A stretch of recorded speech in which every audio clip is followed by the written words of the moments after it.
On the night of Christmas in the year 1005 of the Elven calendar, the white meteor that tore through the night sky was not merely an astronomical phenomenon documented in the confidential archives of the Central Command. It marked a definitive line between the old and new eras. Rewind 5 years to New Year's Day, when a group of trainers, long forgotten by history, embarked on a journey that would reshape the entire Alliance system. The official speech unveiled the prophecy of the era of combat teams, while Chief of Staff Gotu's shocking address in Mahara City revealed that this was not a mere adventurous escapade, but an epic power restructuring that would fundamentally alter your perception of the Pokémon world. Chapter 1. Welcome, traveler from another world. Pocket monsters, commonly referred to as Pokémon, are the extraordinary beings inhabiting this planet. They grace the skies, oceans, forests, and cities, coexisting harmoniously with humanity in this vibrant world. It is a realm of beauty and wonder, characterized by azure skies, wispy clouds, boundless seas, and lush forests. Nestled in a corner of the continent, beside the woods, lies a tranquil little town. Despite being the residence of the esteemed Professor Oak, a luminary in the field of research, the serene atmosphere of the town remains undisturbed. This town is known as Pallet Town, meaning the town of pure white. As the sun rises, a low horn echoes from the lofty tower at the town's center, gently resonating throughout, awakening the slumbering residents. This is a customary ritual in Pallet Town. The tolling of the bell heralds the dawn of a new day. At this moment, on the outskirts of the town, within a vacant wooden house, the traveler from another world gradually stirs from slumber. Time passes, though the traveler cannot discern how long has elapsed, as Liang Xiao's consciousness slowly emerges from a state of confusion. With a slight flutter of her eyelids, amidst the faint sound of the horn, her pupils begin to regain focus. An unfamiliar ceiling comes into view. Realizing she is in a completely strange environment, Liang Xiaoya instinctively springs into an upright position. Years of living on the edge of survival compel her to enter a state of heightened alertness in an instant. It is at this moment that she suddenly becomes aware of an unusual sensation in her body. Lowering her gaze, she is taken aback by the sight of her unexpectedly slender and diminutive form. This body, resembling that of an 8 or 9-year-old child. What is happening? Memories from before her unconsciousness surge like a tidal wave. The mountaintop, the battle, the ambush, the injury, the fall from the cliff. And then, after plunging into the water, she beheld a vision of a radiant being. Though her consciousness had been hazy at that moment, the vibrant, crystalline glow and the image of the pink kitten had been indelibly etched in her mind. Liang Xiaoya is confident that she would not mistake this figure from the animated series she knows so well, nor could it be a nonsensical hallucination before her demise. Liang Xiaoya carefully scrutinized her diminutive form. The grievous wound that could have proven fatal was nowhere to be seen, and there was no lingering sense of weakness that often accompanies recovery. It was evident that she was in a remarkably healthy state. Could it be that the dark attribute of natural power could somehow cause one's body to shrink? No, that seemed implausible. Extending her smooth, pale hand, Liang Xiaoya swiftly arrived at the rather absurd conclusion that this was not her body. Even in her youth, her palms had developed a layer of callus from frequent wielding of a blade, and they could never appear so soft and delicate. Had she become possessed by this body? Or was this the so-called phenomenon of transmigration? Bewildered, Liang Xiaoya rose to her feet. The sparse room bore no furnishings. Pure white curtains, pristine white bed linens, and a stark white metal bedside table complemented the cold gray concrete floor. Even her attire was monotonously white. The overhead fluorescent light remained off, and only the feeble rays filtering through the curtain seams prevented the room from being engulfed in darkness. It was a lifeless chamber. A glance around revealed only what appeared to be a card-shaped object resting atop the bedside table. Thus, Liang Xiaoya attempted to pick up the palm-sized LCD card. Perhaps due to her touch, the card screen illuminated. Several lines of luminous text materialized in the center of the card. The characters appeared peculiar, yet Liang Xiaoya was astonished to find that she could seemingly comprehend their meaning. Pokémon League Citizen Identification Card Basic Information Name. CU, Gender. Female age. 9 Date of birth. Year 990 of the Pokémon era. January 1st place of origin. Kanto region. Pallet Town. What is this? Curiously shaking the glowing card, Liang Xiaoya's gaze was suddenly captivated by several familiar phrases. Pokémon League, Kanto region, and Pallet Town. After a moment of silence, she sprang to her feet and flung open the room's window. Clarity ensued. As the morning sun poured through the window, the monochrome room was suffused with the vibrant colors of this world. She beheld a green caterpillar slowly climbing the branches, the leaves rustling in response to its movements. Brown birds flapped their wings as they descended, producing a melodious chirping sound. In the distance, the mountains rose in layers, and swarms of butterflies flitted through the forest, scattering glimmering scales. All of this was enveloped in a kaleidoscope of light, forcibly drawing the girl and her excessively quiet surroundings to the shores of this vibrant realm. Liang Xiaoya knew she could accurately name these creatures she encountered for the first time: caterpie, Pidgey, Butterfree. It was difficult for her to articulate her feelings at that moment, however.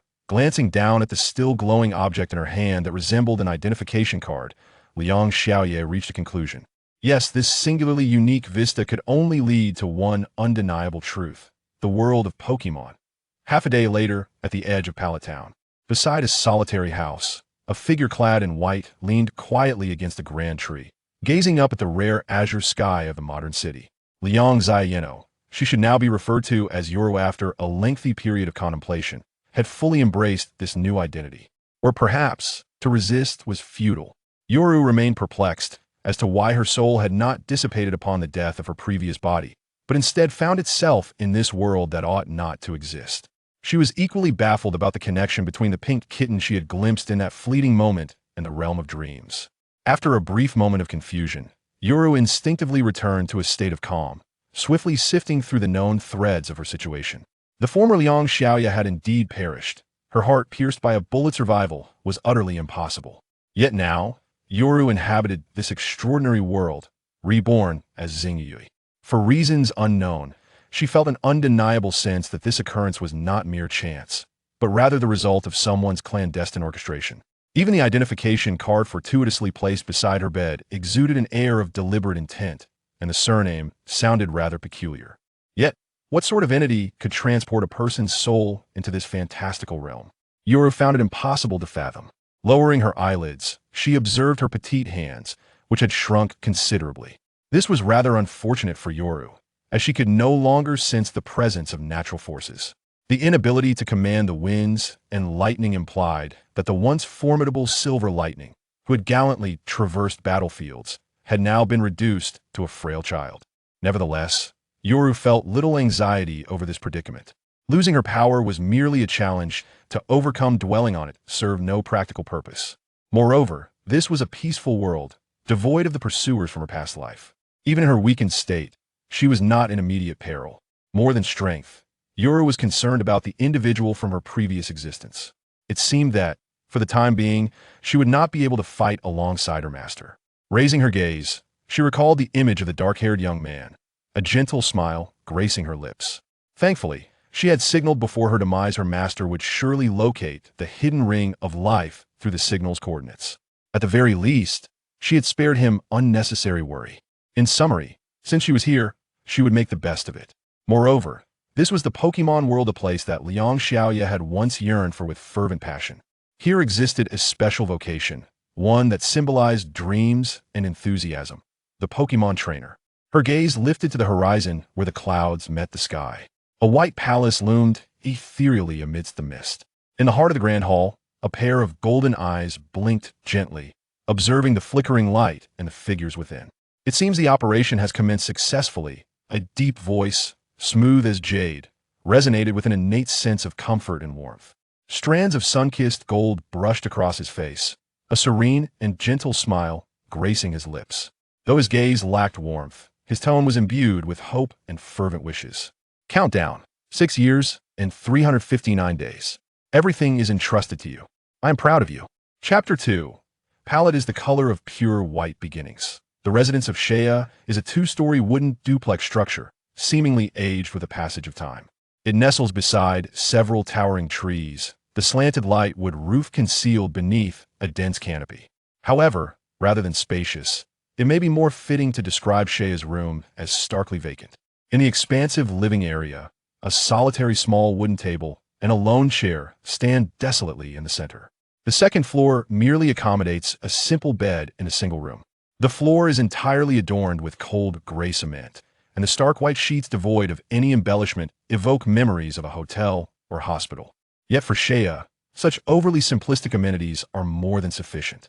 The ability to possess a fixed abode without the need to wander aimlessly is an experience that the previous Liang Xiaoyan never had.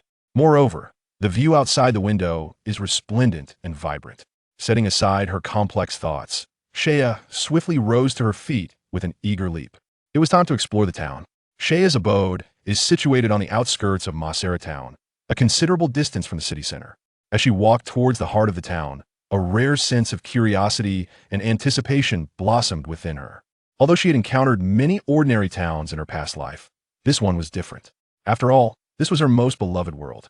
Masera town, also known as the Pure White Town, is a tranquil and serene place enveloped by lush forests. Despite the presence of the renowned Pokémon researcher, Professor Oak, who resides here, Masera town remains undisturbed by the clamor of urban life.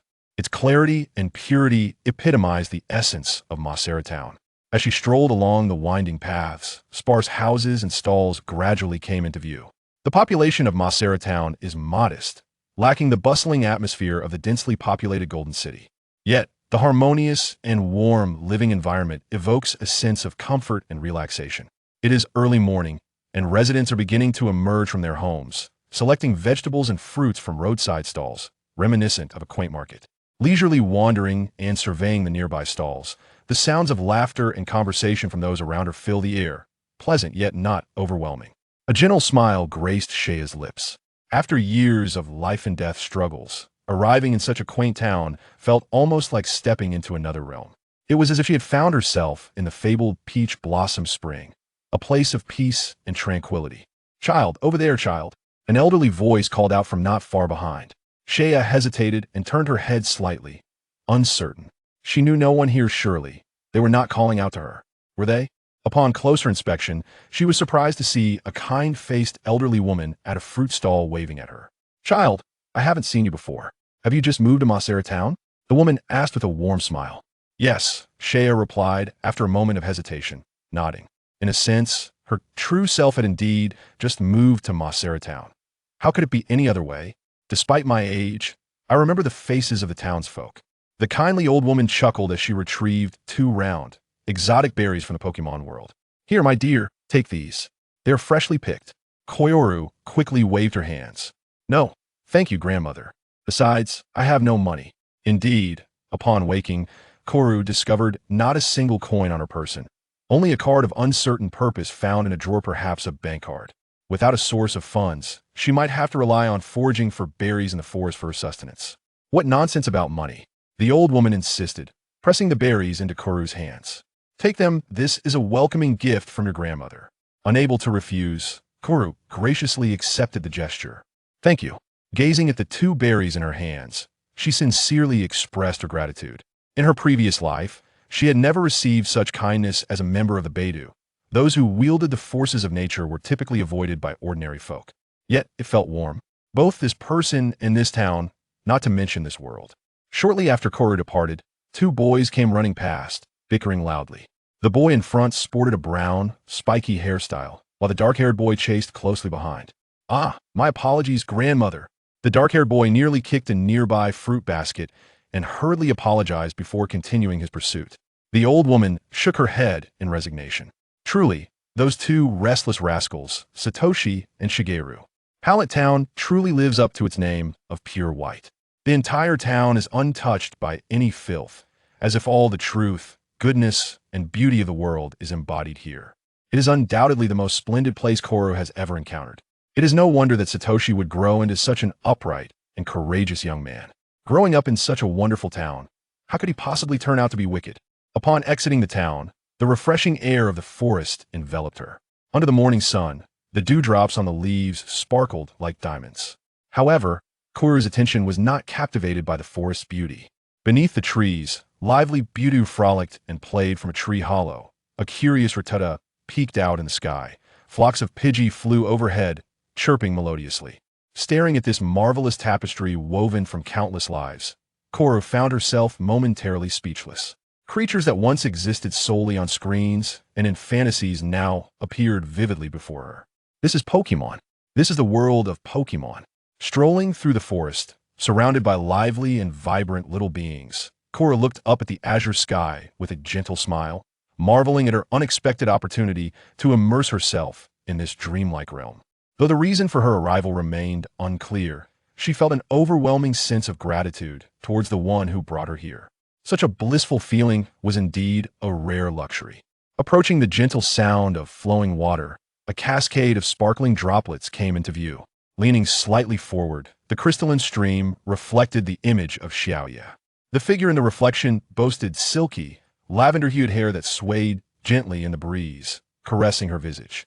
Beneath her bangs, a pair of crescent-shaped brows traced a soft arc. The light purple of her irises shimmered like the glimmers of dawn upon a tranquil pool, nestled beneath those delicate brows. They possessed a cool hue, clear and serene, untouched by the slightest hint of emotion. In those pale lavender eyes, there existed neither the vivacity and innocence one would expect from a 9-year-old girl, nor the cold indifference of one seasoned by battle. Instead, there was a profound calmness akin to that of a deep well, as if the very mountains could crumble before her, yet not stir a single ripple within her soul. Thus, it became challenging to discern the gender of the reflection. Neither the short hair that brushed past her ears, nor the demeanor utterly devoid of vivacity revealed any characteristics typical of a girl. Coupled with her neutral exterior plain white sports jacket and deep gray casual trousers, one might easily mistake her for a handsome young lad at first glance. Her once ebony hair and onyx eyes had transformed into the peculiar shade of lavender, yet, in the realm of Pokémon, such variations in hair and eye color were hardly unusual. Standing by the riverbank, Xiaoya quietly regarded her new appearance mirrored in the water. The change in hair color meant that the scar from her past life no longer marred her cheeks. Though she bore no resemblance to her former self, the aspect of being ordinary remained strikingly consistent. If she were to lose herself in a crowd, Xiaoya mused that she might not even recognize her own visage. Nearby, a curious Rattata, quenching its thirst at the riverbank, lifted its head to gaze at Xiaoya. Perhaps due to its unfamiliarity with her presence, the unsuspecting creature approached with curiosity, sniffing at the hem of her trousers. Xiaoya smiled and crouched down.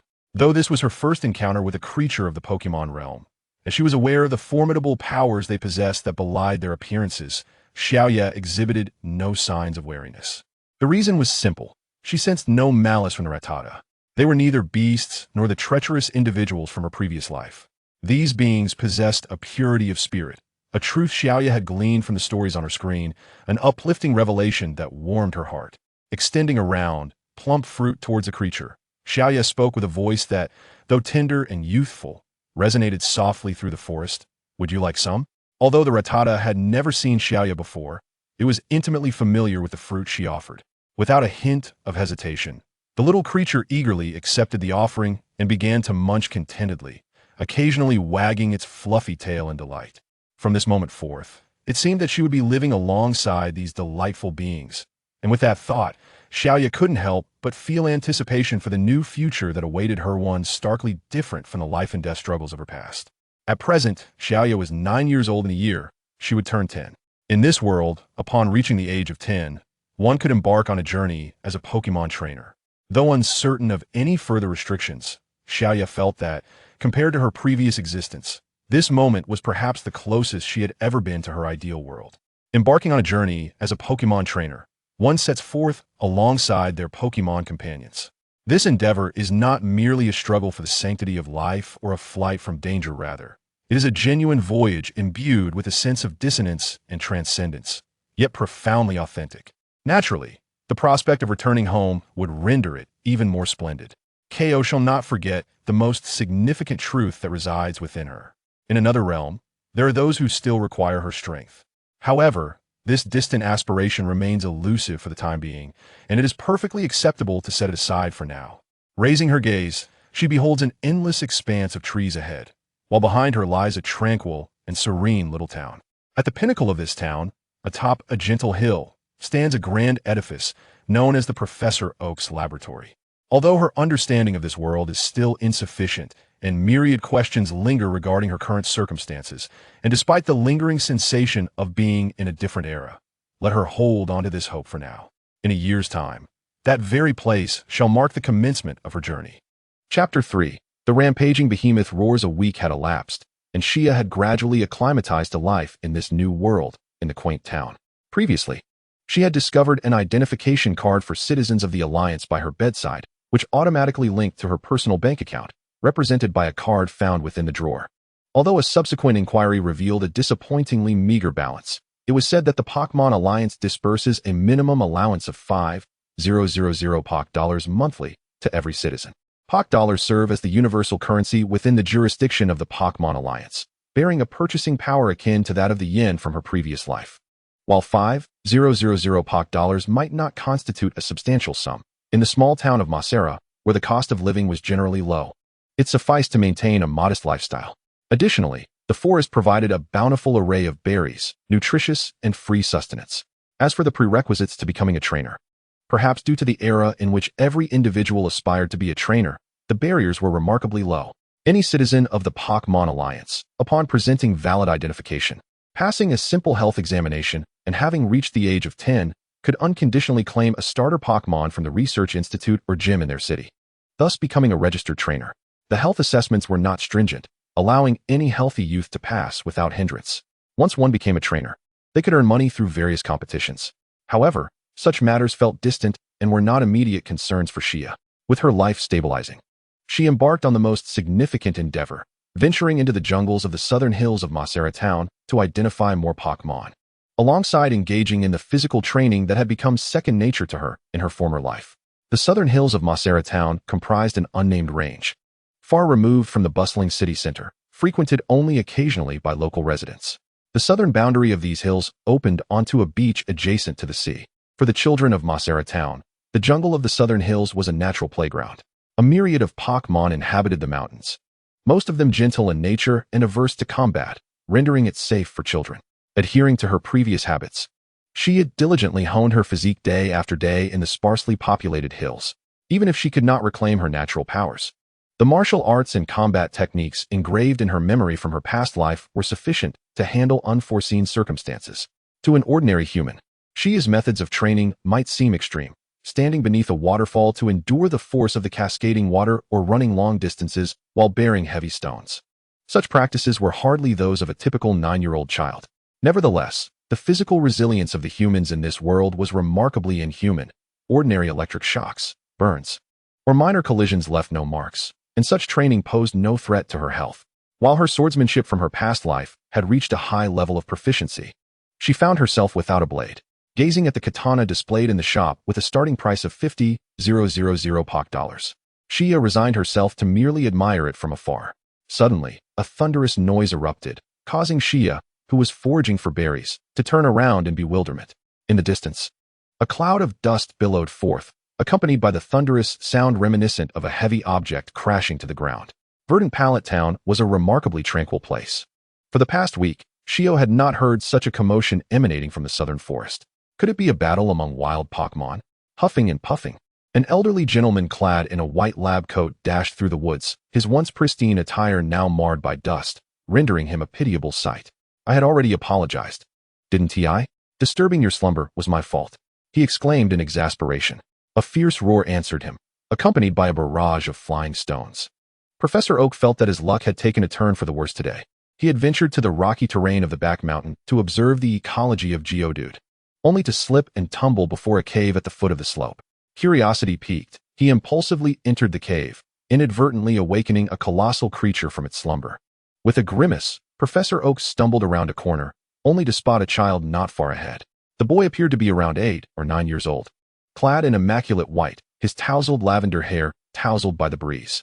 As the child turned to look, his face bore an astonishing calmness devoid of fear or confusion, exuding an air of serene composure. An unfamiliar face. No, now is not the time for such thoughts. Professor Oak called out urgently, run away. Shio was also observing the elderly man, whose speed rivaled that of a champion athlete from a past life. The white lab coat, the slightly grizzled hair. That familiar visage, Professor Oak? Before Shio could process the dire implication of the command to flee, the professor seized her hand and continued to sprint with fervor. Shio uttered in bewilderment as she was dragged along. However, upon glancing back once more, she comprehended the professor's frantic escape. There loomed a massive creature resembling an upright dinosaur, its heavy body encased in armor-like skin, with cold and sharp horns glinting ominously in the light, and its fierce eyes ablaze with fury. It was a Rampardos. the headbutt Pokémon, classified as a rock and ground type. Although this was her first encounter, Shio quickly identified the species based on its distinctive features. For reasons unknown, the Rampardos appeared exceedingly enraged, its eyes gleaming with malice as it bellowed and rampaged, indiscriminately shattering the surrounding trees and branches. "Professor Oak, what is happening?" Shio inquired. Tilting her head slightly, breathless and struggling for air, Professor Oak lamented, I merely roused it by accident. I never anticipated it would react with such fury." As for why Shio recognized him, it was unsurprising. Professor Oak was a renowned figure, and his identity was easily discernible. Shio blinked, scrutinizing the relentless pursuit of the Rampardos behind them. Professor Oak had no reason to deceive himself. However, it was perplexing why merely awakening it could provoke such fury, to the extent that he disregarded the pain of colliding with trees and rocks. The lavender-hued gaze of the child met the furious stare of the rampaging Rhydon.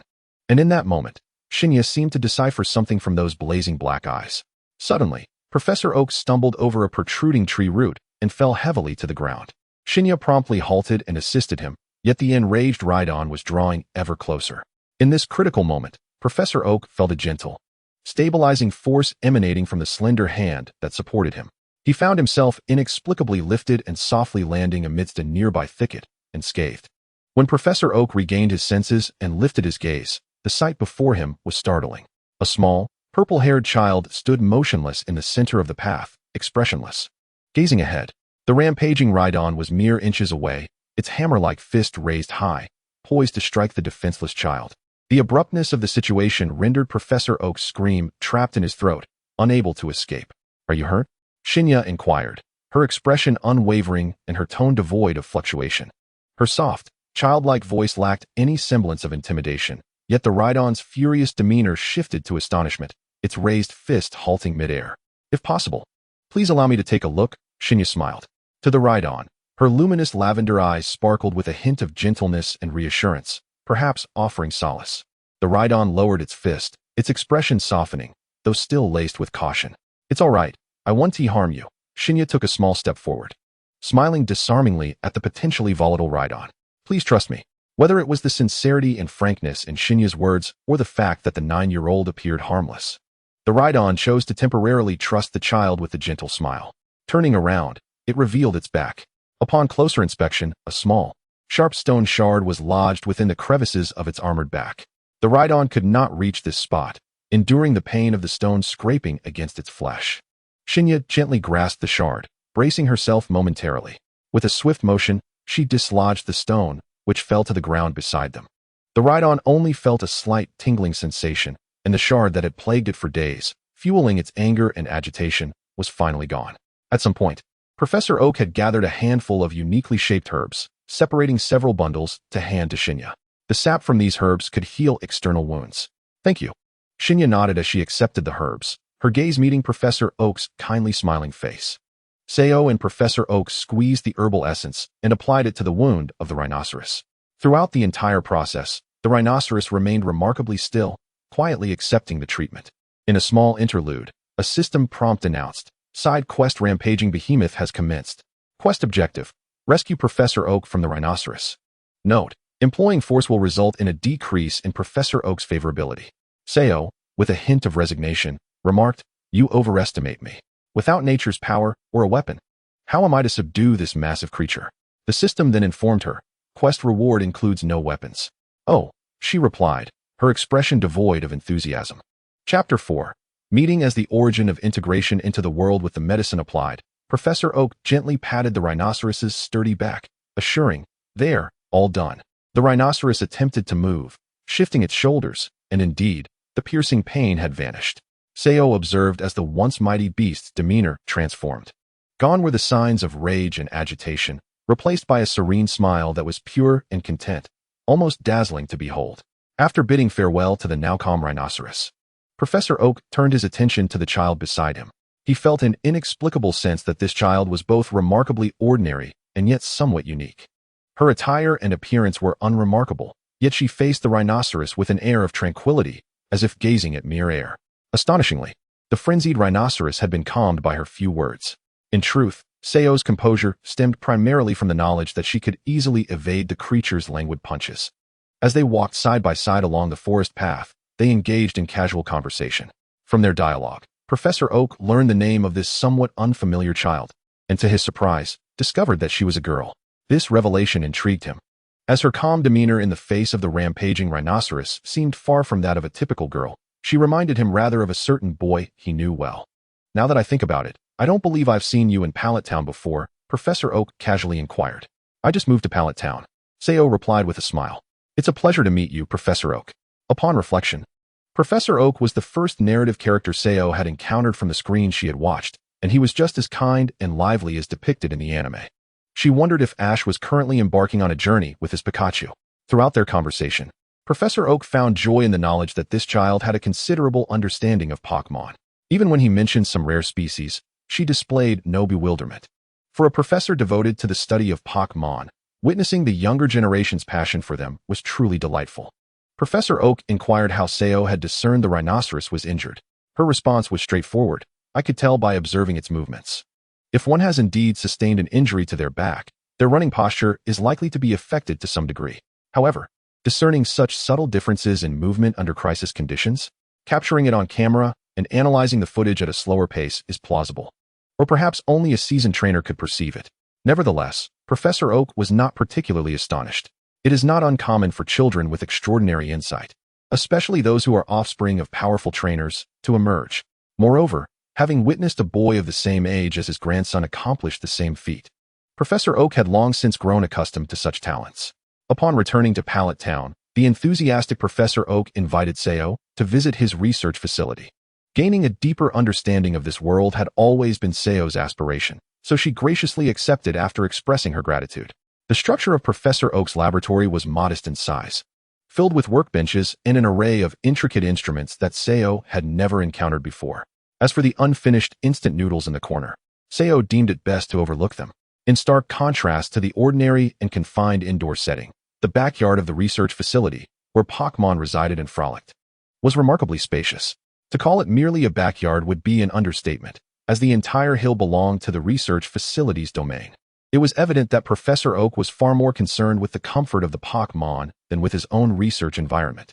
Just as she remembered, he was a doctor brimming with affection for Pokémon. These were Pokémon entrusted to him by trainers traveling from various corners of the world. Professor Oak proudly introduced his backyard to Sayo. Most trainers hailing from Pallet Town were exceptionally skilled, and the variety of Pokémon they had captured was impressive. All around, countless Pokémon roamed the hills, playing or resting. Not only were there the commonly found Pokémon from the Kanto region, but also those unique to Johto, Hoenn, Sinnoh, and even Unova. Speaking of which, just a few days ago, a young lad sent me a rather rare Pokémon. When it came to discussing Pokémon, the proud and excited expression on Professor Oak's face resembled that of a child. Come, let me show you. Thank you, Sayo smiled in response. Was it truly acceptable to open up so freely to a stranger she had just met? This elder seemed oblivious to the possibility of harboring ulterior motives regarding his research. However, this was hardly surprising. After all, this world was vastly different from her previous life. This town was, indeed, a beautiful place, pure to the point of resembling a utopia. As they approached the pond, Sayo caught a glimpse of another figure by its edge, a boy of similar age, with brown hair. Green. Professor Oak called out to the young boy, "Grandpa, you've come." Upon hearing Professor Oak's voice, the boy immediately stood up and looked in their direction. Green. This was undoubtedly a familiar name. Professor Oak's grandson, Green, a fierce rival of the protagonist, Ash from the original story. The handsome young lad before her appeared slightly younger than Sayo remembered, likely around the age of 8 or 9, just like herself. As she walked alongside Professor Oak, Shio inevitably caught the curious gaze of his grandson, Shigeru. "This is my grandson, Shigeru," Professor Oak introduced with a warm smile, then turned to his grandson. "This child is Shio, who has just moved to Masera Town.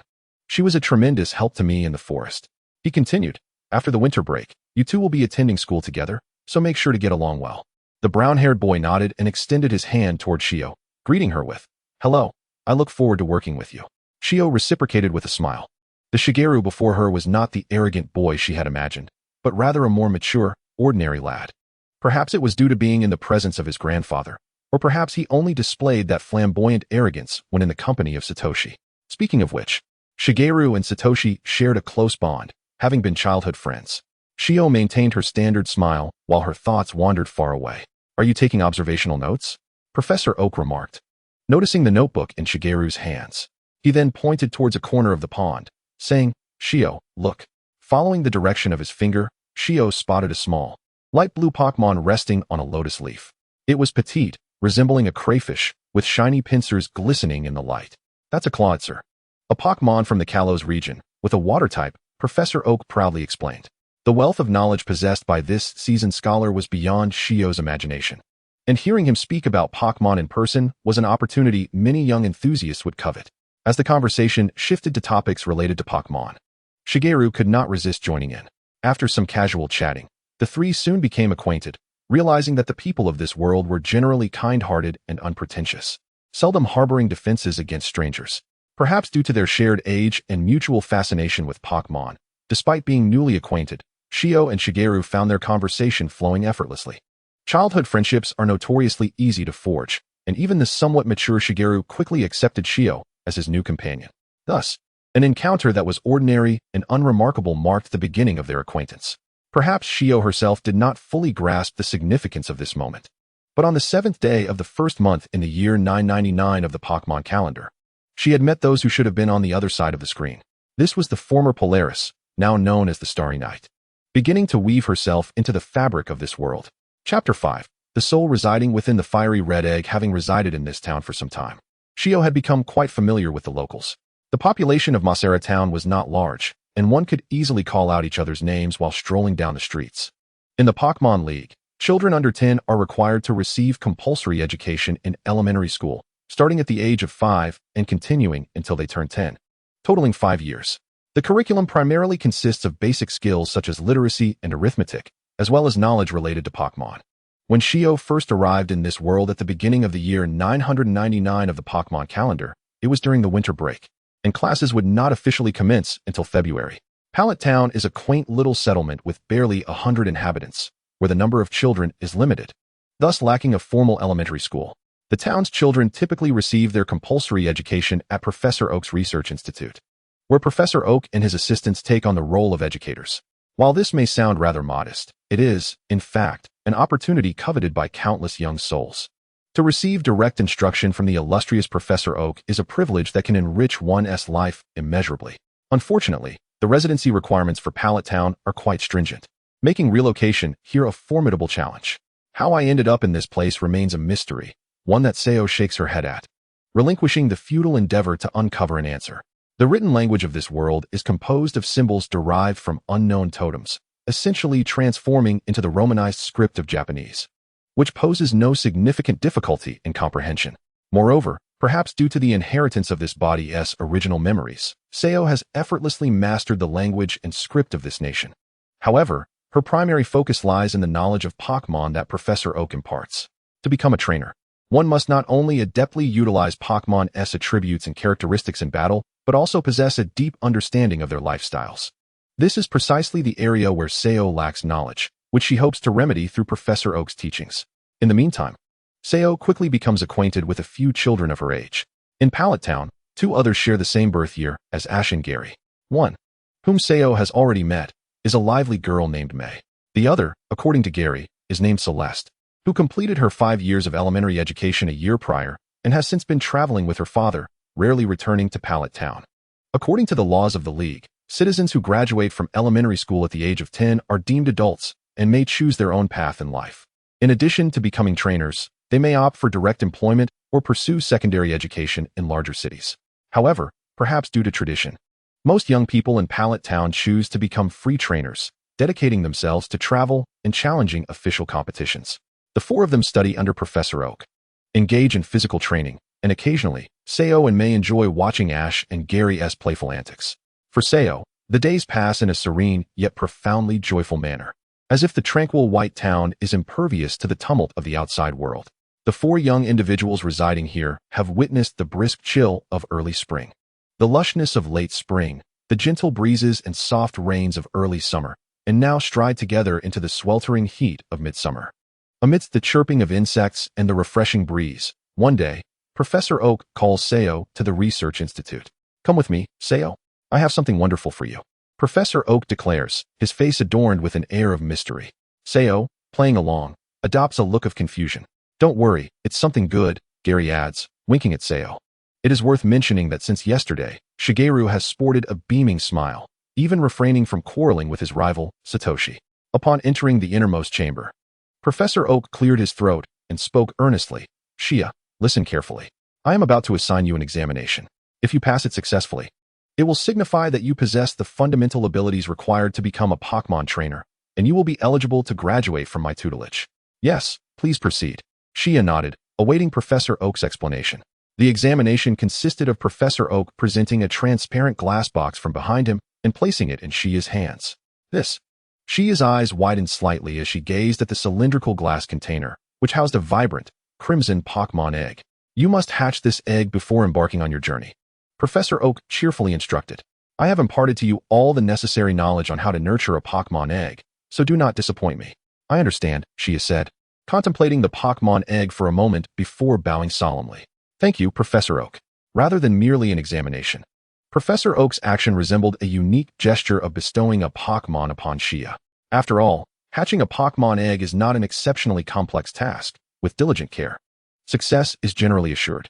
Professor Oak had previously inquired about Shia's favorite among the 3 initial Pokémon, to which she had replied that she adored Charmander. Consequently, Professor Oak entrusted her with the Charmander egg, which he would typically hatch and nurture himself. Undoubtedly, this was a breach of protocol. But what of it? The residents of Masera Town are well aware that Professor Oak often entrusts Pokémon eggs to aspiring trainers he deems worthy. He believes that Pokémon hatched by trainers themselves will forge a closer bond and greater synergy in battle, as long as the trainer possesses sufficient knowledge and capability to nurture the Pokémon egg with care. Later, Shigeru mentioned that he also received an Eevee egg from Professor Oak. It is likely that the Sylveon featured in the animation was Shigeru's first Pokémon. As for Satoshi and Kasumi, the reason they were not afforded the same privilege is quite apparent. Professor Oak feared that these 2 exuberant children would inadvertently shatter the Pokémon egg. Thus, from that day forth, whenever Shia ventured outside, she would place the Pokémon egg in her backpack, ensuring its constant companionship. It is widely recognized that prolonged proximity to the aura of a future trainer accelerates the hatching process of a Pokémon egg. In her daily routine, Shia added the task of regularly wiping the Pokémon egg, for only by maintaining a clean and pristine environment could the hatchling emerge healthy. Under Shia's meticulous care, the egg's fiery hue became increasingly radiant, and it occasionally trembled slightly, indicating that the day of hatching was drawing near. In the forest behind Masera Town, a resounding roar echoed as a hulking Rhydon bellowed, its massive fists crashing down with great force. In front of him, a small white shadow, diminutive in comparison to the imposing rhino, flashed swiftly to its left. A powerful fist struck the ground, sending shards of stone flying. The force of the impact stirred the delicate lavender strands of hair. After darting to the side, it advanced with a whip-like kick. Though the slight human before him appeared far more slender, the rhino did not underestimate its opponent. It extended its right arm to block the incoming kick, then swiftly retaliated with a tail strike, forcing the assailant back 2 steps. 3 months prior, after being healed by the young healer, the rhino had frequently encountered her in the woods by the rocky hills. Although the rhino was known for its impulsive and irritable nature, it held a distinct friendliness towards the girl who had aided it. One day, when the violet-haired girl smiled and proposed a spar, the rhino found itself momentarily perplexed. The girl was merely a 9-year-old human child, only reaching the rhino's waist, and her weight was utterly incomparable. A battle? While the rhino relished combat, it hesitated to engage with such a diminutive being. However, the rhino soon discovered that its benefactor, though seemingly frail, was far from weak. This realization dawned upon it after their first encounter left the mighty creature dizzy and exhausted. The rhino possessed great strength, yet if it could not land a blow, that strength was rendered moot. The girl's speed and agility reminded the rhino of the wild electric mice darting through the grass. While the rhino's stature was formidable, the girl's power was undeniable. One could certainly feel the sting of her small fists. Thus, the combat-loving rhino and the determined young healer continued their daily duels. The girl could distinctly sense that the physical prowess of humans in this world surpassed that of her previous life, making them more suited for battle. The idea of catching a powerful punch from the rhino with bare hands was unfathomable in her past existence. Of course, compared to the native inhabitants of this world, her abilities were still quite modest. After all, had one not witnessed the king of the heavens effortlessly overturning a massive rock snake? Over time, the wild Pokémon in the forest grew familiar with the girl, and some curious little creatures gathered to watch the clashes between her and the rhino. When the girl first toppled the rhino with her clever maneuver, the laughter from the onlookers nearly brought the rhino to tears. If you think you're so capable, why not give it a try? You'd surely embarrass yourselves even more, the rhino thought, filled with indignation. As the girl and the rhino engaged in their fervent battles, the spectators among the Pokémon reveled in the spectacle. The girl's Pokémon egg, nestled among the soft leaves nearby, posed a danger if brought into the fray. In the glass container, the fiery red egg trembled slightly, emanating faint wisps of pale light. Chapter 6. An old friend returning from afar in the quaint town of Pallet. On a path leading to the forest beyond, two individuals of contrasting heights walked side by side towards the heart of the town. It's been quite a while since I last returned, remarked the young man, his silver-white hair cascading elegantly down his back. His face radiated a gentle, refined smile, as refreshing as a gentle breeze. Let us pay a visit to Professor Oak, he suggested. Sure, replied the youth beside him, nodding lightly. The two bore striking similarities in appearance, likely a father and son duo. Both possessed the same moonlit silver hair and long flowing locks, icy blue eyes, and handsome, delicate features. Yet, the son's expression was notably more serious and cold compared to his father's warm smile. As the pointed rooftops of Professor Oak's research facility came into view, the young man paused. I shall accompany you no further, he stated. He then handed two items to his son, a Pokeball and a stone intricately engraved with elaborate patterns. The key will only open the door once. Be cautious. I understand, the silver-haired youth replied, turning towards the hometown he had long been away from. After concluding her morning exercise, Sayo sat atop the roof, cradling a fiery red Pokémon egg. The melodious notes emanating from her light green bamboo flute floated through the air like a gentle zephyr. The flute was an impulsive purchase from the morning market in Pallet, and playing it during her leisure time had become a rare source of tranquility for her, a skill, perhaps, imparted by her mentor, Xiaofeng. Though her mastery was limited, the few melodies she could play sufficed to pass the time. As the clear notes resonated, the Pokémon egg began to tremble slightly. With each note, the vibrations intensified, a faint yet distinct white light flickering across the shell's surface. As the final note faded away, so too did the shimmering glow, gradually subsiding. Sayo tilted her head to observe the quivering egg, smiling as she gently caressed it. Do you enjoy this tune? She inquired. Caw. The egg responded with a slight shudder. If you do, I shall play it for you often, Sayo said, giving her flute a little shake. The egg trembled again before settling down in apparent contentment. It seemed that hatching was imminent. Sayo softly stroked the fiery shell, pondering whether Shigeru's EV had hatched. Say, Sayo, a distant voice called from behind. Turning around, she spotted a green-haired girl beaming at her, waving enthusiastically. With Satoshi and Shigeru standing beside her, Sayo tucked the Pokémon egg into her backpack and leapt down from the rooftop. Good morning, Sayaka, Satoshi, Shigeru. Hey, Sayo, I have something to tell you. The green-haired girl exclaimed, grabbing Sayo's hand excitedly. I discovered a fascinating place on the back mountain yesterday. Shall we go on an adventure together? Absolutely. That sounds like a lot of fun. The eager dark-haired boy chimed in, barely able to contain his excitement. The back mountain? Sayo blinked in surprise. She often ventured to the back mountain for exercise, yet she seemed to have never encountered anything particularly extraordinary. It was merely a cave, after all. Why speak of it so mysteriously?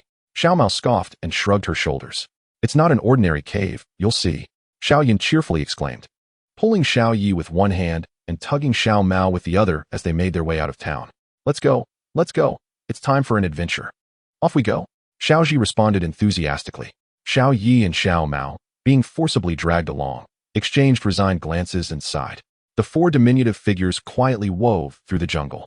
The direction Xiao Yun led them in was indeed somewhat remote, a place seldom visited. At least Xiao Yi had not ventured this way in the past 6 months. After about half an hour of walking, Xiao Yun came to a halt, looking triumphantly at the dazed expressions of Xiao Ji and Xiao Mao. Perhaps due to a minor earthquake a few days ago, the vines that once clung to the rock face had fallen away, revealing a dark cave. No, rather than a cave, it would be more appropriate to describe it as the entrance to some unknown structure. The mouth of the cave was square, with walls and floors neatly constructed of blue bricks. Clearly, this entrance was man-made. The wear on the bricks and the accumulation of dust suggested it was an ancient edifice. Xiaoji stepped closer to the entrance, peering inside. The interior was shrouded in darkness, with rock walls and foliage blocking any sunlight, leaving only a profound and intangible void of blackness. A chill breeze emanated from the cave, causing Xiaoji to shiver involuntarily, and he quickly stepped back, wondering, what is this place? Scared you, didn't I? Xiaoyan laughed. I was startled too when I first saw it yesterday. Don't you find it fascinating? Shall we go in and take a look? It feels a bit terrifying. Xiao Ji frowned, feeling a chill envelop him. But it's just an abandoned mine, right? Xiao Mao, usually humble around others, often displayed a proud demeanor in front of Xiao Ji. And Xiao Ji, you were so eager just a moment ago. Why the hesitation now? Are you, the brown-haired youth, scared? Who is scared? Xiao Ji shouted, his face reddening, though his voice lacked conviction. Xiao Yi, who had not engaged in the playful banter, approached the cave entrance and knocked firmly on the edge of the stone bricks. Dust cascaded down. Yet the ancient bricks appeared neither loose nor cracked. The craftsmanship was of such quality that it hardly resembled an abandoned tunnel or mine. Rather, it seemed more akin to a type of structure commonly found in this world for reasons unknown. Ruins. Gazing into the pitch-black cave, Xiao Yi stepped back. Such relics from a bygone era often harbored traps for intruders, like the most common rolling stones or pitfalls. It would be wise to keep a safe distance. However, many times, uncontrollable factors disrupt the normal course of events. Enough with the noise, really, Xiao Yun lamented, observing the incessant bickering between Xiao Ji and Xiao Mao, who had once again become embroiled in a trivial argument. As the two individuals erupted into a heated argument, they disregarded those around them. Perhaps only Xiao Tian could quell their fervor. If you wish to prove you are not a coward, then step forward, Xiao Mao exclaimed, delivering a hearty slap to Xiao Ji's back. Caught off guard, Xiao Ji stumbled forward and fell onto the stone floor. The moment Xiao Ji made contact with the cobblestones, the very earth trembled beneath them. Above the cave's entrance, a stone door emerged amidst a cloud of dust and debris, slowly descending. Xiao Yun was the first to regain her senses from the shock. Xiao Ji, come out. Xiao Ji lay bewildered on the ground, still trying to comprehend the unfolding events. The stone door fell rapidly, threatening to seal Xiao Ji within the dark cavern. Simultaneously, as Xiao Yun cried out, a figure clad in white shot forth like an arrow. Xiao Ji felt a powerful force hurl him aside, tumbling to land in front of Xiao Mao, his body covered in dirt. With a resounding crash, the stone door descended. Only 3 individuals remained outside. Chapter 7. The ruins in the mountains tell an ancient tale. Xiao Yi, I'm so sorry. It's all my fault that you are in this predicament. Xiao Ji's expression was one of impending tears. For him, witnessing his companion endanger themselves to save him was far more painful than facing danger himself. Beside him, the brown-haired youth bore a complex look. He understood that Xiao Ji had ventured into the cave because of his push, and Xiao Ye's entrapment was indirectly his doing. As Xiao Mao wrestled with whether to utter an apology, Xiao Ye's voice emerged. It's all right. Moreover, this place is rather intriguing. Through the heavy stone door, Xiao Ye's voice was somewhat muffled, yet one could still envision the familiar smile accompanying those words, calm and composed. Intriguing? Xiao Ji asked, bewildered. Yes. I believe this must be an ancient ruin, Xiao Yi replied, as the flickering flames of the candles ahead extended into the distance, disappearing around a bend. At the moment the stone door descended, the candles adorning the walls ignited automatically, likely controlled by a mechanism linked to the door. The dancing flames dispelled the darkness, illuminating the indecipherable symbols and murals etched into the walls. Ruins? The 3 outside wore expressions of astonishment. Compared to terms like mine or cave, the word ruins carried a far more grandiose connotation. Judging by the attire depicted in the murals, it was evident that these were not contemporary works. It is clear, Xiao Yi remarked, that one need not possess extensive knowledge to discern this. The indistinct mural reveals figures gathered around what resembles an altar, standing solemnly with their hands clasped in prayer. The individuals depicted wear simple, coarse garments and peculiar headgear, surrounded by modest, low structures. Every detail unmistakably indicates that this is not a scene from the present era. This vast mural seemed to convey a message to those who might pass by, yet regrettably, the image was severely weathered and indistinct, and Xiao Yi did not recognize the ancient script. However, it has been at least a century, and the mechanisms within the ruins remain fully operational, suggesting this is indeed a remarkable place. With this thought, Xia gazed at the candlelight that illuminated automatically upon the descent of the stone door. This indicates that the traps designed to fend off intruders are likely still intact. It is fortunate that it is she who has been confined here, rather than Satoshi.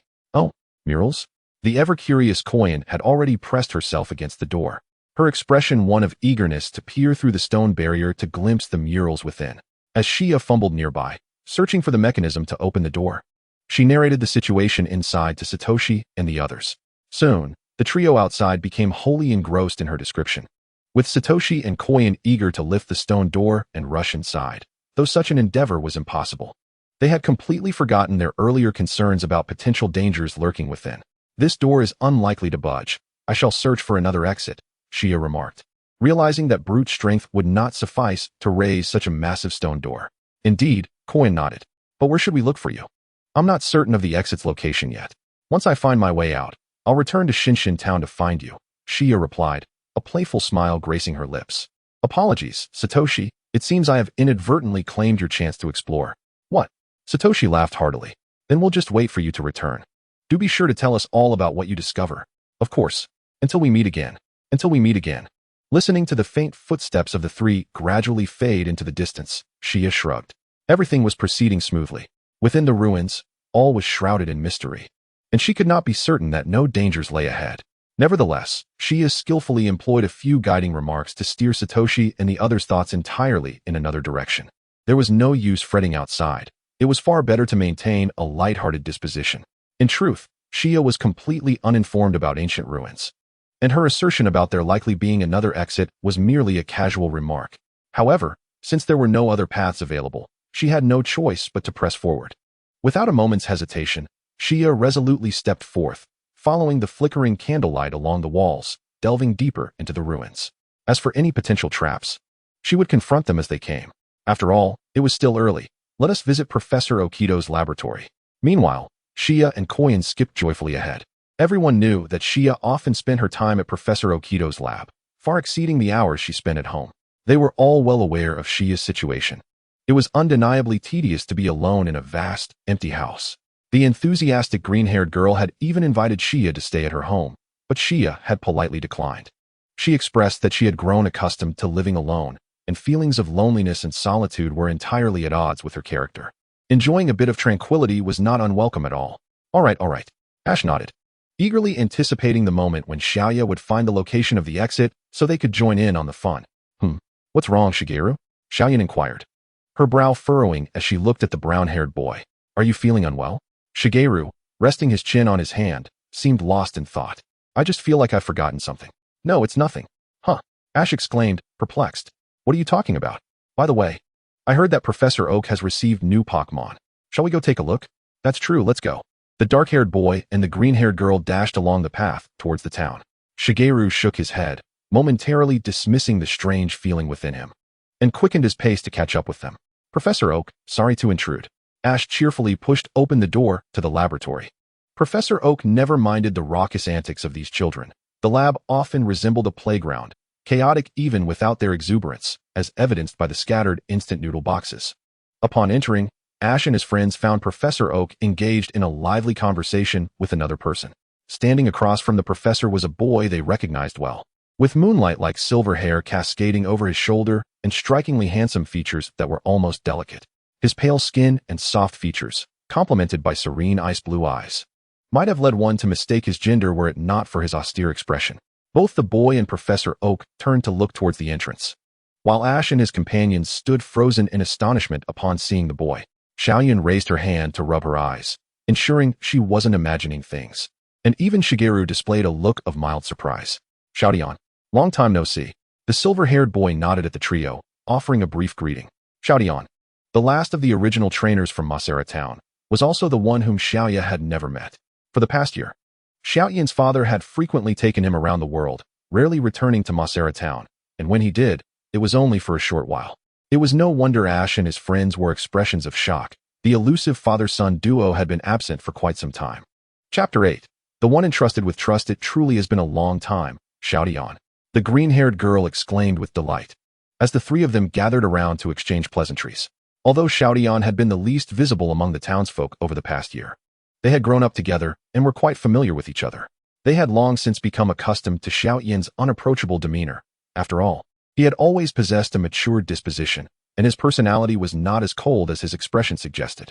Xiaoyan felt greatly relieved by Xiaoyan's return. Finally, there was someone who could rein in the incessant bickering of the troublesome duo, Ash and Shigeru. Xiaoyan's naturally icy demeanor was quite advantageous in such situations. Perhaps we should let Charmeleon roast them instead? It was enviable that he had his own Pokémon at such an early age. By the way, Xiaodian, how long will you be staying in Masera Town this time? Ash's words interrupted Dawn's whimsical musings. Half a year, The silver-haired youth replied succinctly. So, you'll be staying here until we set off on our journey? Green, unusually candid, allowed his delight to manifest on his face. Rather than entangle himself with Ash, whom he considered foolish, he preferred to engage in discussions about Pokémon knowledge with May. He seemed unaware that it was often he who initiated the entanglements with Ash. The person who had always guided May was her father, who held the esteemed position of one of the few top-level investigators in the Kanto region. A figure of considerable stature, rivaling that of his own grandfather. Consequently, May frequently gleaned refreshing insights and knowledge from her conversations with him. Perhaps due to his frequent travels with his father, May was far more composed and mature than many boys his age. Coupled with the Charmander his father had given him 6 months ago, he was, in essence, already half a trainer. Since we've gathered here with great difficulty, let us celebrate. Professor Oak, the ever-spirited sage, proposed, suggesting it be a welcome party for May. Absolutely. Ash and Dawn responded enthusiastically. It seemed their intent was merely to revel in the festivities. Green, overwhelmed by the commotion, took a step back, exasperated. By the way, let us invite Knight too. Professor Oak added cheerfully, turning to May to explain, Knight moved to Pallet Town earlier this year. You probably haven't met her yet. The smiles of Ash and the others froze on their faces simultaneously. Dawn silently stepped back, lowering her voice. What do we do now? Don't worry. Knight will likely be out soon. Ash uttered nonsensically, beads of cold sweat forming on his brow. If Professor Oak discovered their reckless antics had led to Knight being trapped in a cave, he would surely scold them severely. What's wrong?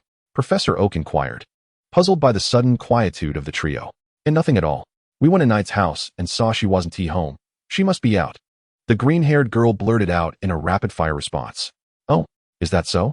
Then let us inform her when she returns at noon, Professor Oak said, displaying a casual indifference to the odd excitement exhibited by Dawn, as he typically focused on matters beyond research. 3 hours later. Why hasn't Knight returned yet? Ash lamented, crouching before Professor Oak's laboratory, his voice a wail. With lunchtime fast approaching, if Knight did not appear soon, their ruse would be exposed. This is troublesome. Green frowned, contemplating. Why not just explain everything to Grandpa? After all, there's no danger in that cave. Just as he spoke, a sudden realization struck him. The vague sense of unease he had felt all along finally crystallized into clarity. No danger? Why did the three of us so naively assume that the suspicious ancient ruins were safe? Was it due to Knight's casual demeanor during our conversations? However, even Shay cannot ascertain whether the depths of the ruins are entirely safe. In such a pitch-black cavern, encountering a ferocious wild Pokémon would be nothing short of a calamity, for the narrow confines of the cave offer little room for escape. This is merely one of numerous dreadful possibilities. At this moment, Shay, within the underground ruins, casually incapacitated a Zubat that had lunged at her, lifting the dizzy little creature and placing it in the corner. My apologies, I was a bit too forceful, she sincerely expressed, before continuing to wander freely. Meanwhile, the ferocious wild Pokémon sat on the ground, cradling its swollen head, utterly despondent. Outside the research institute, having listened to Shigeru's account, Satoshi and Kasumi fell into silence. Then, the black-haired youth spoke with unwavering resolve. Let us seek assistance from Professor Okido. Yes, Kasumi said, her head bowed in self-reproach. I completely forgot that caves are unsafe. I can't believe we delayed for so long. Shigeru chuckled. At that moment, the usually proud Shigeru found that his 2 childhood friends, who often appeared foolish, were not so bothersome after all. The trio turned in unison, pushed open the door, and recounted the earlier events to Professor Okido, who was taken aback. However, before the professor could leap up in astonishment, someone reacted even more swiftly. Where are the ruins? The silver-haired youth inquired with a serious demeanor, succinctly posing the question. Oh, they are in the back mountain of Masera town, Kasumi replied, somewhat taken aback.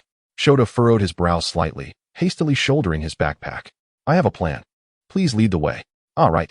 The 3 quickly followed Shota, striding purposefully towards the exit. Although they were unaware of Shota's intentions, they had always found him to be the most reliable in critical moments. Since he claimed to have a solution, they were confident he could adeptly resolve the current predicament. Satoshi and his companions had instinctively placed complete trust in him, even the proud Shigeru. Then this matter is entrusted to you, Shota declared, and as he spoke, Professor Okido watched the 4 children dash out of the research institute, sighing softly. What a troublesome bunch of kids. Nevertheless, with Shota and his father's Pokémon accompanying them, he felt assured that they would be safe. Professor Okido smiled with relief and closed the door of the institute. The ruins on the back mountain of Masera town were an unnamed site recently discovered by Shota's father on an ancient map.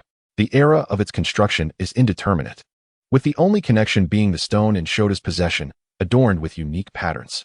According to Shota's father, that stone serves as the key to unlocking the ruins. Furthermore, the danger level of the ruins has been assessed as one that poses a lethal risk even to ordinary individuals, despite the assistance of Pokémon. Investigations reveal that within the ruins, numerous traps have been set for intruders.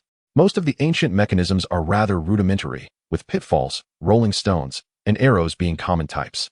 However, for a 9-year-old child devoid of Pokémon, these traps could inflict injury or even threaten their very life. The task of exploring and sealing the ruins was entrusted to Xiaoyan by his father. Little did he expect that a minor earthquake a few days prior had revealed the entrance to the ruins, which was fortuitously discovered by Xiaoyan, leading to the current predicament. Time is of the essence. The silver-haired youth flipped his hand and retrieved a deep gray sphere, casting it into the air. Amid the astonished gazes of Ash and his companions, a fierce wind surged forth, and a towering figure emerged under the summer sun. Chapter 9. Intersecting arrows as the greeters of the ruins. These ruins are surprisingly vast. With a leisurely thought, Xiaoya strolled down the singular path, untroubled by the possibility of losing his way in the dim underground. Candles lined the walls, alleviating the most troublesome issue of illumination, allowing him to discern the ground beneath his feet, albeit vaguely. The murals were rich in content, seemingly depicting some ancient ritual. The accompanying inscriptions detailed numerous accounts, yet Xiaoya, having only recently grasped modern script, was utterly unfamiliar with the ancient characters. Such is the plight of the illiterate. If Ash and the others, currently fraught with worry, were to learn that Xiaoya was so blissfully admiring the murals, they would surely be taken aback. Along the way, Xiaoya spotted several Zubat hanging upside down from the ceiling of the ruins. Most merely widened their eyes in curiosity upon seeing him, while a few, eager to stir trouble, swooped down to take a bite, though Xiaoya had no intention of allowing them to do so. Consequently, each bat received a light but firm chop, retreating with teary eyes. For Xiaoya was a being capable of contending with a Rhydon, and certainly did not fear their fangs. As for one of the notorious traps within the ruins, he encountered several. At one step, the ground beneath him slightly caved in. The depression was minimal. Had it not been for Xiaoya's acute sensitivity, he would have undoubtedly failed to notice. Here it comes again. Xiaoya was no longer surprised, skillfully leaning back. Clang. The sound of metal clashing against stone echoed. This was the most common mechanism in the ruins, a pressure-sensitive stone tile that, when stepped on, would trigger the crossbow hidden within the walls to launch metal arrows at the location of the depressed tile. Remarkably, the crossbow, having endured at least a century, remained intact, and the arrows showed no signs of rust, a testament to the exquisite craftsmanship of the mechanisms. The sharp arrows traveled at considerable speed. Perhaps a well-trained Pokémon could evade them, but for a human, it posed a significant danger. However, for Xiaoya, evading such attacks was a mere trifle. By discerning the sound of the arrows, he could accurately predict their trajectory and execute the correct dodge, a skill that had become second nature to him. Even without the power of nature, this task was hardly challenging. The greatest impact of that power's absence was the loss of a significant portion of his offensive capability. While evasion could be compensated for with experience and reflexes, the inherent strength of the human body was insufficient to yield substantial destructive power. If the forces of nature still linger, even unarmed, Xiaoya could effortlessly shatter the stone door before her. Thus, she advanced unhindered until a formidable stone wall materialized ahead. A dead end? Xiaoya approached with confusion. Suddenly, the ground beneath her feet gave way. This time, the familiar sound of wind was replaced by the tremors of the earth and a heavy rumble. Behind her, a stone wall slowly descended from above, threatening to seal off her escape route. Yet, Xiaoya remained still. Although she could have fled before the wall descended, there was no path to take outside, making exploration a more enticing option. By the flickering light of the wall sconces, Xiaoya discerned the form of the stone wall obstructing her path. In the center of the wall was a depiction divided into 16 segments. The one in the lower right corner was blank, while the other 15 were adorned with intricate ancient script. Then, the wall fell. A shroud of darkness enveloped the narrow gap between the walls. Xiaoya blinked. What she had just seen, could it be? Tentatively, she stepped forward and touched the engraved segments, feeling the gaps between them and a slight quiver. Such puzzle-like challenges were not uncommon. It seemed that shifting the stone tiles to arrange the inscriptions in the correct order would likely unlock the door. Thus, the most daunting issue arose. Xiaoya was utterly unfamiliar with the ancient script, let alone deciphering the characters by touch in such darkness to ascertain the movement of the stone tiles. The agony of illiteracy weighed heavily upon her. After standing in bewilderment for 3 seconds, Xiaoya decisively abandoned her futile reasoning. Not recognizing a single character rendered any deduction impossible. She simply pushed the tile above the gap down to the next level. Suddenly, she jerked to the side as an arrow shot forth from beneath the tile, grazing her nose. Indeed, haphazardly shifting the tiles warranted punishment. It appeared that not only did the tiles need to be positioned correctly, but they also had to follow a specific sequence. This information must be contained within the inscriptions beside the mural or the characters on the tiles. Yet Xiaoya was completely unable to comprehend them. Consequently, the existence of the harmful traps might be a blessing in disguise. With such indicators of error, Xiaoya could ascertain whether her tile movements were correct. There was only one empty space, and a few trials might suffice. Otherwise, she might truly be trapped here forever. She silently sighed, embarking on a perilous endeavor that was anything but serious. Here it is. Xiaoyun pointed to a mottled stone door hidden behind branches and leaves. Xiaotian nodded gently, scanning every detail of the door before pausing at a small indentation on the right side. Xiaoji and the others watched as the silver-haired youth stepped forward and embedded a small stone-like object into the groove of the door.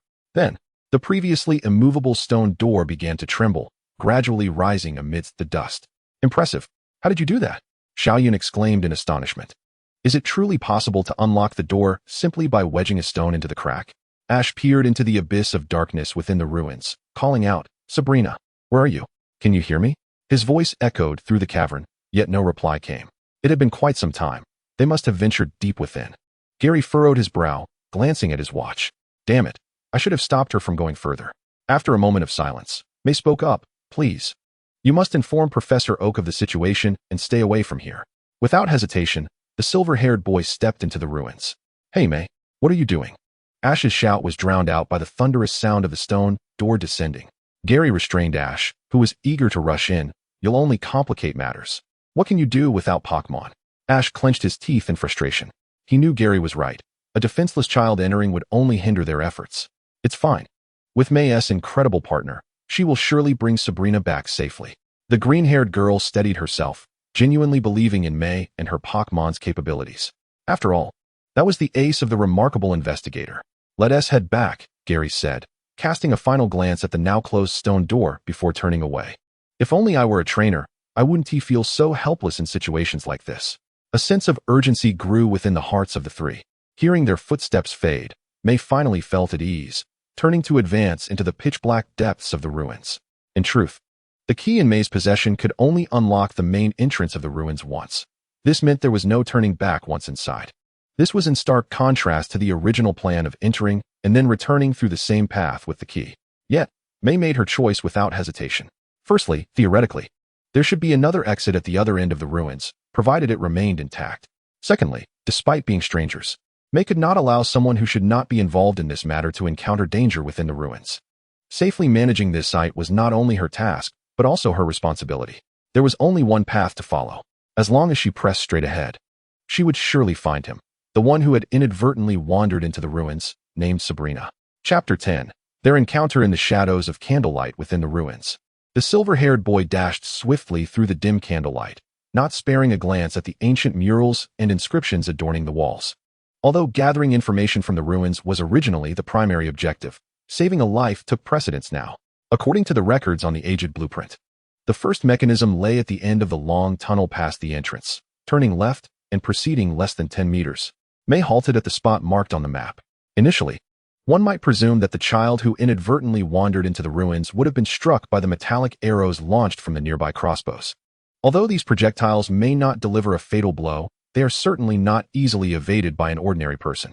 Typically, in such perilous locales, sustaining an injury would deter further reckless advancement. However, the stone pathway before him lay desolate, devoid of any bloodstains. At the base of the wall, a rusted metal arrow lay discarded. Xiao Tian stepped forward to retrieve the arrow, scrutinizing the corroded shaft, yet noting the still keen tip. There was no blood. Could it be that the silver-haired youth continued onward, only to discover yet another fallen arrow at the next trap? Xiao Tian examined the two arrows, both unblemished by blood, contemplating the implications. If these mechanisms were triggered by the inadvertent actions of the child, There remained the possibility that wild Pokémon in the vicinity could have activated them as well. It was prudent not to indulge in any assumptions. Placing the arrow down, Xiao Tian hastened his pace. Nevertheless, the sights along the way disrupted his meticulous contemplation. Scattered arrows and fragments of stone were frequently observed, and occasionally, a Zubat lay motionless upon the ground. Unable to suppress his curiosity, Xiao Tian halted and crouched to prod the Zubat, which was sprawled in a contorted position. It bore no evident external injuries, appearing merely to have succumbed to a state of unconsciousness from the impact. After some gentle prompting from Xiao Tian, the Zubat finally regained consciousness. Upon opening its eyes, it was met with Xiao Tian's impassive demeanor, causing the Zubat to startle and flap its wings in a futile attempt to flee, only to be caught by the scruff of its neck. "Please wait. What transpired?" Xiao Tian inquired with a calm expression. "Chirp, chirp, eek. Please don't harm me. I was wrong." The Zubat's eyes brimmed with tears. Xiao Tian raised an eyebrow in confusion. The pitiful Zubat stammered through its account, revealing that it had rarely encountered humans before and, intrigued, had attempted to engage in a skirmish. However, before it could even discern the newcomer's face, it had received a heavy blow to the nape and had been rendered unconscious, lying there until Xiao Tian's arrival. "I understand. Thank you." As the grip on its neck loosened, the Zubat hastily flapped its wings, ascending to the cave's apex, casting a wary glance at the silver-haired youth. "Goodness, humans are truly terrifying," the Zubat resolved silently, vowing never to provoke humans again. "By the way, did that human just comprehend my words? Truly frightening." After releasing the troublesome bat, Xiao Tian stood in silence for 3 seconds before exhaling a sigh. He couldn't shake the feeling that the individual ahead did not require salvation. Nevertheless, he remained steadfast in his original pace. For not every challenge within these ruins could be resolved through brute force. Unsurprisingly, Xiao Tian soon found himself halted before a stone wall obstructing his path. This type of barrier, known as a dead end, was one of 3 encountered within the ruins.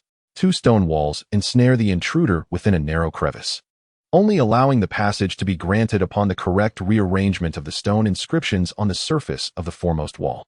According to the description provided by the soundbat, the child named Xia should not have encountered significant difficulty here, with an hour being ample time. However, it has already been over 3 hours since Xia entered the ruins, proving to be ensnared at this juncture. To decipher this puzzle requires an understanding of ancient script, a skill possessed by very few in the modern era, and it is improbable that a mere 9-year-old child would possess such knowledge. The creature's utterance may have the potential to breach the stone barrier, but it could also endanger those trapped within. Gently clasping the small red and white orb at her waist, Xiao Tian refrained from acting rashly and approached the stone wall, intending to tap it to gauge its thickness. Just as Xiao Tian raised her right hand, the stone wall before her began to tremble violently. Observing this, she immediately leapt back, evading the cascading dust and debris. The heavy stone wall gradually ascended with a thunderous rumble. Not only this barrier, but also the wall inscribed with ancient characters ahead began to rise. Finally, it was over. The illiterate Xia found this tedious obstacle course more exhausting than a physical confrontation. Should a further literary puzzle arise, she would be prepared to abandon all hope and dig her way out with her bare hands. Amidst the deafening roar, Xia suddenly detected the heartbeat and breath of a living being behind her. Another wild Pokémon. Turning around, she was surprised to find not the large sound bat she had envisioned, but a boy standing quietly in the light, his features illuminated against the backdrop of darkness. Having adjusted to the dim surroundings over nearly 2 hours between the stone walls, her eyes struggled to adapt to the sudden brightness of the candlelight, which shone as brilliantly as the sun, even proving somewhat blinding. The boy, with a serene expression, stood against the light. His icy blue eyes were clear and tranquil, while his silvery hair, reminiscent of moonlight, caught a hint of warmth under the flickering glow. Clad in a light long coat, he approached, bathed in a golden luminescence. As Xia finally acclimated to the unexpected radiance, she beheld the newcomer's visage. A girl? And quite beautiful at that. Xia felt a surge of confusion. Wasn't the entrance to the ruins sealed? Why had a stranger suddenly appeared? In the future, Xia would be quite grateful that Xiao Tian lacked the ability to read minds. Otherwise, animosity might have arisen at their very first meeting. Simultaneously, Xiao Tian scrutinized the individual who had been trapped in the darkness for 3 hours. With purple hair and eyes, clad in a white hooded tracksuit, the individual possessed an unremarkable appearance, standing slightly shorter than herself. Despite being confined in the pitch-black space for an extended period, he appeared calm, devoid of panic or fear. It seemed that this boy also possessed considerable skill and experience. Xiaodian mentally categorized him thus. As a result, the atmosphere between the two grew oddly tense as they each misidentified the other's gender. Greetings, may I inquire who you are? Xiaoya greeted the newcomer with a smile. She sensed that this girl, who had appeared in a somewhat suspicious manner, bore no ill intentions and thus felt no need for excessive wariness. Her confidence assured her that she would not misinterpret any malevolent vibes. Dr. Okido entrusted me with the task of guiding you out of here. Is that acceptable? Xiaodian succinctly conveyed her purpose. All the elaborate words of comfort she had prepared were cast aside, leaving only a simple inquiry. Xiaodian could see that the person before her required no consolation. Indeed, as you can see, Xiaoya replied lightly. It was Shigeru and the others who sought Dr. Okido's assistance. Is it truly permissible to allow a girl who appears to be of similar age to enter? Although this question inevitably arose, considering it was Dr. Okido's directive, this young rescuer surely possessed remarkable capabilities, as evidenced by the advanced Pokeball at her waist. Thank you for coming to my aid. I apologize for any trouble I may have caused you, Xiaoya expressed with a hint of regret. It was somewhat childish of her to venture into the ruins and require rescue, albeit primarily due to circumstances beyond her control. By the way, has the entrance opened? If she had come from behind, it meant she had somehow managed to unlock that heavy stone door. I can only open the door once, Xiaodian explained succinctly. The key to activating the stone door had been left outside, making it impossible to open again. So let us proceed. There is an exit ahead. Understood. Xiaoya perceived from Xiaoyan's assured tone that she possessed some knowledge of these ruins. Fortunately, the alternate exit Xiaoya had casually mentioned indeed existed. Otherwise, she would have been at a loss for how to escape. I haven't introduced myself yet. I am Xiaoya. It is a pleasure to meet you. The pseudo-boy, often mistaken for a youth, smiled as he performed the customary introduction to the true youth before him. Xiaodian. It is a pleasure, came Xiaoyan's succinct reply, her tone unwavering. I see. So you are the Xiaodian that Ash and the others often speak of, the one who frequently travels. I had imagined you were a boy based on their descriptions. It seems I was mistaken. Xiaoyan's demeanor might easily be misinterpreted as impatience or unwelcomeness. But Xiaoya had heard many stories about her from Xiaoyan and others. She understood that the girl named Xiaodian was merely reserved, not indifferent. Moreover, she was here to assist her, which warranted gratitude. Taking a few steps forward, Xiaodian suddenly paused as she felt something unidentifiable beneath her feet. Looking down, she was momentarily taken aback. Surrounding Xiaoya, the ground was strewn with rusty metal arrows and shattered stone projectiles, leaving scant space to place a foot within a mere few square meters. Even the typically composed Xiaodian could not help but be left speechless. To arrive at the correct answer through such means was indeed unprecedented. In that fleeting moment, the young prodigy felt assured that his decision to enter was indeed the right one. Otherwise, by the time Xiaoya deciphered all 3 checkpoints through such means, night would have undoubtedly fallen. Shall we proceed? The violet-haired boy and the silver-haired girl ventured deeper into the ruins, side by side, illuminated by the warm glow of candlelight. Chapter 11. Malicious traps amongst tangled texts. What kind of place is this ruin? It appears exceedingly unwelcoming to outsiders, Xiaoya mused softly. Trailing behind Xiaodian, as they navigated the labyrinthine traps. The density of traps here clearly served not merely as a warning, but seemed intent on exterminating any intruder. This ruin was constructed over 7 centuries ago, Xiaoyan's voice echoed from ahead, catching Xiaoya by surprise. She had assumed Xiaodian would not entertain such mundane inquiries, given that Xiaoji always depicted him as an aloof, formidable figure. The people of that era, plagued by incessant rains, erected this altar to beseech the sea deity for favorable weather in the coming year, Xiaodian explained succinctly. I see, Xiaoya nodded, signaling her understanding. No, she understood even less. Why would a structure dedicated to invoking bounteous weather seek to annihilate all outsiders? Was it not peculiar, perhaps even a form of blood sacrifice? Offering the lives of intruders to the sea deity, such a notion seemed far-fetched. Xiaoya's emotions were so tumultuous that she nearly stumbled into a trap. Perhaps sensing that her thoughts had strayed far from the matter at hand, Xiaodian paused before elaborating further. Due to the frequent coveting of the sea deity's treasures by outsiders, the indigenous inhabitants had transformed the paths leading to the altar into their current perilous state. I see now, Xiaoya realized, it was not an attempt to sacrifice us. Xiaodian interjected. No, such an imagination is utterly absurd. Peering over Xiaoyan's shoulder, Xiaoya glimpsed the ancient parchment he held. Its time-worn surface clearly depicted the floor plan of the ruins. Despite its dilapidation rendering it somewhat obscure, Xiaoya, having traversed a considerable distance, immediately recognized that the marked symbols indicated the locations of traps. Moreover, the area with the stone puzzle bore a unique sign as well. Identical markings could be discerned from their current position to two other locations at the farthest reaches of the ruins. Xiaotian, can you decipher the inscriptions on the walls? Xiaoye inquired tentatively. Indeed, Xiaotian nodded. That is splendid news, Xiaoye sighed in relief, once again expressing her heartfelt gratitude for his assistance. Were she to continue relying solely on trial and error, she would likely remain trapped until nightfall. If one could interpret the ancient script, they might navigate the mechanism correctly. With the map's guidance, Xiaoye and Xiaotian successfully evaded all potential traps. Though neither believed they would fall victim to them, it was wise to exercise caution. The two individuals advanced in silence, the sound of their footsteps echoing through the stillness of the underground tunnel. Their communication was sparse, yet the atmosphere was far from awkward. Rather, it exuded a natural harmony, both parties oblivious to the ease that enveloped them. Perhaps due to the obstruction of a previous trap, this stretch of path diverged from the outside world, devoid of any wild Pokémon sightings. Consequently, their journey flowed with far greater ease than before. Soon, the familiar wall of obstacles materialized once more before their eyes. Xiaotian did not rush forward, but instead paused at a distance, scrutinizing the central puzzle of characters that read 44, contemplating the implications of approaching, as the wall behind them would descend, casting the flickering candlelight into darkness. Judging the arrangement of these characters in complete darkness would prove to be quite a challenge. Aware that Xiaotian was pondering the configuration, Xiaoyi refrained from interrupting, quietly standing by in patient anticipation. This domain was, admittedly, beyond Xiaoye's expertise, relegating her to the role of an observer. It soon became evident that Xiaotian was indeed far more efficient than the illiterate Xiaoyi. In less than 3 minutes, he nodded at her, and together they stepped forward. With a rumble, the stone slab beneath them sank as it sensed their weight, triggering the stone wall behind them.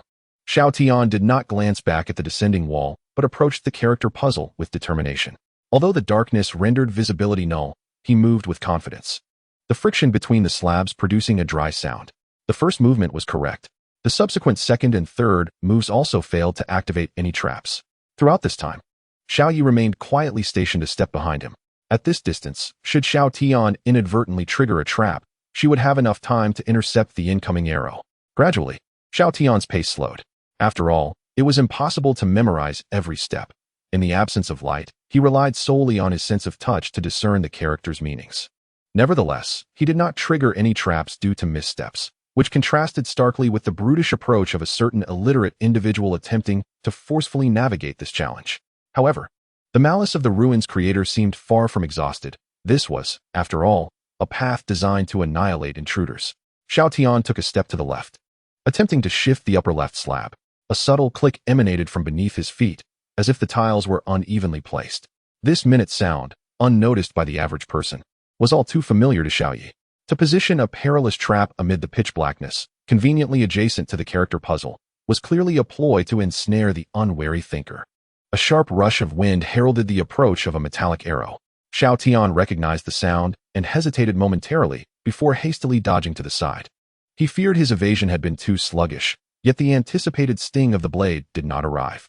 The wind's advance abruptly ceased midway, followed by Xiaoye's voice from that direction. That was quite perilous. The sound of the wind was faint as Xiaoye seemed to wave the arrow she had just intercepted. It's all right, I will catch all these arrows. You just focus on disarming the mechanism, Xiaotian. Her tone was casual, while Xiaoyan's eyes widened slightly in the darkness.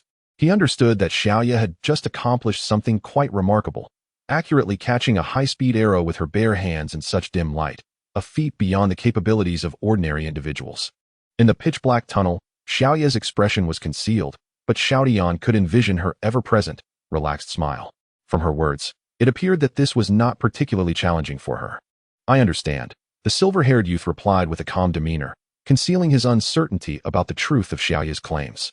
Given the intricacies of the mechanism, it was indeed difficult to defend against, and rather than hesitating and wasting time, it would be better to trust her, at least this once. Xiaoye, in turn, validated Xiaotian's trust with her actions. As the next arrow flew towards them, she swung the arrow shaft in her hand like a blade, deftly and sharply deflecting the incoming projectile. Stepping back 2 paces, she stood behind the unmovable Xiaotian, a faint smile of resignation gracing her lips. Although she had asserted that she would catch all the arrows, could mere words truly inspire such trust in a newly acquainted stranger? Such unprecedented treatment was indeed unsettling.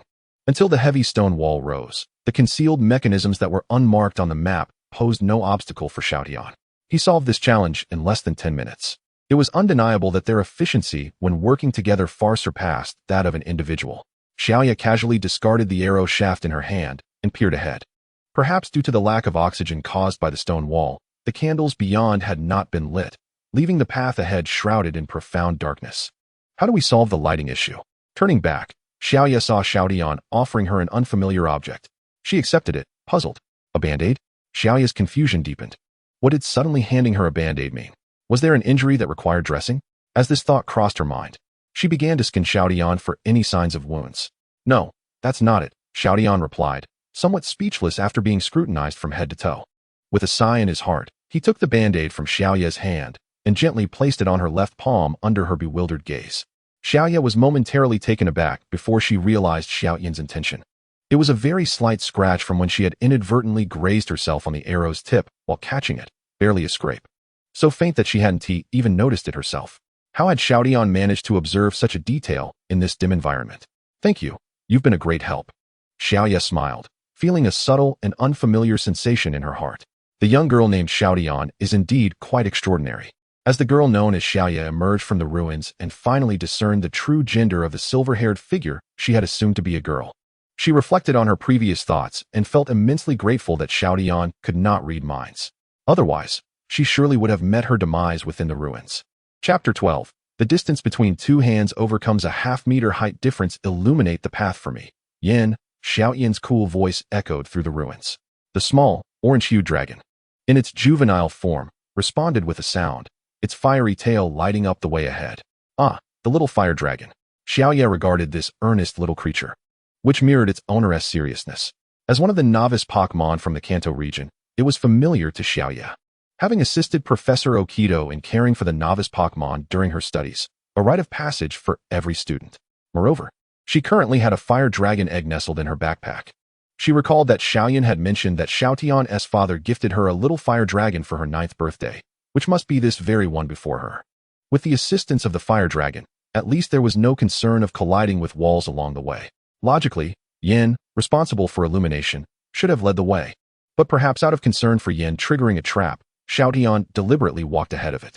Thus, the little fire dragon found itself reluctantly walking alongside Xiaoya. It raised its head and observed the unfamiliar human beside it, noting that she was not one of its owner's previous acquaintances. Noticing Yin's gaze upon her, Xiaoya smiled at the diminutive fire dragon and softly said, "Thank you for your flames." "Ah wu," Yin replied solemnly, nodding. They continued smoothly until they reached the final stone wall. With Yin's light, Xiaotian's speed in deciphering the textual puzzle increased. As for why she did not release the fire dragon earlier, perhaps it was due to a desire not to overly rely on the powers of Pokémon. When the flying arrows fell from Xiaoya's hands, Yin's widened eyes mirrored the expression of its owner from earlier. Not only did it precisely intercept the arrows with the swiftness of teleportation, but it also expertly blocked the high-speed projectiles. Such actions were decidedly extraordinary for a mere 9-year-old child. At that moment, the two had already familiarized themselves with this cooperative dynamic. Although their verbal exchanges were scarce, their well-timed division of labor had indeed established the quickest strategy for overcoming the current challenges. In a fleeting moment, Yin inexplicably felt a resemblance between its owner and this purple-haired human it had just met. The reflections of ancient scripts danced in Yin's ice-blue eyes, while the light lavender gaze of Xiaoya was fixated on each arrow soaring through the air. Though their tasks differed, the focused tranquility etched between their brows was strikingly similar. As the final stone wall ascended, both Xiaoya and Xiaotian were momentarily taken aback. From beyond the wall, a long-lost breeze and faint glimmer of light wafted through. Not far ahead, the remnants of the ruins could be seen, the great door having collapsed and been buried beneath the sands. The stone bricks of the ceiling bore a noticeable fracture, through which delicate rays of sunlight cascaded, illuminating the shimmering dust that danced within the beams. The blueprints delineated their path only up to the third stone wall, beyond which lay an enigma. At first glance, the exit ahead appeared to have succumbed to the ravages of time, leaving only a narrow aperture above as the solitary passage to the outside world. Little Tian approached the stone wall at the end and rapped upon it. The dull thud resonated, confirming that the collapsed doorway behind was indeed choked with sand, rendering further progress impossible. It seemed, then, that only this route remained. Little Yi and Little Tian exchanged a glance, and together gazed upwards at the damaged ceiling. The narrow opening was barely wide enough for an adult's shoulders, likely only passable for an underage child. Through the gap, a hint of the sky's unique azure hue was visible, and the sunlight filtering through appeared almost blinding against the dimness of the ruins. To be candid, the height of the ceiling was quite formidable, although the inhabitants of this world possessed the athleticism to leap 3 feet high. Reaching the nearly 10-meter ceiling remained a challenge. Nevertheless, it was time to attempt it. Little Tian retreated a few steps, gathered momentum, and leapt. Having witnessed the scene of Ash leaping effortlessly onto a hot air balloon in a bygone animation, Little Yi was not astounded by Little Tian's extraordinary jumping prowess. However, despite the silver-haired youth's remarkable ability, he still fell short by over half a meter from the opening. It became evident that a direct leap would not suffice. As Little Tian contemplated a solution, he suddenly noticed Little Yi, who had somehow procured a few rusted metal arrows. She stood on her tiptoes and forcefully wedged them into the crevices between the bricks. Only when nearly 30 centimeters of the arrows were embedded in the sand did she cease her efforts, brushing the dust from her shoulders. She silently hoped that the quality of these antique arrows was satisfactory, glancing up at the position of the opening while mentally calculating the angle and distance. Could it be? Little Tian paused, yet before he could voice his thoughts, the violet-haired youth had already sprung into action. The figure clad in white hovered gracefully in midair, and as he reached the apex of his jump and began to descend, he deftly pushed off from one of the parallel arrows embedded in the stone. A crack echoed as the powerful force threatened to dislodge the arrow, but fortunately, it held firm. Little Yi utilized the momentum to propel herself skyward, rapidly approaching the sunlit opening above. At this distance, it was certainly manageable. With precision, she grasped the ledge of the opening with one hand, hanging there momentarily before executing a somersault to leap through. The little fire dragon blinked, tilting its head in surprise. This method worked as well. Was this human truly not a long-tailed creature? How fortunate that she had not miscalculated her angle. Without the force of nature, it was indeed quite inconvenient. Setting aside her less than dignified thoughts, Little Yi dusted off her hands and extended a hand towards Little Tian, the height now perfectly suited for him. Xiao Tian gazed upwards at the slender-armed boy with violet hair, whose delicate limb possessed the strength to perform the previously executed intricate maneuvers. The boy's smile radiated a clarity unmarred by shadow. Bathed in the gentle luminescence above, the silver-haired youth leapt once more. The length of their arms perfectly compensated for the half-meter height disparity. "Thank you," Xiao Tian nodded, leveraging Xiao Ye's strength to scale the wall, a rare sigh of resignation escaping his heart. Truly, it was unclear who played the role of the helper and who that of the helped. Xiao Yi, cradling the warm little fire dragon, surveyed their surroundings before letting his gaze return to Xiao Tian, a smile gracing his features. "It's fortunate to have you here, otherwise I might not have managed to escape this place." He gestured ahead. "It's your moment to shine again." Xiao Tian quietly scrutinized his surroundings. Although the blueprints did not depict this location, the scene before him was not surprising. It mirrored the most probable scenario described by his father. They stood within an expansive open hall enclosed by stone walls, where the glaring afternoon sun illuminated the flagstone floor, its intricate patterns now worn and weathered by the passage of time. Opposite them stood a towering stone door, its surface etched with intricate, albeit indistinct, inscriptions.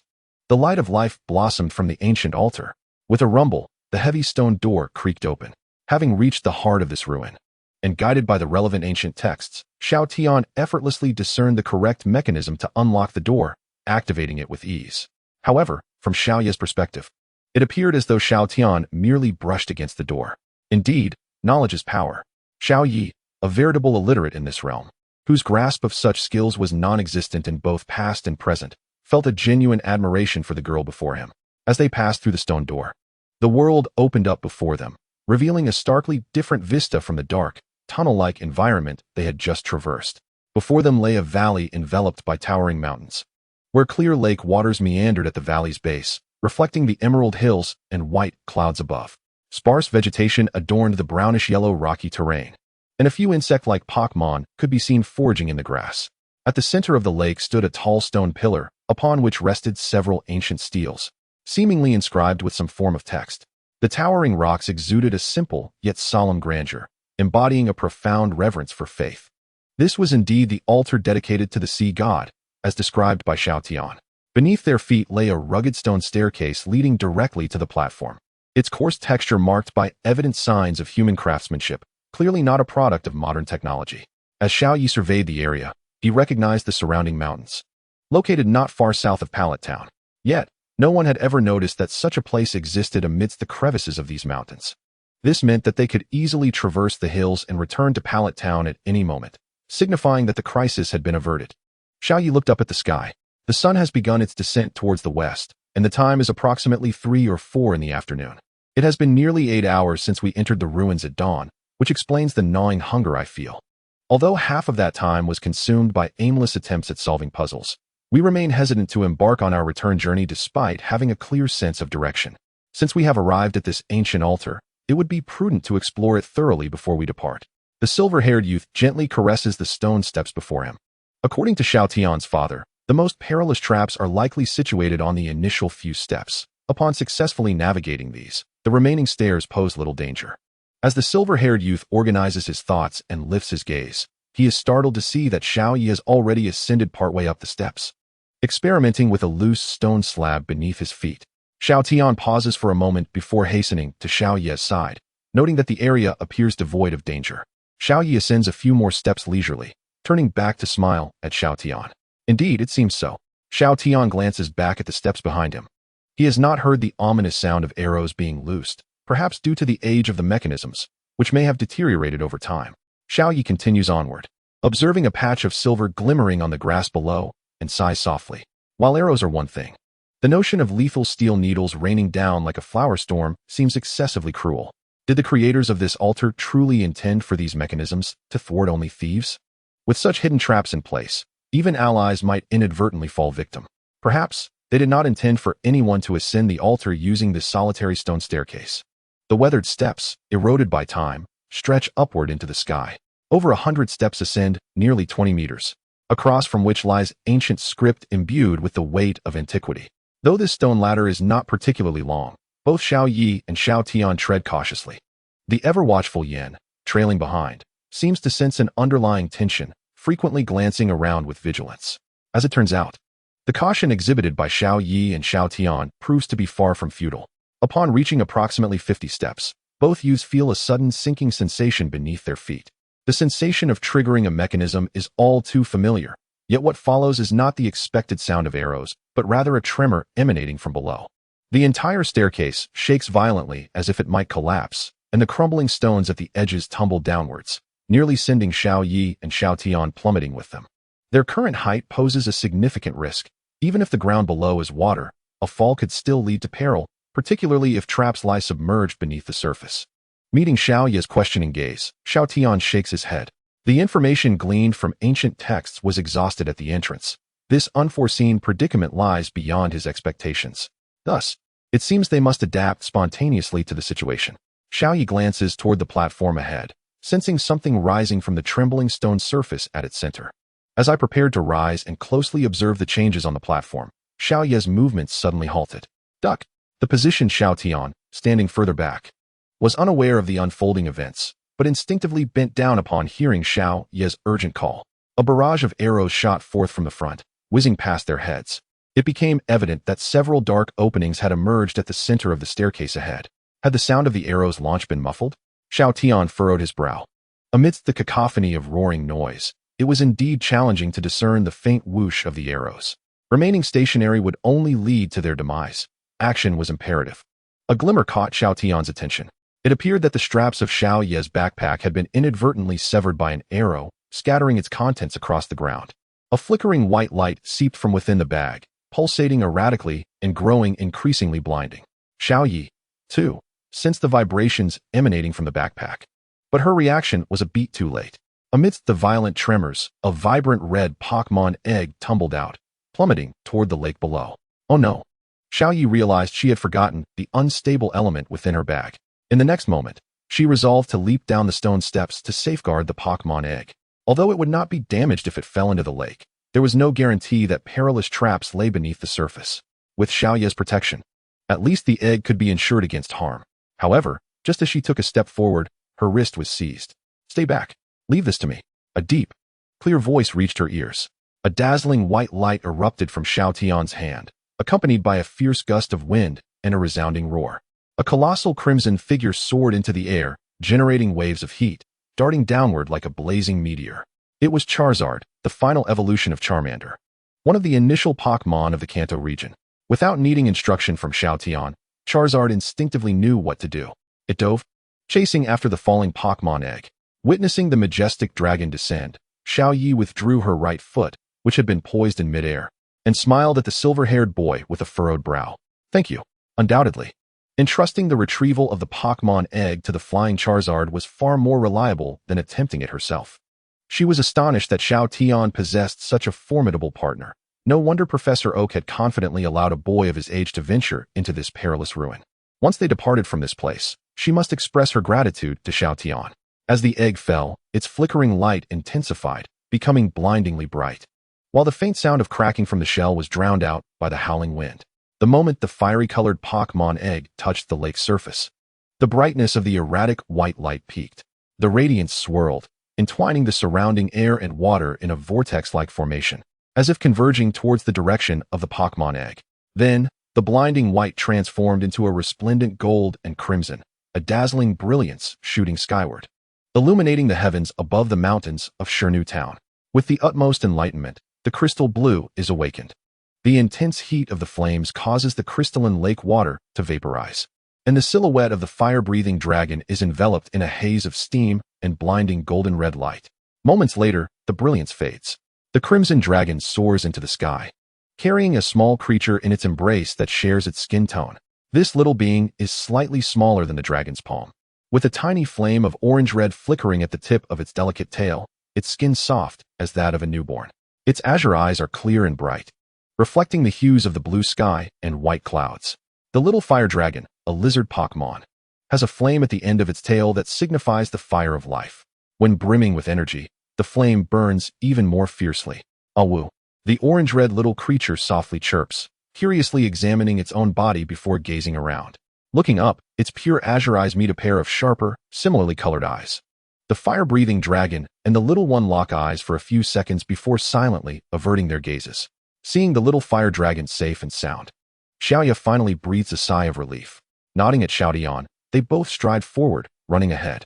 Though running on the trembling stone steps could easily lead to losing balance and falling, both Xiaoya and Xiao Tian maintain their steadiness. The blazing flames form an impenetrable barrier, turning any arrows shot from any direction into mere dust beneath the dragon's fiery breath. With the fire-breathing dragon's protection, this perilous road transforms into a smooth pathway. The tiny fire dragon sits in the dragon's broad palm, gazing up in dazed wonder. The red flames reflect in its azure eyes, making them shimmer with brilliance. As Xiaoya and Xiao Tian step onto the platform, the vibrations gradually subside. The fire-breathing dragon circles a few times before gently landing and presenting the soft little dragon to Xiaoya. The orange-red little fire dragon blinks in confusion, but upon seeing Xiaoya, its eyes light up instantly. Awoo-woo-woo. The little fire dragon eagerly leaps toward Xiaoya, nuzzling into her embrace. Indeed, it recognizes this familiar essence. The small creature contentedly squints its eyes, for this is the very person who accompanied it before birth. Tenderly wiping the dust from its egg, this is the same person who brought it to the rooftop under the blue sky, where the gentle breeze carried the sweet melodies of a flute. Although this is their first official meeting, the little fire dragon immediately recognizes the human who has provided it with the most warmth. Xiaoya carefully cradles the warm little fire dragon. Though not her first encounter with Pokémon, it is her first experience with one that belongs to her. Just by gently holding it, Xiaoya can feel the little fire dragon's affection and reliance on her. Hello, little fire dragon. Xiaoya smiles as she lifts it, her voice soft. From now on, I look forward to your guidance. Awu. The little fire dragon responds with a gentle call. Observing the warm and harmonious scene between Xiaoya and the little fire dragon, Yin glances at his stoic master and cannot help but let out a deep sigh. I recall the moment of my birth, when I was nearly terrified into cardiac arrest by a dark-faced master. The disparity between dragons is indeed profound. With a sigh, Yin welcomed a beam of red light, only to be inadvertently drawn back into the Pokeball. After a brief exchange with the little fire dragon, Xiaoya also returned it to the Pokeball she had prepared in advance. After all, this was a perilous ruin, and a newly hatched Pokémon was easily susceptible to injury. Having completed this task, Xiaoya rose to find Xiao Tian observing the ancient stone table at the center of the platform. It was this heavy stone table that had risen from its base during the earlier tremor, As Xiaoya approached, she examined the antique table closely. Its surface was etched with indistinct, peculiar symbols, likely belonging to the same script as that on the surrounding stone tablets. Unfortunately, the marks had become too blurred over the passage of time, rendering their meanings almost indecipherable.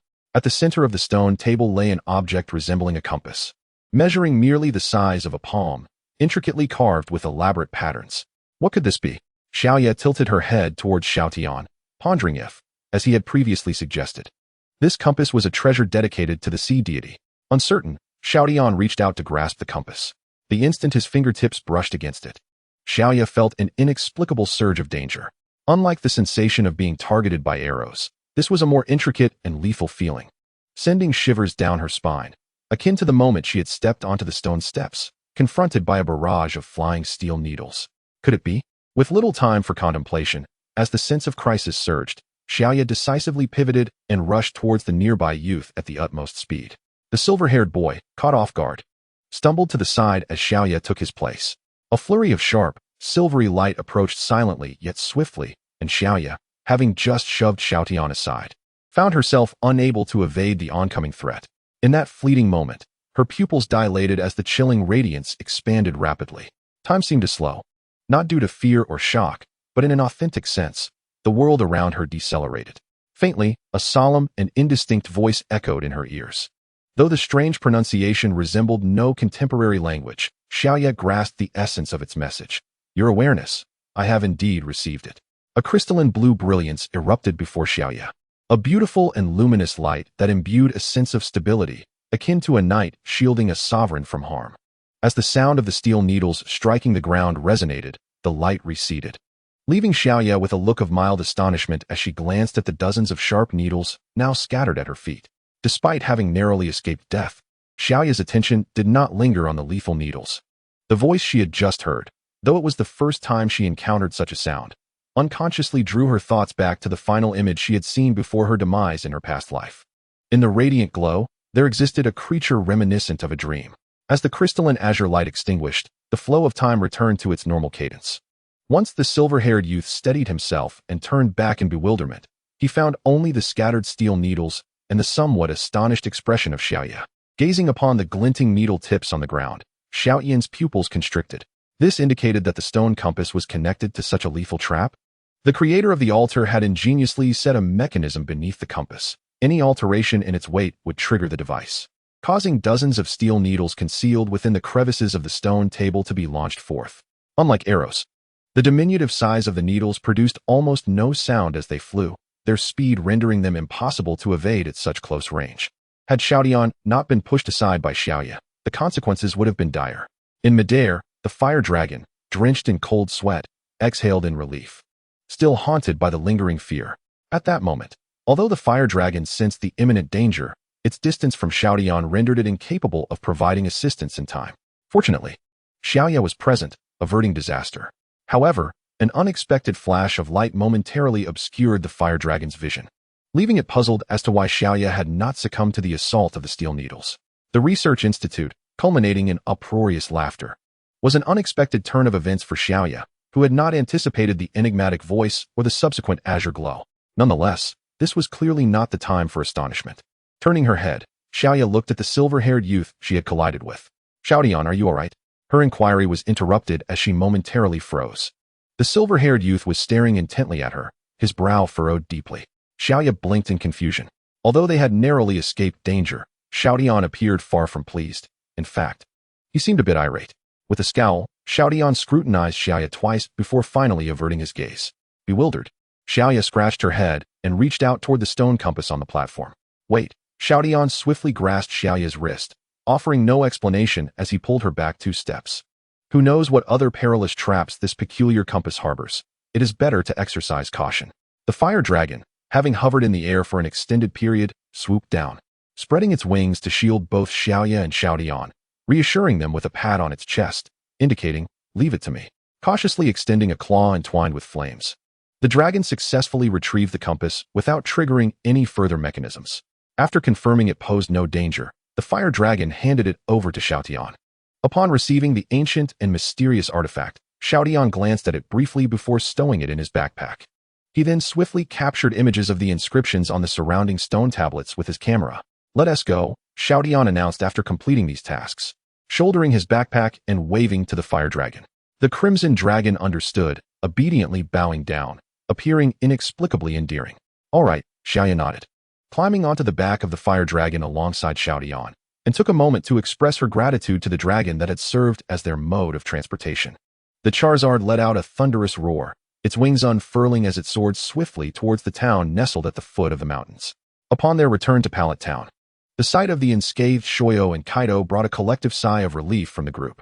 In response to Ash's concerned inquiry about whether they had encountered any wild Pokémon, Shoyo candidly replied, "It's all right, I was quite gentle." With both of them safely returned, the welcome party for Kaido commenced seamlessly that evening. Of course, the so-called welcome party was merely a gathering for dinner. Under a resplendent canopy of stars, an elderly man and 5 children set up a table in the backyard of the lab, initiating their feast. The aroma of the food drew nearby Pokémon closer, transforming the dinner of 6 into a grand celebration at Professor Oak's research facility. The ever-enthusiastic Ash and May reveled in playful antics with the Pokémon, inevitably drawing some playful jabs from Gary. Professor Oak listened intently as Shoyo recounted the events surrounding the ruins.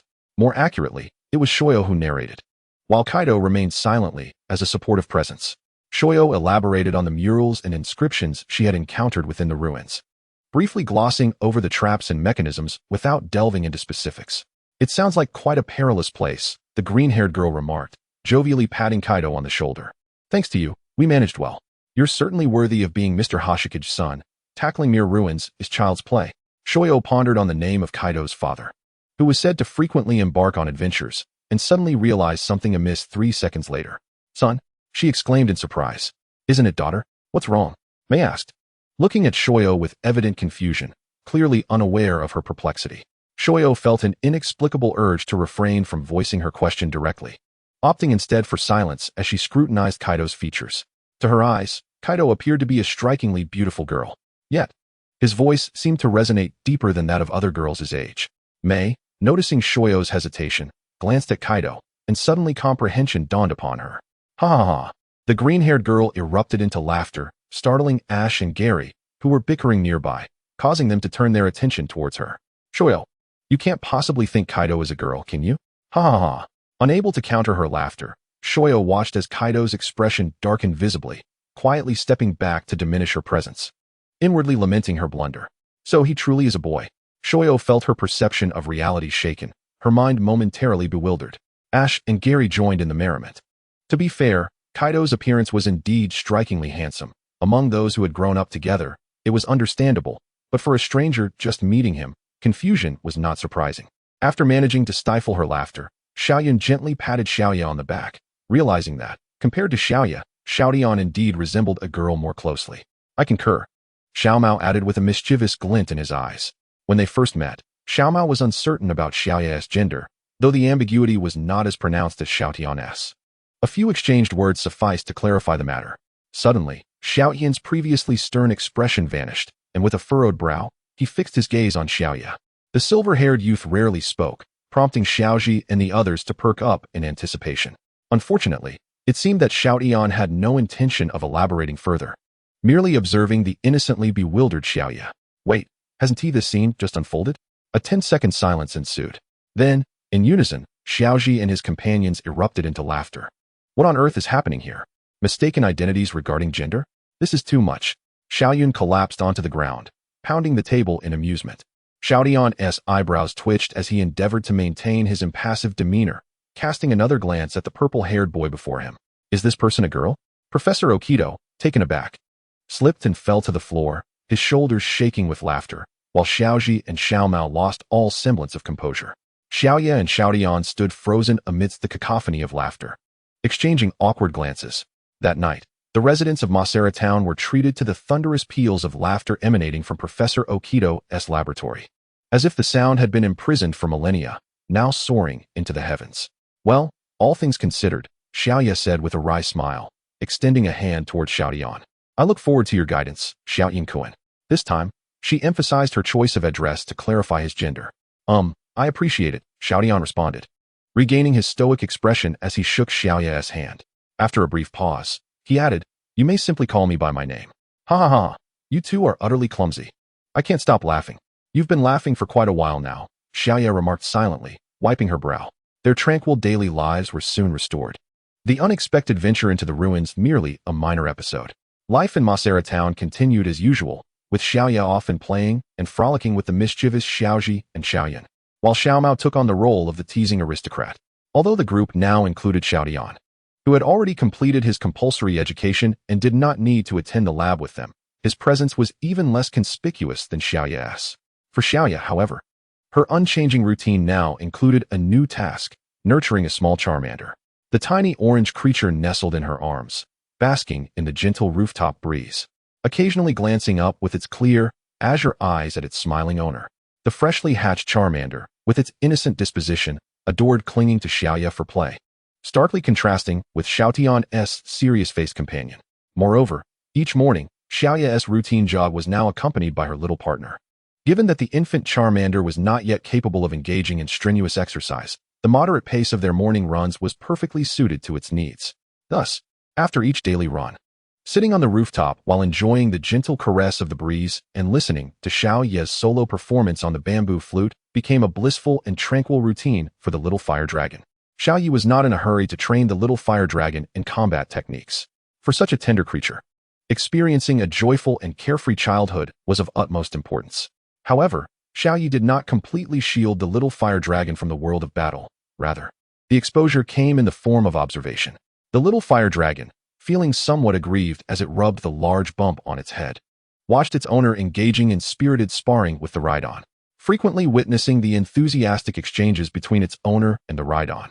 The inquisitive little fire dragon could not help but desire to try its own hand, with results that were predictably underwhelming. Its proud ember attack merely tickled the opponent, before the mighty Rhydon effortlessly swatted it down to the ground. If only I could become as strong as that creature. Cradling its head, the little fire dragon reminisced about the day it was born, soaring through the skies on the back of a crimson dragon, surrounded by the fierce and blazing flames that filled its heart with longing. Are you picking on the little one since you can't win against Xiaoyi? That's just pathetic, teased the fiery sparrow, who enjoyed a close bond with the Rhydon, as it stroked the little fire dragon's soft skin. It was its choice to engage, why blame me? Retorted the Rhydon, exasperated. And you can't even defeat a human child, piped up Butterfree with a haughty flutter of its wings. Why don't you come and try it, then? Faced with the laughter of a crowd of friends, the Rhydon was on the verge of tears. Who could fathom why that 9-year-old child possessed combat prowess surpassing even that of Pokémon? It was practically a humanoid monster. Could I really be blamed for this loss? Butterfree, brimming with self-importance, flitted to Xiaoya's side, circling around joyfully, though unable to comprehend the cheerful banter of the lively little creatures. Xiaoyi smiled and affectionately patted Butterfree's head, inquiring if it was hungry. The Rhydon, silently covering its face under the admiring gaze of Butterfree, pondered whether the training should continue. After feeding Butterfree a berry, Xiaoyi glanced at the Rhydon, momentarily taken aback. Of course, exclaimed the Rhydon, instantly invigorated. Despite frequently facing defeat, its passion for battle was unwavering. Whether the opponent was human or Pokémon, any formidable adversary was enough to ignite its excitement. Meanwhile, the little fire dragon, as usual, followed its owner through the forest for training. Today, Xiaotian opted for a somewhat uneven path, leading them deep into the mountains. After navigating around a large rock, the silver-haired youth and the orange fire dragon stumbled upon a startling scene. The Rhydon, eyes wide with fury, raised its colossal fist, generating a howling wind as it swung down towards the diminutive figure clad in white. Upon realizing the gravity of the situation, Xiaotian instinctively reached for the Pokeball at his waist. However, the distance between Xiaotian and the Rampardos was indeed considerable. Even dispatching his father's formidable Charizard would not suffice for timely rescue. In the next moment, his finger, poised over the Pokeball switch, suddenly froze. Yin widened his eyes, staring in astonishment at the incredible scene unfolding before him. A slender palm braced against a fist as hard as rock, despite the vast disparity in size. The force unleashed was remarkably similar. One hand intercepted the Rampardo's punch, while the other deftly targeted its elbow, twisting into a throw. The massive Rampardos was hurled into the air, tracing a perfect arc, a textbook shoulder throw. To send a creature weighing over 120 kilograms soaring like that was not merely a feat of Xiaoya's strength. It was largely a result of harnessing the momentum of the Rampardo's own strike. The Rampardos, accustomed to such treatment, quickly adjusted in midair, managing to land on its feet, stumbling several paces before finally regaining its balance. Ha ha ha, what a loser, cackled the ever-sarcastic Fyroke, pounding the ground in laughter. The Rampardos merely rolled its eyes, expertly ignoring its companion's taunts.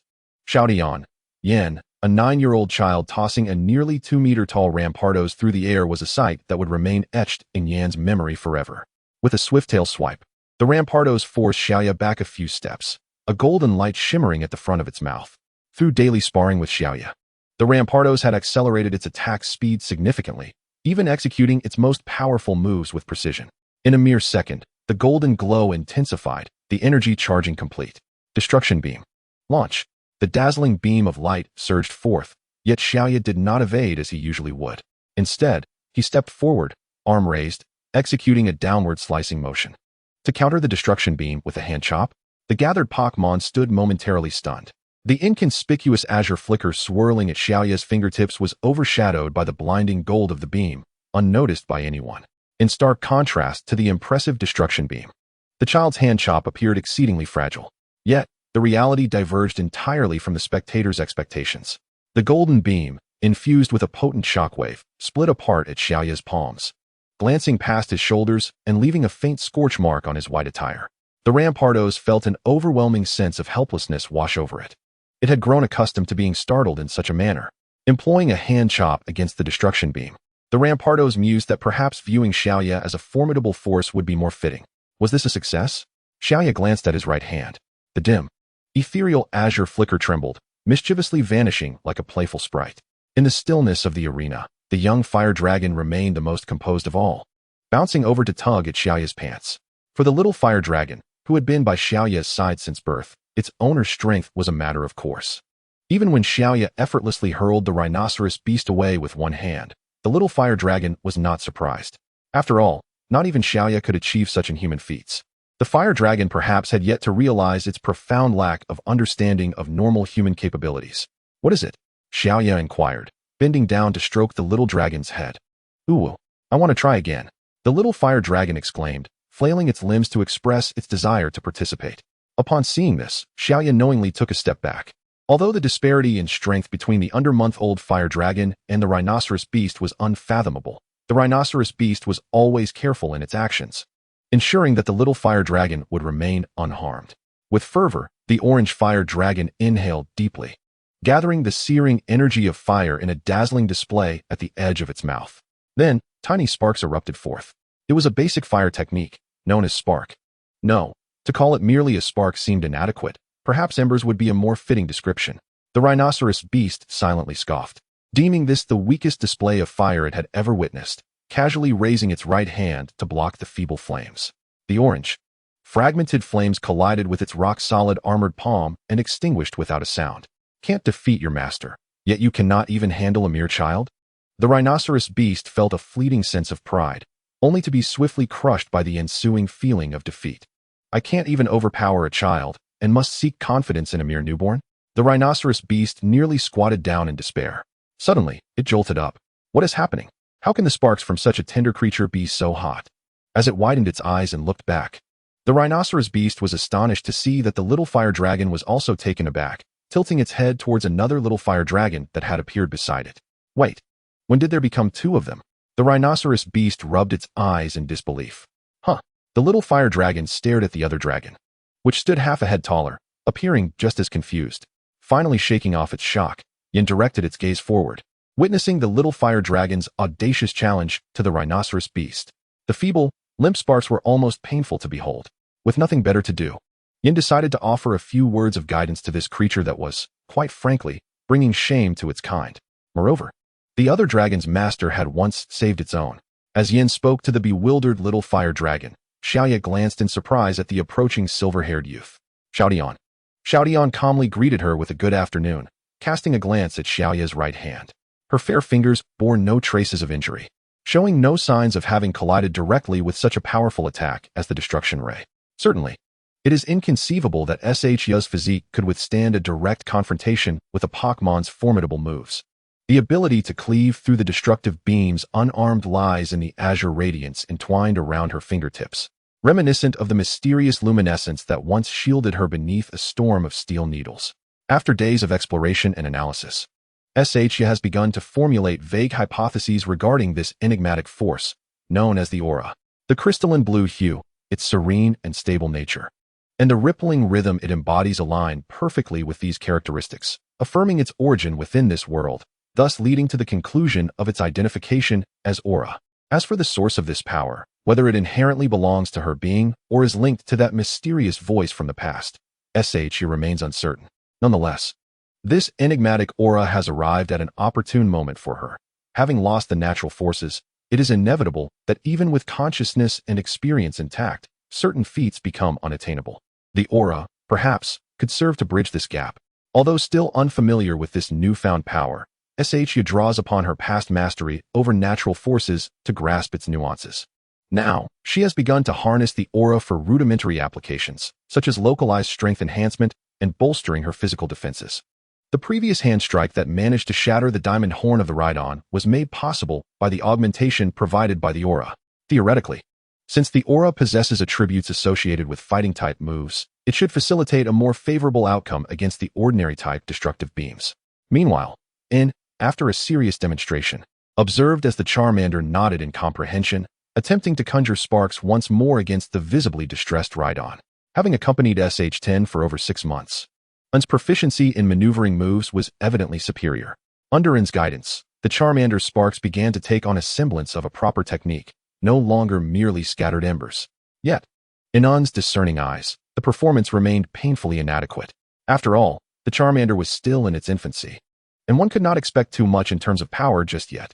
Moreover, with half a year remaining before their journey commenced, there was ample time for the Charmander to mature into a reliable starter Pokémon. The two trainers observed their Pokémon frolicking in silence, without uttering a word. Meanwhile, the Rhydon could only endure the playful harassment of the two Charmanders, its expression a mix of innocence and resignation. Ya's less competent Charmander was manageable, but Un's sparks were genuinely scorching.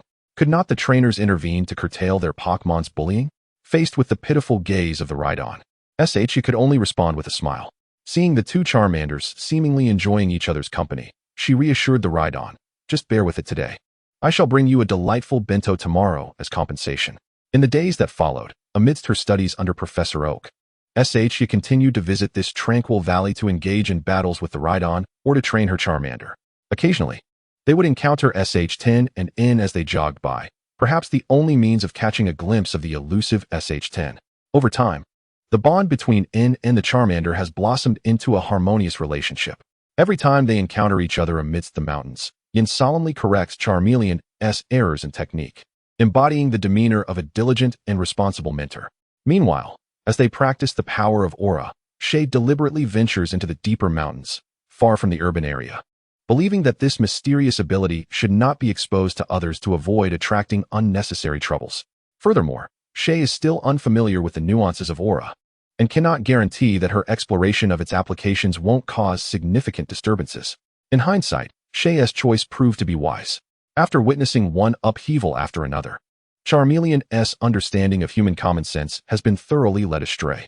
The half-year of transformation began in early winter, in the dense forests on the southern outskirts of Masera town.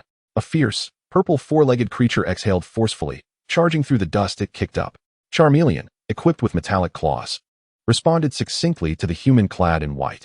The now significantly taller orange dragon skillfully swung its claws, the silvery glint of its metallic claws clashing against the hard horn of Nidoking. After a brief stalemate, Charmeleon unleashed a surge of strength, sending Nidoking staggering back, while it itself took a step back, filled with determination, releasing a burst of small flames. As the seasons flowed, the scorching sun of midsummer gradually transformed into the gentle warmth of early winter. Over these 6 months, Charmeleon has shed its once tender and inexperienced demeanor. Not only has it reached a height of 6 decimeters, but its strength has also steadily grown. Having mastered several relatively practical advanced techniques, its combat capability has become quite reliable. Nevertheless, its personality remains unchanged, innocent, lively, and very approachable. Often, if Yin were not present, Shay would worry that Charmeleon might be lured away by the Pokémon in the back mountains. Perhaps it is the innate nature of fire-type Pokémon, but Charmeleon is exceedingly enthusiastic about battle, with its combative instinct evident since its early days when it sought to challenge a Beedrill. Thus, Shay frequently engages it in sparring sessions with the wild Pokémon nearby. From initially being overwhelmed by a Caterpie to now standing undefeated in most encounters, Charmeleon's remarkable growth is evident. Of course, facing a foe of Nidoking's caliber is still beyond Charmeleon's current capabilities. Not only is there a vast disparity in strength, but the type disadvantage also looms large. It is likely that only after Charmeleon evolves into a Charizard, experiencing a significant enhancement in power, will it be qualified to confront such an opponent. As Nidoking steadied itself after its horn attack failed, it unleashed a flurry of poisonous needles. The violet needles glimmered ominously. Being struck by one was far from a trivial matter, as it could lead to a state of poisoning. Without needing Shay's guidance, Charmeleon instinctively reacted, leaping back to evade the reach of the poisonous needles, and began to circle to the right. Following suit, Nidoking's poisonous needles swept across. But this time Charmeleon chose to confront it head-on. As the thick barrage of poisonous needles approached, with a deft misstep, the orange dragon created several afterimages, weaving flawlessly through the onslaught of needles. If the rhinoceros beetle were present, it would undoubtedly harbor silent disdain. For this is clearly a familiar stance of Xiaoya evading its sharp stone attacks, perhaps due to frequent observations of the battles between Xiaoya and the rhinoceros beetle. The Charmeleon unconsciously mimics its master during combat. The combat style of Xiaoya, characterized by rapid assaults, is distinctly evident in the Charmeleon. Xiaoya's greatest strengths lie in speed and evasion, and she has indeed been deliberately training the Charmeleon's speed, fully aware of the paramount importance of velocity in battle.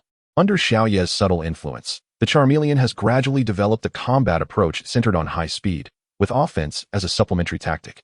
With the current agility of the Charmeleon, it can adeptly evade the majority of attacks from wild Pokémon. Against foes like Nidorino, who do not excel in attack speed, dodging their moves is relatively straightforward. However, if the opponent is an experienced Pokémon trained by a skilled trainer, the situation becomes considerably more challenging. For instance, just days prior, during a friendly spar with Yen, the Charmeleon lamented that Yan's Fire Blast was as swift as a fiery meteor, leaving it no time to react before being scorched into a roasted Charmeleon. After evading the poison sting, the distance between the Charmeleon and Nidorino was reduced to a mere 2 paces. The purple creature, displaying keen reflexes, ceased its poison sting assault, leaping into the air to deliver a powerful kick with its robust legs. A double kick. The feet, glowing with white light, surged toward the Charmeleon's face. Yet it remained composed. Emitting a plume of gray-black smoke to obscure its opponent's vision, the Charmeleon deftly sidestepped to the left, evading the oncoming strikes. Orange flames flickered to life in its palm, spiraling delicately around its right fist. Although the smoke obscured visibility, the Charmeleon could ascertain the general location of its opponent through sound alone. With a swift shoulder withdrawal and a strong stance, it executed a fire punch. The fist connected, yielding the gratifying sensation of impact and a pained cry from Nidorino. Given their proximity, the likelihood of missing the target was nearly non-existent. The fire punch was not a technique imparted by Yen, but rather one the Charmeleon had inadvertently mastered. Much like children mimic those close to them, the actions exchanged between Xiaoya and the rhinoceros beetle left an indelible impression on the Charmeleon, which often imitated Xiaoya's movements.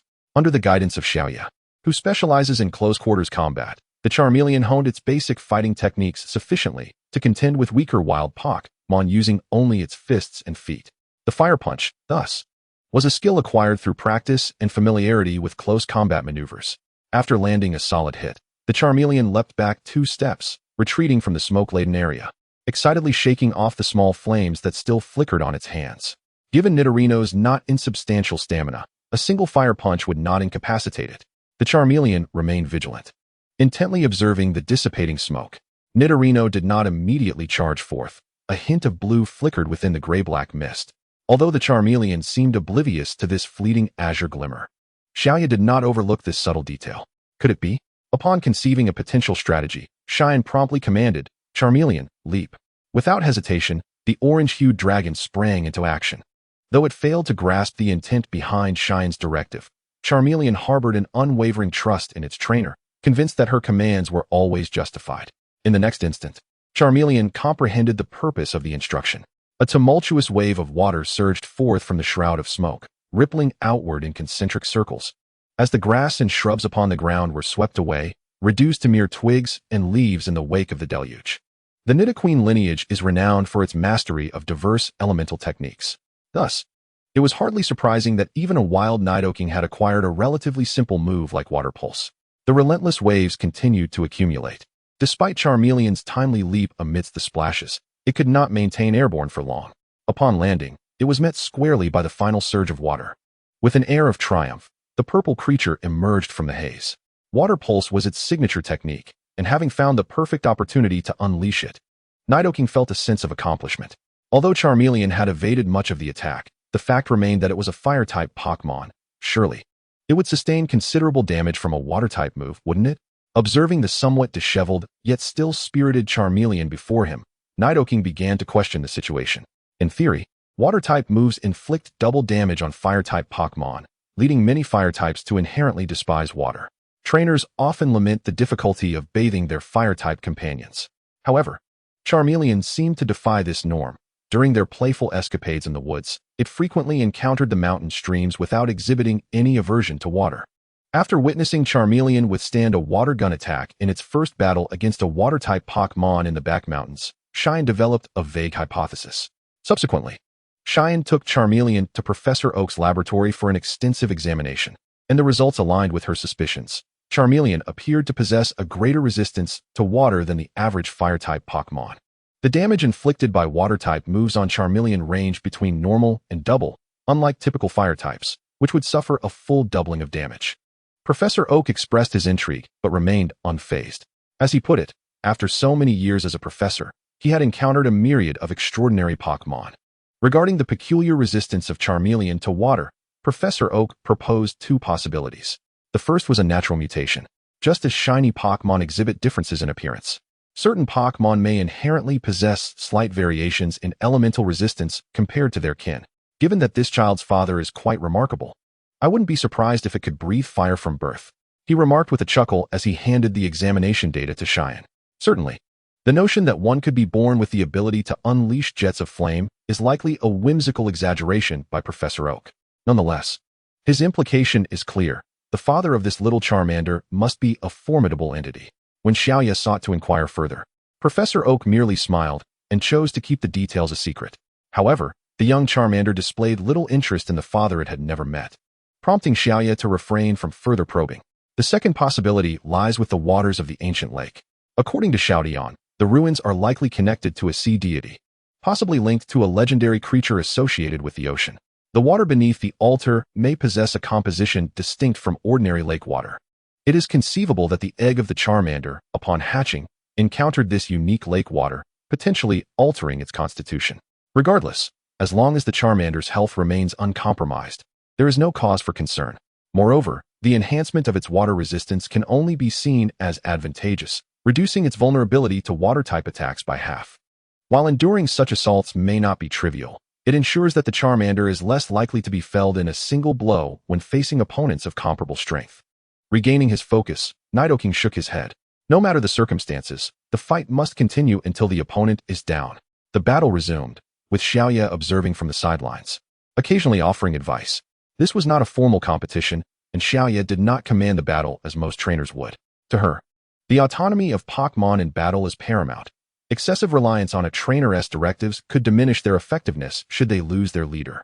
At the very least, Xiaoya hoped her first partner, the Charmander, could fend for itself in her absence, rather than succumb to panic.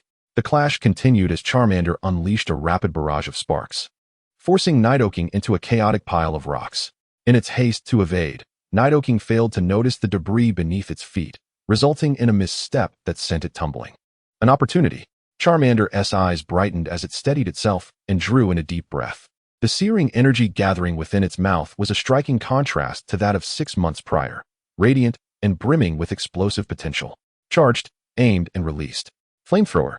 The vibrant orange flames surged forth, imbued with a fierce heat that scorched the vegetation in their path, generating a wave of warmth in the air.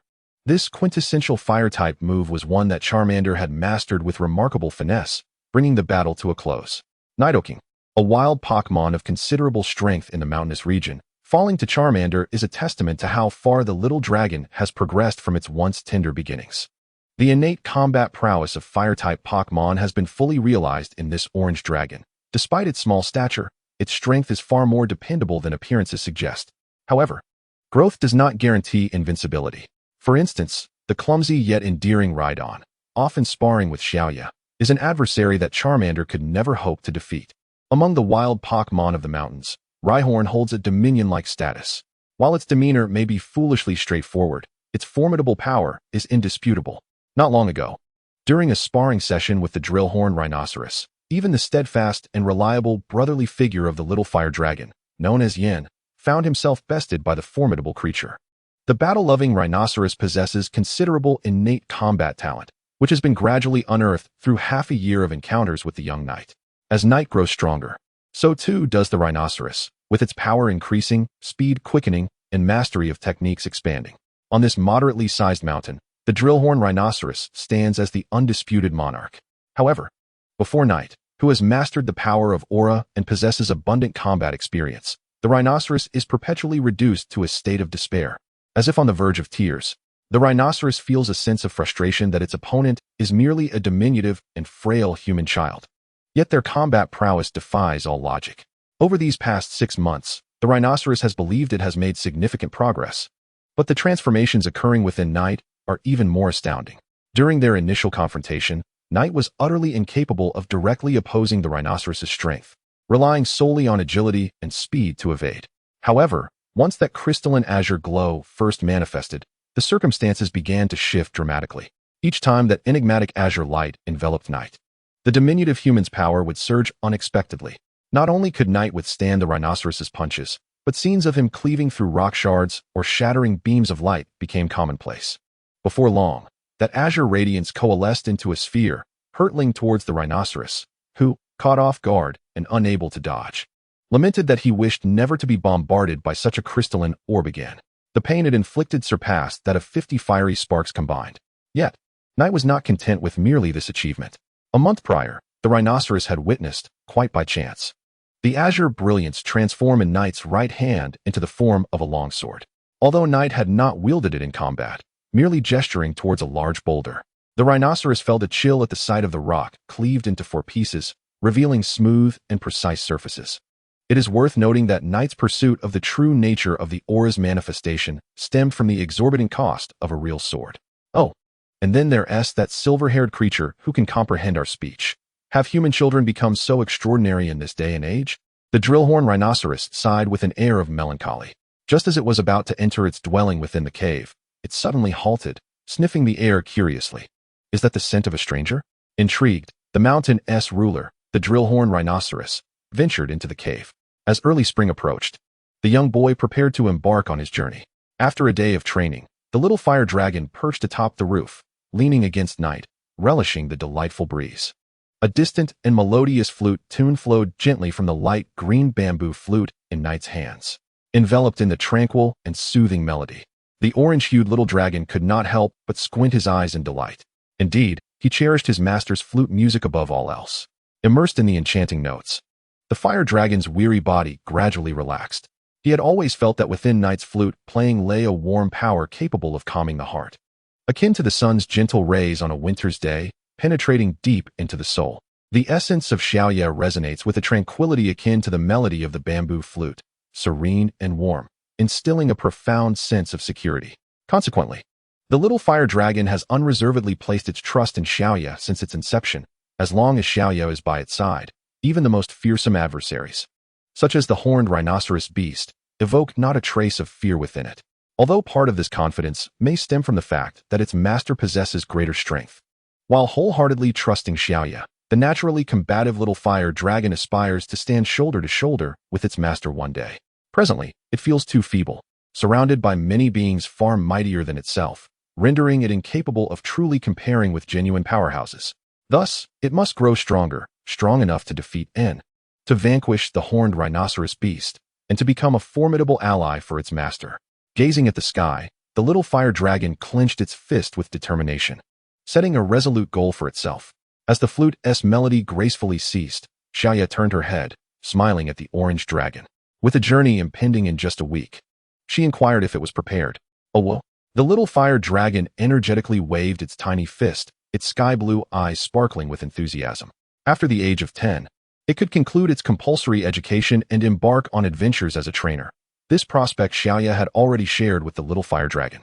This lively and active creature felt no anxiety about adapting to the sudden changes of its environment. Instead, it brimmed with anticipation for the world beyond and the formidable foes that awaited.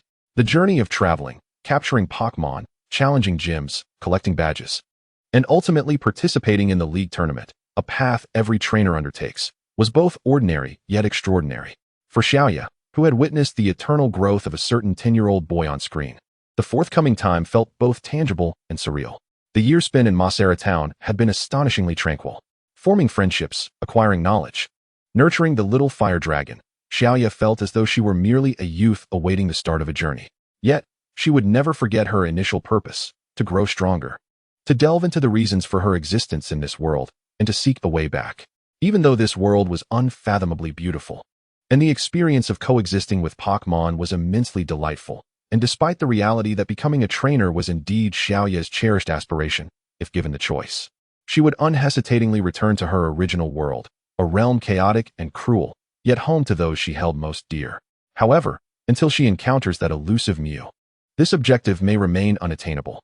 The young man in white gazed at the distant horizon, gently squinting, feeling a gentle tug at his sleeve.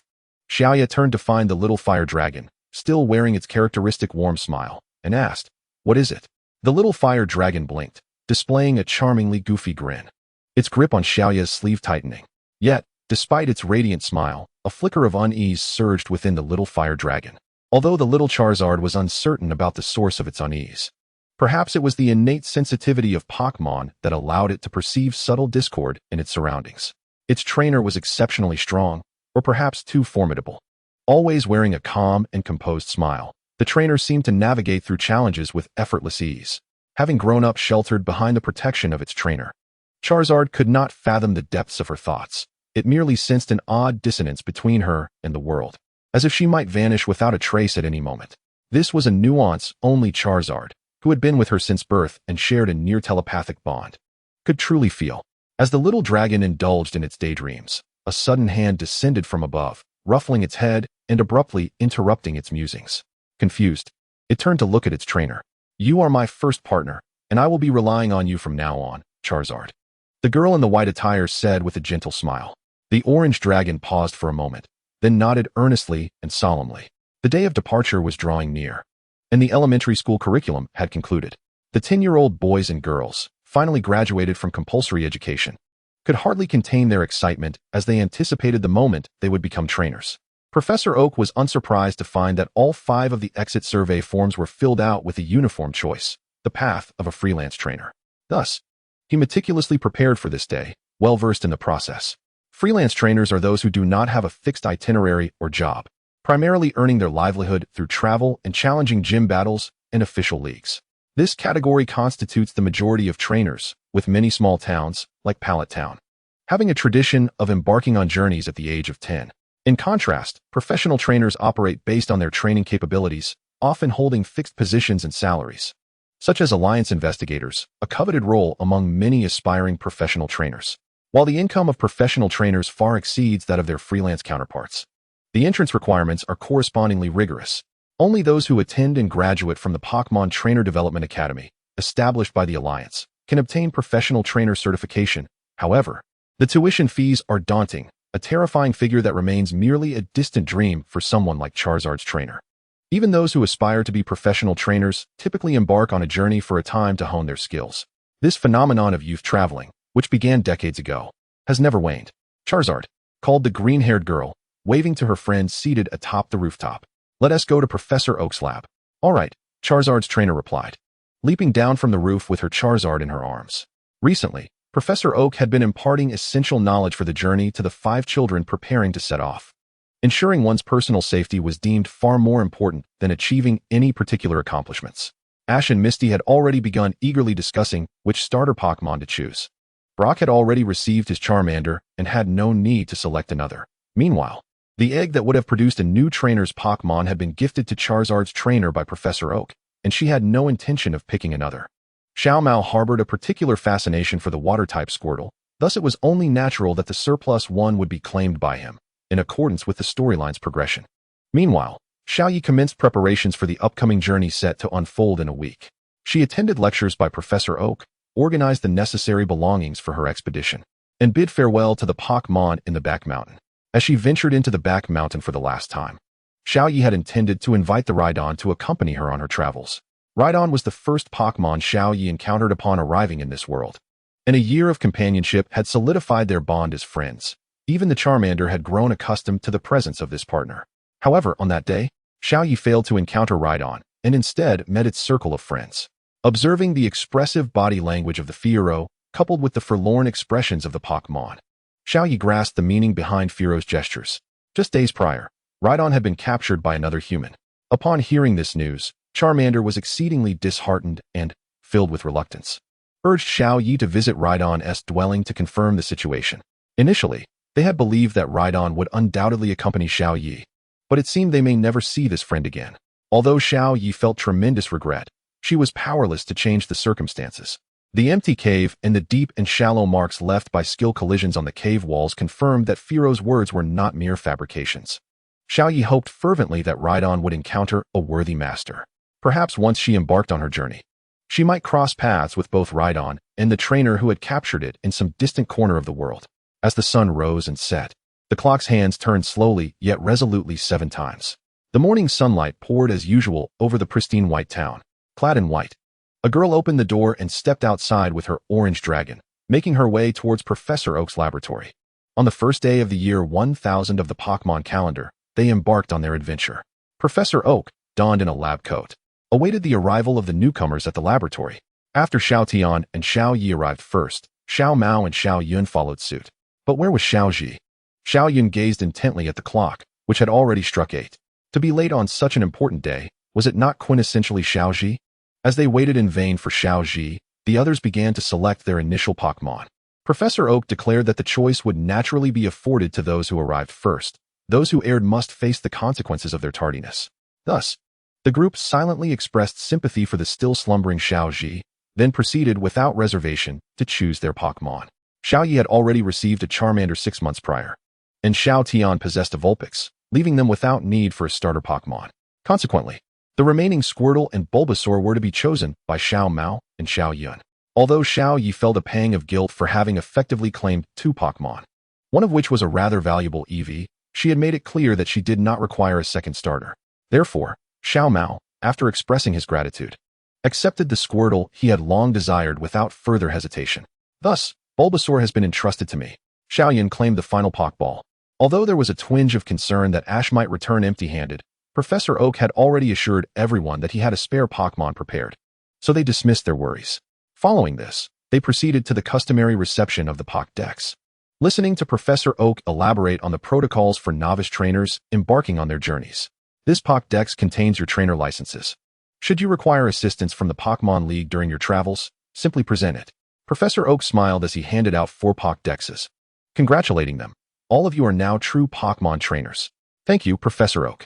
The 4 of them solemnly accepted the red devices that symbolized their trainer identity. Trainers possessing Pokémon are legally required to carry a Pokédex at all times, making it undoubtedly the most crucial item for a trainer. Xiaoya briefly flipped through the Pokédex in her hands. Unlike in the games, the Pokédex received from Professor Oak allows one to access information about Pokémon without needing to encounter them first, including their traits, moves, habitats, and more, making it exceedingly convenient for reference. At her feet, Charmander observed the 4 as they stowed away the Pokédex, nodding in a somewhat understanding manner, before scampering over to tug gently at the pant leg of the silver-haired boy.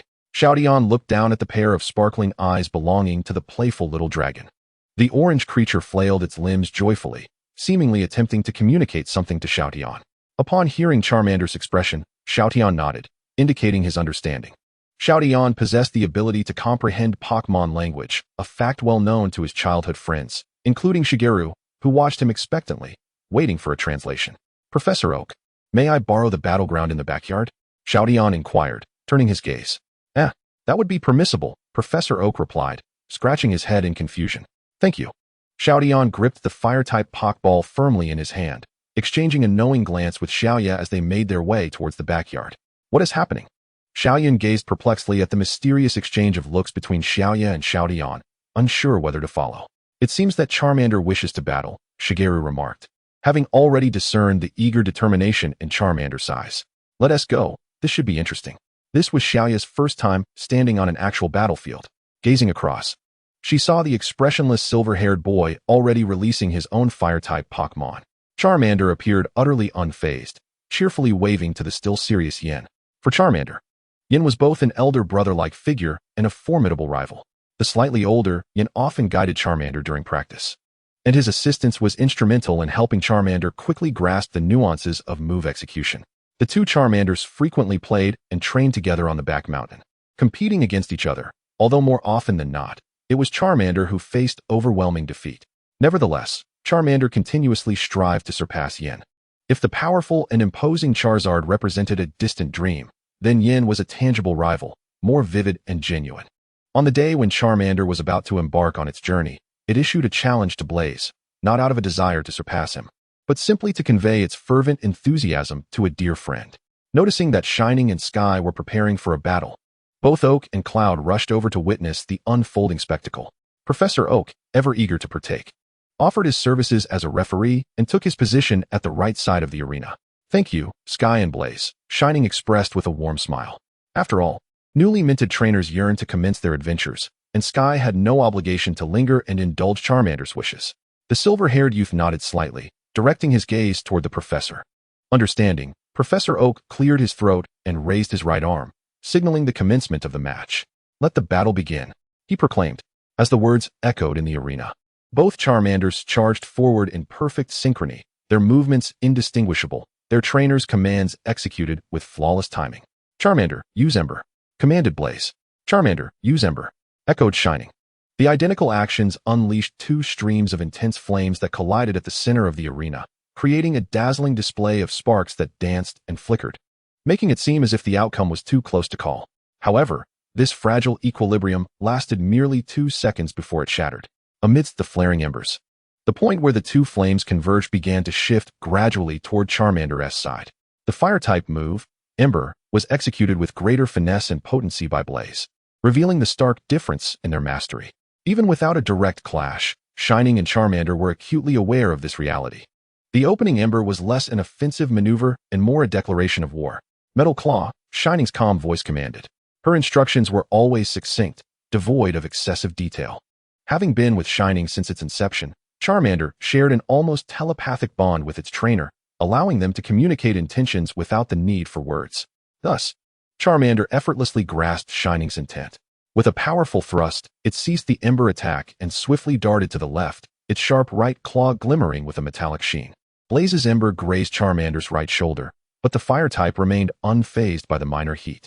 Fixing its gaze upon the counterpart that bore an uncanny resemblance, Charmander charged forward. Charmander exhibited the remarkable speed and explosive power it had learned from Shining, the instantaneous acceleration at the start even catching Blaze off guard. Yet, it was merely a moment of surprise, far from being overwhelming. Blaze was equally swift. Raising his right claw, a silver glint flashed.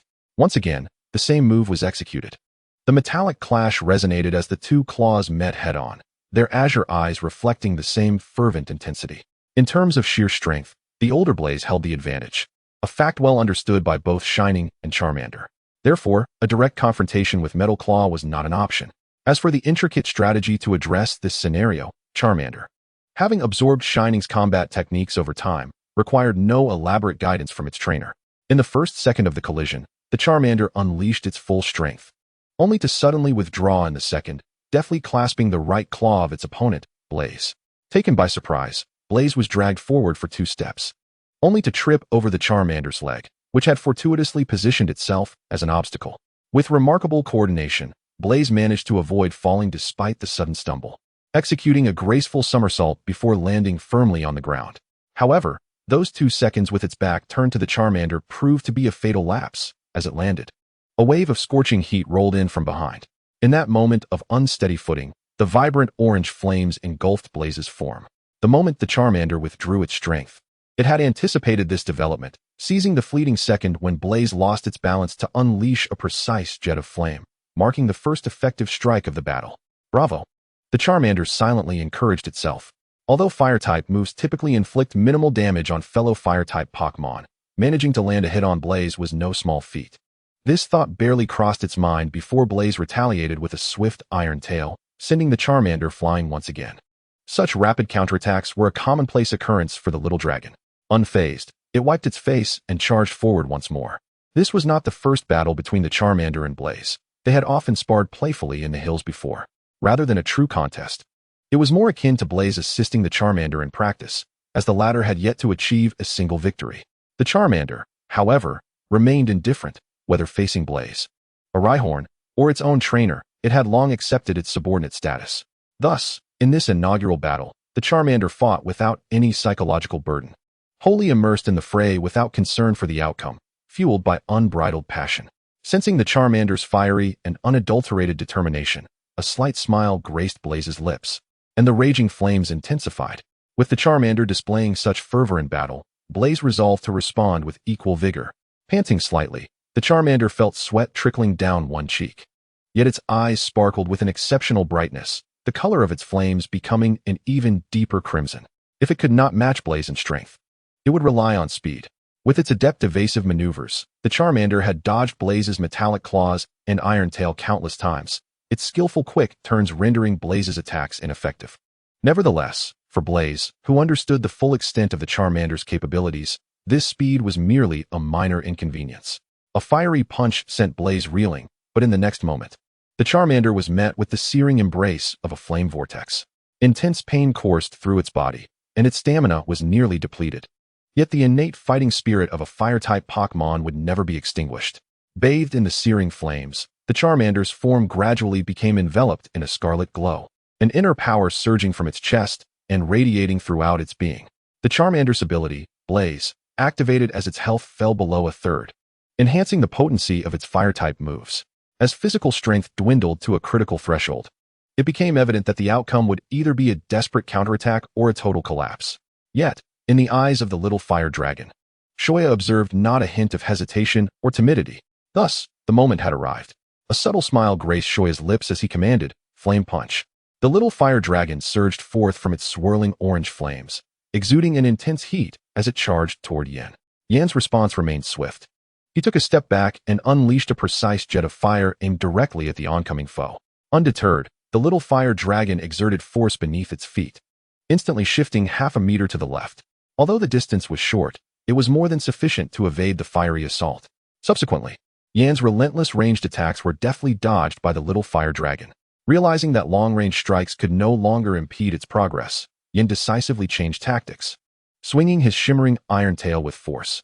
A resounding thud echoed through the air. This time, the power of the flame punch was unprecedented, and Yin was astonished to find himself uncontrollably propelled into the air. In his line of sight, the little fire dragon maintained its uppercut stance, its eyes gleaming with an intensity that threatened to overflow with blinding flames. "Unleash the flame." Shoya's words coincided with a torrent of scarlet flames erupting from the little fire dragon's mouth. Shoya understood the profound conviction with which the little fire dragon approached this battle. Thus, at this critical juncture, he resolutely aligned himself with the dragon's will. The searing flames, augmented by the roaring inferno, surged forth with unparalleled might, enveloping the air in a sweltering wave. The target was Yin, suspended in midair. The earlier uppercut had left Yin momentarily incapacitated, unable to maneuver freely. Therefore, this concentrated burst of flame, infused with the little fire dragon's full strength, was destined to strike its mark. In the icy blue depths of Xiao Yin's pupils, the crimson hue of the flames was reflected.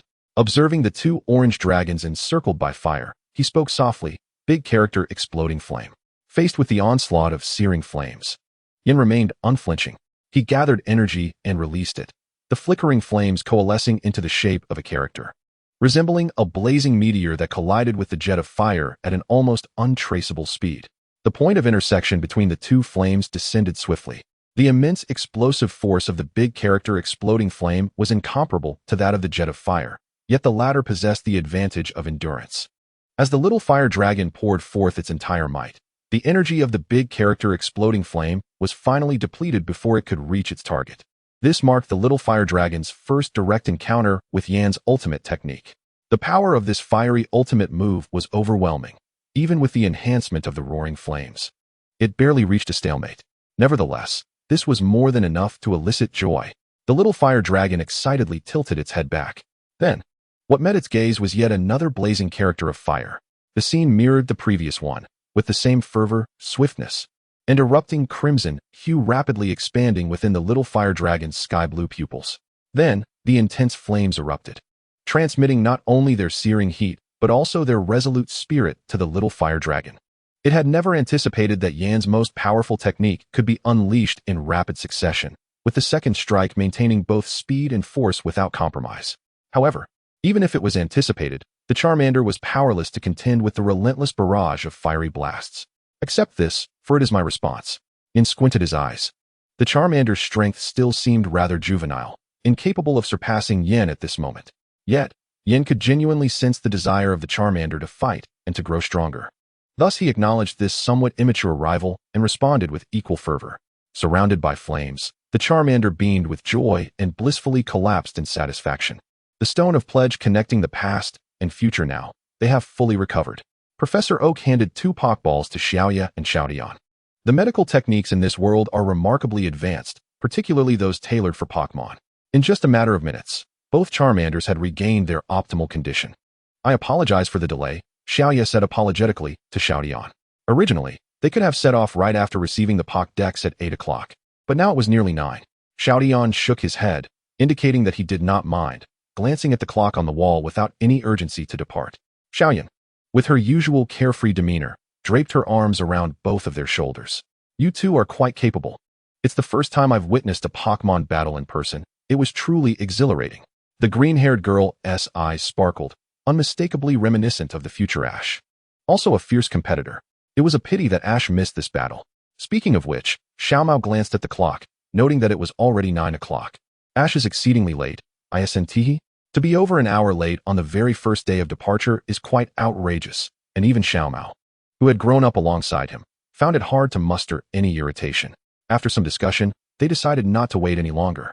Eager as ever, Xiaoyan was ready to set off first, while Xiaomao chose to remain behind to wait for Ash, likely with the intent to mock their absent-minded friend.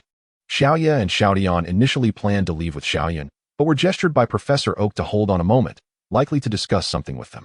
Well then, I shall take my leave. Xiaoyan turned back, waving as the warm hues of dawn illuminated her radiant smile. See you at the quartz conference. All right, I will be waiting. See you at the arena. Xiaomao's tone remained as lofty as ever, as if he were utterly convinced of his ability to secure a spot in the grand competition. However, this exceptionally talented youth indeed possessed ample grounds to support his confidence. After watching Xiaoyan walk away, Professor Oak ushered Xiaoya and Xiaodian into the inner room.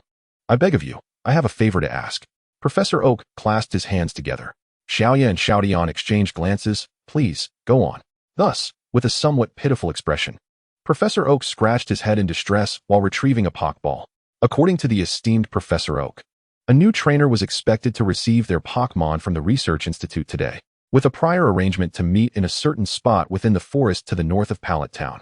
This peculiar request was reportedly made by the elder of the trainer. Theoretically, after distributing the Pokémon Pokédex and sending off this batch of young trainers, there would be ample time to venture into the forest. However, fate had other plans. Professor Oak did not anticipate Ash's egregious tardiness on the very first day of his journey, which rendered him unable to attend. The agreed meeting time was set for 9:30, and while they could still make it if they departed immediately, Professor Oak found himself unable to leave, thus entrusting the task of delivering this Pokeball to the new trainer to both Shio and Ten. Yet, one might wonder why the Pokémon must be collected specifically in the forest. Shio found herself somewhat perplexed by the thought process of the elder she had yet to meet. Discarding her inner musings, Shio picked up the red and white sphere, assuring, I understand. Leave it to us. With the two of them traveling together, they could look out for one another. Given the capabilities of Shio and Ten's 2 Charmanders, they anticipated no trouble with the wild Pokémon along the way. The task of merely delivering a Pokeball was accepted with enthusiasm by Shio and Ten. After bidding farewell to the brown-haired boy and the white-coated elder, they stood at the entrance of the Research Institute, exchanging knowing glances. Let us go? The purple-haired girl smiled brightly. Indeed, the silver-haired boy's blue-tinged eyes were calm and clear. Together, they pushed the door open, stepping into the golden sunlight. Embarking on their journey's first step, the location agreed upon by Professor Oak and the new trainer was to the north of Pallet Town, by an ancient boulder nestled within the forest. This colossal structure, rumored to be a meteorite from the heavens, stood tall and dark, reaching nearly 10 meters in height. It had silently endured the passage of time, remaining unweathered due to its hard composition. This rock, comparable to a small hill, bore an age-old name, the Stone of Vows. The origins of this name are difficult to trace. Fragmented records in ancient texts suggest that, a millennium ago, several renowned warriors encountered one another here in their youth, swearing an oath of friendship, thus bestowing the stone with its name. However, this tale remains mere folklore, lacking verification of its authenticity. Presently, this dark monolith serves solely as a landmark amidst the vast forest, guiding travelers toward the right path. Following the electronic map in the Pokédex, Shio and Tin stepped into a sea of verdant greens. For both, this was not their first foray into this woodland, so there was no sense of novelty or apprehension. Walking side by side, they maintained a comfortable silence, the atmosphere devoid of awkwardness, a tranquil and natural quietude. Their footsteps crunched on the brittle branches and dried leaves, producing a gentle rustling sound. The sun had only recently risen, and some leaves still bore glistening droplets of dew, sparkling like tiny jewels in the sunlight. The morning forest was, as always, a breathtaking sight. The azure sky, verdant trees, and the fragrant aroma of the earth evoke a sense of tranquility in those who wander through this serene landscape. Yet today, it seems that wild Pokémon are notably absent. Xiaoya glances around in confusion. By all accounts, at this hour, the Pokémon in the forest should have awakened and begun their frolics, so it is puzzling as to why they are nowhere to be found. Xiaoyan also seems to have noticed this anomaly. His brow furrows as he surveys the surroundings, yet he does not slow his pace. After all, the timely delivery of Pokeballs is of utmost importance. Once they have been delivered to the trainers, they can investigate these peculiarities at their leisure. Silently they proceed, both increasingly cautious. This prudence proves well-founded when Xiaoya halts abruptly, swiftly tossing a Pokeball, her left hand pointing diagonally upward. Sparks fly. The bond between Xiaoya and her Charmander requires little verbal communication. As the orange dragon leaps from the Pokeball, it unhesitatingly releases a cascade of sizzling sparks in the direction indicated by Xiaoya. Mid-flight, the fiery embers attract the attention of a Beedrill, which bursts forth from the underbrush with a ferocious intent aimed at Xiaoya and Xiaotian. However, fortune does not favor the bold. As it emerges, the scorching sparks engulf it, causing the Beedrill to recoil in alarm, only to be met with a fiery tail whip from behind, sending it retreating in disarray. Charmander gracefully lands, jubilantly exchanging a high-five with its partner, Ember. Over the past 6 months, Xiaotian has become aware of Xiaoya's extraordinary perceptive abilities. Thus he is neither surprised by her instinctive actions nor curious about their origins. His ice-blue eyes scan the vicinity with caution. Xiaoya nods in understanding. It is unusual for wild Pokémon to attack humans so directly, especially in an area that is not a Beedrill's nest, where territorial disputes would typically arise. Heightening their vigilance, they continue onward, and unexpectedly, the remainder of their journey proves quite smooth. Although wild Pokémon remain elusive, they are spared from any sudden assaults. Gradually, the unique black spire of the Stone of Oaths comes into view. As they traverse the dense thicket, 2 figures become discernible beside the massive rock. The individuals by the stone spot Xiaoya and Xiaotian, and they hastily approach, waving from a distance. You are the ones delivering the Pokeballs, right? Over here. The golden-haired youth shines under the sunlight. Dappled shadows from the trees play upon his collar and neck. Beside him, a girl with twin ponytails beams with joy, her sky-blue eyes reflecting the warm light of the day. Under the towering black stone, their figures multiply to 4. I've heard from Professor Oak about your situation. I truly appreciate your assistance, the golden-haired youth says, a hint of bashfulness in his smile as he scratches his head. The boy sports a fresh, short hairstyle, with rebellious golden strands standing upright. The morning sunlight enhances the brightness of his azure eyes, radiating vigor and vitality. The girl alongside him, also with twin ponytails, bears a striking resemblance to the boy, suggesting they are likely fraternal twins. Thank you for your help. Initially, we intended to directly retrieve the Pokémon from the Research Institute, the girl said with a hint of exasperation as she raised her hands in defeat. However, the elders at home were resolutely opposed to the idea, which she found quite perplexing. It was merely a trivial effort. With a gentle smile, Xiaoya produced a red and white Pokeball, which had been entrusted to them by Professor Okido. Thank you, the girl responded, winking at Xiaoya as she accepted the Pokeball. By the way, we haven't introduced ourselves yet, exclaimed the blonde hedgehog-haired boy, grinning widely to reveal a set of pearly whites. I am Xiaojia, and this is my sister Xiaoling. I look forward to your guidance. I am Xiaoya. Likewise, I anticipate your support, Xiaoya replied, shaking hands with the exuberant youth. "I am Xiao Tian," the silver-haired boy stated, his expression as impassive as ever, and his self-introduction rather succinct. Xiao Jie suddenly froze. Stepping closer to scrutinize Xiao Tian's face intently, Xiao Tian raised an eyebrow in confusion. "What's the matter?" "Well, I can't shake off the feeling that you look somewhat familiar," Xiao Jie remarked, scratching his head in contemplation. It dawned on him that this was quite an attractive fellow who hardly resembled a boy. Yet, he quickly corrected himself, focusing on the matter at hand. It seemed he had encountered a similar visage before, but after much pondering, he sighed, dismissing the thought with a cheerful shrug. Perhaps it's just an illusion.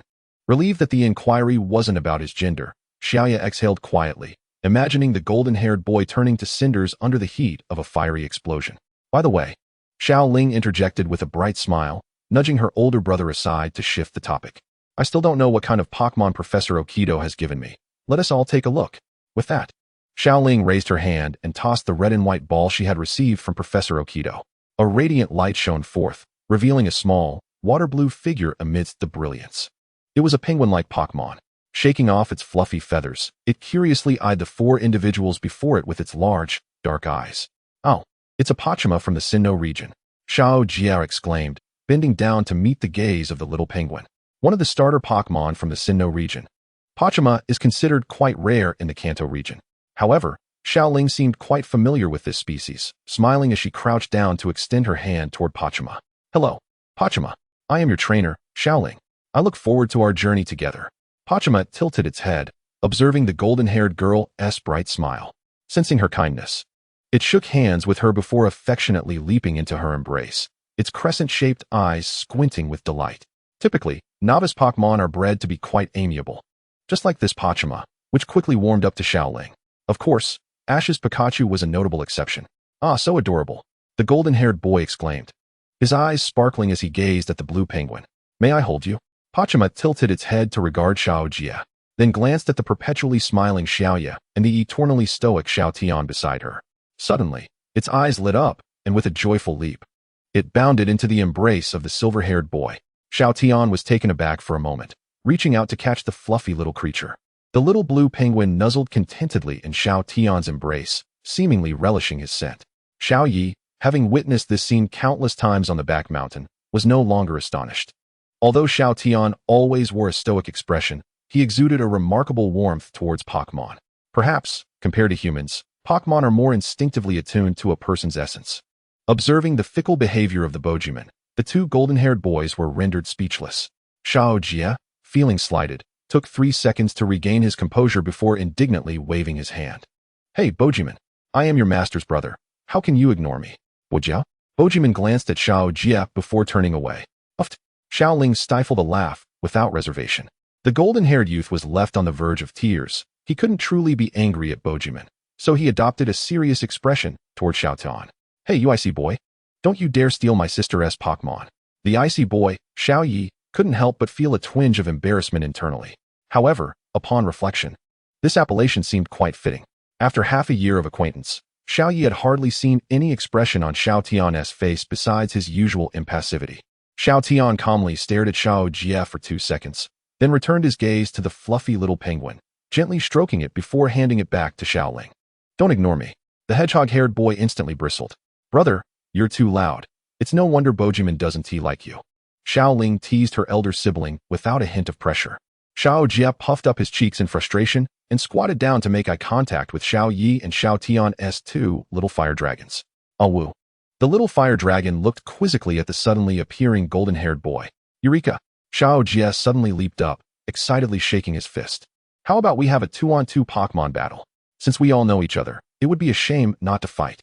With that, he raised his Pokeball, his azure eyes shimmering with excitement, as if ignited by fervor. "Isn't it said that when trainers lock eyes, it signals the start of battle?" Xiao Yi glanced at the eager little fire dragon, nodding. "I have no objections. I'm in too." The twin-tailed girl eagerly raised her hand. Seeing the collective gaze of the three turn toward him, Xiao Tian simply nodded. For trainers, battles were a commonplace occurrence, and there was no reason to decline. "Fantastic." Xiao Jia snapped his fingers and tossed his Pokeball. Emerging from the white light was not one of the familiar starter Pokémon from various regions, but rather a pale, soil-colored creature. With an insect-like appearance and distinctive star-shaped pupils, it was the ground-type Pokémon from the Fengyuan region, the Big Mandible Ant. Big Mandible Ant. It's time to battle, Xiao Jie declared with fervor. The little earthy creature responded with equal enthusiasm, its star-shaped pupils sparkling. One might say the creature resembled its master. Xiao Yi noted the excited Big Mandible Ant and compared it to the serious-looking Yen, thus arriving at this conclusion in his mind. Let us do our best, Bojuman. Xiaoling briefly rallied her team before the battle commenced. In the midst of engaging in battle with newly acquired Pokémon, effective communication is of paramount importance. Xiaoye and Xiaodian exchanged a glance, retreating to the edge of the open space. Their two Charmeleons followed suit, positioning themselves in front of their trainers in a readiness stance. Woo! For Charmeleon, it was a novel experience to fight alongside Yen, and it cheerfully waved at Yen, its intentions clear. I look forward to working with you, partner. Yen nodded slightly, taking a subtle step forward, narrowing his eyes. Are you ready over there? The golden-haired youth waved from a distance. Then, let the battle commence. As the sun climbed higher, the shadows cast by the leaves grew more intricate and dappled. The clouds in the sky gradually amassed, softening the morning light. Near the stones in the forest, the somewhat withered green leaves fluttered down. The moment the leaves touched the ground, the atmosphere around shifted abruptly. As four Pokémon surged forth simultaneously. Piplup, use Water Sport. Xiaoling, who had just received her very own Pokémon, unexpectedly issued the first command.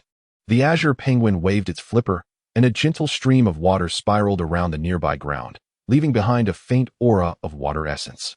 Water Sport, a support move that diminishes the damage from fire-type moves, was perfectly suited for this moment, given that both of the opponent's Pokémon were fire types.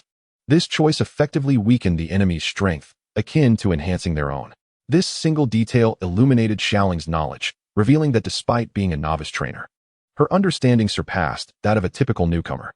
The golden-haired siblings favored a proactive combat style, and as Water Sport was initiated by Piplup, the antlion adeptly burrowed into the ground, driven not by a trainer's command, but by its own autonomous judgment, indicating it possessed considerable battle experience. Xiaoye and Xiaodian shared a brief exchange of glances, quickly dividing their roles.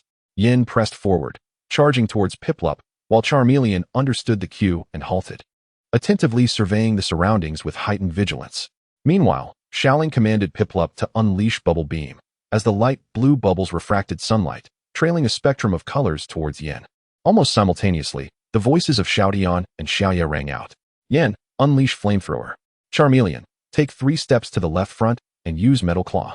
Without hesitation, Charmeleon executed Xiaoye's seemingly illogical command, swiftly advancing 3 steps, its right claw gleaming with a metallic sheen. As if predetermined, at the moment the metal claw was unleashed, the antlion burst forth from the ground, shattering the attack. Unfortunately, Charmeleon was swifter, its shimmering claws sending the antlion flying to the right.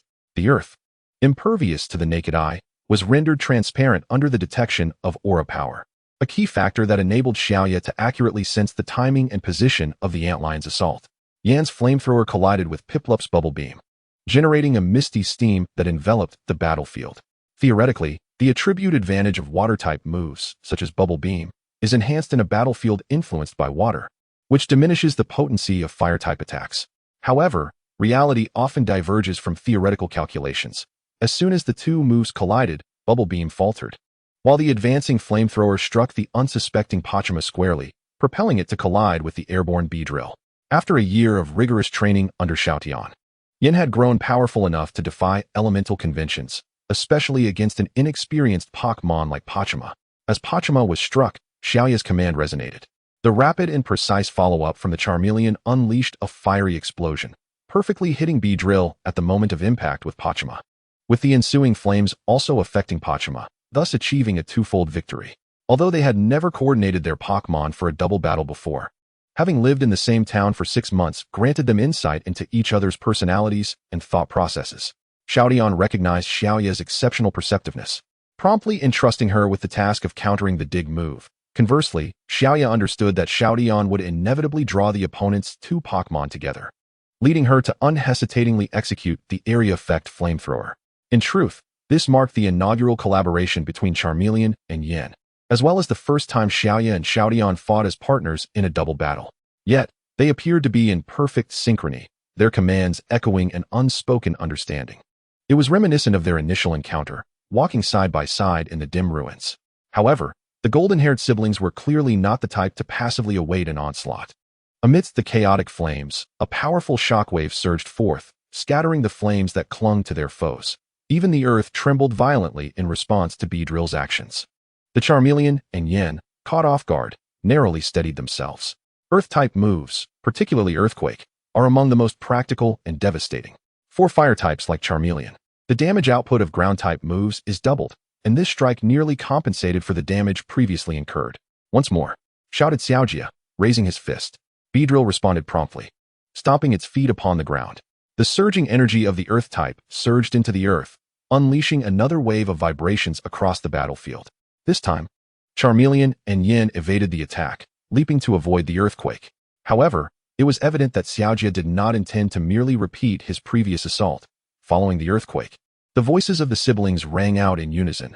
Beedrill, Rock Slide. Pachima, Supersonic. Dark gray boulders and pale sound waves simultaneously soared towards the two Charmeleons. While they could withstand a regular attack, being struck by Supersonic could lead to a state of confusion that would be nearly impossible to recover from. Even Xiaodian had not anticipated that Pachima would possess such a rare and troublesome inherited move. The situation seemed to plunge into dire straits. Yet both Xiaoya and Xiaodian remained unfazed, their commands still synchronized. Metal Claw, deflecting a rock slide or a sonic wave with metallic claws. Certainly implausible. The two Charmanders exchanged a glance, simultaneously raising their glimmering silver claws. Their target was each other. The razor-sharp claws, infused with steel-type power, collided with force. Yin intentionally eased the strength of his blow, matching the opposing Charmander's attack.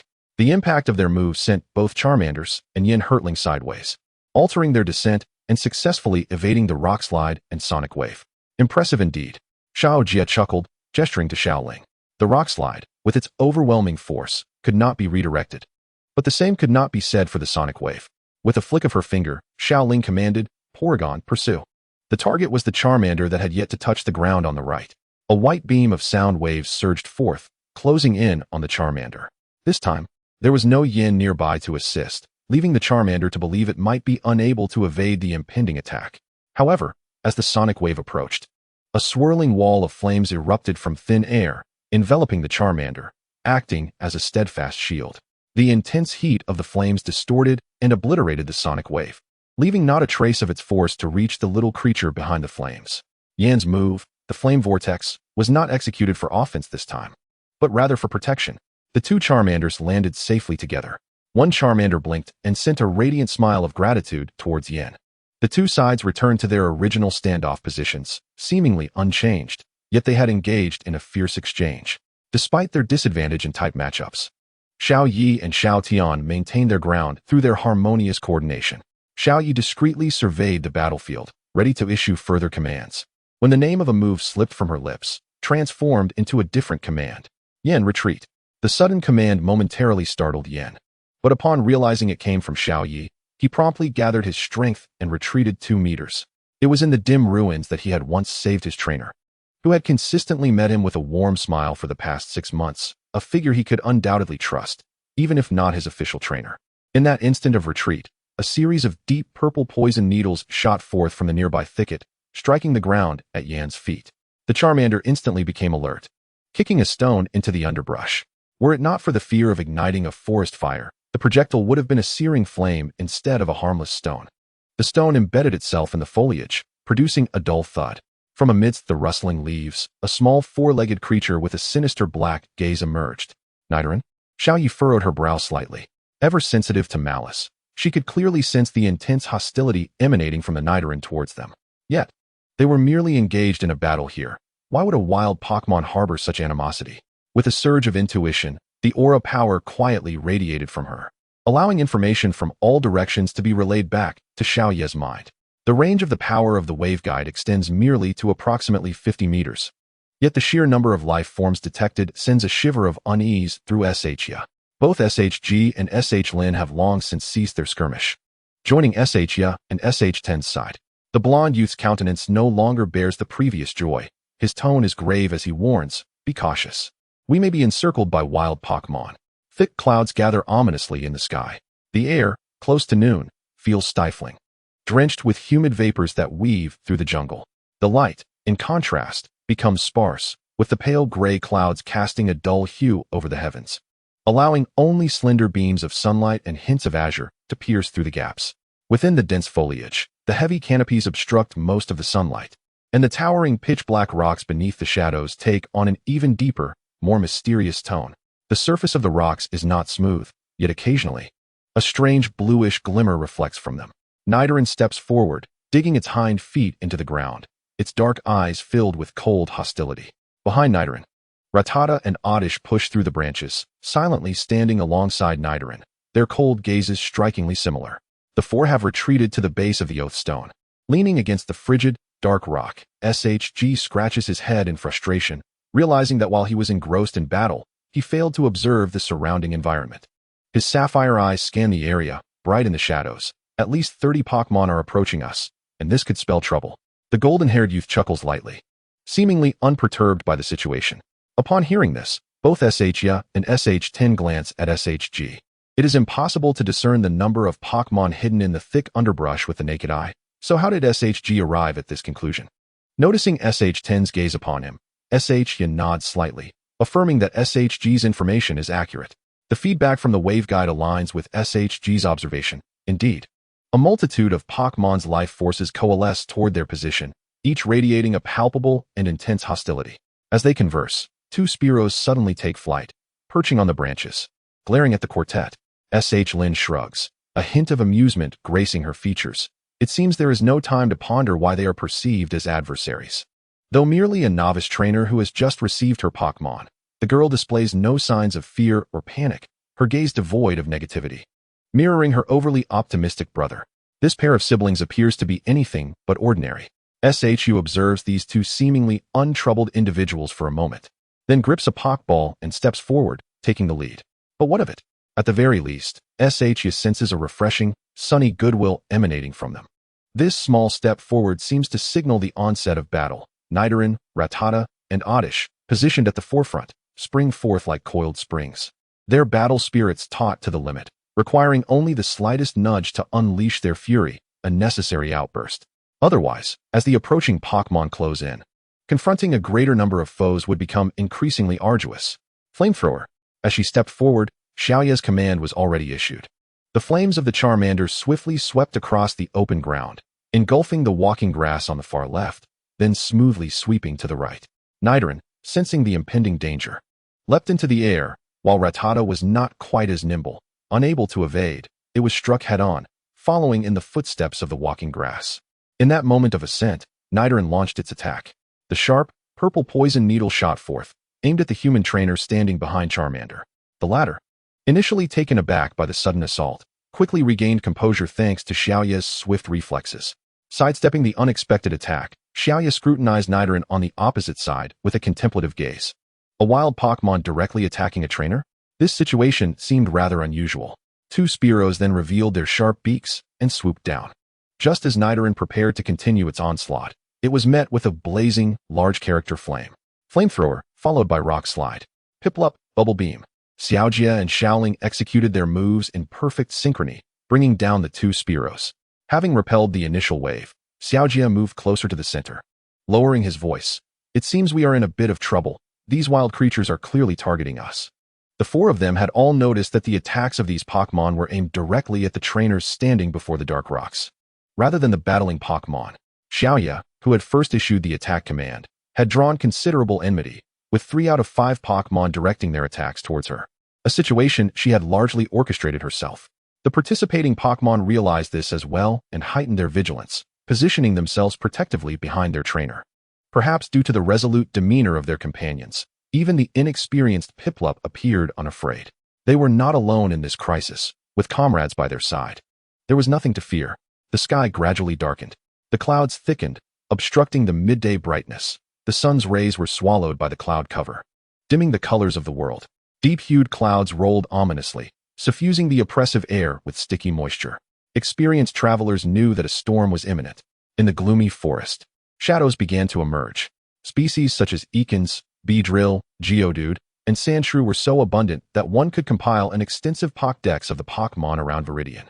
The golden-haired youth was brimming with fighting spirit, seemingly still immersed in the recent double battle. gripping his Pokeball tightly, the light in his blue eyes flickering with excitement. Then let us proceed. Amidst the thunderous storm, the battle raged on. Charmander, Fire Punch. Piplup, Bubble Beam. A fiery punch sent Oddish flying, colliding with the two Geodudes behind it. Piplup's timely Bubble Beam followed, knocking all three Pokémon out of the battlefield. The relentless onslaught continued, leaving Xiaoling with a throbbing headache as she surveyed the ever-encroaching wild Pokémon. Her anxious gaze fell upon the panting Pokémon, the only initial Pokémon she had just received among the four creatures. With the least combat experience and a notable lack of stamina, it was evident that Pokémon would struggle to endure the rapid-fire pace of this intense battle. "Buy me 2 seconds," the blonde youth exclaimed, deftly dodging a vine whip from a Budew, and called out to Xiaoya and Xiaodian. They nodded in unison. The same command echoed in the air. Smoke screen. The two Charmeleons unleashed a dense cloud of black smoke, effectively enveloping their surroundings in a double layer of obscurity. Suddenly deprived of sight and engulfed in the thick haze, the wild Pokémon instinctively halted, gazing around in confusion. Although the smoke screen did not last long, the 2 seconds it bought were more than sufficient. "All right," Xiao Jia exclaimed, his spirits lifted as he clenched his fist. Earthquake. The prepared Drapion finally unleashed its powerful ground-type move. What was originally intended to extend straight ahead was deftly redirected by Drapion, unleashing a lateral blast that caused the ground several meters ahead to collapse. This single-target attack transformed into an area effect, devastating the wild Pokémon, whose levels were naturally inferior to the rigorously trained Drapion. At least 10 wild Pokémon fell victim to this assault. Pokémon, Water Ring. Seizing this moment of respite, Xiaoling directed Pokémon to utilize the restorative Water Ring, a move inherited by its lineage. The aquamarine halo encircled its weary form, gradually rejuvenating the exhausted little penguin. This move significantly enhanced Pokémon's endurance in battle, perfectly compensating for its earlier stamina disadvantage at this critical juncture. "Thanks." The blonde girl winked at Xiaoya and Xiaodian. Tick. A drop of rain fell from the humid air, striking the dark surface of the rock. Then, a second, a third.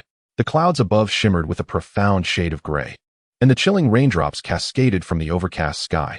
In an instant, a curtain of fine rain enveloped the entire landscape, following a blinding flash of lightning. A deafening roar of thunder resonated, merging indistinctly with the explosive sounds near the obsidian rocks. The battle raged on, undeterred by the torrential downpour. As if compelled by some unknown summons, the wild Pokémon steadily gathered towards the Oath Stone, launching their attacks like relentless machines. "How many enemies are there?" The hedgehog-haired boy lamented, his previously spiky hair now damp and drooping under the rain. Even Xiao Jia, with his spirited demeanor, couldn't help but utter a complaint. The battle had been stalemated for nearly half an hour, with the relentless influx of Pokémon showing no signs of abating. Instead, increasingly powerful evolved Pokémon emerged in greater numbers. Amidst the torrential downpour, the Fire-type Charmander and the Ground-type Trapinch found themselves somewhat hindered, unable to unleash their full might, rendering the situation increasingly dire. Surrounded by a multitude of foes, the quartet found it difficult to advance, relying solely on the protection of the Oath Stone. Leaving this position would only expose them to a more rapid defeat from all sides. Not only was Porygon Z fatigued, but the other 3 Pokémon were also feeling the strain. Fortunately, the group's strategy was sound, and the wild Pokémon's attacks lacked coordination. Thus, the 4 little creatures were merely exhausted, suffering no significant injuries. In such a fast-paced conflict, a moment's carelessness could lead to a swift downfall. Xiaoling glanced around, surveying the dimly lit jungle where shadows of wild Pokémon flickered among the rustling grass. It was impossible to discern how many enemies lurked within. Could they truly endure until the end? Hesitantly, she glanced at the black bracelet adorning her left wrist.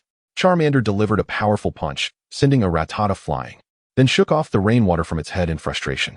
Despite Charmander's inherent resistance to water, the discomfort of battling in the rain was undeniable, less enjoyable than under the warm sun. If Charmander felt this way, then Yin and Trapinch must be experiencing even greater adverse effects. Had it not been for their solid foundational strength, they might have already succumbed to the relentless onslaught. What was most exasperating was the quartet's ignorance regarding the reasons behind the Pokémon's aggression or when they might retreat. All they could do was defend themselves while searching for a breakthrough. Xiaoya's aura power consistently enveloped a radius of several dozen meters, continuously relaying information.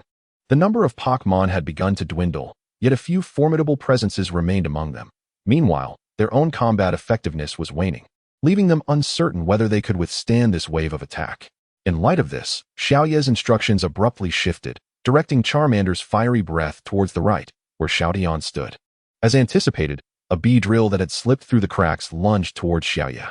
The suddenness of the shift left even Xiaotian, closest to her, with little time to react. However, Xiaoya needed no assistance. She swiftly picked up a broken branch, sidestepped, and swung her arm. The bee drill, struck hard on the neck, plummeted into the soft grass, rendered motionless. Likely unconscious for a while, Xiaotian, well acquainted with Xiaoya, remained unfazed, while the golden retriever siblings were taken aback. "Hey, Xiaoya, don't act so recklessly," Xiaojia shouted. Though he had no standing to criticize, having just moments before punched a sparrow out of the air. "No worries," Xiaoya replied with a relaxed smile. Naturally, the resolute Xiaoya, who can contend evenly with the formidable horned rhinoceros beetle, harbors no fear of wild Pokémon. Although she is reluctant to engage these little creatures directly, the current circumstances leave her with no alternative. Xiao Jie readily perceives the rationale behind Xiaoya's daring decision. Understanding that resorting to brute force against wild Pokémon is a necessity, much like his own approach, the stamina of their allies has dwindled significantly, and prolonging the confrontation would undoubtedly lead to defeat against the numerous wild Pokémon. Frustration gnawed at the golden-haired youth as he clenched his teeth, his gaze instinctively drifting towards his right wrist. The expression on the cold-faced Xiaotian grew increasingly urgent as he issued commands with rapidity. Despite the dreary, rain-soaked environment, Yan's attacks remained relentless, each strike ensuring the eradication of an enemy combatant. The tide of adversaries was beginning to wane. "Everyone, let us persevere," Xiao Jie shouted while surveying his surroundings. Amidst the icy rain, the cacophony of thunder and explosions melded together. The battle continued before the imposing black boulder, sparks flying as the confrontation persisted. This protracted skirmish was gradually drawing to a close. The once numerous wild Pokémon were now dwindling in number, their frequency of assaults diminishing, granting the likes of Charmeleon and his companions a fleeting respite. However, the individual combat prowess of the newly appearing wild Pokémon was on the rise. They had faced formidable final evolutions more than once, and it was premature to relax their guard. With swift agility, Charmeleon deftly evaded the electric attack from Pidgey, pivoting to deliver a powerful kick that sent the lurking Mankey flying. In this chaotic melee, Charmeleon's speed was maximally exploited, allowing him to dodge all harm and seize the moment for fierce counterattacks. His fighting style mirrored that of Xiaoya in a previous life, breaking through encirclements of hundreds with ease. Amidst the disorganized assaults of the wild Pokémon, Charmeleon's evasion techniques became increasingly refined, his movements growing more fluid and graceful. In the next instant, amidst a brilliant flash of white light, Charmeleon transformed from a singular entity into a multitude. As the numerous opponents were momentarily taken aback by the sight of a dozen orange dragons, the sweeping flames accompanied by a scorching gust engulfed them. Then, just as swiftly, the many Charmeleons coalesced back into one, as if the preceding scene had merely been an illusion. This transformation was a common type technique known as shadow clone. In this world, Pokémon acquire abilities in a flexible manner, unlike the rigid requirements of previous games where one must rely on technical machines or level-ups. It is quite common to learn new techniques through experience in battle. Shadow clone is a speed-based transformation technique, bolstered by energy manipulation. The onslaught of numerous enemies fully awakened Charmeleon's latent potential, allowing him to grasp this relatively simple yet effective technique in a flash of inspiration. "Well done," Xiaoling exclaimed, shaking her damp twin tails and offering Charmeleon an admiring smile.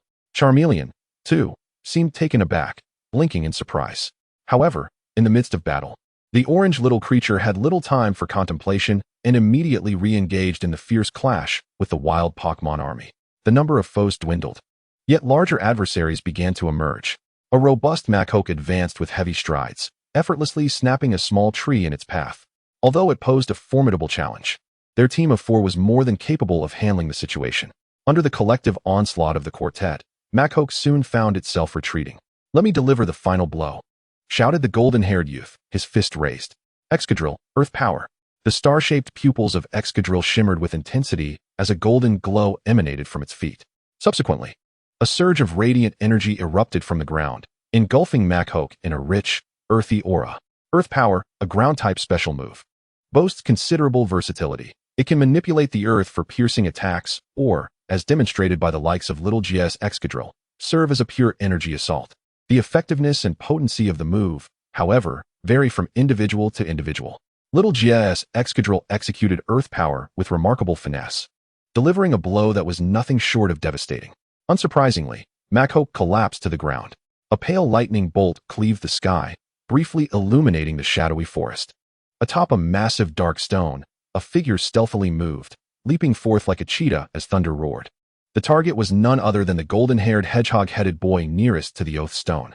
"Well done," exclaimed Little Jia, who had just uttered those words when he suddenly sensed the rushing wind behind him. He turned, only to see a menacing face and a fist rapidly enlarging before him.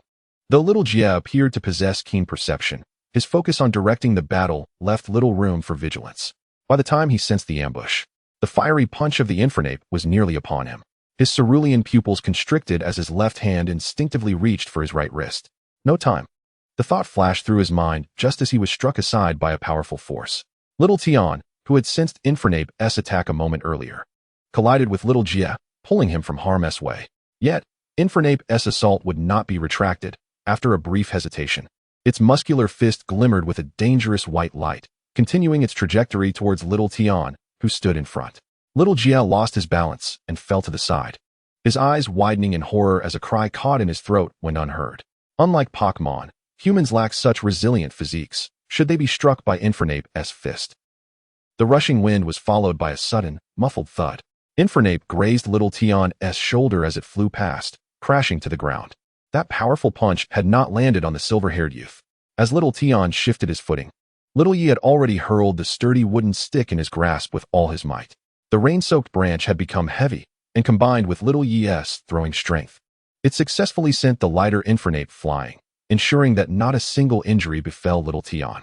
Then, Yin mercilessly delivered a scorching blow with a blazing attack, only to be countered by a punch from the Charmander. The fire monkey, dazed from the strike, had no opportunity to retaliate and soon lay lifeless on the ground. Xiao Tian glanced at the coarse wooden stick that had rolled to his feet, calmly retracting his hand from its defensive position, devoid of any excessive emotion.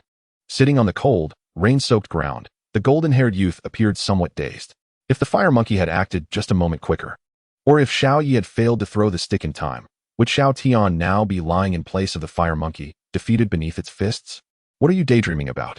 Xiao Tian, as usual, commanded Yin, furrowing his brow as he turned to observe the bewildered Xiao Jia. This was a critical moment in battle, and there was no time for idle contemplation. Xiao Jia remained silent for a moment, rising with his expression shrouded by the shadow of his bangs. "I'm sorry." The youth's voice lacked its usual vivacity, prompting puzzled glances from Xiao Yi and Xiao Tian. With his left hand gripping the black bracelet on his right wrist, Xiao Jia softly murmured, his sky-blue eyes gleaming with an unusual brightness amidst the dim rain. "If I must watch my friend get hurt, then there's no need to adhere to such family rules." Indeed, although the words of Xiao Jia were indistinct, the girl understood his intent by observing her brother's actions. With a sigh that seemed tinged with resignation, a faint smile graced her lips. The black bracelet was forcefully torn from his wrist, falling into the rain-soaked earth. An invisible wave emanated from Xiao Jia, spreading in all directions. Branches swayed, droplets splattered, and his garments fluttered as if stirred by an unseen wind. When the golden-haired youth opened his eyes anew, the hue of the sky reflected in his pupils had transformed into a misty azure, ethereal and mysterious. It appeared as deep as an alternate dimension. That was the distinctive color of supernatural abilities. The azure radiance illuminated the dark, colossal boulders. An unseen, enigmatic force morphed into a shockwave, toppling all nearby wild Pokémon. Despite not making contact with any object, they were sent flying as if struck by a speeding truck, propelled several meters away. This extraordinary feat was attributed to a renowned ability in this world, psychic powers. The golden-haired youth's eyes shone brightly, his tousled bangs lifting in the air. Wherever his gaze fell, dust swirled, and all adversaries were instantaneously repelled. Xiao Yi and Xiao Tian exchanged glances, each reading a hint of astonishment in the other's eyes. It is widely known that in this world, individuals referred to as ability users possess extraordinary powers. Among these, the most recognized are psychic abilities and aura manipulation, with the former epitomized by the master of the Golden City, Naz, and the latter most famously represented by the hero Aolong from a century ago. Compared to the more enigmatic aura users, there are relatively more psychic users, with many apprentices studying psychic abilities at the Yamabuki Psychic Training School in Golden City. Furthermore, it is said that a series of rare abilities such as the power of Tokiwa and the power of super evolution also exist among special ability users. Yet, the individuals endowed with extraordinary abilities are indeed a rarity among the masses. Xiaoye and Xiaodian had not anticipated that upon departing from Jinxin Town, they would encounter a genuine superhuman. No, perhaps it is too. Truly, I find myself at a loss with you, my brother. The girl with twin tails playfully smiled. Taking a step forward, the bracelet she had unknowingly removed twirling around her slender fingers. I shall join you as well. The same ethereal blue shone brightly in her eyes. Despite being repeatedly admonished by their elders not to wield their powers recklessly in public, and donning a mental energy restrainer, that black bracelet, to conceal their unusual psychic fluctuations, the siblings chose to intervene. Xiaojie would undoubtedly feel an overwhelming sense of guilt if either Xiaoye or Xiaodian were to be harmed due to their deliberate concealment of strength. Thus, at this moment, Xiaojie opted to step forward to protect his companions. As for the potential repercussions from their family afterwards, the golden-haired youth maintained a laissez-faire attitude, believing that the boat would right itself when it reached the bridge. With a sweeping dual telekinetic force, the battlefield was swiftly cleared. Xiaoling, with her eyes aglow, surveyed the surrounding forest, noting that the Pokémon approaching us had dwindled considerably. The battle would soon reach its conclusion. She winked and smiled at Xiaoye and Xiaodian in a light-hearted manner. It was likely that Xiaojie's extraordinary perceptive abilities, much like Xiaoling's, were also a result of their supernatural gifts. The rain had begun to lessen, yet the thunder remained deafening as ever. Pale lightning cascaded through the dim forest, casting a harsh and frigid light. As the downpour subsided, the oppressive clouds appeared to disperse somewhat, and the sky no longer bore the somber hue of a starless night. Beneath the faint, hazy daylight, the final massive silhouette emerged from the woods, with sharp horns, sturdy limbs, and a heavy purple armor. A Nidoking, a drilling Pokémon of poison and ground type, made its presence known. All right, this fellow is the last one, Xiaojie exclaimed, raising his fist, his eyes returning to their original cerulean hue.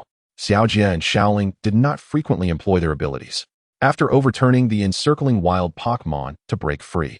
The golden-haired siblings ceased their use of supernatural powers to avoid excessive aggression, relying primarily on the strength of their own Pokémon in battle.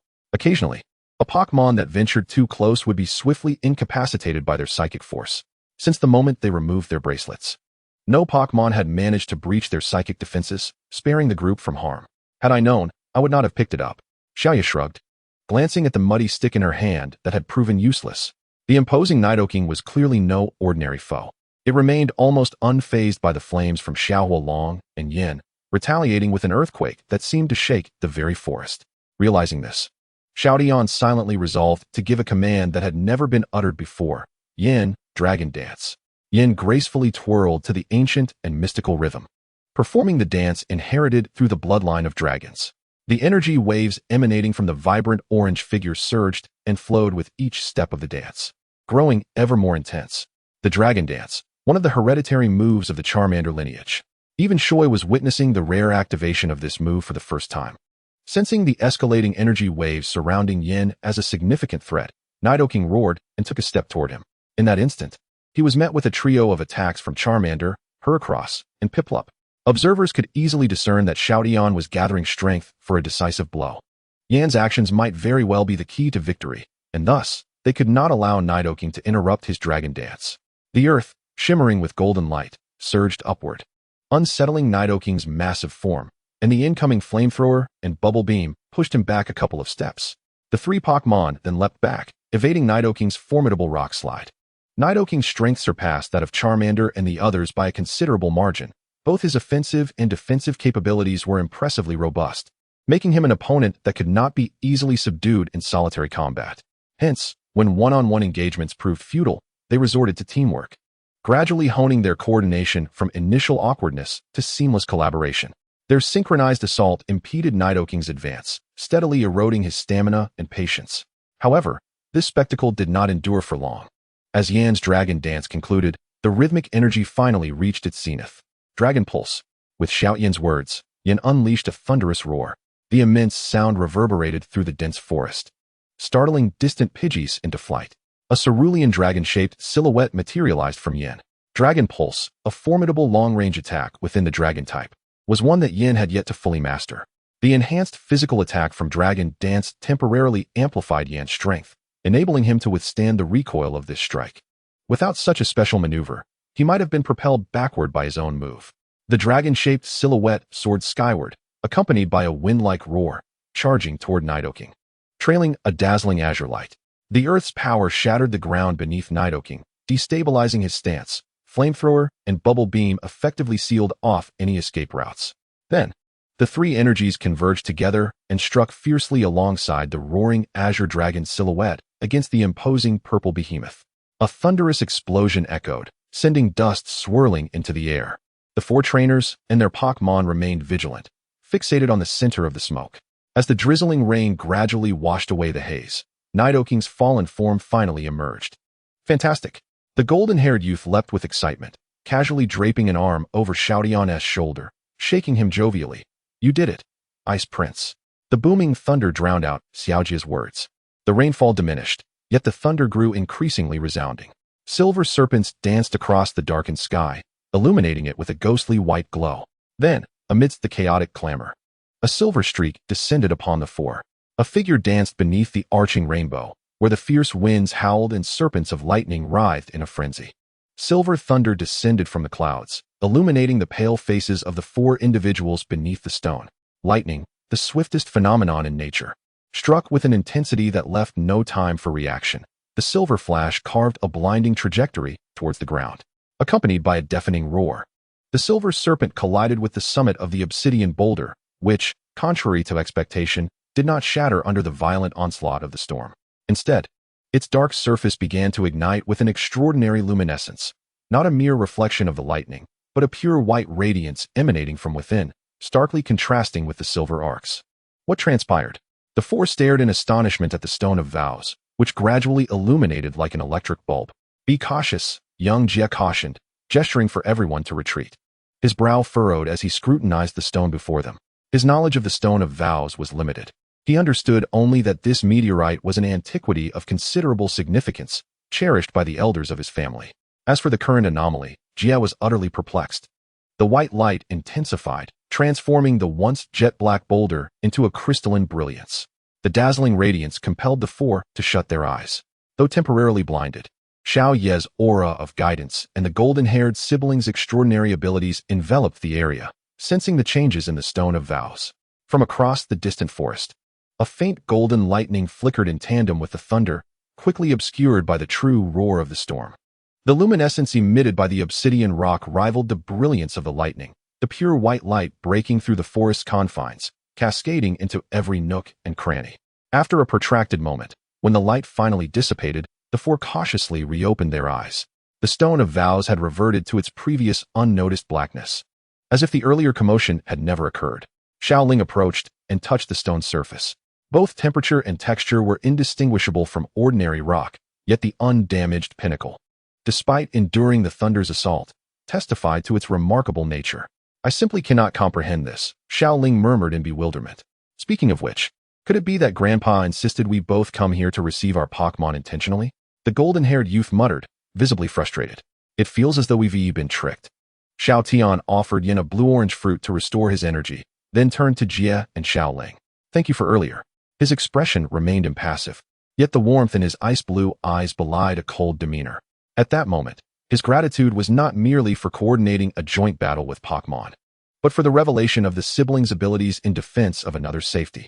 In a world where such powers were exceedingly rare, exposing one's abilities could lead to unforeseen complications. Although Xiao Tian had acted first in saving them, Jia and Xiaoling's willingness to reveal their extraordinary capabilities for someone they had just met was enough for Xiao Tian to deem them trustworthy allies. Xiao Jia paused momentarily, a hint of bashfulness evident as he scratched his head. There's no need for such formality. After all, you became involved in this situation solely to assist us in delivering the Pokeballs. We are the ones who should express our gratitude. Xiaoling cradled her Piplup, winking playfully. In any case, we have vanquished our final foe. It is a victory for us. The golden-haired youth flashed a beaming smile, his sun-kissed locks shimmering alongside his radiant expression, as if even the somber forest had been illuminated by his joy. The sparse raindrops had ceased their descent, and the dark gray clouds began to disperse, allowing the azure sky to reclaim its rightful hue. Then, a golden beam of sunlight pierced through the clouds, cascading downwards. The bright and warm sunlight filtered through the forest, gradually illuminating the realm around them. After the rain, a splendid rainbow arched high above, its vibrant colors embedded in the crystal-clear sky, enhancing its pristine beauty. A refreshing breeze, laden with moisture, swept through the woods, caressing the glistening green leaves washed clean by the rain, gently brushing past the four young friends.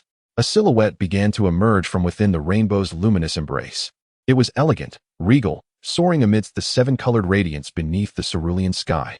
In that moment, all the scenery in the world dimmed in comparison to the magnificent apparition, and the four individuals standing beneath the dark rocks collectively held their breath. None could have anticipated witnessing such a rare divine beast at this unexpected moment. The legendary Ho-Oh. In a brief moment, the vibrant rainbow gradually faded, and the graceful phoenix vanished into the brilliant horizon. Xiao Yi smiled as she watched Ho-Oh depart, affectionately patting the dazed Charmander's head. This was a scene forever etched in the memories of the four individuals present and their Pokémon. The towering black rock, the dew-kissed green leaves, the refreshing breeze, and the crystal-clear sky following the rain. Not to mention the rainbow hanging in the sky and that elegant, noble bird. That must have been Ho-Oh, the golden-haired youth remarked, still somewhat bewildered. Yes, it seems so, Xiaoling nodded in a daze. After a moment of silence, Xiao Jie shrugged and mused. Well, should we consider ourselves fortunate or unfortunate? Though we were inexplicably drawn into a chaotic scuffle, thankfully no one was harmed. And we fortuitously witnessed Ho-Oh. Perhaps we are all lucky ones standing here. During the recent battle, none of their Pokémon had sustained severe injuries. They merely suffered from exhaustion.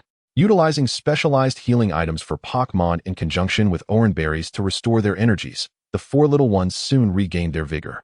After recalling his pincer, the golden-haired youth led his sister towards Xiao Yi and Xiao Tian. Now that we are friends, allow me to formally introduce myself. Xiao Jie beamed. I am Summer Yang Jie, delighted to meet you all. I'm Summer Yang Ling, pleased to make your acquaintance. The girl added cheerfully, flicking her ponytail. Upon hearing these words, Xiao Yi and Xiao Tian exchanged astonished glances. The surname Summer Yang resonated profoundly in this world, its renown rivaling even that of the most illustrious financial family, the Igarashi. The renown of the Xiaoyang family does not stem from wealth or power, but rather from their lineage endowed with extraordinary abilities. Each member born into the Xiaoyang clan possesses an innate mental prowess that sets them apart from the ordinary. They excel in nurturing psychic-type Pokémon, with some individuals exhibiting prowess that rivals that of their Pokémon. Due to their combat aptitude, many from the Xiaoyang family often join one of the four major military divisions or enlist in the army. If the financial titan Igarashi, one of the three premier families, specializes in economic affairs, then Xiaoyang is equally esteemed for its military might, boasting the largest contingent of ability users and elite trainers. Despite their formidable strength, the family has never exhibited any ambition, refraining from delving deeply into political or economic strife. Most of its members lead lives akin to ordinary people, traveling, adventuring, and pursuing their passions. Compared to the other two elite families, Igarashi and Kageyama, Xiaoyang leaves a more affable and approachable impression on the public. To Seo, it seems somewhat astonishing that such a vast military family is permitted to exist within the Pokémon League. Perhaps the foundational institutions of the government differ from those of her previous life. The characteristic appearance of the Xiaoyang family includes blonde hair and blue eyes. However, these traits are too commonplace to serve as definitive markers of identity. Moreover, the Pokémon that Koji and Ray utilize are not psychic types. And had it not been for the revelation of their psychic abilities amidst the chaos, even the erudite Sora would find it challenging to connect this seemingly unremarkable sibling duo to the Xiaoyang lineage. Seo perceives that Koji's revelation of his surname is not a boastful display of status, but rather a sincere gesture of friendship. Nodding gently with a smile, she introduces herself. I am Hashiyuki Seo. It is a pleasure to meet you. Although her surname bears no particular distinction, she feels it courteous to reciprocate fully, given that Koji has shared his full name. Kamiyu 10, the silver-haired boy replies with equal candor. This is the first time Seo hears his complete name. According to the social conventions of this world, surnames are generally not mentioned unless in very formal contexts. Both of their demeanors remain unchanged by the golden-haired siblings' background. In this world, surnames typically do not pose an obstacle to young people forging friendships. Even Shigeru, the grandson of the esteemed Professor Okido, travels as any ordinary youth would. A sentiment that resonates equally with the new members of the Xiaoyang family. I'll remember that, Koji nods, glancing up at the sun's position, suddenly pausing. Oh no, Ray and I have matters to attend to. We must take our leave. He lifts his gaze, his golden hair shimmering under the sunlight. The unfinished duo battle will have to wait until their next encounter. It's a promise. Ray waves with a smile, establishing this unilateral agreement. Without waiting for Seo and Tin to respond, the two golden-haired siblings hurriedly turn and gradually vanish into the thicket.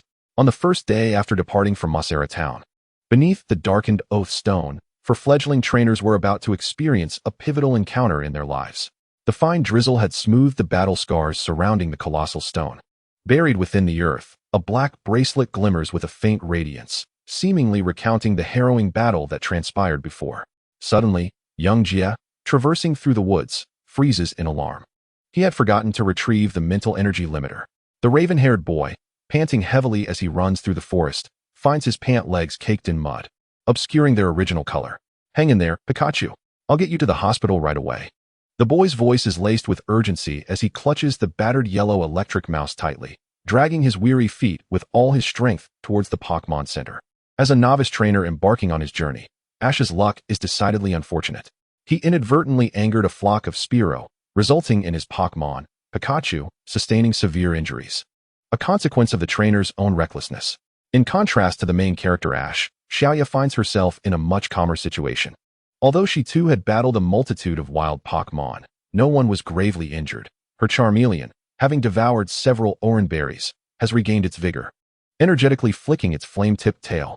After the golden-haired siblings hurriedly departed, Xiaoya and Xiaodian bid each other farewell, each selecting a different path forward. Their journey together was merely a means to fulfill the task of delivering Pokeballs, with no intentions of traveling as companions. Thus, after a fitting farewell, Xiaoya returned to her accustomed solitary mode of operation. However, unlike in her previous life, she now had a small orange companion by her side. As they strolled quietly through the forest, occasionally sparring with the aggressive wild Pokémon, the gentle sound of flowing water soon reached their ears, accompanied by a cool breeze.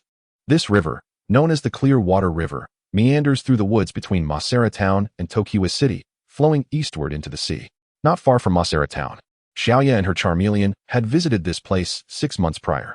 Upon hearing the water's melody, Charmeleon joyfully dashed forward, parting the dense foliage to reach the riverbank. Green grass, wildflowers, white rocks, and crystalline waters. Such familiar scenery had graced Xiaoya and Charmeleon many times before. Charmeleon glanced back at its trainer, its expression brimming with eagerness. Unfazed by Charmeleon's response, Xiaoya smiled and nodded. Go ahead. The orange dragon eagerly nodded and rushed to the river's edge. Taking a deep breath, it unleashed a resounding call from its throat. A voice still somewhat juvenile, yet filled with vitality, echoed across the water's surface. This call, a commonplace sound-based move, is typically used to diminish an opponent's physical attack power. However, at this moment, Charmeleon's intention was not to weaken anyone, but rather to summon something. As if in response to Charmeleon's call, the clear waters began to churn. Bubbles erupted from the surface, bursting forth, followed by a splashing cascade. A colossal azure creature erupted from the surface of the water, emitting a thunderous roar, its smooth scales glistening under the sun with flecks of golden light. This was the fearsome Gyarados, a Pokémon whose wrath could reduce everything to ashes, even amidst the fiercest of storms. 6 months prior, Shining Knight and Charmander had discovered the presence of Gyarados in this river. Perhaps the location where Ash encountered Misty in the anime was indeed by the banks of this crystal-clear river? Before the imposing beast, Charmander displayed no sign of trepidation. Instead, he greeted it with a radiant smile and a cheerful wave, exclaiming, "Ah woo woo." Even Shining Knight maintained a relaxed demeanor, her gentle smile unwavering as she remarked, "It's been a while, Gyarados." Surprisingly, the typically irritable Gyarados showed no anger towards these two intruders disturbing its slumber. It merely flicked its tail in response, inadvertently drenching Shining Knight and Charmander. Their acquaintance with this unusually amiable Gyarados dated back to 6 months ago, when Charmander was merely a fledgling. Brimming with curiosity about the world, he had made his first visit to the riverbank, playfully practicing his still awkward basic moves. However, a cacophonous sound erupted from his mouth, awakening the slumbering Gyarados, which responded with an irate roar. Naturally, the young Charmander stood no chance against Gyarados, and was effortlessly knocked down by a water gun. Yet, Gyarados recognized the innocence of this little one and refrained from inflicting serious harm. Consequently, Shining Knight intervened, cradling the chastened Charmander and departing after offering her apologies. A week later, Gyarados resurfaced, awakened once more by the same raucous noise. Observing the eager orange dragon, ready to challenge him, Gyarados displayed a bemused expression. Could this creature, barely a month old and at a type disadvantage, truly be seeking a battle? Was it a challenge, or merely an invitation to be bested? Charmander's intent was straightforward. He simply yearned to engage with a stronger opponent. Gyarados, sharing a similar combative spirit, understood this desire. After all, sleeping all day was hardly entertaining. So why not indulge this little one in some playful sparring? Initially, the inexperienced Charmander was easily overpowered, rolling on the ground with no means to retaliate. Gyarados, adopting a playful mindset, refrained from inflicting serious injury. As time passed and Charmander grew stronger, their battles became increasingly competitive. After each encounter, Shining Knight would tend to the injuries of both Pokémon, nurturing their bond. Through repeated interactions, Gyarados, Shining Knight, and Charmander became quite familiar with one another, adapting to the raucous routine of being awakened by Charmander's calls. For Gyarados, these calls were less a nuisance and more akin to a friend's summons and a signal to engage in battle. Even when roused from slumber, Gyarados remained unperturbed, for a thrilling contest awaited him on the shore. For a creature who felt discomfort without a daily skirmish, and who was often avoided by most Pokémon due to its fierce appearance, this was a most welcome opportunity. Thus, Gyarados had yet another day of delightful challenges ahead. With a gentle smile, Xiaoya recited her well-rehearsed lines, and predictably received an exuberant roar from the Gyarados in response. Noticing the familiar excitement in the eyes of her Charmeleon, she took a few steps back to allow the two dragons, one large and one small, to face off. The Charmeleon was no longer the naive fledgling it once was. Even under the imposing presence of the intimidating Gyarados, it exhibited no fear. In fact, a month prior, the Charmeleon had unexpectedly struck a powerful blow against the Gyarados, resulting in a stalemate that Xiaoya vividly remembered, the sheer astonishment in Gyarados' wide, copper-ringed eyes upon awakening. Since that day, the Gyarados had finally unleashed its full potential, recognizing the diminutive orange fire dragon as a worthy adversary. Despite its disadvantageous type, the Charmeleon, while losing more often than winning, had undeniably made a significant leap in strength compared to their previous encounters. After 3 seconds of silence, the fierce orange flames burst forth, signaling the commencement of battle. The clash of fire and water was the herald of their confrontation. A ferocious jet of water surged forth, but the nimble Charmeleon adeptly sidestepped, weaving through the splashes. With a backward leap, it unleashed a torrent of flames. Xiaoya's voice remained as calm as ever. The synergy between Charmeleon and Xiaoya, honed over 6 months, was nothing short of seamless. The Charmeleon executed a short jump backward to evade the Gyarados' sweeping tail, while simultaneously launching a searing blaze that struck the massive creature squarely. Though the Gyarados possessed formidable attack power, its agility was a glaring flaw. Its immense size, while granting it strength, also rendered it susceptible to its opponent's strikes. In aquatic battles, this disadvantage might be mitigated, as the Gyarados' swimming speed was commendable. However, in land combat, this vulnerability became painfully evident. In previous clashes between the Charmeleon and Gyarados, Xiaoya seldom directed the fight, typically allowing the Charmeleon to act freely to cultivate its battle instincts. Yet today, she deviated from her usual approach, taking command throughout the encounter. The Charmeleon, accustomed to following her guidance, found no oddity in this shift. But the Gyarados immediately sensed the change. As Xiaoya began to direct the Charmeleon's actions, the pressure on the little dragon intensified, although its speed and strength remained unchanged. The variation in tactics birthed a more formidable fighting spirit, a manifestation of what humans call strategy. The Gyarados could not fully comprehend why Xiaoya's commands had such a profound impact on the battle's dynamics, nor did it wish to ponder such complexities. For now, it was time for combat, and all that mattered was the thrill of the fight. Withstanding the Charmeleon's blazing flames, the Gyarados charged forward, its broad tail, encircled by swirling water, swung menacingly towards the Charmeleon. The Gyarados, unskilled in evasion, relied on its brute force, which was its preferred mode of combat. The Charmeleon leapt, dodging the oncoming watery tail. It seemed the Gyarados had no expectation of landing a direct hit, as its tail struck the ground. Sending a cloud of dust into the air, a deep blue water cannon erupted with the roar of a tidal wave, aiming for the airborne Charmeleon. The approach of Gyarados is rather straightforward. If it cannot land a hit, it will render its opponent incapable of evading. The airborne Charmeleon appears to have nowhere to escape. However, this is merely an illusion. Charmeleon, use substitute, echoes the command from Xiaoya. Suddenly, the orange dragon in the air multiplies into a dozen identical figures, each mirroring the same size, appearance, and movements, indistinguishable to the naked eye. When a water gun strikes one of the Charmeleon's shadowy replicas, Gyarados is momentarily taken aback. When did this little creature learn such an unusual technique? The shadowy doppelganger, acquired during previous group battles, has proven immensely beneficial for Charmeleon. Though a common transformation move, its effective application can yield significant advantages in various scenarios. As the dozen Charmeleons descend, they scatter chaotically along the riverbank. Gyarados becomes overwhelmed, resorting to a brutish tail sweep. The torrent from its water tail dispels the Charmeleon replicas, yet, upon the conclusion of the attack, the authentic Charmeleon has vanished without a trace. Flamethrower. At the moment Xiaoya's voice resonates, a fiery orange blaze surges from the right, striking the unsuspecting Gyarados once more. This tactic of confusing the opponent's vision with replicas while the real Charmeleon maneuvers for a surprise attack is a typical application of the substitute technique. However, Gyarados, accustomed to brute force confrontations, remains oblivious to such subtleties, inevitably falling victim to the assault. With Xiaoya's guidance, Charmeleon finds the battle significantly less arduous than before. Nevertheless, Gyarados is undeniably formidable, and the fiery assaults have inflicted some damage, though its inherent resistance to water-type moves has spared it from severe injury. Conversely, despite Gyarados' type advantage, it finds itself increasingly fatigued, continually battered by Charmeleon's relentless flames. In this comparison, Charmeleon's condition appears somewhat more favorable. Gyarados gazes intently at the orange dragon, an unusual peak of exhilaration swelling within. Half a year prior, it had witnessed Charmeleon's clumsy missteps. Yet now this little creature has undeniably evolved into a worthy adversary, one that can stand alongside itself. What could be more gratifying than this? It is time to unleash its full might. Though its body bears numerous scars, its eyes shine with an extraordinary brightness. If Charmeleon's gaze embodies unwavering conviction and a burning will, then Gyarados radiates pure battle intent and the thrill of combat. With a mighty roar, Gyarados' colossal form begins to spin. An immense force conjures a howling whirlwind, sending debris and dust swirling along the riverbank. Dragon-type move, Dragon Tornado.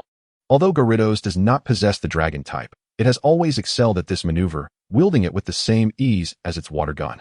In their past encounters, Charmeleon has succumbed to this very attack more than once. Standing amidst the tempest, Charmeleon regards the approaching tornado with solemn determination. The Charmander had yet to discover a means to counter this formidable attack. The extensive range made evasion nearly impossible, and withstanding the sheer brute force of the Gyarados was futile. Time and again, it found itself on the receiving end of relentless blows. However, with Xiao orchestrating the strategy this time, the situation would not unfold as passively as before. Advance, Xiao commanded, leaving the others somewhat perplexed.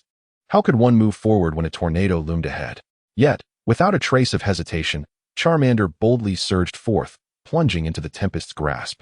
The fierce winds immediately swept Charmander aloft, but Xiao's command followed swiftly. Downward, unleash your flames. Though newly airborne, Charmander retained its sense of direction and unleashed a powerful jet of fire towards the ground below. The thrust propelled its relatively light form upward, placing it directly above the Gyarados. From this vantage point, the blue figure at the heart of the swirling currents was unmistakable. Flame Vortex, Xiao calmly issued her final command. This move was one Charmander had only recently mastered. While its power was not particularly formidable, the current situation transformed it entirely. The spiraling flames penetrated the eye of the tornado, merging seamlessly with the wind that had previously scattered it. While the tornado's sides exerted immense repulsive force, its apex revealed a weakness, allowing the orange flames to integrate into the whirlwind. Harnessing the wind's momentum, the flames surged in potency, transforming the entire cyclone into a blazing fire vortex. Since direct confrontation had led to disadvantage, they would employ cunning instead. The fire vortex, augmented by the Gyarados' might, cast a crimson hue over the river, eliciting a look of astonishment from Charmander itself. The rotation of the flame vortex began to decelerate. As both wind and fire dissipated, the colossal blue dragon lay defeated along the riverbank. Once the Gyarados regained consciousness, it was greeted by the familiar sight of the girl with short purple hair and the curious Charmander peering at her. A scene steeped in familiarity. You've worked hard, Xiao said, expertly tending to the last burn on Gyarados' body with the healing ointment in her hand.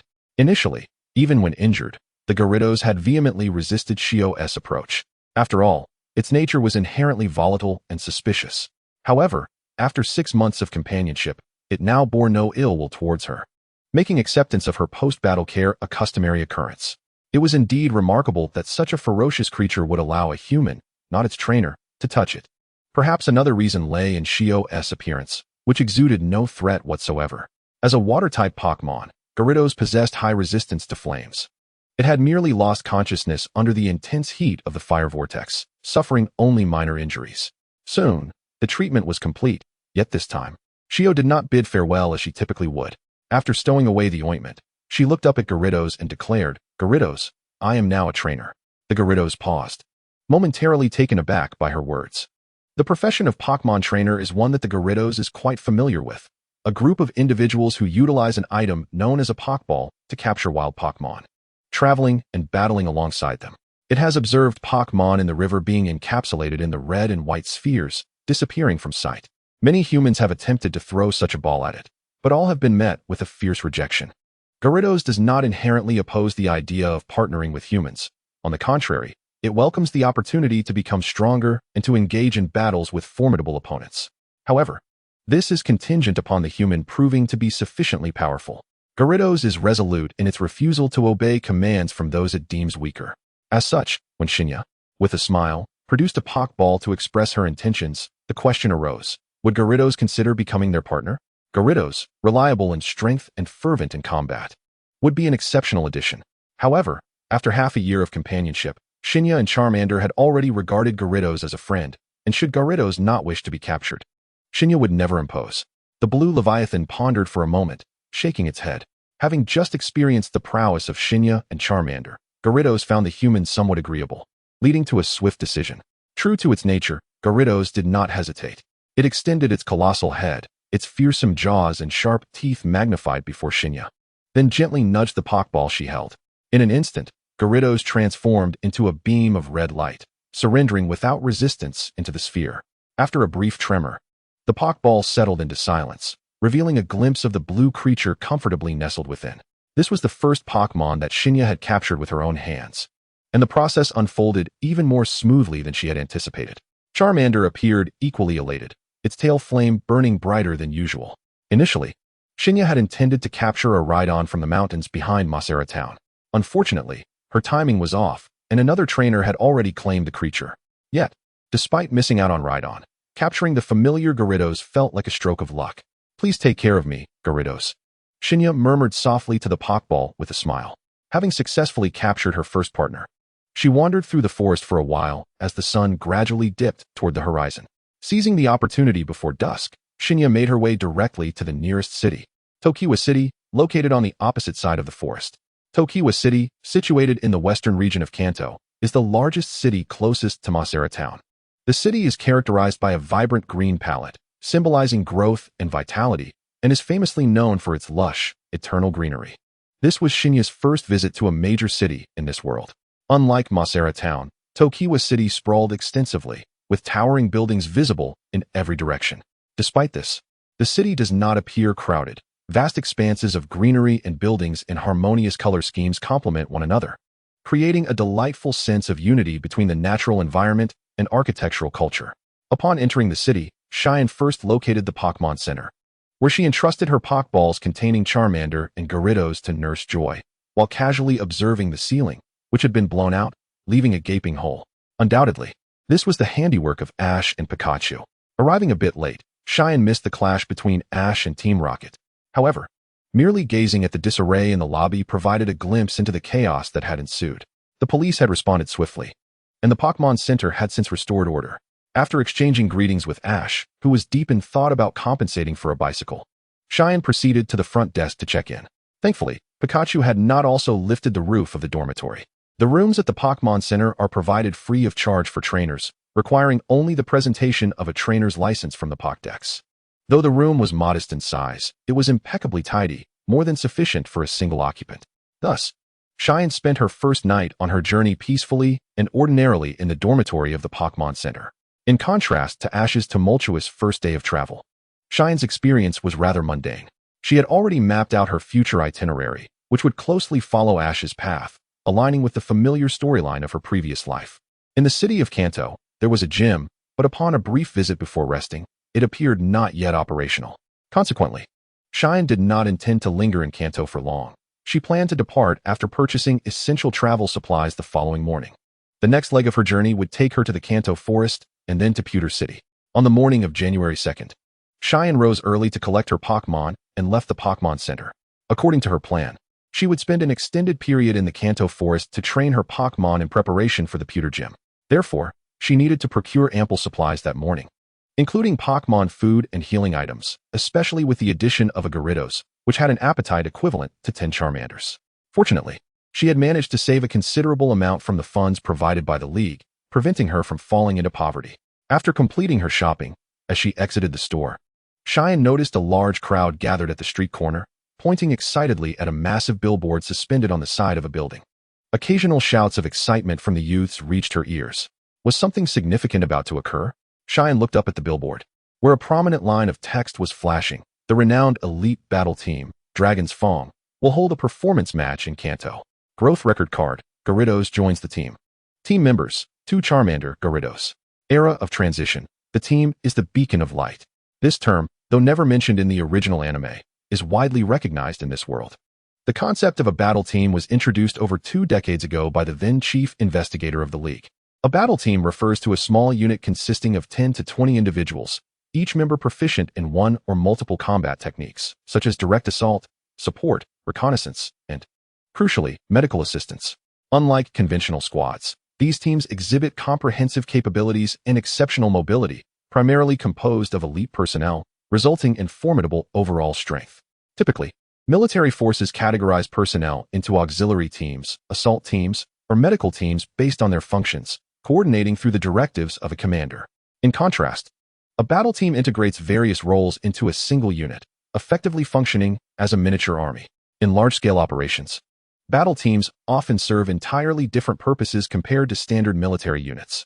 Ever since the former chief investigator, Xingyu Baiyi, led the formation of the first battle team, Cross Star, which single-handedly dismantled a major branch of Team Rocket with just 10 individuals, the concept began to gain widespread recognition. Numerous teams, inspired by Cross Star, have emerged like mushrooms after the rain. It is likely that many have heard about the dozens of applications for battle team formations received by the Pokémon League in the past month. If, 6 months ago, I was concerned about this phenomenon, I now view these applications with the most optimistic perspective. In August of last year, the first battle team, Cross Star, led by that young chief investigator, obliterated a significant branch of Team Rocket in Rainbow City of the Kanto region, a fact that contradicts our strategist's calculations. However, since it is a fact, we must accept and leverage it, regardless of how irrational its existence may seem. During our foundational courses, we learned that the optimal composition for an elite team is 5 members. For teams exceeding 10 members, achieving the seamless coordination typical of ordinary soldiers is undeniably a formidable challenge, a reality well understood by those who have served as commanders. Yet, once this synergy is achieved, the resultant power is evident to all. If the achievements of Cross Star are not mere happenstance, we can anticipate the emergence of new success stories in the future. We will continually explore and form teams to attempt to replicate the miracle of Cross Star. Perhaps I, along with everyone present, am witnessing the dawn of a new era belonging to the League and the battle teams. The era of battle teams. Excerpt from a speech delivered by Deputy Chief of Staff Goto Ryanosuk at the large end-of-year strategic seminar in Miyahara City, Kanto Region, January 3rd. 978 of the Pokémon calendar. Of course, harnessing the combat potential of such complex formations is no simple task, and the blind imitation by most has ended in failure. However, a few have succeeded, demonstrating exceptional performance in combating evil organizations and remain active worldwide. Examples include the Pokémon League's military-affiliated team, Iron Bloodblade, and the one advertised before us, Azure Dragon's Tooth, as one of the most renowned elite teams. The majority of members in the Fong of the Azure Dragon possess unparalleled prowess akin to that of the highest echelon. It is little wonder that the onlookers are so exhilarated. Battles of such caliber, even if merely exhibitions, are a rarity. The team employs pseudonyms and conceals their identities with masks or sunglasses during public appearances to safeguard against information leaks, for every formidable team harbors countless adversaries.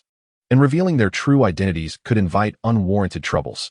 The grand poster displays only vague silhouettes behind the text.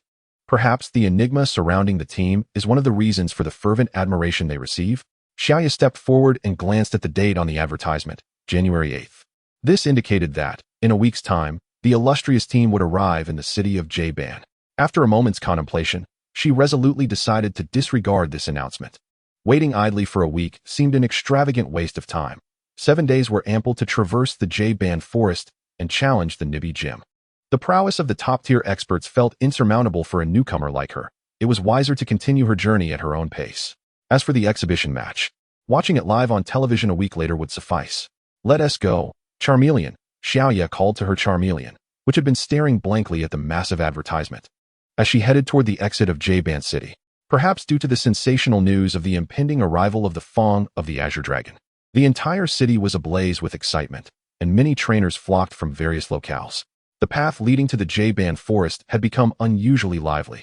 However, most were hastily making their way to the city center, with few pedestrians sharing the same direction as Xiaoya. Hurry, the poster is just ahead. A boy wearing a baseball cap exclaimed, tugging his companion along in a sprint, as if the announcement would vanish if they arrived too late. Young trainers engaged in a similar quest were not uncommon along this path. The youthful fervor of adolescence, a time when one idolizes the strong, made it quite natural for them to be unable to contain their excitement at the news of the eminent experts. At the edge of the J-Band forest, four young men emerged side by side, their expressions reflecting surprise at the bustling city before them. "Wow, there are so many people," exclaimed one, whose slender frame resembled that of a youth, as he shook his crimson locks in bewilderment while observing the throngs on the streets. "Isn't it obvious?" "It's all because of that," replied a young man with black hair, his expression stoic as he pointed to the enormous advertisement and the ever-growing crowd. J-Band City isn't usually this noisy. The current scene resembles a bustling marketplace solely due to the fame of the Fong of the Azure Dragon. The youth in military attire on the far left side, his expression one of resigned sarcasm. "So, we arrived a week early just to witness this sea of people? What a splendid enthusiasm." "Don't say that," responded another, his handsome face breaking into a gentle smile, silver hair shimmering like moonlight in the breeze. "Consider it a rare opportunity to come together. Let us treat it as a vacation and enjoy ourselves." Beside the petite figure of Shizuku, the little fire dragon glanced up at the approaching quartet, blinking its eyes in curiosity while continuing to survey its surroundings. As they entered the forest, preparations for battle were essential, but that was of little concern for Shizuku. "Ah," the girl with violet hair smiled as she conversed with the fire dragon, navigating against the flow of people, brushing past the four individuals walking side by side. In a week's time, this place would host a grand performance competition. However, such matters lay beyond Shizuku's realm of interest. Following the path leading out of the city, a lush jungle soon came into view. The lush and expansive Tokinaba forest, located between Tokinaba City and Nibby City, was densely populated with a variety of trees, creating a natural labyrinth. The thick canopy obstructed the sunlight, casting a dim ambience within the forest, making it challenging to discern directions. Fortunately, modern adventurers had access to electronic maps, and as long as one did not possess a hopelessly poor sense of direction, getting lost in the woods was unlikely. The forest was home to numerous bug-type and flying-type Pokémon, such as the swarms of Beedrill that had once attacked Ash in the animated series. Consequently, Shizuku had stocked up on ample antidotes and awakening potions for emergencies. Most Pokémon in the forest posed little danger. As long as one did not provoke wild Pokémon like Ash often did, there was minimal risk to life. The little fire dragon curiously observed a caterpie resting on a branch. The expanse of Tokinaba Forest far exceeded the wooded area between Masera Town and Tokinaba City, boasting a richer variety of Pokémon, particularly insects. If a girl like Kasumi, who harbored a fear of bugs, were to venture into this dim forest, she would likely wish to flee at once. Shizuku and the little fire dragon ventured deeper into Tokinaba Forest, encountering the young warrior who utilized bug-type Pokémon, as seen in the animation. However, before the fire dragon, the bug types appeared exceedingly frail and were quickly defeated. According to the young warrior, a trainer with a Bulbasaur and a Squirtle had passed through just the day prior, indicating that Shigeru and Koiki were as swift as ever in their movements. Surely, Ash and Kasumi would soon make their way here as well, provided they did not lose their way. As the golden glimmers danced through the woods, half a day had elapsed, and Shizuku found herself deep within Tokinaba Forest. The lush foliage shielded the sunlight, leaving only the low hum of insects resonating in the somewhat dim expanse. Along the way, the little fire dragon continued to frolic with the wild Pokémon it encountered.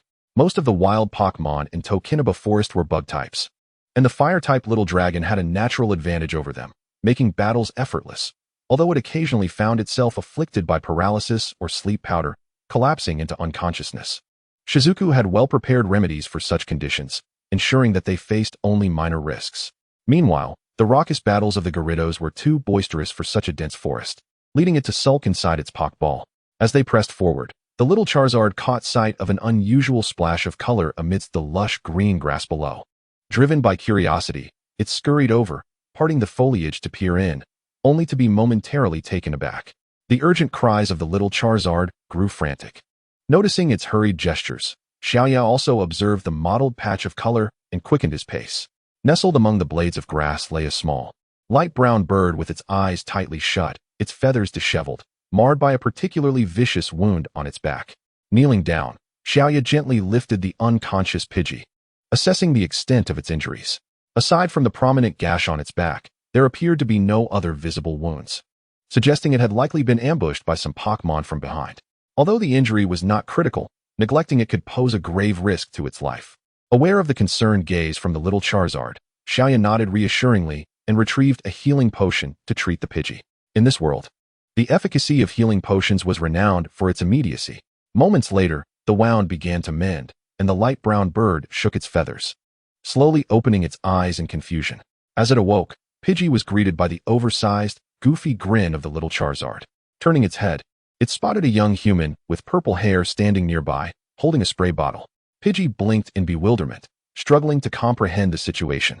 Why, upon awakening, was there suddenly a human before it? Instinctively flapping its wings in an attempt to take flight, Pidgey soon realized that its body was wrapped in pristine bandages. The pain in its back had lessened considerably, allowing it to feel almost unencumbered as long as it refrained from making any sudden movements. It's best not to move around too much for now, Xiaoya smiled, offering Pidgey a blorange fruit. Pidgey tilted its head, understanding that this human had been the one to tend to its wounds. With a delighted chirp, the little bird accepted the fruit from Xiaoya's hand. Known for their gentle and amiable nature towards humans, this particular Pidgey was no exception, happily pecking at the offered berry without a trace of suspicion.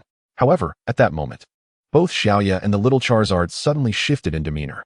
With a swift turn, they spotted shadows darting from the thicket, stirring up a fierce whirlwind. One shadow in the lead glimmered with golden light amidst the dappled shade of the trees, which quickly transformed into a blinding arc of electricity, hurtling toward Xiaoya. Was it Thunderbolt? No, the golden hue was interspersed with white specks. It was a move infused with awakened power. The electric surge approached at a breakneck speed, leaving Xiaoya barely enough time to identify its nature. In the next instant, sensing the imminent danger, Xiaoya halted abruptly, retracting a step he had already taken to the right. With a hasty motion, he stretched out his left hand to shield the oblivious Pidgey, still clutching its fruit. The perilous arc of electricity erupted, scorching a dark mark upon Xiaoya's sleeve. Only then did Pidgey realize something was amiss, looking up in shock. Unbeknownst to it, a flock of over a dozen Pidgeys had begun to circle in the trees, casting wary glances at the intruding human in their territory. The leading Pidgey boasted a distinctive golden plumage, standing out vividly amidst the muted browns. This golden avian possessed sharp, piercing eyes, encircled by wisps of electric arcs. And despite its diminutive size, it exuded a remarkable presence. Pidgey, the bird Pokémon, was known for its gentle temperament and aversion to conflict. However, when provoked, it would retaliate with fierce intensity. The shimmering Pidgey caught Xiaoya's attention as she gazed at the flickering electric arcs and the ethereal white light enveloping the golden creature. Indeed, it was a manifestation unique to awakened powers, which implied that the recent surge of electric energy had originated from this very Pidgey. Fortunately, a typical awakened power, lacking in potency, posed no substantial threat to humans. Retracting her hand, Xiaoya meticulously observed the sudden assembly of Pidgey, having silently activated her aura detection to avert any further ambush. Had she inadvertently wandered into the territory of these Pidgey? She restrained the eager Charmander, surveying the orderly formation of these brown birds, clearly exhibiting remarkable camaraderie. Pidgey, being social creatures, generally maintained their own territorial boundaries, displaying aggression only when intruders encroached upon their domain. The golden Pidgey hesitated upon noticing the injured counterpart wrapped in bandages behind Xiaoya. The previous position of Xiaoya had obstructed their view, preventing the Pidgey from detecting the presence of one of their own behind the human, which explained their reckless attack. Upon realizing the plight of its injured kin, the golden Pidgey's expression darkened, and the electric arcs surrounding it surged to life. Xiaoya quickly grasped that the golden Pidgey might have misconstrued the situation, but there was little time for explanation. In a flash, the Pidgey transformed into a streak of golden light, its sharp beak aimed menacingly at Xiaoya. Charmander, who had been intently observing the avian's movements, leaped forward, its fiery fist colliding with the Pidgey's beak. Trained extensively, Charmander possessed a strength that surpassed that of the Pidgey, sending it reeling back into the air. Yet, the uniquely colored bird was evidently unwilling to concede. With a vigorous flap of its wings, a brilliant white light erupted, propelling it forward with tremendous force. Thus, the golden Pidgey soared through the air, leaving behind only a fleeting, blurred golden shadow. A flash of electricity crackled, although this was a common maneuver among the Pidgey species. The speed at which it executed was extraordinary for a wild Pokémon. At the very least, Xiaoya had rarely witnessed such velocity in Pidgey near Pallet Town. Nevertheless, for Charmander, while this speed was impressive, it was far from insurmountable. After all, in terms of velocity, whether it was the fiery explosion of Flamethrower, the sharp rock attack of Rhyhorn, or the extraordinary prowess of its own trainer, all surpassed this Pidgey. Gathering energy, pivoting its shoulder, Charmander unleashed a fiery punch. The timing and angle were impeccably calculated, remaining undeterred by the Pidgey's rapid advances. Following yet another clash between fist and beak, the golden Pidgey's assault remained ineffective. The searing heat of the flames caused Bobo to furrow his brow as he ascended into the air to regroup, attempting to lead his companions in a counterattack. Meanwhile, a distressed call from a wounded brown bird echoed behind Xiao Yi. In a dramatic moment, the golden Bobo unleashed its awakened power, while Xiao Yi lost the support of 001. The golden Bobo, taken aback, mused about the complexity of the human before him. Amidst the turmoil, the injured brown bird flapped its wings anxiously, its cries urgent. Had it not been for the bandages wrapped around its body, it would have disregarded its injuries to take flight.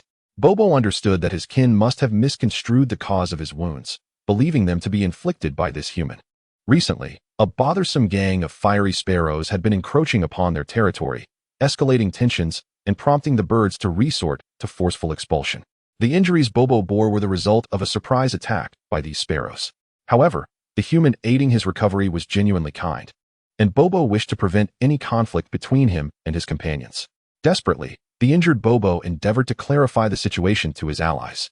Gradually, amidst anxious cries, the birds ceased their assault, listening to Bobo's explanation while casting doubtful glances at the unfamiliar human intruder. Observing this, the fire dragon swallowed the flames it had prepared and tilted its head to glance at Xiao Yi, obediently stepping back to await further instructions. Before long, the nearby thicket rustled once more. This time, it was not a flock of birds, but a tall youth with black hair who emerged, parting the foliage. Upon encountering the sight of a human youth, was it a boy or a girl? Facing off against a dozen Bobos, he momentarily froze, then stepped forward, inquiring about the commotion. Curiously, after the youth's arrival, the Bobos seemed to lower their guard, no longer poised for attack. Seizing this opportunity, Xiao Yi recounted the entire sequence of events to the black-haired youth, simultaneously gleaning information about the Bobos from him. This young man, Haruta, served as the forest ranger of the Tokawaka region, responsible for the maintenance of the woodland, pruning vegetation, and preserving the ecological balance of the forest. Due to his work, he had become well acquainted with the local Bobo population, who had long accepted this amiable youth as one of their own. According to Haruta, a wild pack of fiery sparrows had recently invaded the forest, led by a formidable leader, the big-mouthed sparrow, frequently disturbing and attacking the Bobos, revealing their intentions to seize territory. As a result of these assaults, the once carefree Bobos had grown increasingly vigilant in safeguarding their domain. Ordinarily, these friendly birds would not resort to aggressive measures against humans who inadvertently wandered into their territory. The leader of the Bobo clan, a radiant golden Pidgey, had already led the Bobos in several confrontations against the fiery sparrows. However, in comparison to Pidgey, the species of Spearow is far more combative, and their leader, Fearow, possesses combat prowess that rivals that of Pidgeotto. In several skirmishes, the Pidgeys have struggled immensely to fend off the Spearow flock.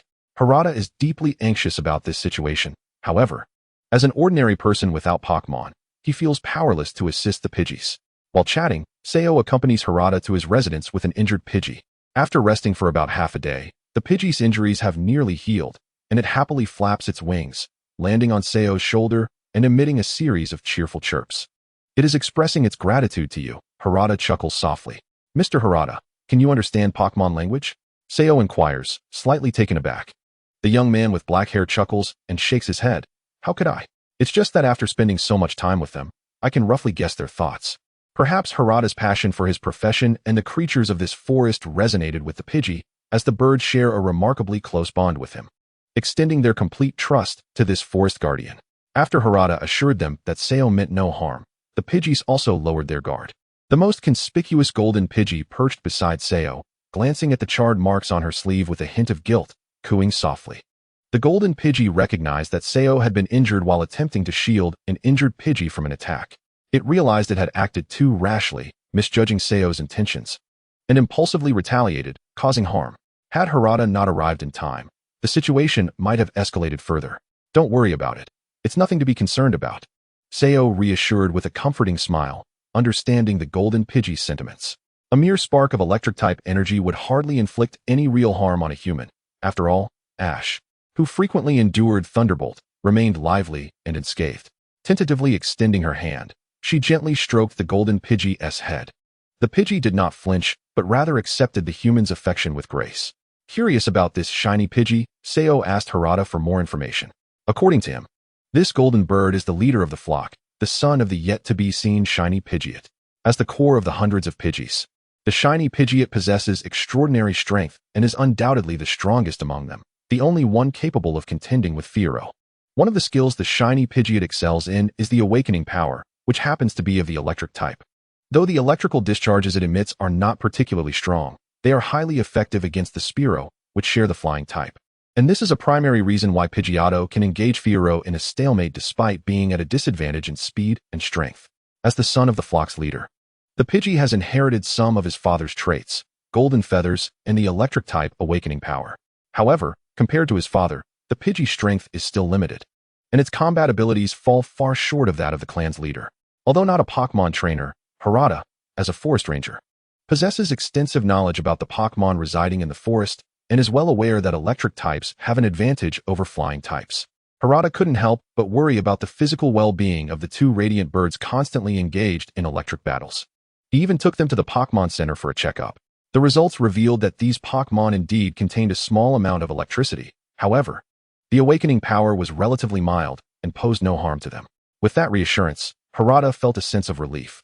The more he interacted with them, the more he realized that Pokémon were truly extraordinary beings.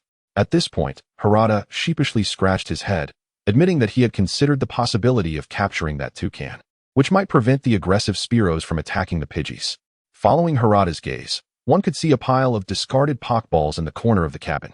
Unfortunately, he was not a professional Pokémon trainer and lacked any battle-ready Pokémon, making the capture of the toucan exceedingly difficult. Shia, observing the heap of damaged red and white balls, pondered for a moment before looking up and offering, "If you don't mind, allow me to assist you." The presence of the Spearow flock had indeed disrupted the once tranquil existence of the forest. If Harada, who understood the bird's intentions, could capture the toucan, it might resolve the conflict between the two groups. That would be immensely helpful. Harada nodded, though he was uncertain of Shia's capabilities. Having a genuine trainer's assistance was undoubtedly more reliable than his solitary attempts at throwing Pokeballs. Just then, a Pidgey rushed in through the window, flapping its wings and emitting a series of urgent chirps. Harada furrowed his brow and immediately sprang to his feet. The Spearows were back. In a small skit, Golden Pidgey, proudly please, call me Lightning Bird. Harada, face-palming Pidgey, you've been naughty. In the verdant depths of the forest, clans engaged in relentless battles. Above the lush green canopies, fierce winds swirled alongside the silhouettes of birds. The air was thick with fallen branches and leaves, scattered by the gusts. A colossal toucan, adorned with a crimson crown, spread its wings, creating gusts that weaved through the trees. This toucan was larger than the average, with sharp talons and formidable wings, its dark eyes burning with a provocative glint. Accompanied by its hoarse and piercing calls, the toucan's long beak glowed with a chilling white light. It launched a frenzied assault. Opposite it, the golden-hued Pidgey danced with resplendent grace. Although its physique was far less robust than that of the toucan, it maneuvered deftly, utilizing its superior speed and agility to evade the toucan's rapid attacks. Amidst the vibrant feathers, flashes of white energy intertwined with strands of golden light.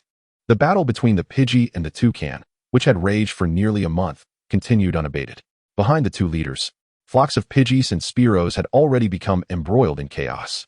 The tumultuous gusts of wind unleashed swirling blades, causing the underbrush to suffer as broken branches and leaves tumbled onto the ground.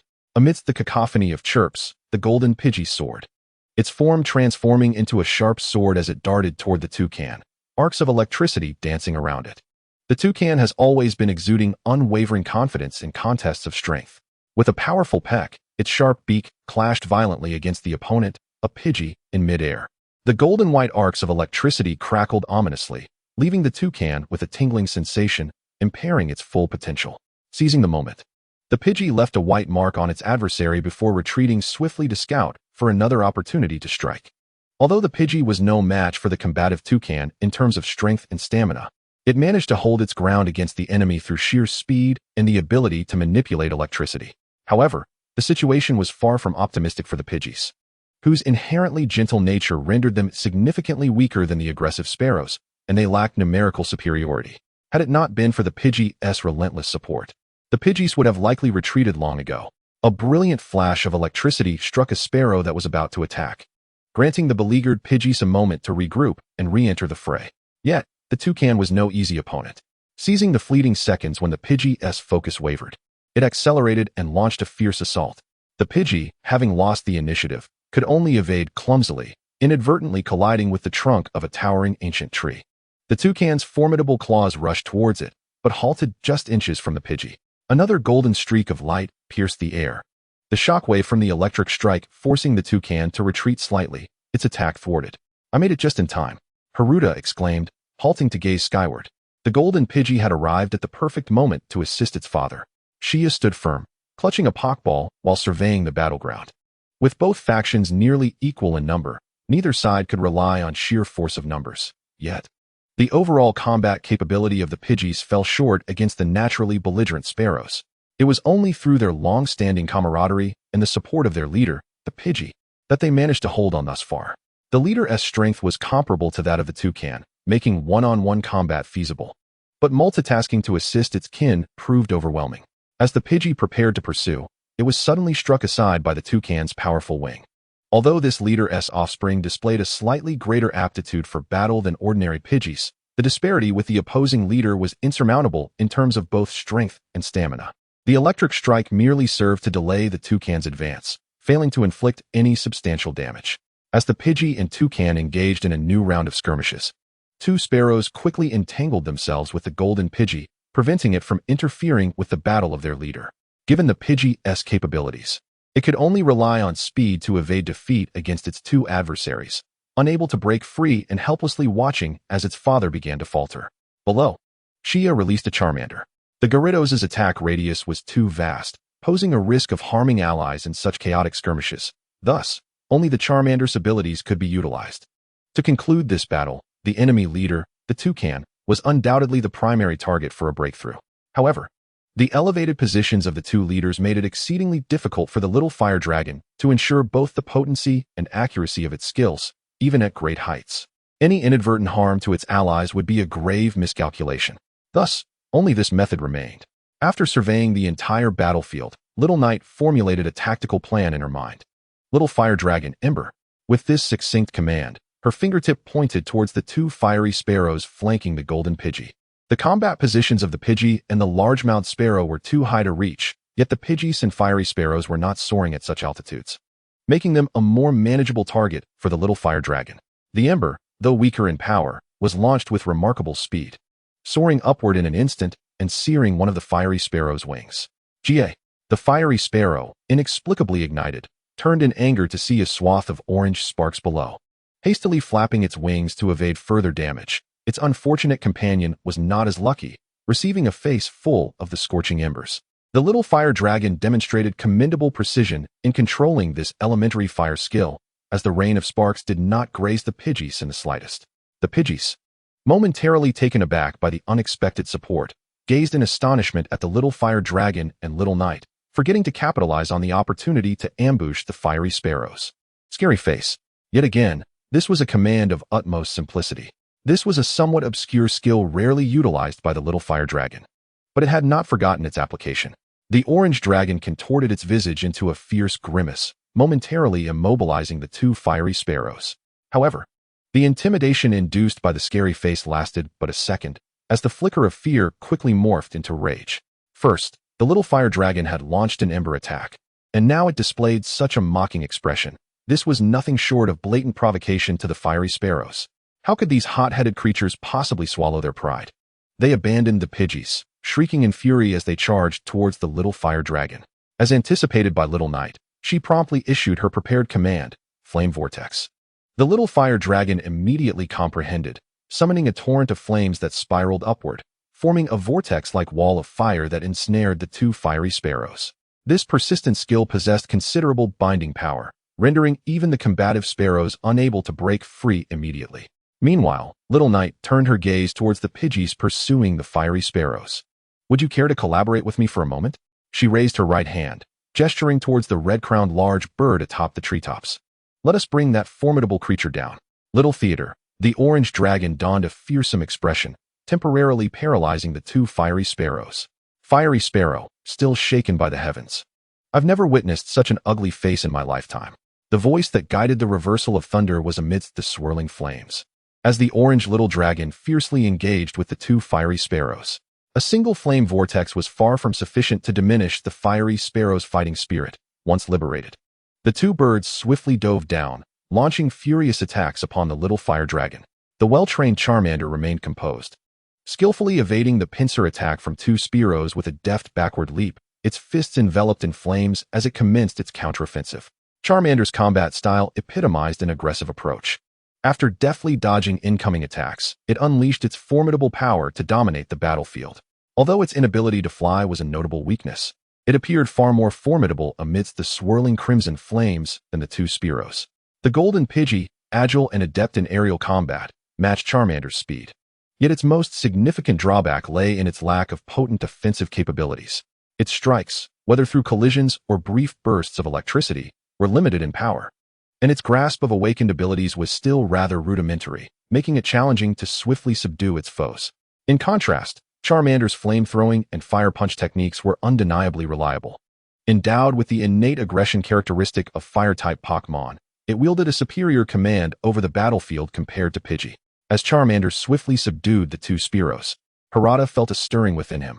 With such formidable strength, perhaps he could shift his focus to the airborne Fearow. The dark-haired youth silently tightened his grip on the prepared empty Pokeball. Meanwhile, the Golden Pidgey, having listened intently to the brief account from the human in white, nodded earnestly.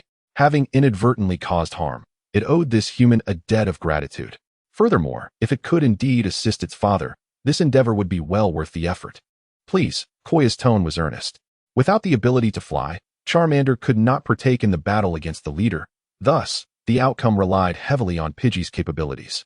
Taking a step back, Koya nodded, signaling the commencement of their action. Go, move swiftly. The golden bird spread its wings and surged into the azure sky. With the activation of its high-speed movement, its already rapid pace intensified, creating a blurred afterimage in its wake. As it traversed towards the treetops, swarms of Pidgeys and Spearows were entangled in a fray. If Pidgey did not maximize its speed before entering the fray, it risked being caught in the chaotic melee, wasting precious energy in such a tumultuous environment. However, the Spearows were clearly not inclined to let it pass easily. Observing Pidgey's attempt to encroach upon their territory, at least 10 Spearows charged aggressively towards it. Despite Pidgey's already impressive speed from the high-speed movement, breaching this tight blockade proved exceedingly difficult. Should it be cornered in such a predicament, the isolated Pidgey would undoubtedly fall swiftly to the Spearow's onslaught. The golden bird realized this predicament and hesitated momentarily. Just then, Koya's voice resonated from below. To the upper left, a flash of electricity. Pidgey paused, its gaze shifting to the direction indicated by Koya, and its eyes brightened. Though its strength paled in comparison to its father's, Pidgey was not merely a reckless, muscle-bound Pokémon. It instantly comprehended Koya's intent. With a brilliant flash of white light, it executed a left turn while activating its electric move, propelling its speed to unprecedented heights once more. A bird, trailing a pale light, flapped its wings vigorously, brushing past the nearest fierce Sparrow's talon, leaving behind a single drifting feather. The fierce Sparrows, relatively close to Bobo, were evidently unprepared for Bobo's sudden acceleration. In the blink of an eye, Bobo had left them far behind. The fierce Sparrows, lacking formal training, found their hastily constructed encirclement riddled with flaws. For Bobo, who was deeply entrenched in the fray, maintaining an overview was challenging. However, from the perspective of the observer, Shoy, It was certain that discernment would reveal the vulnerabilities within the flock of fierce sparrows. This is one of the reasons why Pokémon guided by trainers often surpass their wild counterparts, although unable to provide direct force. The trainer's wisdom undeniably manifests its unique strength in battle. It is only through the collaboration of humans and Pokémon that formidable power can be unleashed. Upon witnessing their quarry escape, the fierce sparrows immediately launched into a frantic pursuit. However, compared to flight speed, they excelled in ferocious assaults, and barely keeping pace with Bobo was already their limit. Overtaking was simply out of the question. The fierce sparrows were not devoid of strategy. When unable to close the distance, they opted for ranged attacks. The foremost fierce sparrow flapped its wings, creating a mini tornado aimed at Bobo. The whirlwind. One of the fierce sparrow's signature moves. Beware of what's behind. Dodge to the right. Shoi's command arrived just in time. Having already sensed the wind, Bobo, guided by Shoi's instruction, spared no time to look back. With wings outstretched, it executed a graceful 360-degree spin, evading the tornado's reach. The fierce sparrows unleashed a relentless barrage of attacks, whirlwinds, vacuum cuts, and even triangle assaults. Yet, with Shoi's assistance, Bobo deftly dodged every skill. Indeed, the fierce sparrows were not particularly adept at ranged combat. As the golden bird soared beyond the treetops, the pursuing fierce sparrows found themselves powerless to catch up. At that moment, the battle between Bibbery and the large-billed sparrow had escalated to a fever pitch.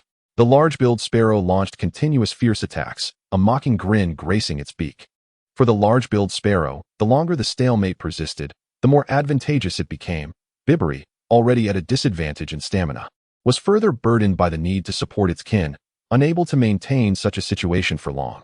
Engrossed in its assault, the large-billed sparrow remained blissfully unaware of Bobo's emergence.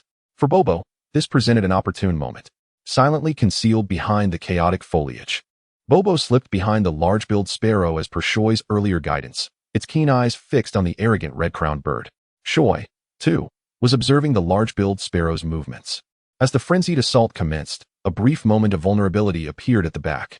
Seizing the opportunity, Shoi shouted the command, "Thunderbolt." Having awaited this directive, Bobo immediately surged forth with its utmost speed, crashing into the back of the large-billed sparrow like a golden meteor. Sensing the attack from behind, the large-billed sparrow frowned in annoyance. Though the force of the strike was negligible, the incessant interruptions had become quite bothersome. Just as the large-billed sparrow prepared to turn and reprimand this audacious little creature, Shoi's final command arrived. Grasp its feathers, awaken the power. A dazzling golden-white radiance flickered above the evergreen forest, causing the birds below to gaze upward in astonishment, including the startled Pidgey, who exhibited a look of surprise. This was the first time Pidgey exerted itself so fervently to unleash an electric attack, an area in which it was not particularly proficient. Yet the effect was remarkably pronounced. The close-range surge of electricity engulfed the Spearow, which emitted a pitiful cry, flapping its wings desperately in a futile struggle. Nevertheless, Pidgey clung tenaciously to the feathers on its back, unable to be shaken off despite the Spearow's vigorous efforts, which it had assumed would pose no threat. In the midst of the electric storm, the Spearow experienced an unprecedented intensity of pain. The resplendent golden light persisted for several seconds before gradually dissipating. The exhausted little bird plummeted, its eyes tightly shut, crashing into the dense foliage. Pidgey had never before expended such relentless effort to unleash its internal electrical energy. After the strike, Pidgey, drained of stamina, found itself incapable of spreading its wings and could only surrender to gravity, colliding with numerous branches and leaves as it fell. Ultimately, it landed in a pair of arms that lacked considerable strength but offered a steady embrace. As the half-conscious golden Pidgey was cradled, its companion, Shiro, looked upward. The red-crowned bird was marred with scorched electric marks, completely stripped of its previous bravado. The lingering electric arcs made even the slightest movement excruciatingly difficult for the Spearow, waves of pain radiating from every part of its body. Undoubtedly, the Spearow had been overly complacent. Yet, who could have anticipated that such a seemingly innocuous little golden bird could unleash such a ferocious attack? Though equally astonished, the leader, Pidgeotto, quickly regained composure. The Spearow was gravely injured and temporarily incapacitated, presenting an exceptional opportunity for offense. The golden bird spread its wings and let out a resonant cry. Soaring into the azure sky, under the sunlight, its brilliant golden feathers shimmered. Gathering energy, it retracted its wings and dove. The rapid friction with the air ignited a searing blaze, enveloping Pidgeotto in a fiery aura, hurtling towards the Spearow like a meteor. Though witnessing this skill for the first time, Shiro immediately recognized its distinctive characteristics. It was a magnificent flying-type move, Brave Bird. As Pidgeotto descended engulfed in flames, fear finally flickered in the Spearow's eyes. It was all too aware of the devastating power of Pidgeotto's ultimate skill. However, the effects of the electric shock rendered it completely immobile, leaving it to watch helplessly as Pidgeotto approached with alarming speed. As the dive reached its peak velocity, Pidgeotto spread its wings, transforming the orange flames into a radiant blue light. Then came the moment of impact, a collision fueled by unyielding force. A blinding flash erupted, accompanied by a thunderous roar and gusts of wind. The sheer might of Pidgeotto's final strike was overwhelming, causing branches to snap and rain down under the impact. The swirling dust obscured the view, yet one could still vaguely discern a larger silhouette cascading downward with the broken branches and leaves. Mr. Harada. Shiro turned to look at Harada. I understand. Harada had long prepared for this moment, sprinting towards the direction where the Spearow had descended, his gaze firmly fixed on his target. The ebony-haired youth summoned all his strength and hurled the red and white Pokeball towards the majestic bird. Amidst the hazy dust, a fleeting glimmer of the Pokeball's characteristic white light flickered. Then, the capsule-shaped sphere landed, obscured by scattered twigs and leaves. The Spearows fell into an eerie silence, momentarily bewildered by the sudden turn of events. How could their leader have been defeated in the blink of an eye? In the next instant, the stunned Spearows were met with a fierce counterattack from the Pidgeys. With the addition of their leader, the Pidgeotto, the Pidgey flock, now emboldened, relentlessly pushed back the demoralized Spearows. For the first time in over a month of conflict between the two factions, the Pidgey clan gained the upper hand in battle. Amidst the cacophony of colliding skills, Harada pushed through the splintered branches and leaves, retrieving the dirt-streaked Pokeball.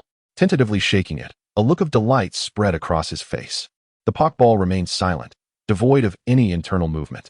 It was evident that the Spearow had succumbed, completely subdued. Without their leader, the Spearows were driven back by the invigorated Pidgeys, unable to hold their ground, and soon they scattered in disarray. Meanwhile, the Pidgeys, having endured humiliation for so long, could no longer contain their joy at achieving a significant victory. The golden Pidgeotto circled triumphantly above, emitting a series of triumphant cries befitting a victor. In Xiaoye's embrace, the small golden bird also opened its eyes. Observing its jubilant kin, the Pidgey seemed to comprehend the unfolding developments, revealing a confident and somewhat smug smile. After the battlefield was cleared, the two humans and the flock of birds returned to the small cabin nestled deep within the forest. This time, the Pidgeotto leader was present, guiding the Pidgeys in cheerful circles around the cabin, occasionally pecking at a few tree fruits, creating an atmosphere reminiscent of a festive gathering. As one of the key contributors to the turnaround in battle, the golden Pidgey was surrounded by its kin, their melodic chirps ringing sweetly in the air. That powerful awakening ability had completely altered the course of the conflict, steering it towards victory. Had it not been for the Pidgey's surprise attack leading to the Spearow's downfall, the Spearow clan would have never been so easily vanquished. Thank you so much, Xiaoye, Harada said, a broad smile gracing his face as he sipped his tea. Not only had they repelled the Spearow clan, but they had also successfully captured the Spearow. Achieving such a resounding victory would have been arduous without the assistance of Xiaoye, the trainer. Not at all, Xiaoye replied, gazing at the Pokeball in Harada's hand with a smile. I believe that making the Spearow your Pokémon is the best choice for everyone in this forest. Merely capturing the Spearow does not ensure that the Spearow clan will cease their incursions. Communicating with the Spearow to convey intentions and persuading both factions to coexist peacefully is the most effective and fundamental solution to the problem at hand. Tossing the red and white ball in his hand, Harada nodded. Indeed, there remains much to be accomplished. Through the translucent shell of the Pokeball, one could vaguely discern the disdainful expression of the Spearow within. Though this creature appeared rather unapproachable, I shall strive to communicate with it. Harada rose to his feet, gazing out the window at the playful Pidgeys frolicking outside. One day, I will ensure that the Pidgeys and Spearows coexist harmoniously within this forest. It is easy to imagine the challenges of uniting two inherently adversarial species. However, perhaps Harada, who empathizes with the sentiments of these avian creatures, might succeed in this endeavor. In the future, this place could very well transform into a true avian paradise. After exchanging a few words, Seo and Harada exited the wooden cabin. The Pidgeys perched on the branches immediately fluttered their wings and descended, joyfully circling around the two. Sensing Seo's contribution during the battle, the birds bore no trace of hostility towards her. The golden Pidgey landed beside Seo, chirping melodiously to express its gratitude. It was this human's guidance that enabled it to deliver a significant blow to the Spearow, a fact well understood by the Pidgey involved. Gently stroking the golden bird's feathers, Sayo smiled. Pidgey, would you like to battle with me? The golden bird paused, its dark eyes meeting Sayo's, blinking thoughtfully.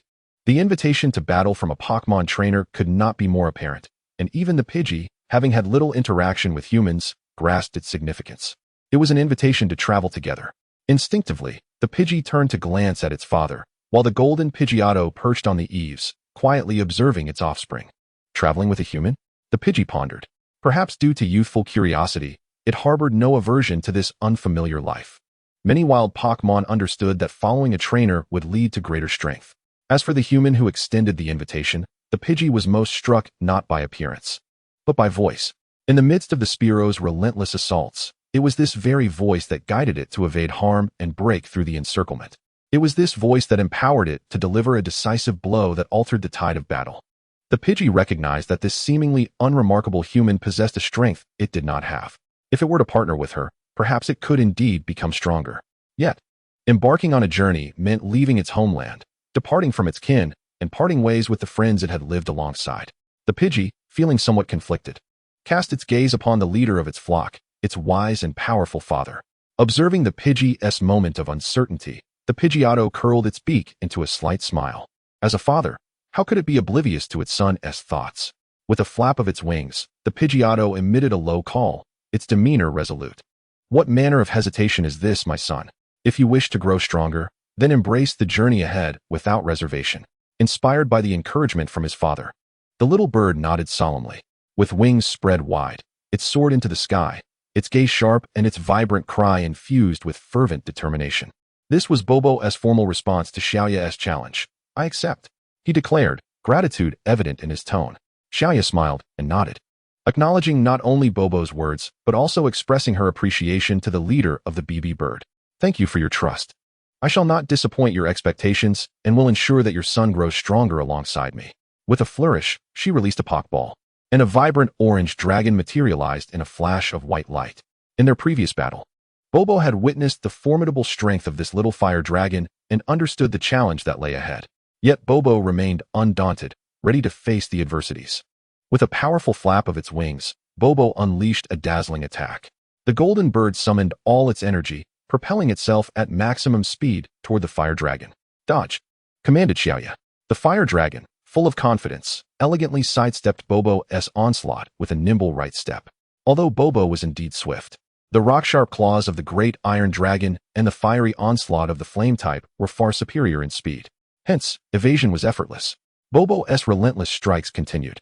Yet the fire dragon deftly maneuvered, avoiding the attacks while refraining from countering hastily. It was not without strength. The orange creature's eyes sparkled with vitality, clearly retaining considerable energy. Even among the wild Bobo, which boasted notable combat prowess, this little golden bird's abilities and the rigorously trained fire dragon's strength remained markedly distinct.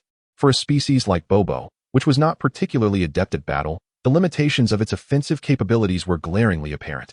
If its speed were suppressed, the odds of victory diminished significantly. Metal Claw. The command rang out as sharp claws lunged toward Bobo with remarkable speed and precision. In an instant, Bobo found itself blinded by the gleaming silver talons that filled its vision. The golden bird was struck with tremendous force, sent spiraling through the air before finally regaining its composure.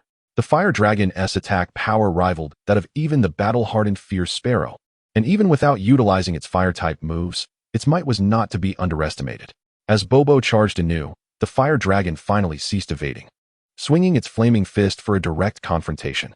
Watching her son struggle, BB Bird remained unfazed, fully aware of her son's capabilities. The outcome of this battle was almost predictable. Yet, this very disparity in strength confirmed Xiaoya's prowess as a trainer. With Xiaoya's guidance, Bobo was destined to become a formidable force, which was why BB Bird entrusted her son to this human. Once again, their techniques clashed, causing Bobo to retreat in the air, dissipating the impact. With a rapid flapping of its wings, it generated a swirling vortex of wind that surged toward the fire dragon. In response, the fire dragon exhaled a blaze of orange flames, spiraling along the currents of air. The rapid friction between the gusts produced a scent of singed earth, the flames illuminating ever more brilliantly. The whirlwind and fiery vortex collided midair, merging to create a fiery tornado that soared towards the heavens.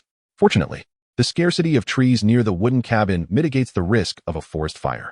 In a contest of offensive power, Pidgey is naturally no match for Charmander. The searing dragon flame gradually advances towards its opponent. Pidgey is acutely aware that such a direct confrontation is unfavorable. Thus, a transformation is imperative. With a resonant cry, the golden bird unleashes its awakening power, which bursts forth in brilliant arcs of electricity.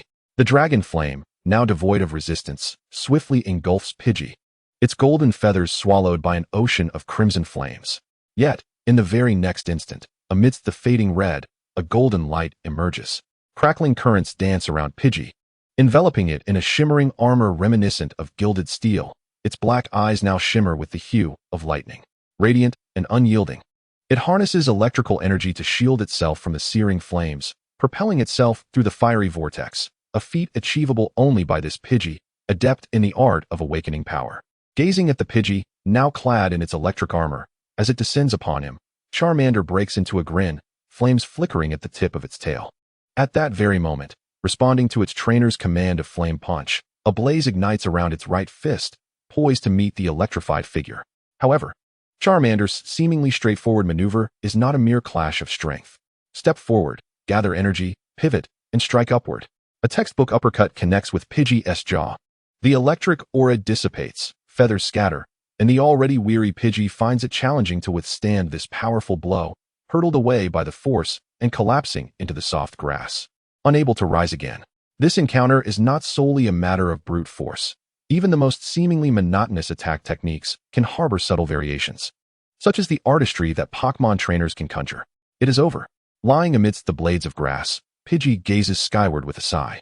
The disparity in strength is a truth it knows all too well, yet defeat is still defeat. Despite the rational acceptance of this inevitable outcome, a flicker of discontent lingers within its heart. Discontent, an unwillingness to succumb. As the son of the leader, it yearns not to bring shame upon its father. A desire to win, to grow stronger, to perpetually ascend and soar within new skies. The cooling sensation gradually overshadows the burning pain throughout its body. Pidgey observes the diminutive human stowing away a spray bottle and retrieving a familiar red and white sphere, offering a gentle smile. Would you like to become our partner? The trainer, Xiao Yi, extends a hand towards the little bird with a warm smile. Pidgey studies the earnest expression on the trainer's face, then glances at its companions nearby. The fellow avians exude encouragement and blessings, with the chief of the Pidgey nodding in approval. The golden bird tilts its head, reciprocating with a similar smile and bright gaze. It pecks the button, transforming into a red light and entering the red and white sphere. Growth record card Pidgey joined the team members. 3 Charmander, Gyarados, Pidgey training and adaptation are the seeds of synergy. Once both Charmander and Pidgey have fully recovered their strength, Xiao Yi bids farewell to Haruta and the Pidgey flock. Pidgey is not one to dwell on sentimentality. Having resolved to embark on a journey alongside Sure-One, Pidgey swiftly cast aside any lingering hesitation and sorrow, bidding farewell to its companions with a graceful flutter of its wings. For Pidgey, this undoubtedly marked a pivotal choice that would alter the course of its life. The daily experiences of a wild Pokémon differ vastly from those of a trainer's partner, and it would not be long before Pidgey began to grasp this distinction. Crossing the verdant expanse of the Viridian Forest, they soon arrived at the site of the first gym, Pewter City. In preparation for the impending gym battle, targeted training was imperative. Thus, Sure-One chose not to hasten their journey, deciding instead to linger in the forest for a few days to train her Pokémon and foster synergy with the newly recruited Gyarados and Pidgey. The Pewter Gym specializes in Rock-type Pokémon, and while Water-type Gyarados holds a distinct advantage, Sure-One was resolute in her decision not to deploy it in battle. A gym battle serves as an excellent opportunity to hone their skills, and winning solely through type advantage would lack merit. To thoroughly cultivate her partner's abilities, Sure-One planned to send out Charmander and Pidgey against the gym leader. Charmander had been training under Xion's guidance for half a year, demonstrating solid foundational skills. However, its single shortcoming lay in its type disadvantage, as its signature Fire-type moves would prove ineffective against Rock-type Pokémon. Consequently, Charmander's task was to learn a new move, Iron Tail. The orange dragon was currently practicing the tail whip technique against a large boulder. Typically, Charmander favored using its fists and feet for attacks, often neglecting its tail. Nevertheless, it was not entirely unfamiliar with this maneuver, having observed the Iron Tail technique, a signature move of the formidable Steelix, for 6 months. The fiery tip of its tail scattered sparks in the air, tracing supple, yet powerful arcs with each motion. The sound of impact grew increasingly resonant, sending dust and debris cascading down, leaving Charmander covered in soot. Momentarily stunned, Charmander shook its head vigorously to dislodge the grime from its face. After enduring such rough treatment for several days, the large rock was surely on the brink of crumbling into dust, perhaps due to having learned Metal Claw and possessing a modicum of experience with Steel-type energy.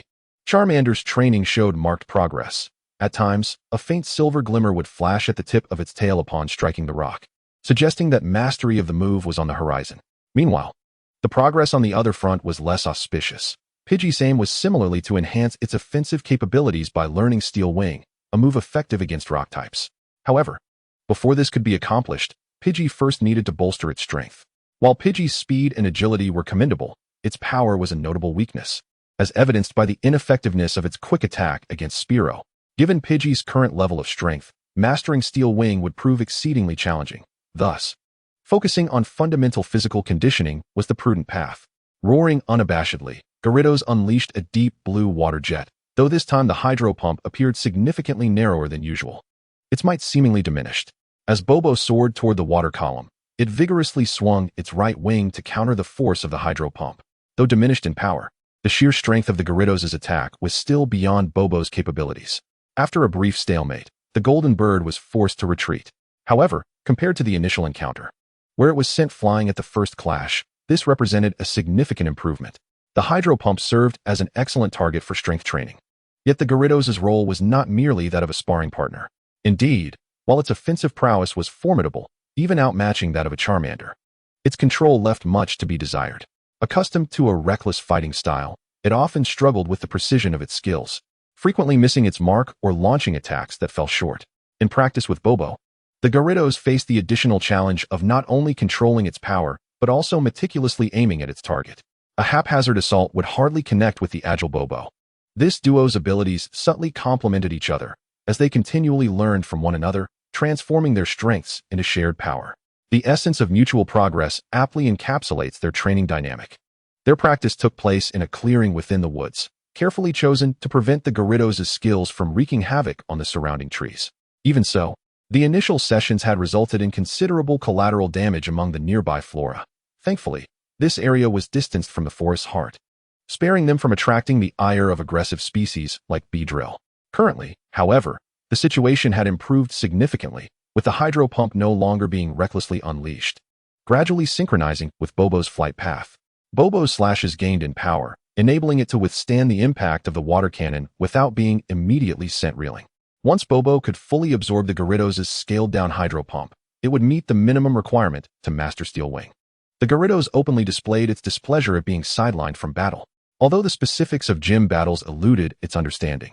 The very notion of such an engaging confrontation occurring without its participation was unacceptable. Relying on those two diminutive creatures to hold the fort was simply intolerable. This predicament proved rather troublesome. Shay watched the irate Gyarados with a sense of resignation. At this juncture, the only way to placate this combative spirit seemed to be through a challenge of her own.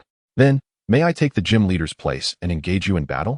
she said with a calm and composed smile, leaving the Gyarados momentarily stunned, its wide eyes reminiscent of the once mighty Iron Dragon of the back mountain. The bewildered expression of the water buffalo following its defeat mirrored that of Bobo, who stood as still as a statue in shock. While it was not uncommon to encounter fervent individuals who reveled in battling alongside their Pokémon, what was that peculiar azure sphere? Never before had Shay heard of a human possessing such power. The Gyarados and Bobo exchanged incredulous glances, sharing their astonishment. What could possibly be the source of their surprise? The orange dragon tilted its head in confusion. Shay had remained in the Tokiwa forest for about a week, providing ample training time for her 3 Pokémon. On the 3rd day of training, Charmander swiftly achieved its goal and rushed off to battle wild Pokémon, becoming acquainted with its newly learned Steel Tail. Although Pidgey made slower progress, this diligent little bird meticulously completed all training tasks without the slightest hint of slacking off. The rigorous training instituted by its father was no trifling matter. Pidgey shook off its damp feathers. By the final day of training, Pidgey had thoroughly mastered the Steel Wing, a skill essential for combating rock-type Pokémon, marking the conclusion of their intensive training. After a brief respite, Shinya, accompanied by an increasing number of companions, resumed their journey along the forest path toward the city, with their sights set on Pewter City. Mini-Theater, Charmander, puzzled. What are they so astonished about? Aren't humans inherently formidable? Gyarados Pidgey, in a teasing tone. Charmander, your worldview is rather skewed. Growth record. Charmander, acquired new skill Steel Tail. Gyarados, skill Accuracy. Pidgey, physical strength, acquired new skill Steel Wing. Team members, 3 Charmander, Gyarados. Pidgey. Pewter City, with its deep gray rock hue, is the second large city that Shinya has encountered. While it is similar in size to Viridian City, the impression it leaves on travelers is entirely different. The landscape is dominated by heavy shades of gray. If Viridian City embodies vitality and liveliness, Pewter City represents steadiness and solidity. Many towns in the Kanto region are named after colors, and Pewter City derives its name from this tradition. The term pewter is an ancient reference, signifying a dull, heavy color akin to the deep gray of rocks. Long ago, Pewter City was renowned for producing exquisite marble, even earning the title of Marble City. However, as the marble was gradually depleted, the name fell out of use. The current Pewter City now merely yields ordinary rocks of pewter color. Fortunately, the Pewter Gym and the recently constructed Ancient Biological Science Museum, where researchers have reportedly succeeded in developing a fossil revival machine, have added considerable allure to this once thriving gray city, attracting a significant number of trainers and ancient biology enthusiasts, preventing it from becoming too desolate. Upon entering Pewter City, the first stop was naturally the Pokémon Center. Shinya utilized the identification provided by the Pokédex to check in for a complimentary stay and entrusted the 3 weary Pokémon, exhausted from a week of rigorous training, to Nurse Joy for treatment. Nurse Joy in Pewter City, unsurprisingly, bore an exact resemblance to the doctor from Viridian City, a phenomenon not uncommon in this world. The females of the Joy family, who serve medical roles within the Pokémon League, often share strikingly similar features, as do the officers of the police force. One cannot help but marvel at the wonders of genetic inheritance. This arrangement allowed the 3 Pokémon to enjoy a well-deserved night of rest. After depositing her Pokémon, Cheyenne followed the guidance of her electronic map to explore the Pewter Gym. As a landmark of the city, the gym surprisingly exhibited a somewhat dilapidated facade, its crumbling walls appearing precariously unstable. The once vibrant patterns on the walls had faded into obscurity, the paint having lost its original hue after enduring a century of harsh weather. Only the grand marble sign stood impressively intact, elegantly inscribed with the words, "A Century of Innovation, Pewter City Gym." Predictably, the gym had closed its doors by 5 in the afternoon. However, a small beverage shop at the entrance remained open. After purchasing a bottle of soda, an elderly man tending the shop shared some news about the Pewter Gym. He mentioned that the gym had recently changed its leader. The new head had completed the handover and was officially starting today. The gym retained its rock-type designation. Yet nothing was known about the new leader's Pokémon or battle style. The only piece of information available was the name, Takashi. Shine was not unfamiliar with this name, as it belonged to the father of Brock, the former gym leader. With Takashi now in charge, it seemed that Brock must have accompanied Ash. After all, having lingered in the Viridian Forest for a week, Cheyenne had undoubtedly fallen behind Ash's journey. However, this slight delay was worthwhile for the gradual strengthening of her companions. Arriving in Pewter City on the evening of January 7th, it seemed that no new trainers from Pallet Town in recent years would have progressed faster than her. The night in Pewter City was quite pleasant, with the streetlights illuminating the cool, gray asphalt. People strolled and chatted leisurely, creating an atmosphere that was neither overly noisy nor desolate. Perhaps this was a city well suited for the elderly. With an important gym battle ahead the following day, Cheyenne refrained from thoroughly admiring the city's nightscape, returning to the Pokémon Center early to rest. After a night of peaceful slumber, the soothing morning melody of the Pokémon Center awakened her as the soft morning light streamed through the curtains. Oh whoa! The vibrant orange Dratini leaped energetically from its Pokeball to greet Cheyenne. For the little Charmeleon, accustomed to sleeping alongside Cheyenne at night, this night spent in the healing device was quite a novel experience. With 3 Pokeballs in hand, Cheyenne stepped into the morning sunlight once again. Arriving at the gym entrance, the iron lock on the grand door had been removed, and the interior was eerily silent, suggesting that no challengers had come before her. Cheyenne approached and knocked on the door. There was no response from within, yet the ground beneath her feet began to tremble slightly, accompanied by a thunderous sound. The gym's door swung open with a dramatic crash. Though made of wood, it echoed as if it were a stone door, perhaps an intentional design to evoke a sense of solemnity and intimidation. As she stepped into the gym, the ceiling lights illuminated in sequence with her footsteps, revealing the expansive interior to Cheyenne, who was entering the gym for the first time. Although the exterior appeared somewhat worn, the interior was remarkably spacious, rivaling that of a large sports arena. The ground beneath is replaced by sandy soil interspersed with numerous protruding boulders, rendering the entire arena uneven. Should a less agile Pokémon traverse this terrain, it may very well stumble and fall. To be candid, this is hardly an appropriate venue for battle. However, in the context of a gym challenge, overcoming the adverse conditions of the arena becomes a test imposed by the gym leader. To the right of the challenger's position stands a battle recorder, approximately half the height of a person. Xiaoya retrieves her Pokédex and places it into the slot of the recorder. Subsequently, the screen of the battle recorder illuminates, displaying information pertaining to Xiaoya's trainer license. In all officially sanctioned matches, it is requisite to authenticate the identity of the combatants via the battle recorder prior to the commencement of the battle. And gym battles are no exception. Following the conclusion of the duel, a subsequent scan is required to document the results, which are said to contribute to the global trainer rankings based on battles recorded by the device. Perched atop the largest boulder is a middle-aged man clad in battle attire. With thick eyebrows and narrow eyes, his expression is serious, and his physique is remarkably robust, resembling that of a professional boxer at first glance, devoid of the inept demeanor often portrayed in animations. This is not surprising. One who has attained official recognition as a gym leader by the league is certainly no ordinary individual. Wuning rises, his resonant voice echoing through the vast structure. Challenger.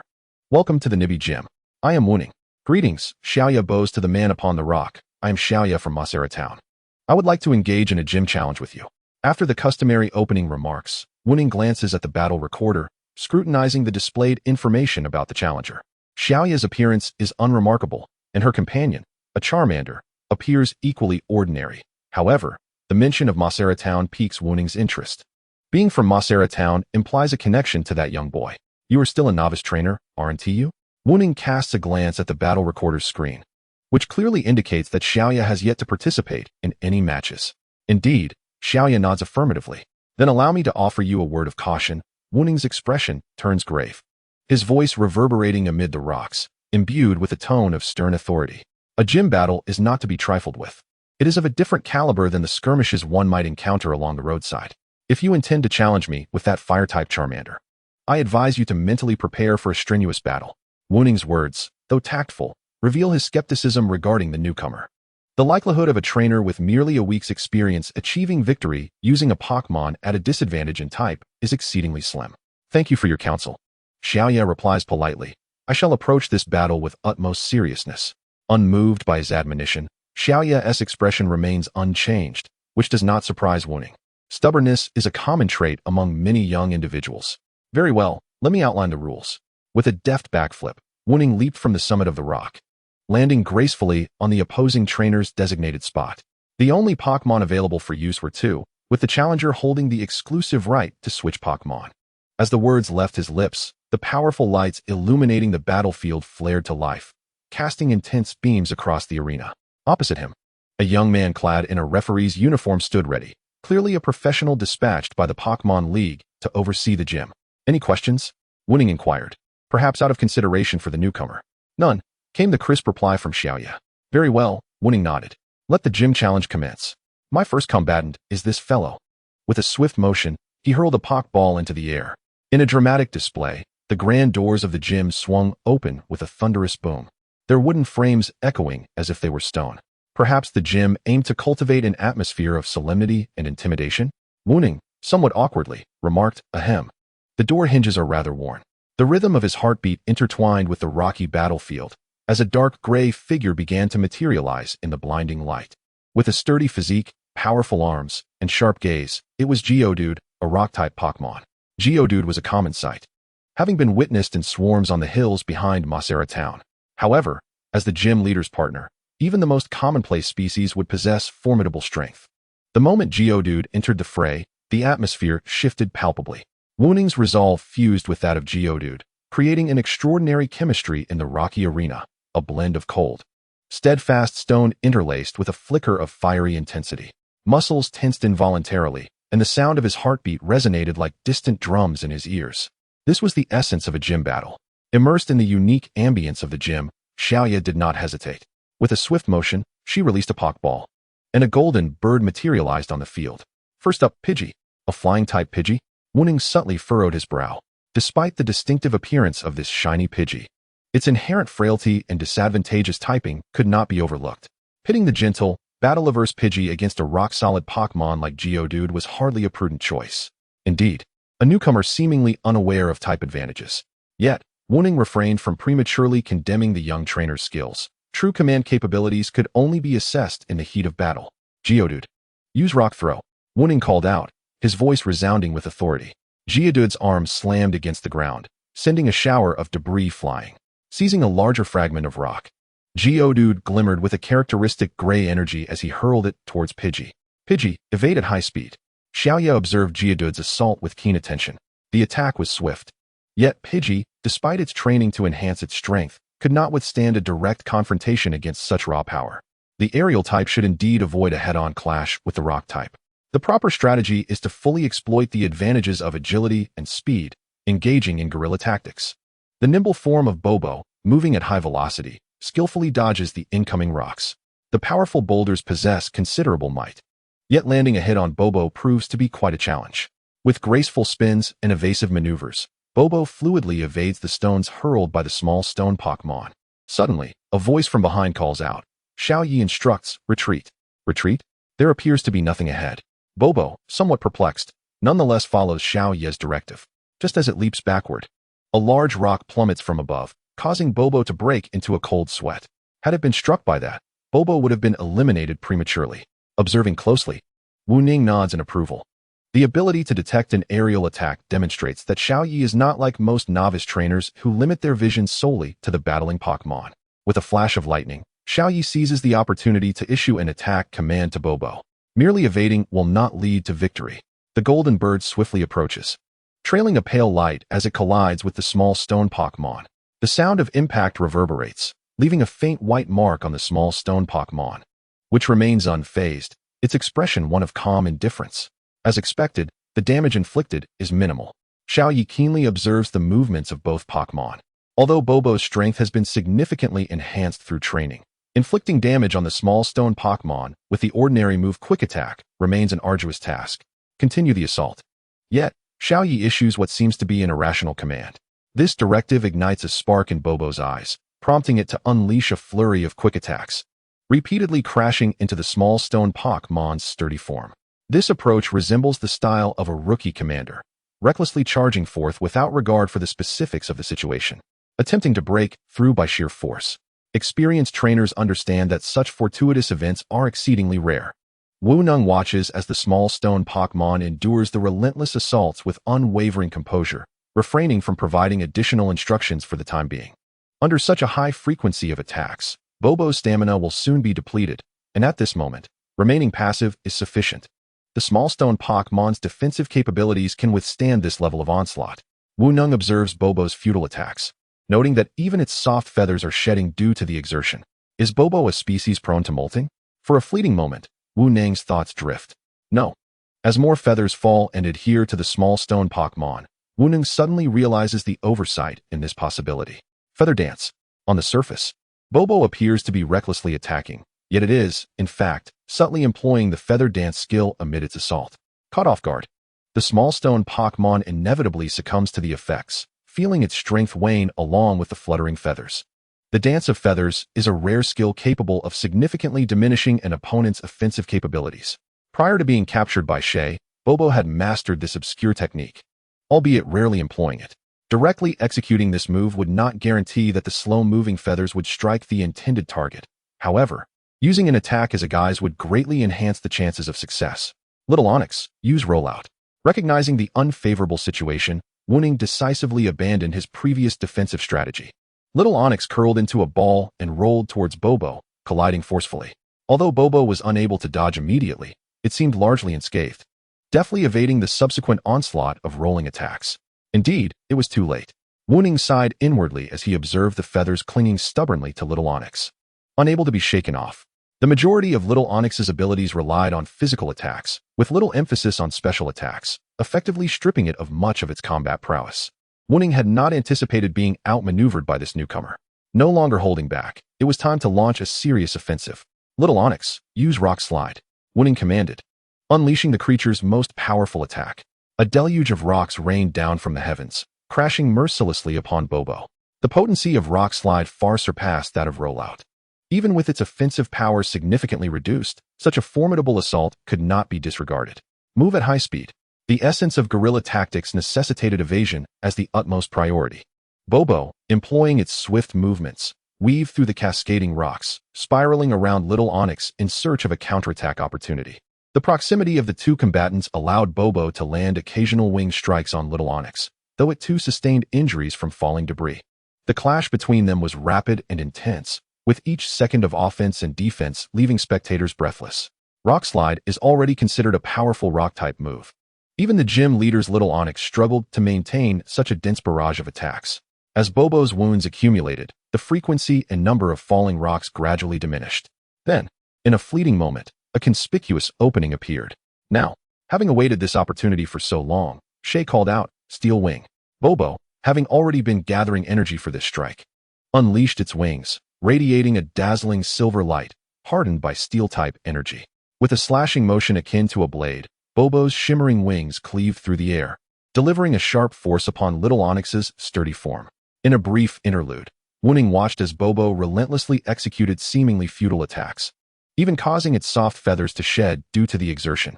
Wooning, distracted, is Bobo a species prone to feather loss? Bobo, furious, you're the one prone to feather loss. Take my steel wing. As the dust settled, Wooning gazed at Little Onyx, now lying in the center of the arena with spiraling eyes, momentarily reflecting on the battle. At the instant Little Onyx was struck by Bobo's steel wing, Wooning realized this was a well-crafted strategy. The offensive prowess of Pidgey is insufficient. The only move capable of inflicting significant damage on Geodude is the Steel-type Steel Wing. Consequently, Koyoi initially established a core strategy centered around delivering a decisive blow with Steel Wing, with all subsequent actions aimed at achieving this objective. It is evident that Pidgey is not yet adept at executing Steel Wing, as the charging time prior to its use is rather lengthy. If deployed directly, even the relatively slow Geodude could evade it. Therefore, to ensure that Pidgey's unrefined Steel Wing lands successfully, it is essential to identify a moment when Geodude is hindered in movement and unable to dodge, such as during the execution of Rock Slide. Pidgey lacks the strength to restrict Geodude's mobility, so if Geodude is incapacitated, it can only be due to two scenarios: exhaustion or the performance of a powerful move. Regardless of the situation, such circumstances can only arise from prolonged engagement. With a foundation of speed and agility, Pidgey can avoid being quickly defeated through guerrilla tactics. Yet it cannot guarantee immunity from harm. The diminutive bird possesses low defensive capabilities, and a strike from a rock-type move could easily force it to retreat. Thus, a sufficient capacity to endure damage is necessary to wait for the opportune moment to strike. However, Pidgey lacks such resilience. Consequently, the approach was reversed. Rather than enhancing its own defense, the focus shifted to diminishing the opponent's offensive capabilities. This led to the execution of Feather Dance under the guise of a quick flash, which proved to be pivotal in allowing Pidgey to withstand Geodude's eventual Rock Slide. Waiting for the right moment to unleash its attack, the cumulative damage from Flash, combined with the powerful hit from Steel Wing, ultimately caused the sturdy Rock-type Pokémon to fall. This strategy may not be particularly intricate or innovative, so commonplace that it could even be deemed somewhat rudimentary.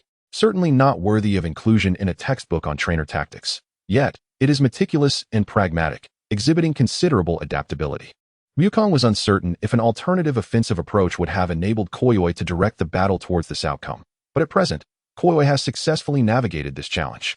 Pidgey may not boast exceptional strength. While it possesses commendable speed, both its offensive and defensive capabilities are currently lacking, and its overall prowess pales in comparison to the balanced Geodude. Pidgey triumphed in this confrontation partly because Wukong's battle was primarily evaluative, lacking a full-scale offensive, and partly due to the proficient guidance of its trainer. This newcomer, fighting against type advantages, does not seem to be inept. Wukong observed Koyoi, who remained composed and unperturbed. As he returned the incapacitated Geodude to its Pokeball, Koyoi then swapped out the battered Pidgey. Having sustained considerable injuries from the final Rock Slide, Pidgey was nearly exhausted, clearly unable to continue fighting. Despite its grievous wounds, the little bird's spirit remained exuberant. This marked Pidgey's first victory over such a formidable opponent, a feat previously unimaginable to its former self. However, Bobo did not insist on remaining in the arena to continue the battle. Instead, it obediently returned to its ball. This little creature, by nature gentle and composed, was not as combative and impetuous as the likes of Charizard and Gyarados. A commendable judgment indeed, Wu Ning nodded, offering a brief word of praise. This remark pertained not only to Xiaoya's exchange of Pokémon, but also to the entirety of the prior tactics. For a newcomer, such a performance was already commendable. Is this truly Shirnu Town? At that moment, Wu Ning suddenly recalled two individuals, the resolute black-haired youth chosen by his son as a companion, and the silver-haired challenger who had arrived just yesterday, exhibiting strength that belied his novice status. What a remarkable place, teeming with talent. My second Pokémon is this one. Go. Wu Ning swung his arm with vigor, sending the Pokémon ball spiraling rapidly into the air above the battlefield. As the white light illuminated the arena, Xiaoya pondered the species within. A golem? No, that was not correct. The figure emerging from the radiance was not as titanic as Xiaoya had envisioned, yet it was still quite formidable compared to the previous Geodude. Clad in a solid, heavy armor of cool gray, its horn gleamed with a chilling brilliance.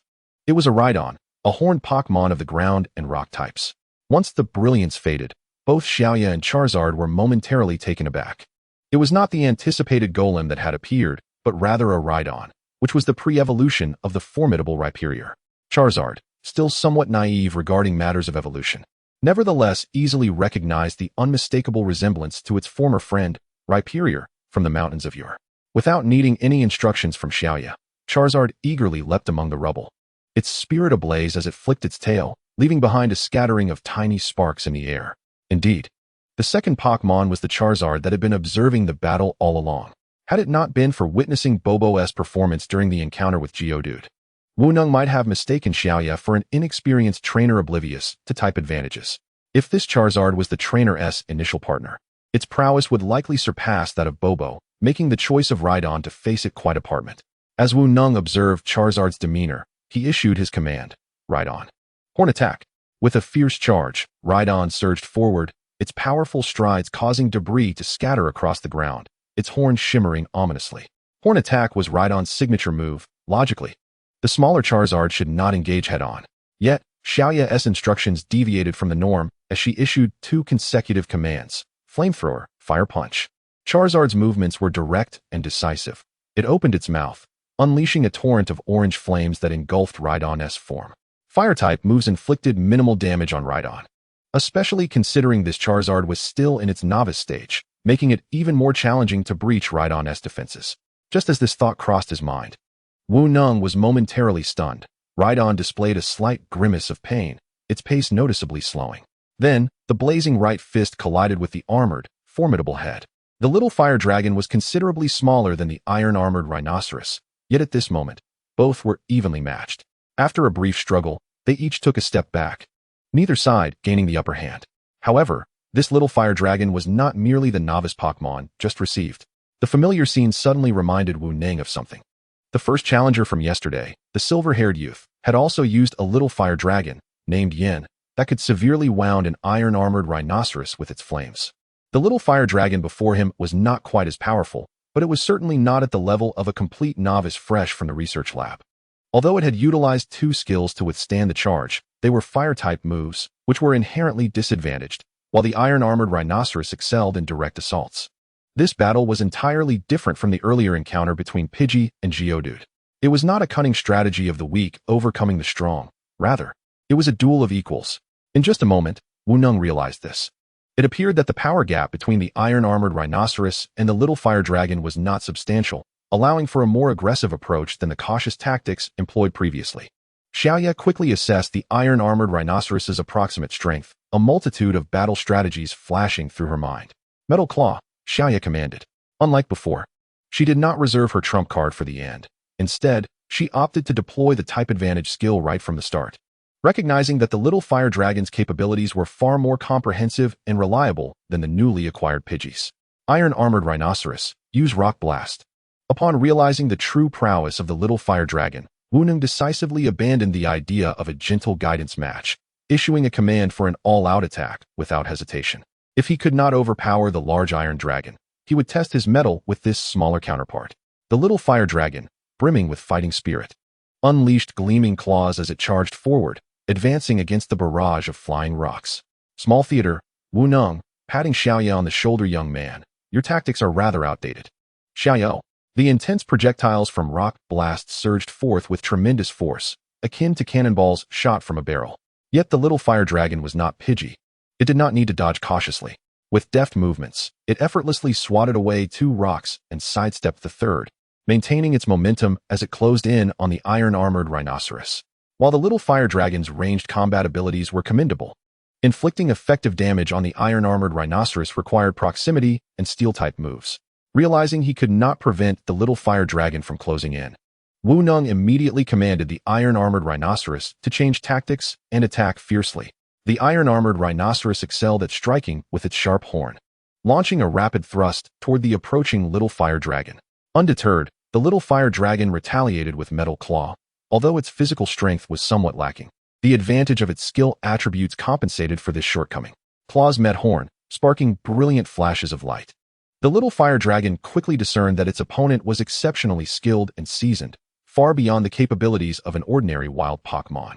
Seizing the opportunity, the armored rhinoceros exerted its strength, forcefully tossing the troublesome little creature aside.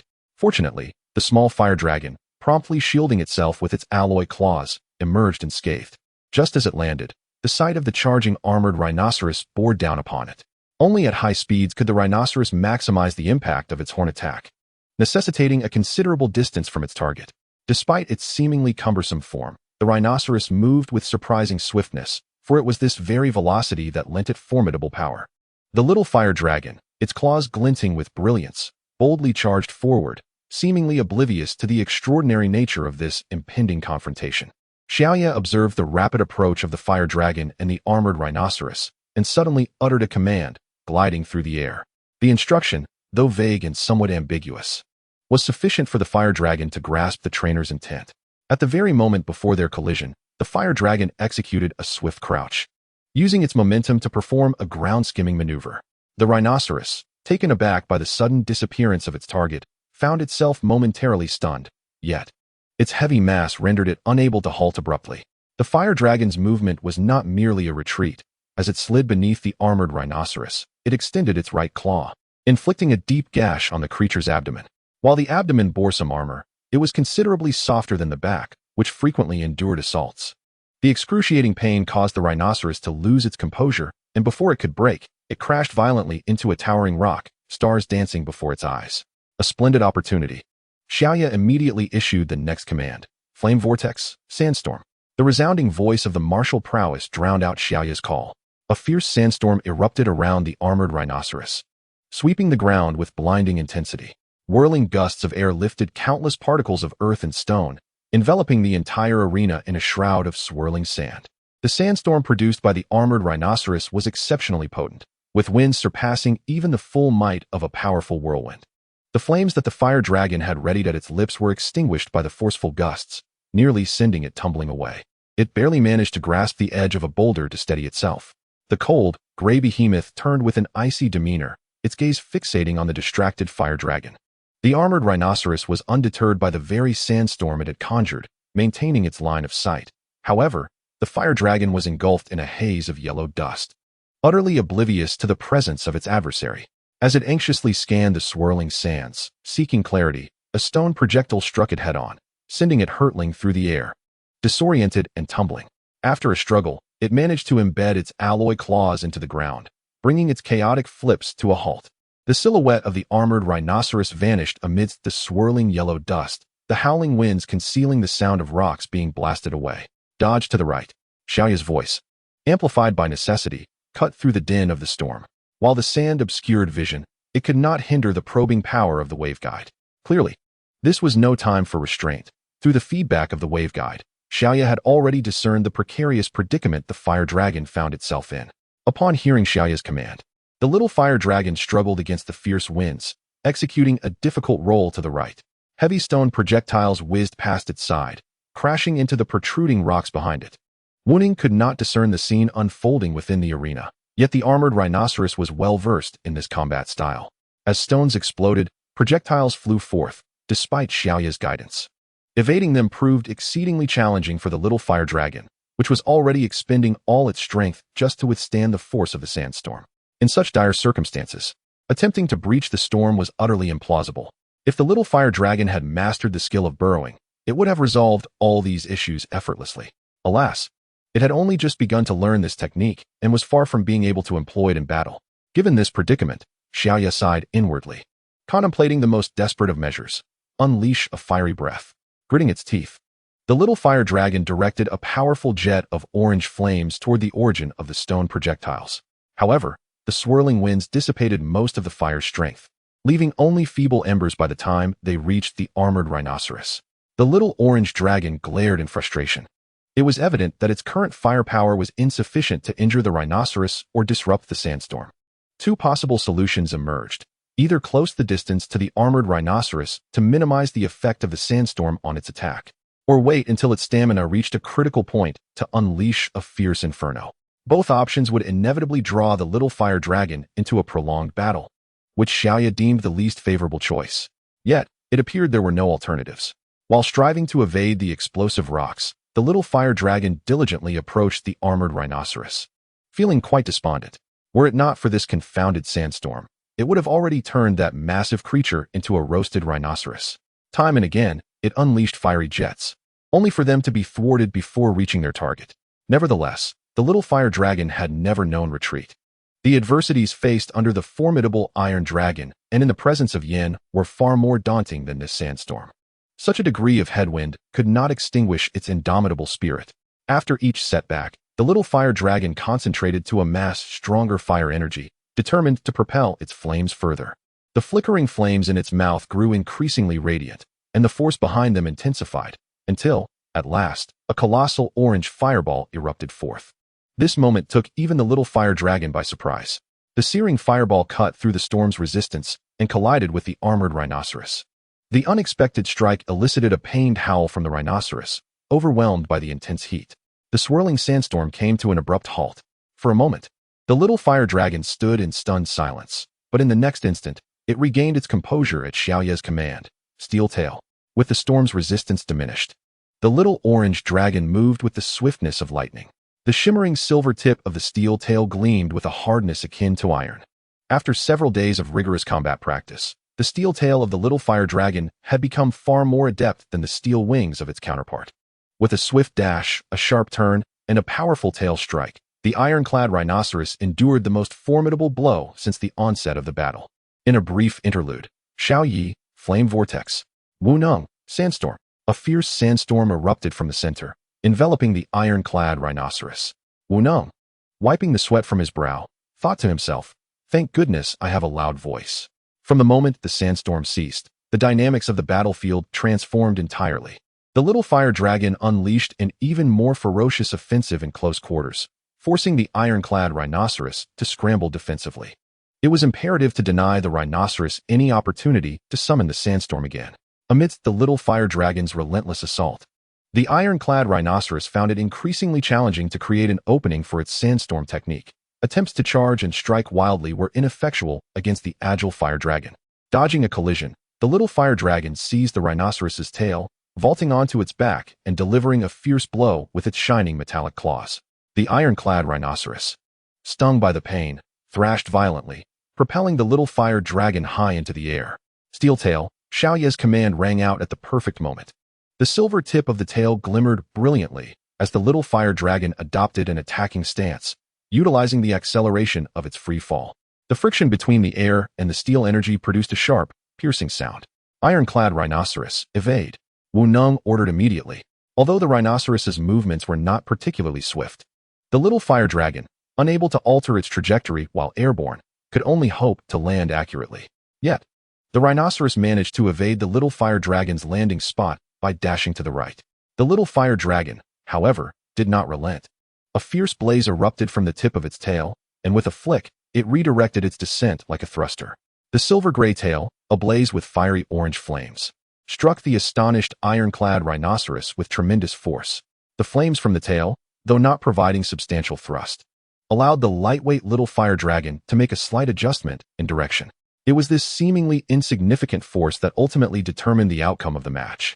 As the smoke cleared, The massive gray figure lay unconscious amidst the rubble, while the little fire dragon, though battered and bruised, retained a bright gleam in its eyes, sporting a slightly smug grin. With the iron-clad rhinoceros incapacitated, the little fire dragon emerged victorious. The challenger, Xiao Yi, triumphed. The referee waved the flag, delivering the final verdict for the match. A subtle smile crept onto Wu Nang's usually stern visage as he recalled the unconscious iron-clad rhinoceros. Congratulations. You have successfully passed my assessment. Thank you, Xiao Yi replied with a smile. This intense battle had proven immensely beneficial for both of Xiao Ye's Pokémon, yielding results unattainable through ordinary training. Through high-level battles, trainers hone their skills, and perhaps this is one of the reasons the league established the gym challenge system. As I crossed the arena and approached Shay, Wuning casually inquired about the perilous strategy employed in our first battle. Should it fail, what was your plan? With limited stamina, Pidgey might succumb before it found an opportunity to strike if Geodude's endurance had been slightly stronger. In response, Shay's answer was refreshingly simple. I will intensify my training and challenge again. Wuning paused, then smiled. It seems that valuing the growth of one's Pokémon over the outcome of the match is a commendable mindset for a budding trainer. Nodding, Wuning handed Shay a small object. Here, take this. It is the badge you earned by defeating the pewter gym, the gray badge. After expressing her gratitude once more, Shay accepted her very first gym badge. The craftsmanship of this emblem was exquisite. Its metallic surface was cold and smooth, its deep gray hue mirroring that of stone, symbolizing the rock-type nature of the pewter gym. Perhaps I should strike a pose like Ash? No, best not to. How embarrassing. Safeguarding her hard-earned reward, Shay scanned her trainer license into the battle recorder to document the match's results. Time, 100001080937 Location, Kanto Region, Pewter City. Pewter Gym Battle Name, Pewter Gym Battle Opponent, Pewter Gym Leader. Winning Battle Rules, Singles, 2v2 Participating Pokémon, Pidgey, Charmander. Opponent as Pokémon, Geodude. Rhydon Battle Result, Victory 2-0. As this segment of text appeared in her otherwise blank battle history, Shay tucked away her Pokédex and approached the gym's entrance, bowing to Wuning one final time. Thank you very much for your guidance. Wuning's defeat was not due to a lack of strength compared to Shay, a novice just beginning her journey. Initially, Geodude had clearly held back during the early stages of the battle, and Rhydon also refrained from using its full power. As the gym leader focused on nurturing and directing Shay to realize her potential rather than solely pursuing victory, Shay genuinely felt Wuning's careful observation and guidance.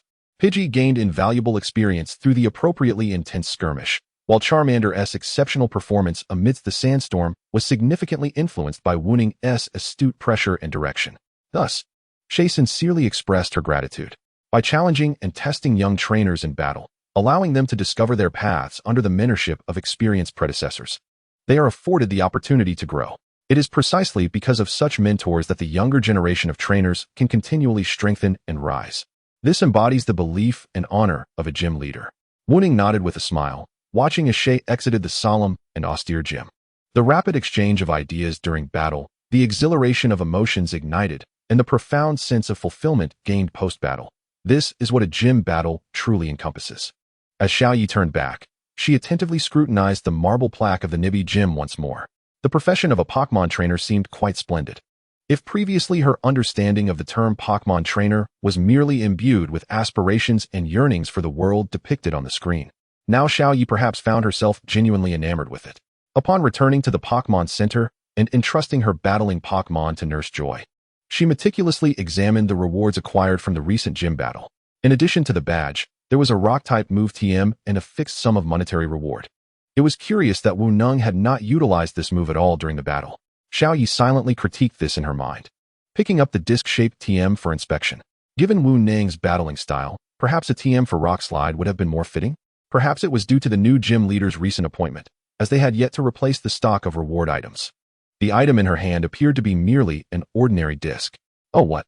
You say this item is called a TM? Indeed, this term has become increasingly well known.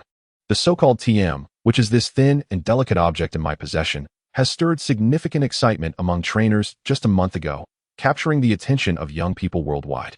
With just a touch of the disc, one can learn a skill, effortless and delightful. Who would not be enticed? If I had the funds, I could purchase 300 discs and toss them to my beloved Slowpoke, transforming my cherished little companion into a skill expert overnight. Laughter, nevertheless. It is undeniable that the invention of the TM carries epic-making significance.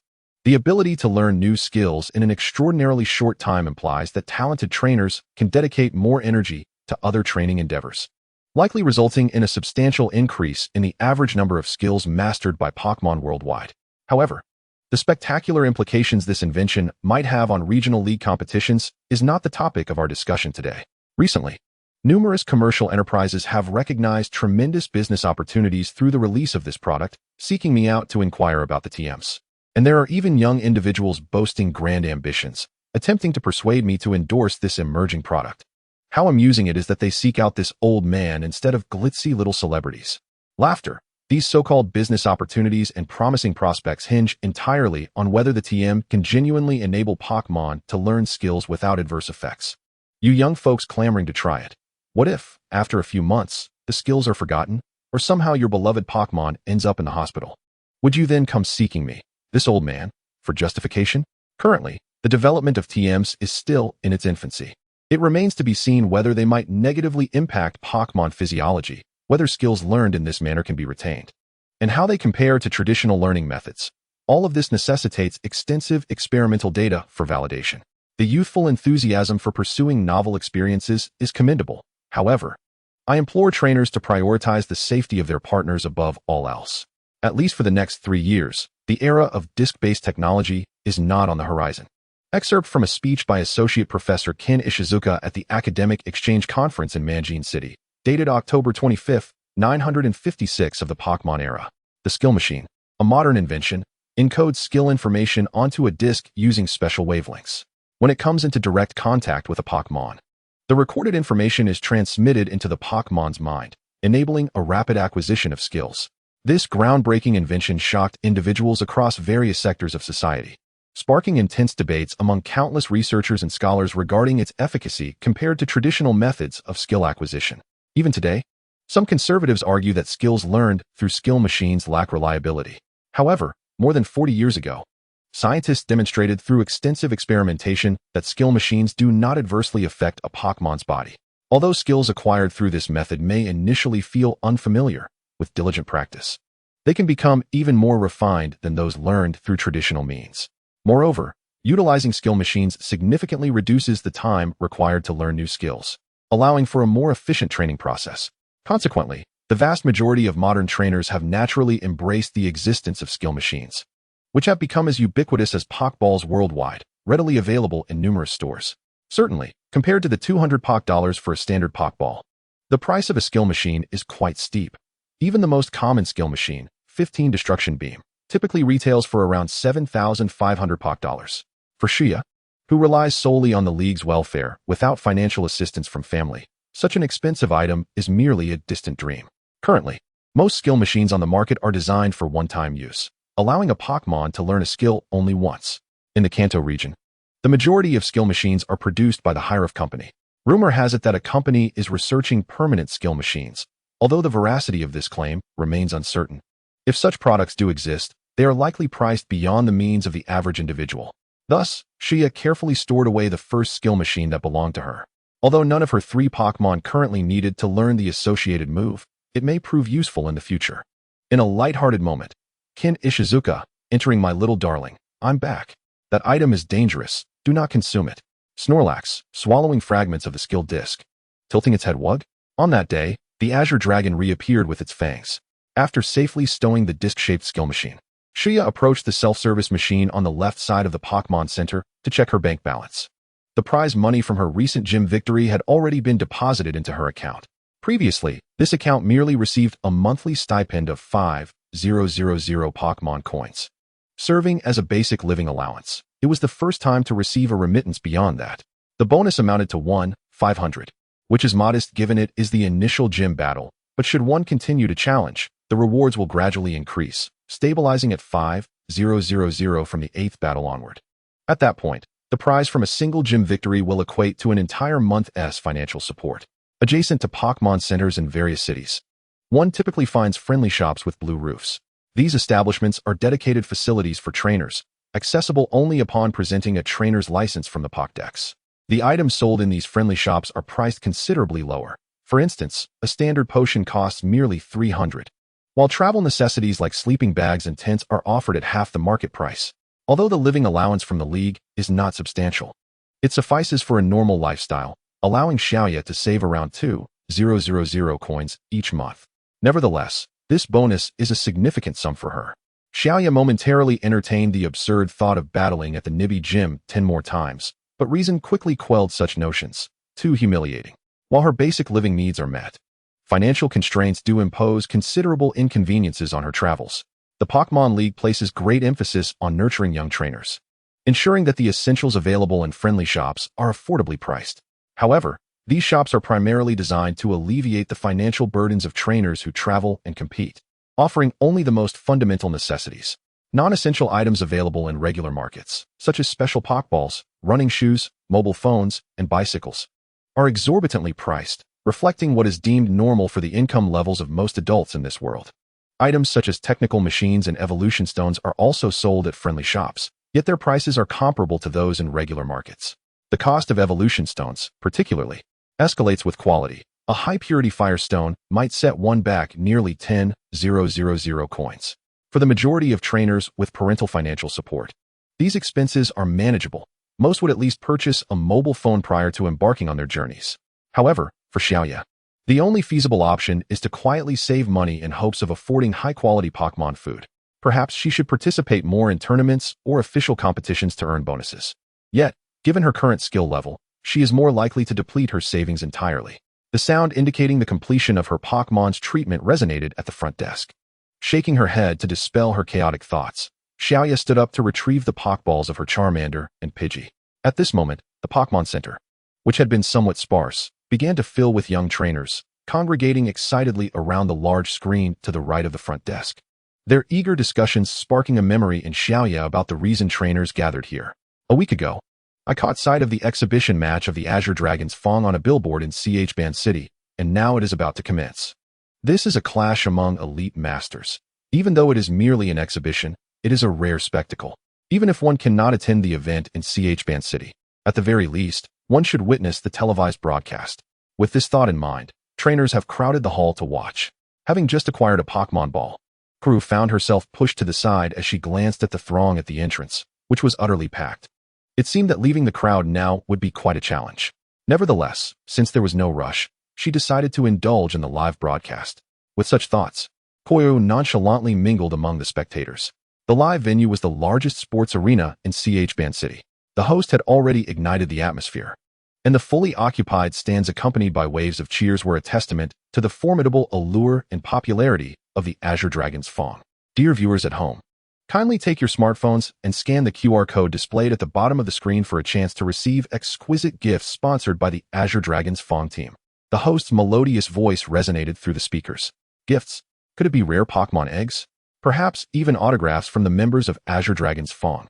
The trainers gathered before the screen eagerly aimed their phones at the QR code, hoping to receive a token from the elite team of masters. Koyu stood motionless in the crowd, silent and contemplative, burdened by the reality of not affording a smartphone. As the exhilarating rock music surged in the background, the cheers in the arena reached a crescendo when four figures appeared at the center of the stadium. Their varying heights were matched by their identical attire. A dark teal cloak enveloped their forms, and broad hoods concealed their faces. Each donned a pure white mask, revealing not a trace of their true identities. This practice of concealing identity and appearance is customary among all league teams. Most teams are perennial adversaries of various illicit organizations, and once their true identities are exposed, they are bound to face relentless retribution from numerous foes, potentially endangering their family and friends. Even the Azure Dragon's Fong, with its average prowess at the master level, is no exception. The only one seemingly unconcerned with the risk of exposure is the formidable founder of the team, the former chief investigator, Mr. Bay. Despite this, the cheers from the audience soared to the heavens, igniting excitement among trainers watching the live broadcast as well. The Azure Dragon's Fong, established approximately 20 years ago, may evoke memories for the older generation of trainers. Initially, it was merely a small group of 3 youths, actively engaging in battles against the Rocket Team and other organizations across the Kanto and Johto regions. As time ebbed away, the youthful members of the team matured and their numbers swelled. To this day, the Azure Dragon's Fong has engaged in countless large-scale battles against malevolent organizations, rescuing innumerable civilians ensnared in peril. Their renown now rivals that of the inaugural team established by the former chief inspector, the Cross Star. For the aspiring trainers, teams like the Azure Dragons Fong stand alongside the Elite Four and champions from various regions as paragons of strength to be revered. The atmosphere within the stadium resonated with thunderous cheers, resembling the fervor of a concert featuring a celebrated artist.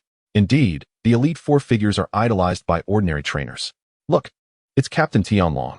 Ah, and Senior Qingzhu is here too. Senior, I'm your devoted fan. I can't believe the captain of Azure Dragons Fong has graced us with his presence. This ticket is truly worth it. It seems that Vice Captain Chiri has not made an appearance in quite some time. How? One might wonder, are their identities recognized? Listening to the conversations around her and glancing at the four individuals on the screen who appeared strikingly similar in stature, Xiaoye felt somewhat perplexed. Soon, the grand screen in the center of the stadium displayed the battle pairings: Tianlong, Qingzhu, Yehua, and Ingzi. Naturally, these were not the true names of the four, but rather their operational code names used for team registration. As previously noted by the onlookers, the one designated as Tianlong is the captain of Azure Dragons Fong, an extraordinary dragon-type envoy. Qingzhu, proficient in water-type Pokémon, is one of the original three members of the team. Yehua and Ingzi joined later, yet they have stood shoulder to shoulder in battle for over a decade. Observing the four divide into two groups, each moving in distinct directions, Xiaoye felt utterly bewildered, unable to discern who was who. However, once the four sent forth their Pokémon, identifying them became somewhat clearer. The Pokémon that emerged were as follows: Tianlong, Bloodwing Dragon; Qingzhu, Great Sword Ghost; Yehua, Blaziken; and Ingzi, Self-Destruct Magneton. As the battle commenced, both the audience in the stadium and the trainers before their televisions fell silent, breathless in anticipation of this rare display of high-caliber combat. The clash between the two sides was exceptionally fierce, each move executed with astonishing might, resembling anything but an exhibition match. The smallest, seemingly still a slender youth, Yehua unleashed the most ferocious assaults, with Blaziken's flames akin to a molten lava, relentless and commanding. Meanwhile, Qingzhu, in control of Great Sword Ghost, maintained a steady pace, striking a balance between defense and counterattack. Ingzi's tactics were both precise and enigmatic, often predicting the opponent's actions before they unfolded, and Tianlong, directing Bloodwing Dragon, adeptly navigated both offensive and defensive maneuvers, steering the course of the entire battle. However, all of this brilliance was eclipsed by a final surge of glory as the battle neared its conclusion, when a multitude of Team Rocket members, lying in ambush, attempted to seize the moment to strike at the battling Pokémon of Azure Dragons Fong. The four almost simultaneously redirected their attacks. The crisis arrived without warning. Yet the four individuals seemed to respond as if they had been prepared all along, swiftly transforming from opponents into comrades fighting side by side. Their unadorned skills harmoniously intertwined like a melodic chord, indistinguishable from one another. The brilliance of that fleeting moment was nothing short of dazzling. As the brief exhibition match concluded, Xiaoye observed the surrounding trainers animatedly discussing the climactic scene, and she began to grasp the reason behind the profound admiration and attention garnered by the battle teams. Formed by a coalition of trainers numbering between 10 and 20, each with distinct roles, these micro-armies epitomize the essence of a battle team. However, the most significant element tethered to this number may not be functionality or strength, but rather the bonds that unite them. They grow together, confront foes together, and countless times have fought side by side on the battlegrounds of life and death, forging an unspoken understanding that transcends words. Each individual is formidable, yet their true power is realized only when they unite. It is akin to the unparalleled strike delivered simultaneously at the Tokawadai Gymnasium. Perhaps it is this fervent bond that renders the concept of battle teams so appealing to young trainers, leading to the continuous emergence of new teams even today. For the most promising young trainers, the value of companionship, embodied in the treasure of friendship, far outweighs the complexities of intricate strategies. However, for the high-ranking officials of the Pokémon League, the advocacy for the robust development of battle teams undeniably stems from the formidable and valuable combat prowess that such formations exhibit. Had it not been for the initial triumphs of the Cross Star, the concept of battle teams would never have been widely promoted. What, I wonder, were the true intentions of the former chief investigator who first proposed the definition of battle teams? As the crowd dispersed from the Pokémon Center, Xiaoye gazed thoughtfully at the azure, cloudless sky. The first rule states that mutual trust among team members is paramount. The fourth rule emphasizes that members have the right to be informed and must not cling to personal heroism in times of crisis. The 12th rule asserts that the team is always united, and the cherished friends must never be forsaken throughout their lives. Excerpt from the Code of Battle Teams by the former chief investigator of the Pokémon League, Xingyu Bei, dated February 17, 977 in the Pokémon calendar. Mini Theater. Bei, cheerfully everyone. Let us become a family. Yun, facepalming how foolish. As the exhibition match of the Azure Dragoness Tooth concluded, the throng gathered at the Pokémon Center began to disperse. After organizing her belongings, Xiaoya proceeded to the front desk to check out. Although the Elite Four battle was indeed exhilarating, the importance of a grounded journey prevailed. Departing from this ancient gray city, her next destination was the Water-type gym in Hualan City. The distance between the two cities was considerable, and crossing the Tsukimi Mountain would likely consume a significant amount of time. The commencement date for the next Quartz League has been set for June 21st, and with nearly half a year remaining from January 9th, there is much to anticipate. Thus, Xiaoya, unhurried, embarked on her journey after procuring some mountaineering supplies. Preparing to train for a while on Tsuki no Yama.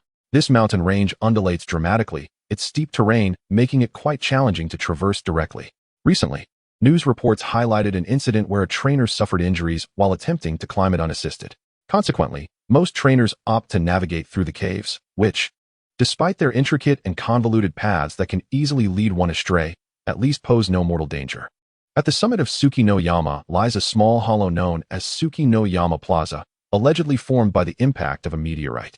Trainers have recounted witnessing, on nights of the full moon, numerous Pippi performing a mysterious dance around the colossal moonstone at the plaza, a sight that has captivated trainers from various fields. However, the mountain trails of Tsuki no Yama are complex and chaotic, making it no simple feat to locate the plaza. And very few trainers have had the fortune to witness the dance of the Pippi. After half a day's trek, Xiaoya arrived at the foot of Tsuki no Yama. As dusk approached, she decided against continuing her ascent, opting instead to set up her tent at the mountain's base and spend the night outdoors. In the waning light of sunset, Xiaoya constructed a rudimentary cooking stove to prepare dinner, while her 3 Pokémon frolicked nearby.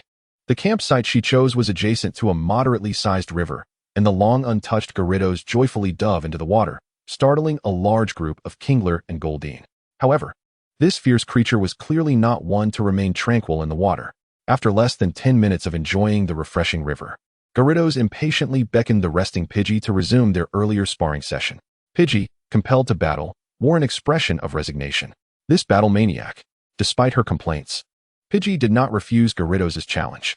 Though not as combative as Gyarados, Pidgey harbored an equally fervent desire to grow stronger, striving to become a source of pride for her kin and her father.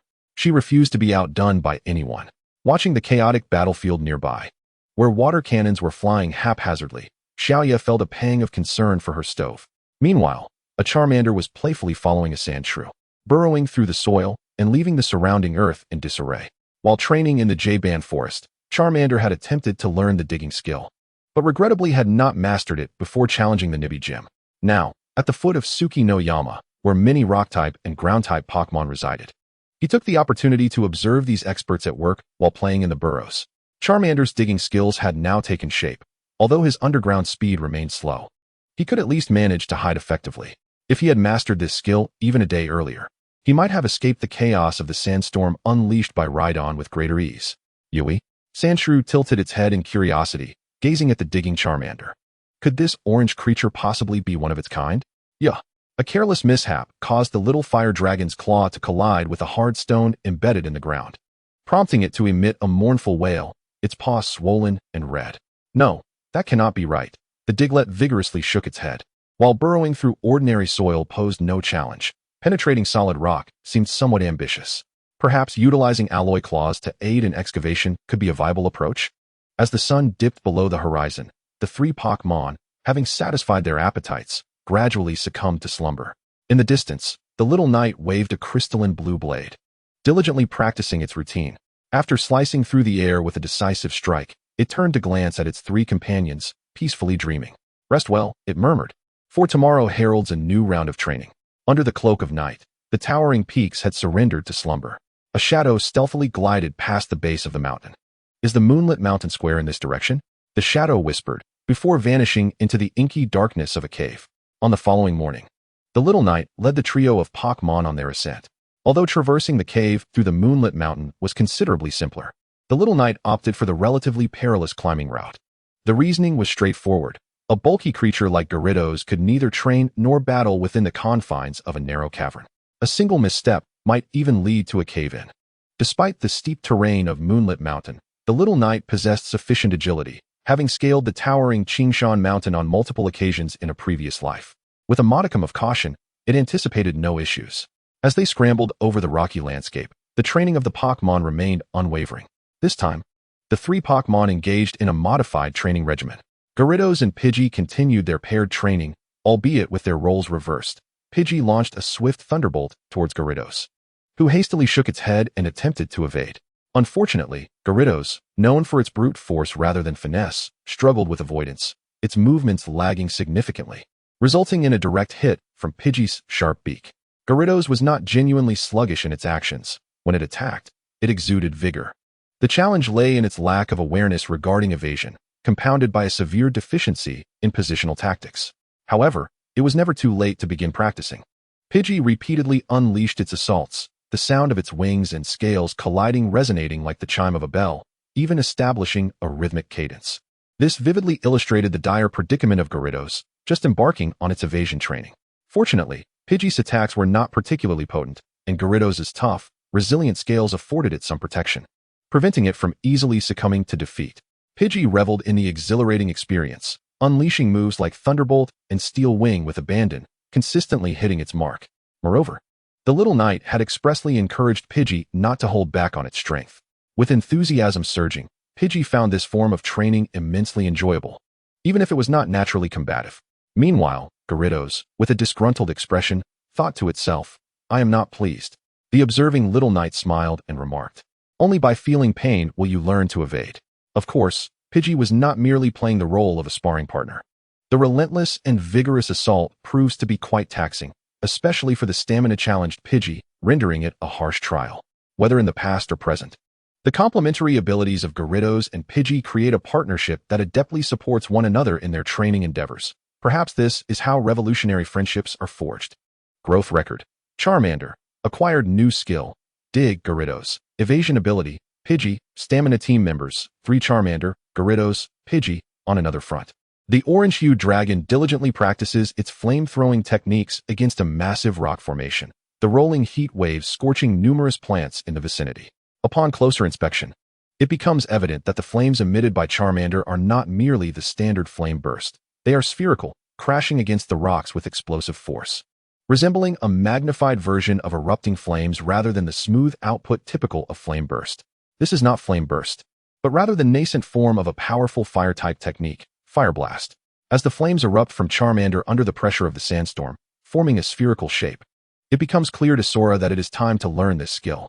Unlike the steady energy output of Flame Burst, the essence of Fire Blast lies in its ability to release an immense amount of power instantaneously, focusing on explosive damage. This skill is undoubtedly more challenging to master than Dig, yet Charmander remains patient, diligently striving to increase the speed and strength of its fireballs. When it first learned Flame Burst, Charmander invested considerable effort to master this fundamental fire-type attack. Learning new skills often requires persistent exploration, as only through perseverance can one hope to reach the desired endpoint. On the back mountains of Pallet Town, Charmander has witnessed numerous instances of Fire Blast. While practicing, it fervently recalls the sensations imparted by the technique learned from the fiery master. Faster, stronger, and then hotter. The orange fireball deepens in hue, crashing heavily against the slightly reddened surface of the rock. Over the course of several days, Sora leisurely traverses the mountains, attentively training the trio of companions. The arduous training is beginning to bear fruit. Gyarados is gradually able to keep pace with Pidgey's speed and evade attacks, while Pidgey's offensive timing is becoming increasingly sustained. Moreover, Charmander's Fire Blast is starting to take shape as the once-round fireball begins to exhibit textual forms, with both speed and power steadily improving, hinting at the true essence of this formidable fire technique. However, it is somewhat regrettable that the Clefairy, which typically frequents MT Moon, have not been seen in recent days. The moderate population of Clefairy residing on MT Moon, coupled with a high encounter rate, is information Sora gleaned from a renowned post in the Kanto section of the Global Trainer Forum. Theoretically, the credibility of this information is quite reliable. The Global Trainer Forum, commonly referred to as the Forum, is an online communication platform established by the Pokémon League for trainers worldwide to exchange information. Every citizen registered with an official League trainer license is granted an account linked to their identity, allowing them to converse with trainers from around the globe. The forum features various sections, including communication, academia, and entertainment. The communication section serves as a space for trainers to share information regarding Pokémon sightings across different regions, traffic conditions, and city overviews, organized into themes based on geographical boundaries such as Kanto, Orange, and Johto. Though Mount Tsukimi lacks the fame of Sinnoh's Spear Pillar, it has accumulated a wealth of relevant information over the years. Details regarding the population of Clefairy on Mount Tsukimi can be found in a thread titled Location Insights. Mount Tsukimi Special.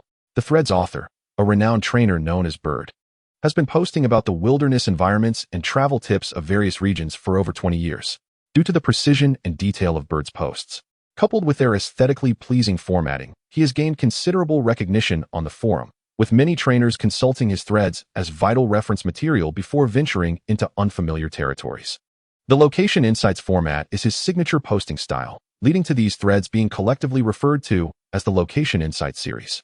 Given the series' high profile, the likelihood of erroneous information is minimal. Although Shia has yet to traverse the intricate caves of Mount Tsukimi, Clefairy are not known to be cavern-dwelling Pokémon, so it is likely they are not eluding her. Despite her mild curiosity regarding this phenomenon, Shia has no intention of specifically seeking out Clefairy. Her primary objective is to enhance her Pokémon's strength, and she prefers not to expend excessive energy on this matter. In recent days, Shia has not hurried her journey, and she has just reached the vicinity near the summit of Mount Tsukimi. The mountain is indeed as steep as described in the official documentation, requiring the use of all fours to ascend in many areas. Perhaps this is why she has encountered no other trainers along her path. Her sizable Gyarados has already been returned to its Pokeball, while her Charmander and Pidgey accompany her as she climbs.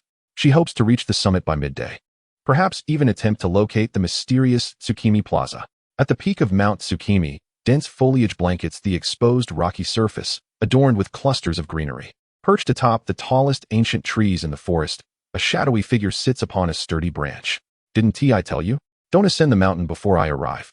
A clear, youthful voice from the phone carries a hint of annoyance and exasperation. "Hey, I can't help it," chuckles the dark-haired boy in a straw hat, somewhat sheepishly scratching his head as he dangles his legs from the branch. "Tonight is a full moon, and if we don't act now, it will be too late." Peering down with his portable binoculars, the dark-haired boy furrows his brow, seemingly making a decision. "Fly, you should handle your matters on your end. I can manage things here alone. Besides, even if I tried to stop you, you wouldn't listen, would you?" On the other end of the phone, a soft sigh resonated. "All right, I entrust this to you. Please ensure your safety." Rest assured. Then, we shall meet at the foot of Tsukimi Mountain in 3 days." Daisuke.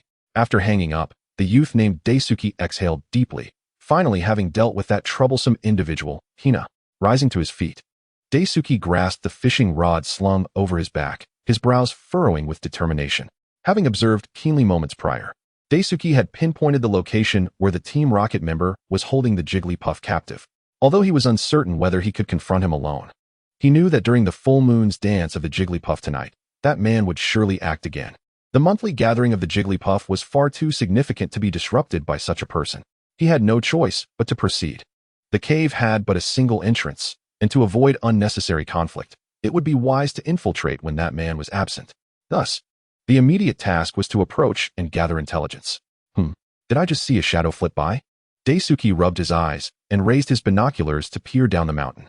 Amidst the lush greenery, he discerned a figure clad in white ascending towards the summit, accompanied by a small orange creature that was undoubtedly a Kanto starter, a Charmander. Above, a peculiar colored bird hovered. Was that a Pidgey? Daisuke's expression turned troubled. The boy appeared to be no older than 10, accompanied by a Charmander and a Pidgey, unmistakably the archetype of a novice trainer. This was a predicament. Tsukimi Mountain was steep, and the newcomer would surely struggle to ascend far. If the ensuing commotion from the battle attracted him, what then? Why must one traverse this mountain when the cave was so easily accessible? Daisuke felt a wave of frustration wash over him. What to do now? This situation could not be delayed any longer. How vexing. Just when he encountered such a perplexing issue, Hina was nowhere to be found. On the verge of tearing his hair out, Daisuke suddenly froze again. The white-clad boy seemed to crouch down, and the pink mass beside him was a Jigglypuff. Alarmed, Daisuke shouted, having been stunned for 3 seconds, and immediately slid down the tree trunk to the ground. At that moment, Shio was chasing after a battered Jigglypuff through the mountains. Upon discovering the injured creature, she initially assumed it had been in a skirmish with a wild Pokémon. However, the Jigglypuff stubbornly refused treatment, urgently communicating something to Shio, though she could not comprehend its language. The quivering tone of its voice and the increasingly serious expressions of the Charmander and Pidgey indicated the gravity of the situation. This Jigglypuff was likely in distress. Following the Jigglypuff as it darted left and right, they delved deeper into the heart of Tsukimi Mountain. The vegetation grew denser, and ahead loomed what appeared to be a sunken area. A human and 3 Pokémon were sprinting, when suddenly, the leaves above rustled violently. In an instant, a figure plummeted from the treetops. The newcomer appeared to be a youth of around 11 or 12 years old. A tattered straw hat rested upon his head, complemented by a white athletic tank top and a conspicuous fishing rod slung across his back. The boy wore his hat low, obscuring most of his face, with only a few strands of inky black hair escaping its brim, casting shadows over his features. You shall not advance any further. Scene, Dia, menacing you shall not advance any further. Shoy puzzled robbery. Dia, grimacing, internally flustered. Wait, does my entrance resemble that of a villain? Shouldn't I provide an explanation first? Far away in Tokawamachi, Asuka, furiously slamming the table, this idiot. The free fall from the edge of a 50,000-foot cliff remained unfulfilled. In his haste to leap from the tree, Dia barely had time to remove the foliage clinging to his straw hat, awkwardly standing in the middle of the path. Although the situation was urgent and left little room for contemplation, his words seemed to echo the demeanor of a lawbreaker. Drawing puzzled glances from a newcomer with striking purple hair, Dia felt an overwhelming sense of embarrassment. Upon closer inspection, it appeared this newcomer might actually be a girl. Recovering from her surprise, Pippi's expression shifted to one of irritation, calling out twice in a hurry, seemingly rebuking Dia for suddenly blocking their path. Is something happening up ahead? The words uttered by this faux boy did not carry the same ire as Pippi. Shoy regarded the unexpected straw-hatted boy with a measure of confusion. His features obscured. One could only surmise he was roughly 11 or 12 years old. Despite his abrupt behavior, Shoy sensed no malice emanating from him. Thus, there must be a hidden reason for this boy's obstruction. Nothing at all. Dia boldly lied without hesitation. It would be disastrous to involve this newcomer in a conflict with Team Rocket. He had to ensure that she remained far from the fray. In any case, passage is forbidden here. If you wish to proceed, you must first pass my test. Dia adopted a fierce demeanor, stepping forward with a Pokeball in hand. Shoy remained silent, her mind swiftly analyzing the situation before her. The boy's attitude indicated that something significant had transpired ahead, likely related to the injured Pippi. He seemed unwilling to harm either herself or Pippi, suggesting that his obstruction was intended to prevent innocent bystanders from becoming entangled in the conflict. However, Pippi did not share this perspective. To Pippi, the fierce demeanor of this roadblock was unmistakably that of a genuine villain. With an angry growl, Pippi raised a finger, the white light at its tip pulsating rhythmically like the stars. Finger wave. Pippi, wait. Shoy's hurried words were abruptly interrupted by the violent tremors of the ground beneath them. Pippi's finger wave inadvertently triggered an earthquake attack. As the earth shook violently, rocks and debris cascaded down, and Dia nearly lost his footing. Whoa. Hold on, Pippi. Calm down. I am not your enemy. Dazed and disoriented, Dia hurriedly shouted, causing the menacing presence of the roadblock to dissipate instantly. Unfortunately, Pai, consumed by intense fury, seemed impervious to Dia's words. The fervor of his arm's movements intensified, exacerbating the tremors of the earth. Just then, the ground beneath Pai suddenly gave way. He felt the void beneath his feet, and, with no time to react, plunged into free fall. In his field of vision, the abyssal chasm loomed larger, its depths unfathomable. At that moment, the previously panicked Straw Hat Boy's expression shifted to one of solemnity. Without hesitation, the fishing rod behind him flicked out, its translucent line darting forth with an almost lifelike agility, wrapping around Pai in a swift embrace, halting his descent. Just as Dia exhaled in relief, a familiar cracking sound resonated beneath his feet. Surely not. The ominous thought barely crossed his mind when the ground beneath him shattered with a disconcerting crunch, disintegrating into rubble and soil. The geological integrity of this area was already compromised, and Pai's seismic attack had proven to be the proverbial straw that broke the camel's back. In a frantic attempt to save himself, Dia turned, seeking something to grasp with his free hand to avert his fall. Yet, the cliff's edge offered no solid foothold aside from loose earth and stones, and all he managed to clutch was a fragment of rock, his last struggle proving futile. As despair crept in, Dia felt a firm grip on his hand. Expecting to tumble down the precipice alongside the debris, he looked up in astonishment. The newcomer he had dismissed as a mere nuisance was devoid of any visible change in expression, yet had reached out to firmly grasp him.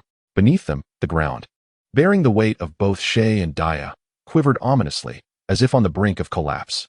After a brief pause, Daya instinctively shouted, "Let go. Otherwise, you'll fall too." Shay hesitated for a moment, remaining silent. It seemed premature to abandon the effort of self-preservation, did it not? Ignoring Daya's warning, Shay cautiously leaned down, almost prone against the earth. This was the simplest and most effective method to alleviate the pressure exerted by his weight on the crumbling ground. Having encountered various precarious terrains during his past life on Qingyan Mountain, Shay was no stranger to lands prone to collapse. Confident in his ability to rescue Daya, he had chosen to extend his hand. "Could you bring Pai Pai up first?" Shay inquired. "Huh. Oh right." Daya finally realized that Pai Pai was still dangling from the fishing line. With a twist of his wrist, he maneuvered the line, guiding Pai Pai gracefully through the air in a parabolic arc, the pink little creature being gently deposited onto the soft grass below. Despite the imminent peril of the cliff, Daya remained steadfast, refusing to relinquish the fishing rod as the ground beneath him crumbled. As a member of the Pokémon rescue team, he could never abandon his assistance when a Pokémon was in peril, even at the risk of his own safety. Once Pai Pai was safely delivered to solid ground, Daya deftly flicked the fishing rod, the line unwinding from around Pai Pai as if it possessed a will of its own. He reeled it back in, securing the rod behind him once more. The Straw Hat Boy exhibited remarkable skill in wielding the fishing rod, the fishing line dancing with the dexterity of an outstretched arm. "Bobo, I entrust this to you." Xiaoyi signaled for Bobo to assist.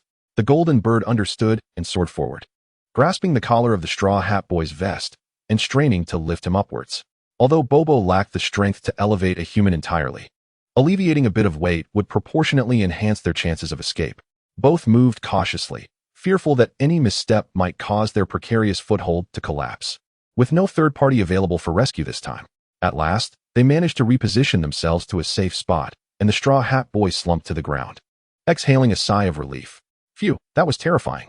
I thought we were finished," he said, turning to Xiaoyi. "Thank you for saving me." Though the straw hat concealed Daya's face, Xiaoyi could envision a boy with a bright smile. "You're welcome," she replied with a smile of her own. "By the way," Daya said, scratching his head in embarrassment, "I apologize for my earlier behavior. If I hadn't been so harsh, Pippi wouldn't have resorted to using Earthquake in anger." Speaking of Pippi, mini theater, Daya, shouting "Let go, or you'll fall too." Xiaoyi, awkward silence. "We've only just met. Why would you shout such self-sacrificing lines at a stranger? Could it be that you're actually a pushover?" Bird, with crescent-shaped eyes, the truth revealed. At the end of the mountain path, an alarm signaled impending danger. The injuries were not severe. The individual had merely fainted from fright and should awaken shortly. Xiaoyi tucked away the empty vial of used medicinal herbs. "That's a relief," Daya sighed. A moment of silence ensued. Unable to withstand the quiet atmosphere, Daya spoke up. "Aren't you going to ask me about the reason for blocking the path? You said you didn't want to talk about it," Xiaoyi said, placing Pippi gently on the soft grass before turning back to Daya with a smile. By utilizing the power of aura, she could glean the happenings ahead with near clarity, negating the need to press the boy for answers.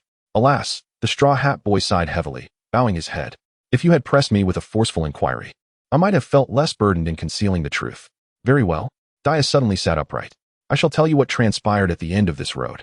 A few days prior, Daya had inadvertently come across a suspicious man in Tokawadai City, whose actions were not only dubious, but whose uniform bore a striking crimson capital letter on the chest. That was the emblem of Team Rocket, the most notorious evil organization entrenched in the Kanto and Johto regions. Consequently, Daya had followed the middle-aged Team Rocket member deep into Tsukimi Mountain. Sure enough, he commenced his operations, setting traps to lure Pippi closer, then forcibly capturing them and imprisoning them in an iron cage at the mountain path's end. Sometimes even employing multiple Pokémon to brutally attack the non-combative Pippi. The male member of Team Rocket possesses a remarkably strong Pokémon partner, making it difficult for Daya to find an opportunity to strike, as the odds of a direct confrontation seemed slim. While Daya was deep in contemplation, strategizing his next move, the Team Rocket member began assembling an array of hunting traps. Given that tonight marks a full moon, the time when Pippi are most active, it appears he intends to seize this chance for a significant capture. Reluctantly, Daya felt compelled to act immediately. As he was preparing to advance towards the cave where the Pippi were held, he spotted Crew, who was running in the same direction. The battered Pippi had managed to escape from the clutches of the Team Rocket member, seeking out Kuru and guiding him towards the cave in a clear plea for assistance. In a moment of urgency, wishing to prevent anyone, especially a novice, from falling into danger, Dia stepped forward to block the path. I see, Kuru nodded. Speaking of Tokiwa City, it seems Team Rocket had also made an appearance at the recent performance match of the Dragon's Tooth. The atmosphere in Tokiwa City has been noticeably unstable lately, perhaps related to the impending arrival of their leader, Sakaki, at the local gym. Such is the situation. Dia sighed once more. Kuru understood that Dia was stopping him due to his inexperience, implying that he might not possess the strength to contribute meaningfully to this battle and could potentially complicate matters. In truth, while Kuru's Pokémon were rather average, he could at least assure that he would not be a hindrance, even without the strength of Pokémon. Kuru was confident in his ability to withdraw unscathed using his own physical prowess. Though he empathized with Dia's predicament, Kuru still voiced his offer. Do you require assistance? With a smile, he extended a red and white Pokeball, stating, I can defend myself. Dia was momentarily taken aback upon glimpsing the blue Seadra within the translucent capsule. A Gyarados? It is well known that every Gyarados is endowed with formidable offensive capabilities and a robust physique, making it a highly dependable partner. As Koyoro had suggested, a trainer possessing a Gyarados must possess considerable skill. Even if they cannot defeat Team Rocket, they should at least be able to create an opportunity to escape. Dia then shifted his gaze to Koyu's face. This newcomer did not seem to embody the impulsive recklessness typical of most fledgling trainers, even though he felt unqualified to critique. Indeed, relying solely on his own strength might not suffice to rescue the Pippi, so perhaps it was time to take a gamble. Very well, please assist me in battle. Thank you. The straw hat-wearing youth revealed a candid smile. A golden bird flapped its wings and descended into the thicket. What is the situation? Kuru, concealed behind the foliage, raised his head. Noticing the gentle shake of the bird's head, Kuru instantly understood. No one is watching, then. Although the Team Rocket member would undoubtedly leave a Pokémon partner to guard the cave, dealing with a Pokémon without its trainer present would be considerably easier. Just as he was about to rise, Dia suddenly grabbed Kuru, exclaiming, Wait. The straw hat boy rummaged through his backpack for a moment, finally producing a jet black cap, which he carefully placed upon Shuria's head. It would be disastrous if that person returned midway and caught a glimpse of her face. I understand. Thank you, Shuria nodded, instinctively lowering the brim of the cap. Dia was correct. One could hardly afford to offend a colossal entity like Team Rocket. Even the formidable dragons Fong had resorted to wearing masks, had they not? Once they were prepared, the two rose together, stealthily making their way to the side of the cave entrance. In the dim light, they could vaguely discern a dark figure moving within the cavern. Leave it to me, Dia whispered to Shuria, raising his hand to toss out a Pokeball. Emerging from it was a pale purple insect, a sleep powder moth. After issuing a few hushed commands, the moth silently flitted into the cave. The advantages of a moth were fully realized. Its powder-covered wings made not a sound as it flew. After a brief moment, a dull thud echoed from within the cave. It's done. Dia adjusted his straw hat and dashed into the cave. The sleep powder moth was hovering quietly at the ceiling. Beside it lay a slumbering Doduo. Under the influence of the moth's sleep powder, it would be a long time before it awoke. Dia chuckled with confidence, effortlessly dragging the obstructive Doduo aside. Peering deeper into the cave, they spotted two large iron cages shrouded in shadows. The sturdy metal bars were thick and closely spaced. Within the cages were at least 20 injured Jigglypuffs, each bearing wounds and gazing fearfully at Shuria and Dia's intrusion. The Jigglypuff leading the way immediately rushed forward, joyfully conversing with its tormented kin. Observing the scars on the Jigglypuffs, Dia's expression softened with pity. Jigglypuff, do not be afraid. I am here to rescue you. Initially, the Jigglypuffs were skeptical of this unfamiliar human, but as the guiding Jigglypuff explained the situation to its imprisoned relatives, their expressions shifted to one of hope and yearning. For these inherently peaceful creatures, such an ordeal was indeed terrifying. Dia nodded reassuringly. Rest assured, I will free you. With that, he drew a slender iron rod from his pocket and skillfully picked the lock, glancing back to Shuria to hurriedly clarify, Don't misunderstand. I'm not a thief. Moments later, the lock clicked open. Dia offered a soothing smile to the Jigglypuffs, stowing away the rod and cautiously pulling open the door.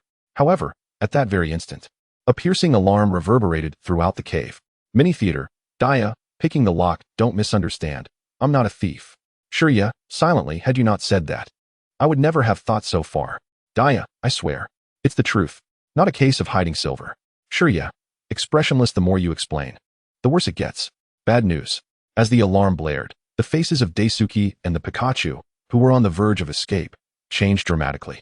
Daisuke had never anticipated that this seemingly rudimentary iron cage would be equipped with an alarm system, perhaps due to his improper method of unlocking the cage. Even after he anxiously kicked it with force, the piercing sound of the alarm continued unabated.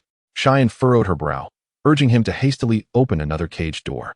The alarm system, of course, did more than merely emit noise. It would certainly notify the rocket team operatives remotely. Once alerted, they would undoubtedly arrive at the cave within a matter of moments, leaving only the option of swiftly liberating the Pikachu. I understand. Daisuke recognized that there was no time to dawdle and immediately attempted to unlock another cage. As the power of aura detection unfolded, Cheyenne felt increasingly apprehensive about their situation. In light of this, a tactical approach was likely necessary. What do you think of our plan? He pondered. Considering the idea of delivering these dozens of Pikachu to the newly established base in H-N City, followed by the mission in the sunlight forest of H-Lon City. Takumi, clad in a gray uniform, wore a satisfied smile as he muttered to himself, jotting down notes in his black leather notebook. Since joining Team Rocket, Takumi had gained considerable appreciation from his superiors due to his efficient operations and consistent success rate. This mission to capture Pikachu was progressing as smoothly as ever. If he could capture another batch of Pikachu at Tsukimi Mountain Square tonight, he would meet the target number of 36. As a relatively new member of Team Rocket, Takumi had ample reason to feel proud of his achievements. Maintaining a steady success rate and possessing formidable skills were one aspect, but having a flexible and adaptive mind was equally crucial. In critical situations, Takumi would rather forego a mission and lower his average success rate than take unnecessary risks. Should he inadvertently fall into the hands of the police, even if Team Rocket intervened to secure his release, his reputation would suffer significantly. If this steady trajectory continued, he would likely be promoted to a junior officer within a few months, he mused with ambition. Just then, a sharp sound emitted from the device strapped to his waist. The alarm had been triggered? Takumi's expression soured instantly. Could something have gone awry in the cave where the Pikachu were held? The alarm system of the anti-theft cage would emit a loud siren if disturbed, and any intruders would certainly be alerted. Damn it. If I could just ascend to junior officer status, I would no longer have to rely on such inferior equipment. There was no time for further contemplation as Takumi swiftly closed his notebook and soared upward on his Fiero toward the mountain peak. Upon reaching the summit, he was greeted by a jet of water as he caught sight of the dark entrance of the cave, instantly sidestepping the oncoming water cannon. Takumi glared at the two figures blocking his path. They appeared to be mere boys, no older than their teens. One wore a straw hat while the other sported a black cap, their features obscured, which was rather convenient for them. Beside him, the imposing Blastoise stood steadfast like a mountain, while a golden-feathered Pidgey circled above. A trainer incensed by injustice? Such fervent youths filled with righteous zeal had been a common sight since Takashi joined Team Rocket. He found it unnecessary to exchange pleasantries, simply tossing out 2 Pokeballs with a flick of his wrist. Out came Donphan and Meowth, without any grandiose opening statements or declarations of dominance. Takashi was a man of action, and his first words in battle were always commands. Donphan roll, Meowth, fury swipes. The movements of the 2 Pokémon were crisp and decisive, advancing ominously towards Shirya and Daya. Their aura was reminiscent of the gym leader's Pokémon, exuding an oppressive presence, yet with a chilling sharpness that sliced through the air like a winter's gale, devoid of warmth. This was a demeanor only those who had experienced the brutality of the underworld could possess. In that fleeting moment, Daya, without hesitation, unleashed another Pokeball, revealing the boxing Pokémon, Hitmonchan, amidst a burst of light. An imbalance in numbers, attacking with the advantage, Daya no longer considered such trivialities. This was not a formal arena battle. Discussions of fairness were irrelevant. The instant Takashi made his move, Daya understood that this man was no mere novice. Only an elite from Team Rocket, steeped in cruelty, could emanate such a dark and ruthless aura. Their decisiveness in violence contrasted sharply with the conventions of a Pokémon battle. Daya had long since grown accustomed to confronting such desperate souls. Yet the presence of that newcomer stirred memories of his own trepidation during his first life-or-death encounter, filling him with anxiety. Blastoise, Hydro Pump. Hitmonchan, Comet Punch. Daya shouted commands. Hitmonchan's fists collided with Meowth's sharp claws, showering sparks in all directions. Blastoise unleashed a sweeping Hydro Pump, while Donphan, agile in its rolling form, deftly maneuvered closer to Blastoise. At that moment, a burst of white light crackling with electricity suddenly erupted before Donphan. Although lacking offensive power, The blinding light rendered Donphan momentarily sightless. The subsequent hydro pump swept away the immobilized Donphan, propelling it against the rocky terrain behind it until it came to a halt. Pidgey's awakening power. Dia was taken aback, glancing towards Shirya. The newcomer, clad in a cap, was intently focused on the unfolding scene, clutching a Pokeball containing Gyarados. Showing no signs of retreat. Had he remained completely unaffected by that man's imposing presence? Reflecting on how his own partner had once been so unwavering, Dia found himself less surprised, though he couldn't help but inwardly lament his own inadequacies. Shaken yet resolute, Donphan rose from the debris, its head swaying. Although it had been hit by a water-type move that exploited its weakness, it clearly hadn't sustained significant damage. Enduring an attack that exploited its type disadvantage without severe injury only indicated one thing. Donphan's strength surpassed that of Blastoise. Observing the battlefield, Shirya furrowed her brow slightly. Whether it be Taki's Dunsparce and Meowth, or Dia's Blastoise and Abilene, their prowess far exceeds that of any partner in hand. Even his mightiest companion, Charmeleon, would undoubtedly succumb within 3 rounds when confronted by any of the 4 Pokémon present. Thus, Koiru perceives her role in this battle as one of support and disruption, employing a flexible and multifaceted combat style to impede and disorient the opponent's offensive maneuvers, rather than engaging in direct confrontation. In truth, Koiru lacks the capacity for face-to-face combat. The water cannon unleashed by Blastoise, capable of shattering mountains, distinctly surpasses the attacking power of their Gyarados. Such a formidable assault would hardly be fatal to Dunsparce, and given her current strength, she could not deliver an effective counterattack. Therefore, she resolves to concentrate on interference. Akin to the earlier evocation of awakening power that had obscured vision, the onslaught from Dunsparce and Meowth persists, with Dia's companions exerting their utmost to resist. Indeed, as Dia articulates, Taki's Pokémon possess remarkable strength, making it somewhat arduous for Dia alone to contend with them. However, Dia still has allies at his side.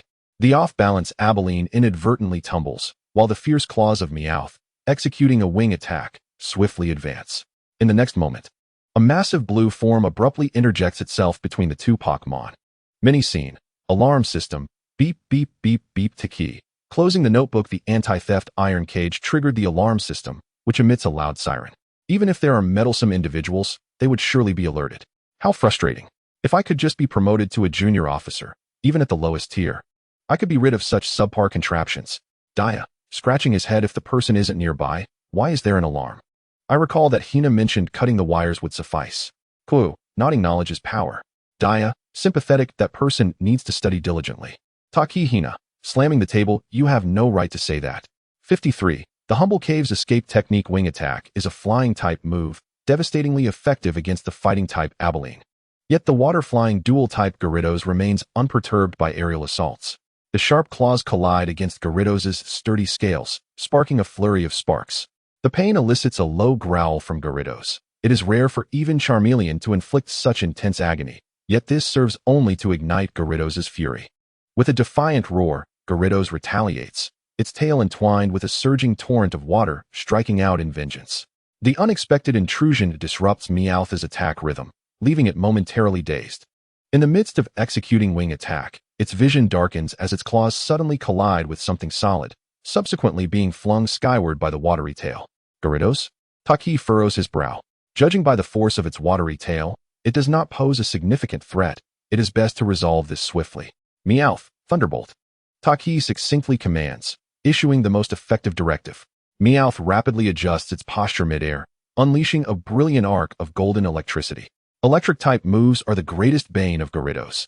Once struck by an electric shock, even if it does not succumb immediately, its combat prowess is severely diminished. The flickering electric arcs spread through the air, only to abruptly dissipate. In the instant that Meowth unleashed its Thunderbolt, Shia had already released her Pokeball. As Gyarados was enveloped in a crimson light and drawn back into the ball, the electric assault arrived belatedly, leaving behind only a meaningless arc of light in the air. In the next moment, having regained her composure, Abilene charged forward once more, fists at the ready. Dia, amidst issuing commands, exchanged a knowing wink with Shia and gave her a thumbs up. The lack of direct confrontation does not imply an inability to participate in battle. Even a novice like Shia can momentarily disrupt the enemy's rhythm to buy time. Gyarados boasts remarkable offensive and defensive capabilities, yet its agility is a significant flaw. Should it be struck by Taki's attack, recovery becomes exceedingly difficult. Thus, if swift evasion proves unattainable, promptly recalling it to its Pokeball can avert disaster. This is not a formal match. Adherence to conventional battle rules is unnecessary. Meowth's offensive capabilities are formidable, exhibiting great strength and a high attack frequency. However, Abilene, with her type advantage, holds her ground, her fists moving with a fierce momentum, delivering rapid and unyielding blows that rival Meowth's. Taki's prowess as a member of Team Rocket is indisputable, and for an ordinary boy like Dia to withstand Tiki's onslaught is no small feat. Meanwhile, Donphan and Blastoise are locked in a fierce struggle. Blastoise possesses considerable power, yet Donphan displays a ferocity that is hard to counter, even with Pidgey attempting to interfere. Despite the type disadvantage, there is no switch in Pokémon. If not for the limited number of Pokémon carried, it would indicate Tiki's unwavering confidence. After Pidgey successfully executed Feather Dance, reducing Donphan's attack power, the tide of battle began to shift. Blastoise's Hydro Pump, a force to be reckoned with, cleaved through the air with a might far surpassing that of Gyarados, and the weakened Donphan struggled to withstand the onslaught. Coupled with Pidgey's incessant distractions, even the mightiest Donphan began to show signs of faltering. Just as Dia and Shia felt a glimmer of hope, the situation reversed once more. Besides the rideable Fearow, Taki had only 4 Pokémon at his disposal. It appeared that Dugtrio, tasked with guarding the cave, had likely been defeated. Donphan and Meowth were embroiled in a fierce battle. The last Pokémon, initially reserved as a trump card, could no longer remain unused. For reasons unbeknownst to him, Taki was plagued by a sense of foreboding, an instinct urging him to check the cave immediately. There was no time to linger. He threw forth his final Pokeball, the red and white sphere spinning rapidly as it ascended to its zenith. Taki called out decisively, "Machoke, use Dynamic Punch." The brawny fighting-type Pokémon executed its most powerful attack with precision. As it rolled at high speed, dust and debris were kicked up from the ground, and Dia's straw hat nearly flew away in the fierce wind. In the midst of swirling sand, Blastoise and Abilene struggled to see, only feeling a tremendous force that sent them reeling backwards. Through Xiaoya's perception, the monstrous strength barreled forward like a racing wheel, carving a straight path through the chaotic battlefield towards the entrance of a cave. Takashi followed closely, dashing into the cavern amidst the swirling dust. A mere glance at the scene made Takashi's temples throb. At the end of the cave, 2 iron cages stood wide open, their interiors utterly vacant. Beside the cages, a small hole, merely a few dozen centimeters wide, lay scattered with dust and debris. It was evident that the excavation skill of Pokémon had caused this. The Dugtrio guarding the cave lay unconscious nearby, while the Clefairy had long since vanished.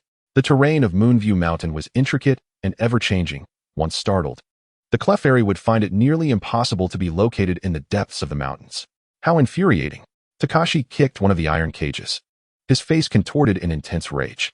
Upon witnessing the current situation, he realized he had fallen into the trap set by those 2 little rascals. Although the battle at the cave entrance had been fierce, it had merely served to buy time for the Clefairy to escape. The gray-clad man, his face darkened, retrieved the unconscious Dugtrio and strode out of the cave. The charred marks left by the explosion were still etched into the rocky ground. Yet the 2 young boys and 3 Pokémon were nowhere to be seen. TCH, have they fled?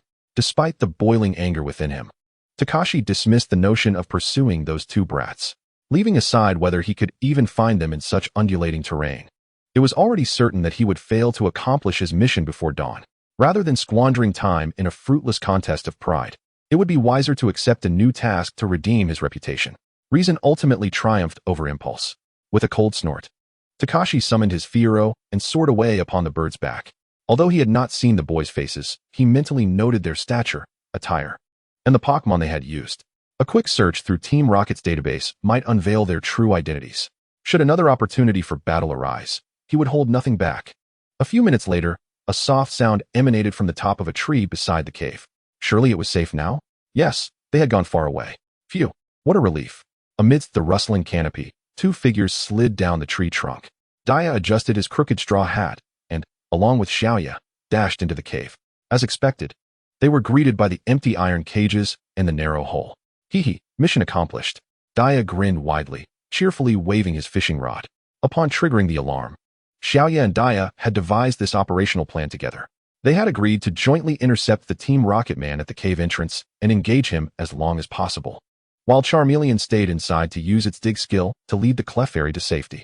Though it was not a particularly elaborate tactic, it was indeed the most suitable response to the current situation. Mini Theater, Charmeleon, proudly awoo. Please call me Sandshrew. On a moonlit night, amidst the revelry, the little Charizard emerged from its burrow, its visage smeared with dirt as it cautiously peeked outside. Had all the Clefairy fled? As it heard the voice of Xiaoya, the little Charizard felt a wave of relief and leapt from its hideaway, proudly patting its dust-covered chest with its claw. Ah, splendidly accomplished. Having only recently mastered the skill of burrowing, Charizard was still somewhat slow, laboriously tunneling through the rocky terrain to reach a safe haven. Though its nascent abilities may have been inadequate for combat, they proved more than sufficient for guiding the Clefairy to safety. Thanks to you, we managed this, exclaimed the fresh-faced boy with inky hair, wiping the dust from Charizard's face. The act of burrowing to escape was central to their strategy. Yet Dia lacked a Pokémon capable of such feats. Without Charizard's prowess, they might have been forced to confront the adversary directly. Now it seemed, the immediate crisis had subsided. Xiaoya raised the corners of his mouth, intending to clean up the little creature further when his peripheral vision caught sight of an unfamiliar object. Approaching the overturned iron cage, he picked up a small notebook encased in black leather. Such a refined journal had certainly not been present moments ago. Could it have been dropped by that Team Rocket member? What is this? Dia inquired, joining Xiaoya as he retrieved the incongruous black notebook from the cave floor. Upon opening it, both boys displayed expressions tinged with perplexity. What on earth was this? The pristine pages were scrawled with incomprehensible symbols, though they bore semblance to letters. The handwriting was so haphazard that deciphering its content proved impossible. The front page, however, bore a neatly inscribed uppercase letter, indicating that this notebook indeed belonged to the earlier Team Rocket member. Considering the potential significance of the notes within, Xiaoya and Dia meticulously examined the entire notebook. Regrettably, the abstract nature of the script thwarted their attempts at understanding, and after much contemplation, they had to concede defeat. Once I reach Hualon City, I shall hand this notebook over to Miss Junsha. Xiaoya finally resigned himself to abandoning the endeavor of deciphering the enigmatic symbols. What crucial information could possibly be recorded in such a chaotic manner? It was difficult to fathom. Well, that is frustrating, Dia sighed, exasperated. Couldn't they have written a bit more legibly? Did this person even pass their elementary school writing class? Exiting the cave, they found that the sun had set, casting a deep blue hue across the western sky as the stars faded and the full moon ascended majestically. It was indeed late. Dia glanced up at the sky, and suddenly a thought struck him. Did you know that the Pippi dance on the night of the full moon? I've heard of it, replied Shay, nodding. It is said that their gathering place is at the Moonview Mountain Square. Indeed, the terrain of Moonview Mountain is quite intricate, making it challenging to discover the location where the Pippis convene. However, the Straw Hat Boy smiled proudly. I know the way to the Moonview Mountain Square. The cool and pristine moonlight cascaded down from the white orb suspended in the heavens, draping a silvery sheen over the trees and rocks of Moonview Mountain. At the summit, the rugged contours of the mountain gradually leveled out, creating a flat expanse at the peak of the mountain range. In the center, a massive rock with a rugged surface stood tall under the moonlight. It is said to be a meteor that fell from the heavens, gradually transforming into a moonstone after absorbing the energy of moonlight over the years. Tonight is the night of the full moon, the brightest night of all.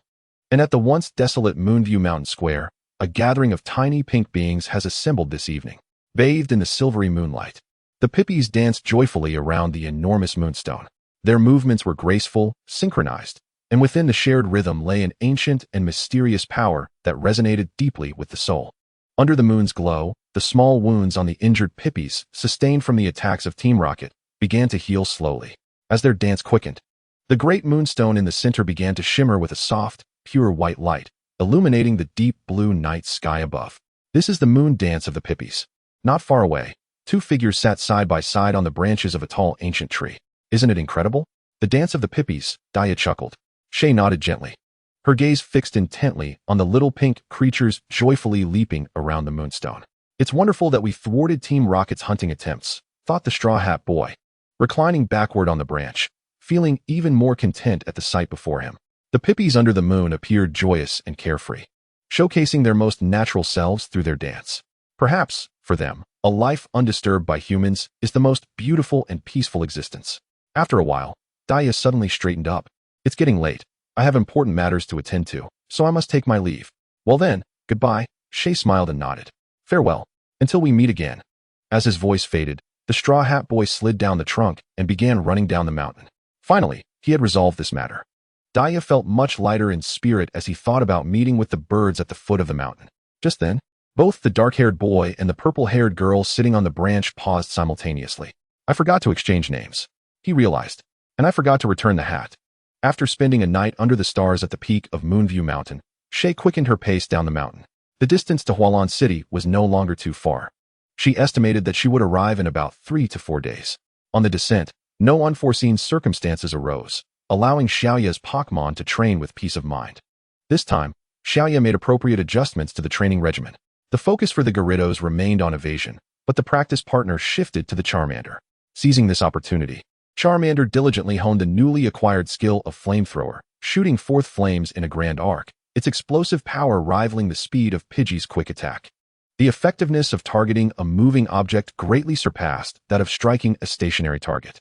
In response, Charmander expressed sheer delight at having such an excellent training partner. Meanwhile, the beleaguered Gyarados, with a frown, remarked, "I'm not pleased." Observing from a distance, Xiaoya smiled and quipped, "Knowing pain teaches you to dodge." Finally liberated from the clutches of the formidable Gyarados, the little bird began a new training regimen focused on rapid directional changes.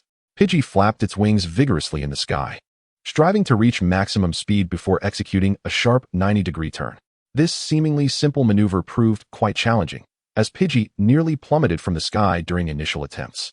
Once accustomed to the agile flight, Pidgey began practicing steep dives, transitioning to ground-hugging flight just before impact.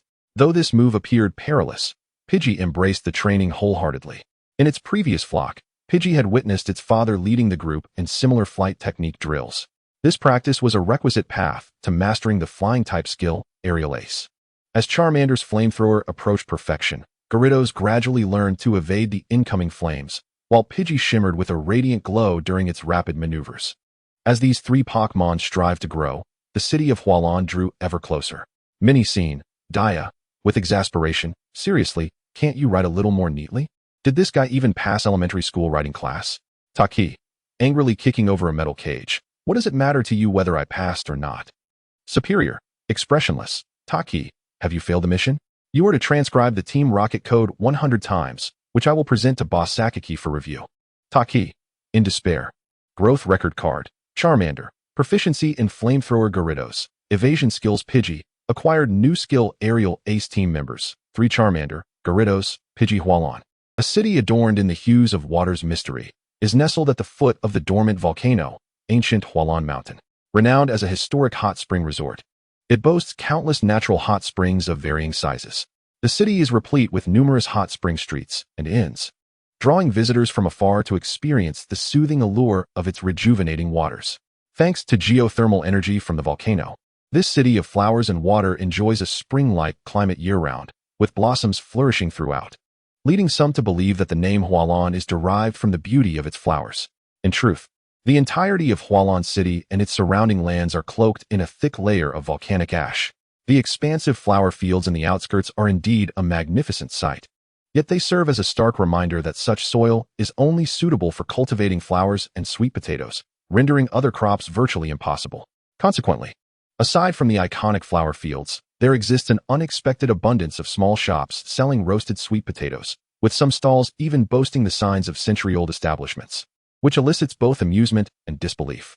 The Hualan River, flowing through the volcanic ash, experiences a dramatic surge in water volume during the rainy season, often resulting in floods due to its frequent course changes. However, it is precisely this instability of the Hualan River that has led to the creation of marshes and wetlands, embellishing the city with their presence. The shimmering waters and blooming flowers have transformed Hualan City into a renowned spectacle. In this historic tourist destination, a plethora of dubious inns and small hotels that prey on unsuspecting travelers are commonplace. A bustling crowd of both genuine visitors and opportunists is a challenge that every tourist city must grapple with. Nevertheless, the traditional, esteemed hot spring inns maintain their illustrious reputations. And coupled with the city's unique scenery, many newlyweds continue to choose this locale for their travels. As dawn broke, Xiaoya stepped into the Azure City. Whether it be flower shops, hot spring inns, or roasted sweet potato stalls, every building bore rooftops painted in a cerulean reminiscent of rippling waters, harmoniously complementing the vibrant blossoms in the flower beds lining the streets. Along her journey, Xiaoya found herself inundated with promotional flyers from various inns. Although the allure of hot springs, sushi, and traditional Japanese-style accommodations was enticing, Upon glancing at the exorbitant price of 15,000 per day, she wisely opted to seek refuge at the Pokémon Center instead. Aside from hot spring lodgings, Hualan City's bicycle shops are also quite renowned. The popular Flareon brand sports bicycles, reputedly owned by the illustrious financial family, the Igarashi, are lightweight, durable, and feature 2-speed settings, making them an exceptional mode of travel for trainers. Standing beneath the exquisite sign of Flareon bicycles, Xiaoya peered through the floor-to-ceiling windows and caught sight of the best-selling model on display. The bicycle, adorned in a striking fiery red, boasted a sleek design that exuded an athletic elegance. Priced at 1,000,000, with only 27,334 in hand, Xiaoya pondered. Why would a mere bicycle cost such an astronomical sum? Is it akin to a BMW? Well, it is a Flareon, after all. Reflecting on the ludicrous prices of bicycles in the original game, Xiaoya resigned herself to the reality. Such luxuries are best admired from a distance. As she strolled through the flower-bed-encircled streets, Xiaoya exerted considerable effort to escape the overly enthusiastic staff of the shops. Had she been lured into one of those exquisitely decorated flower shops, she might have faced financial ruin by day's end. After nearly an hour of navigating the city, Xiaoya finally arrived at the Pokémon Center situated in the heart of the city. After handing over 3 Pokeballs to Nurse Joy and completing the check-in process, Xiaoya joyfully entered the familiar standard room of the Pokémon Center. Having seen the frightful prices displayed at various inns, she felt a profound sense of happiness in enjoying the complimentary accommodations. While waiting for her Pokémon to regain their strength, Cheyenne once again took out the notebook that Takashi had lost to pass the time.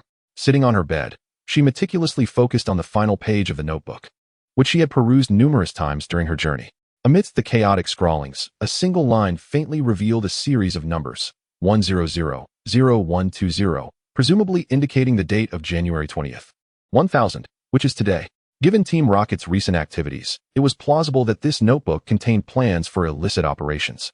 Yet, all she could discern were a few cryptic characters, 1000120, and the words light and snow.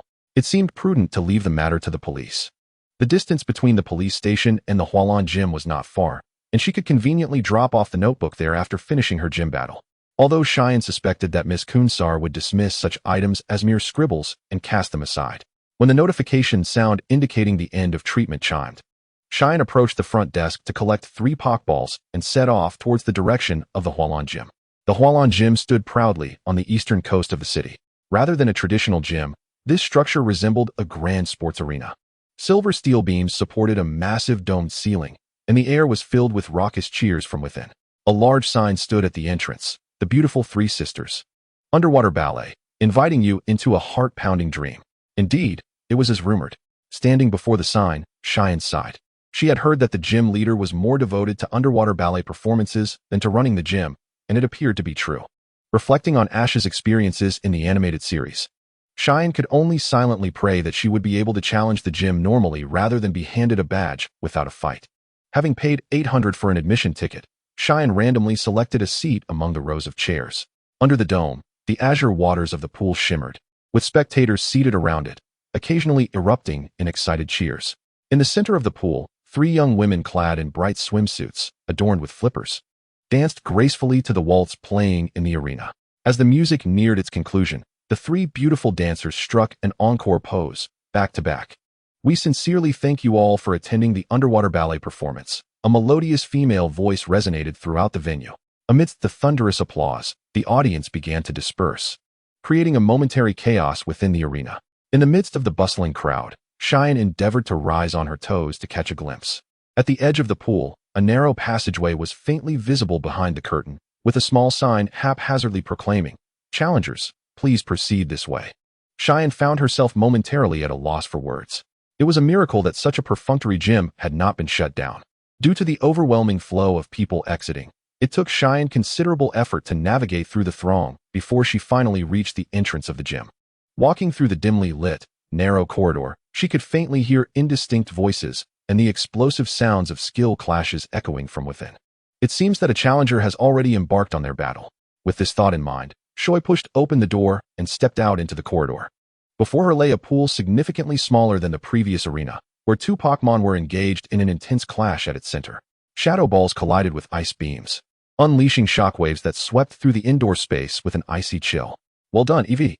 The exuberant voice of a boy resonated throughout the venue, his stubborn golden hair dancing in the wind.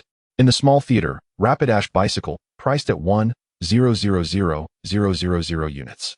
Hot Spring Inn, priced at 15,000 yen. Current funds, 27,334. Shoei exclaimed in frustration, slamming her bank card down. Free meals, free lodging, and an invitation to enter a heart-thumping, exhilarating dream. Joy chuckled, her demeanor cheerful. A sleek black helicopter soared across the skyline. White Sea Lion, unleash water pulse. Commanded a woman with pink hair, her voice melodious like flowing water, reminiscent of the announcer's voice from the previous performance. Shoei recalled seeing her name on the poster at the entrance of the gym, the youngest of the Hualan sisters, Peony. The golden-haired boy opposite her fixed his gaze intently on the two Pokémon in the pool, the rippling azure reflecting in his bright eyes. Shoei was not unfamiliar with this boy's features. On that stormy day, January 1st, as they set off on their journey, he was one of her companions who fought alongside her at the Stone of Oaths, a superpowered individual from the Xiaoyang family, named Xiaojia. EV. Launch Shadow Ball at the water's surface. Xiaojia commanded, gesturing towards the clear water beside the float. The fluffy, light brown EV responded promptly, unleashing a barrage of dark energy orbs towards the pool. A spray of water erupted with EV's movements, creating a fine curtain that obscured the view for both sides. The water pulse energy orb sank quietly into the depths, evidently missing its target. Peony furrowed her brow. It was challenging to issue commands without sight of the opponent's actions. But the same limitation applied to them. Why deliberately create such a situation? It wasn't until the sound of the water waves carried a faint command from the high-speed star that Peony's expression shifted drastically. Yet, it was too late. White, star-shaped flashes of energy burst forth from the misty water, striking the White Sea Lion with precision, accompanied by a crisp explosion. High-speed star. A guaranteed hit that could pursue its target, was certainly not hindered by a mere curtain of water. The White Sea Lion lost its fighting capability. EV is victorious. The challenger Xiaojia emerges triumphant. The referee's voice concluded the battle. Third badge acquired. Xiaojia exclaimed joyfully, snapping his fingers as he recalled EV into its Pokeball. Well done, EV. That was quite a battle, Peony remarked as she descended from the arena, a hint of resignation in her smile. This is proof of your victory over the Hualan Gym, the blue badge. Please accept it. Thank you. The golden-haired boy deftly placed the badge into his box. Peony sighed inwardly.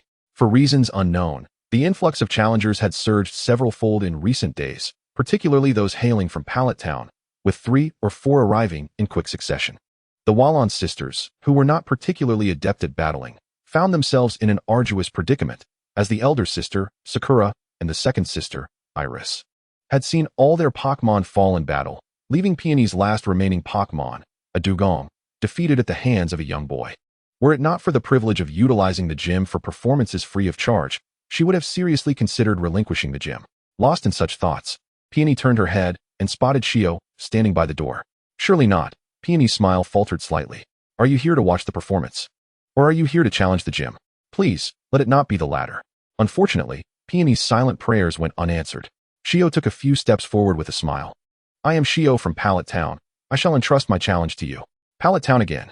Upon hearing this familiar place, Peony's smile cracked further, and a hint of exasperation crossed her face after she heard the latter part of Shio's statement. However, before Peony could respond, a challenger who had already received a badge called out. Shio? The voice of Koji was filled with surprise. It's been a while, Koji. Shio smiled at the energetic golden-haired boy. It had been over a month since their last parting, and it seemed their travel routes were quite similar. Not seeing the twin-tailed girl, Sakura, this time, she presumed she was traveling separately with her brother. Koji hastily shoved his badge case into his pocket. Are you here to challenge the Hualan Gym too? Good luck. I can finally see your battle. May I interrupt for a moment? Peony smiled apologetically, signaling she had something to say. For the Hualan sisters, their water ballet performances were their true calling. Managing the gym merely allowed them to continue using the venue for free. Their battling skills were mediocre at best, while they could handle newcomers occasionally. Facing a barrage of challengers was quite beyond their capabilities. After explaining the recent plight of the Hualan Gym, Peony helplessly raised her hands. This is the situation. We have been thoroughly defeated. We don't even have a single battling Pokémon left. The elder and second sisters are unable to respond to challenges. The pink-haired girl pouted in dissatisfaction. Shio found herself at a loss for words. It was hardly surprising that they could not manage both performances and gym battles simultaneously. It was said that officially recognized gyms had their defeat rates calculated monthly, and if the numbers were too high, they would face stringent reevaluations, potentially leading to forced relinquishment of the gym. How the Wallon sisters had navigated this precarious situation was beyond her comprehension. What will happen to the challenge then? Koji was quicker to react than Shio herself, hastily asking. Peony sighed yet again, producing a delicate blue metal badge. Shio, right? I have no Pokémon to battle with. Consider the challenge your victory. Huh, but it's all right, just accept it. The blue badge was forcibly pressed into Shio's hands by Peony. With no choice but to express her gratitude and accept the badge, Shio felt a mix of amusement and exasperation within her. Before stepping into the dojo, I had hoped for a fair challenge, yet I was ultimately met with a mere token gesture of receiving a badge. Although I was unable to engage in battle, the essential battle record for official contests still needed to be documented. Gazing at the fabricated battle sequence on the recorder, I could only shake my head in silence. Not only were badges handed out carelessly, but they also went so far as to forge battle records. Indeed, this dojo was nothing more than a stage for aquatic ballet. Time: 10000120, 1008. Location: Kanto Region, Hualon City. Hualon Dojo. Battle name: Hualon Dojo. Match opponent: Hualon Dojo Master. Rose. Battle rules: Single battle, 33 Pokémon deployed. Charmander, Gyarados. Pidgey. Opponent's Pokémon: Magikarp, Starmie, Celio. Battle result: 32 victory. Exiting the gym, Xiao Jie sheepishly scratched his head, apologizing. Sorry. It seems I have stolen the last opportunity for a battle. I shook my head, acknowledging that the order of arrival was indeed proper. However, a hint of resignation lingered in my gaze. I had not anticipated that the Hualon Dojo would prove to be even less reliable than the rumors suggested. Indeed, the earlier battle lacked any fervor. Not fully satisfied, Xiao Jie quickly joined me in a bout of complaints. In front of the gym, we strolled along a path surrounded by flower beds. With his hands clasped behind his head, Xiao Jie hopped along the edge of the flower bed, and suddenly turning back, he exclaimed, "Since the dojo battle fell through, how about a match between us instead? I promise it will be far more entertaining than the dojo battle." It sounded enticing. I chuckled and nodded. All right, I accept. The path appeared to be quite deserted, and Xiao Jie glanced around the tranquil surroundings. Just then, a sudden gust of wind interrupted his words. He felt an enormous object rush overhead, prompting him to crouch down and shield his head. Once the heavy roar faded, he looked up in confusion. What just happened? A helicopter, I stated, my gaze fixed on the small dark that disappearing into the sky. Huh, why is there a helicopter here? Xiao Jie muttered, his eyes scanning the distant black helicopter gradually vanishing into the forest. Suddenly, he paused. Wait, is there a letter on that helicopter? I believe there is, I responded, my eyes locking onto the direction in which the helicopter had vanished. A bold red uppercase letter. It was the emblem of Team Rocket. Mini Theater, Xiao Jie. Excited by the way, since the dojo battle didn't happen, how about a match between us? I guarantee it will be more fun. Rose, aggrieved. How unfair. Though I may not excel in combat, I was earnest in my approach. To speak ill of me behind my back.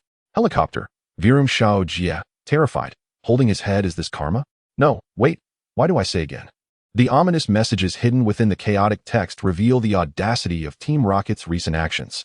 The golden-haired youth gazed at the receding black helicopter and couldn't help but exclaim.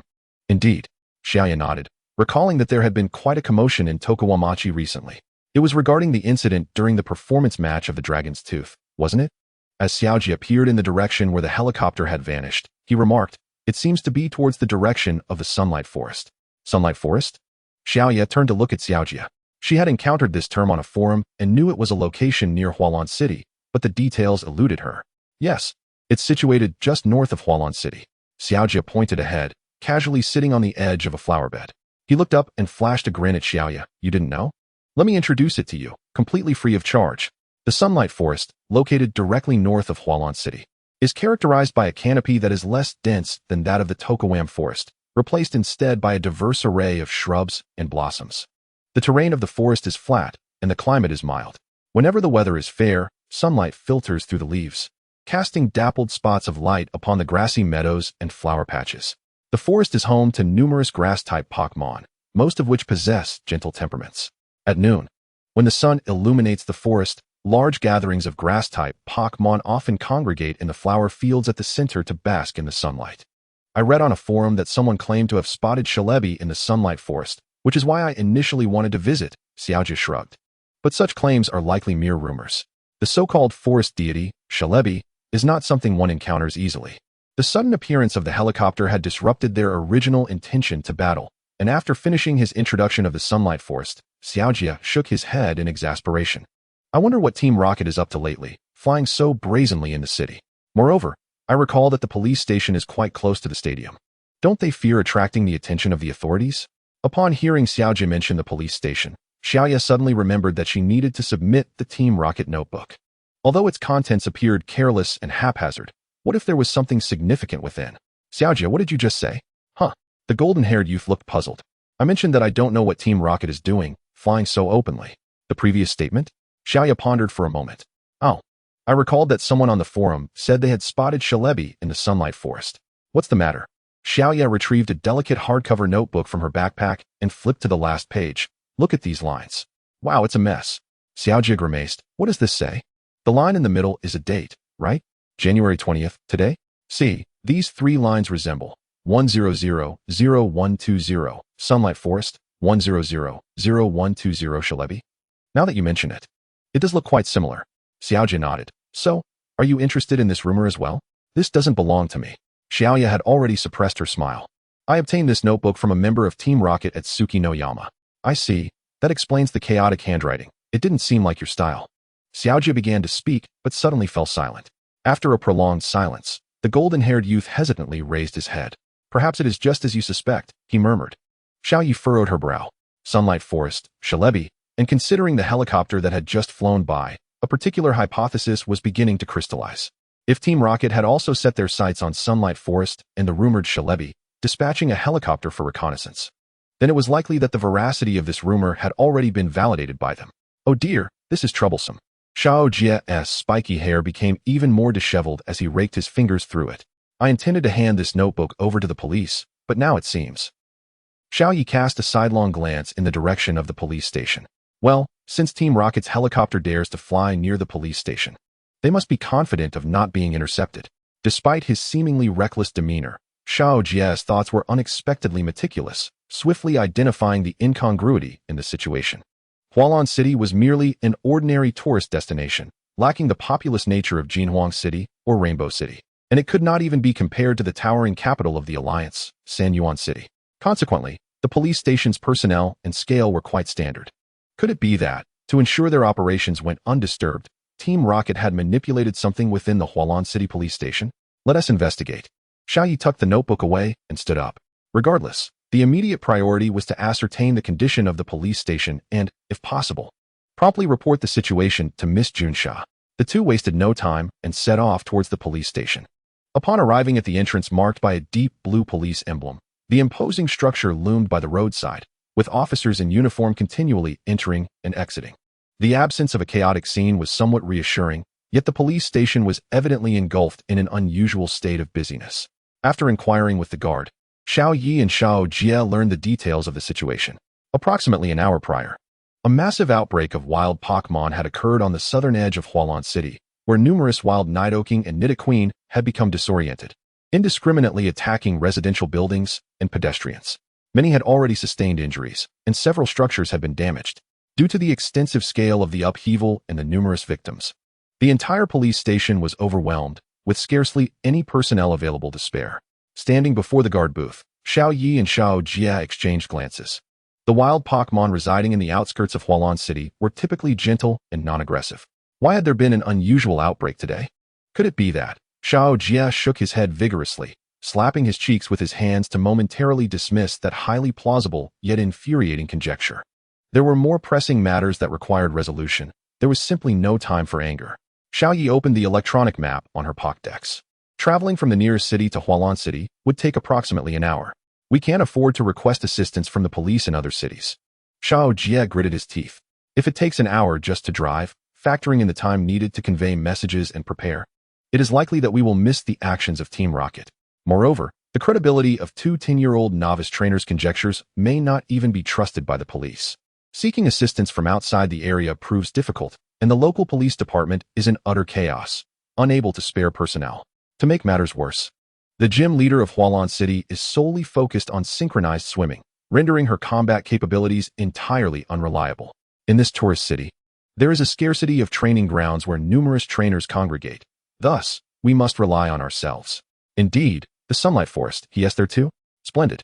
Let us proceed together without delay. All right, goodbye. Xiaojia hung up the phone, having informed Xiaoling, who is nearby in the mountains and is already making her way here. He tucked his phone away and adjusted the belt that held his pokeballs.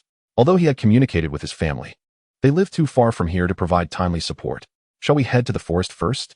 Xiaoya folded the map, seeking assistance from the renowned psychic family, the Xiaoyang. Sounds promising, but Xiaoya knows that distant waters cannot quench a nearby fire. It is well known that the Xiaoyang family's territory is located in the Silver Mountain Range, at the junction of the Kanto and Jiado regions, far too distant from Hualan City in eastern Kanto. Even if the elite members of the Xiaoyang family possess overwhelming strength compared to the impending Team Rocket members, the vast distance renders it futile. All right, let us go. The golden-haired boy nodded. The two departed from the bustling police station and raced towards the sun-drenched forest in the north of the city.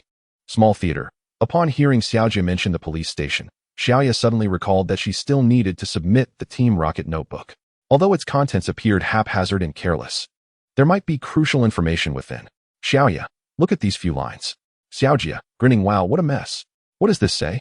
Xiaoya, this notebook was obtained from a Team Rocket member at Moonlit Mountain. Xiaojia, I see. That's why the handwriting looks nothing like yours.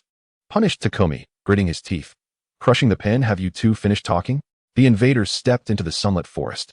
The tender green leaves were not as dense as those in Johto Forest, swaying gently in the breeze.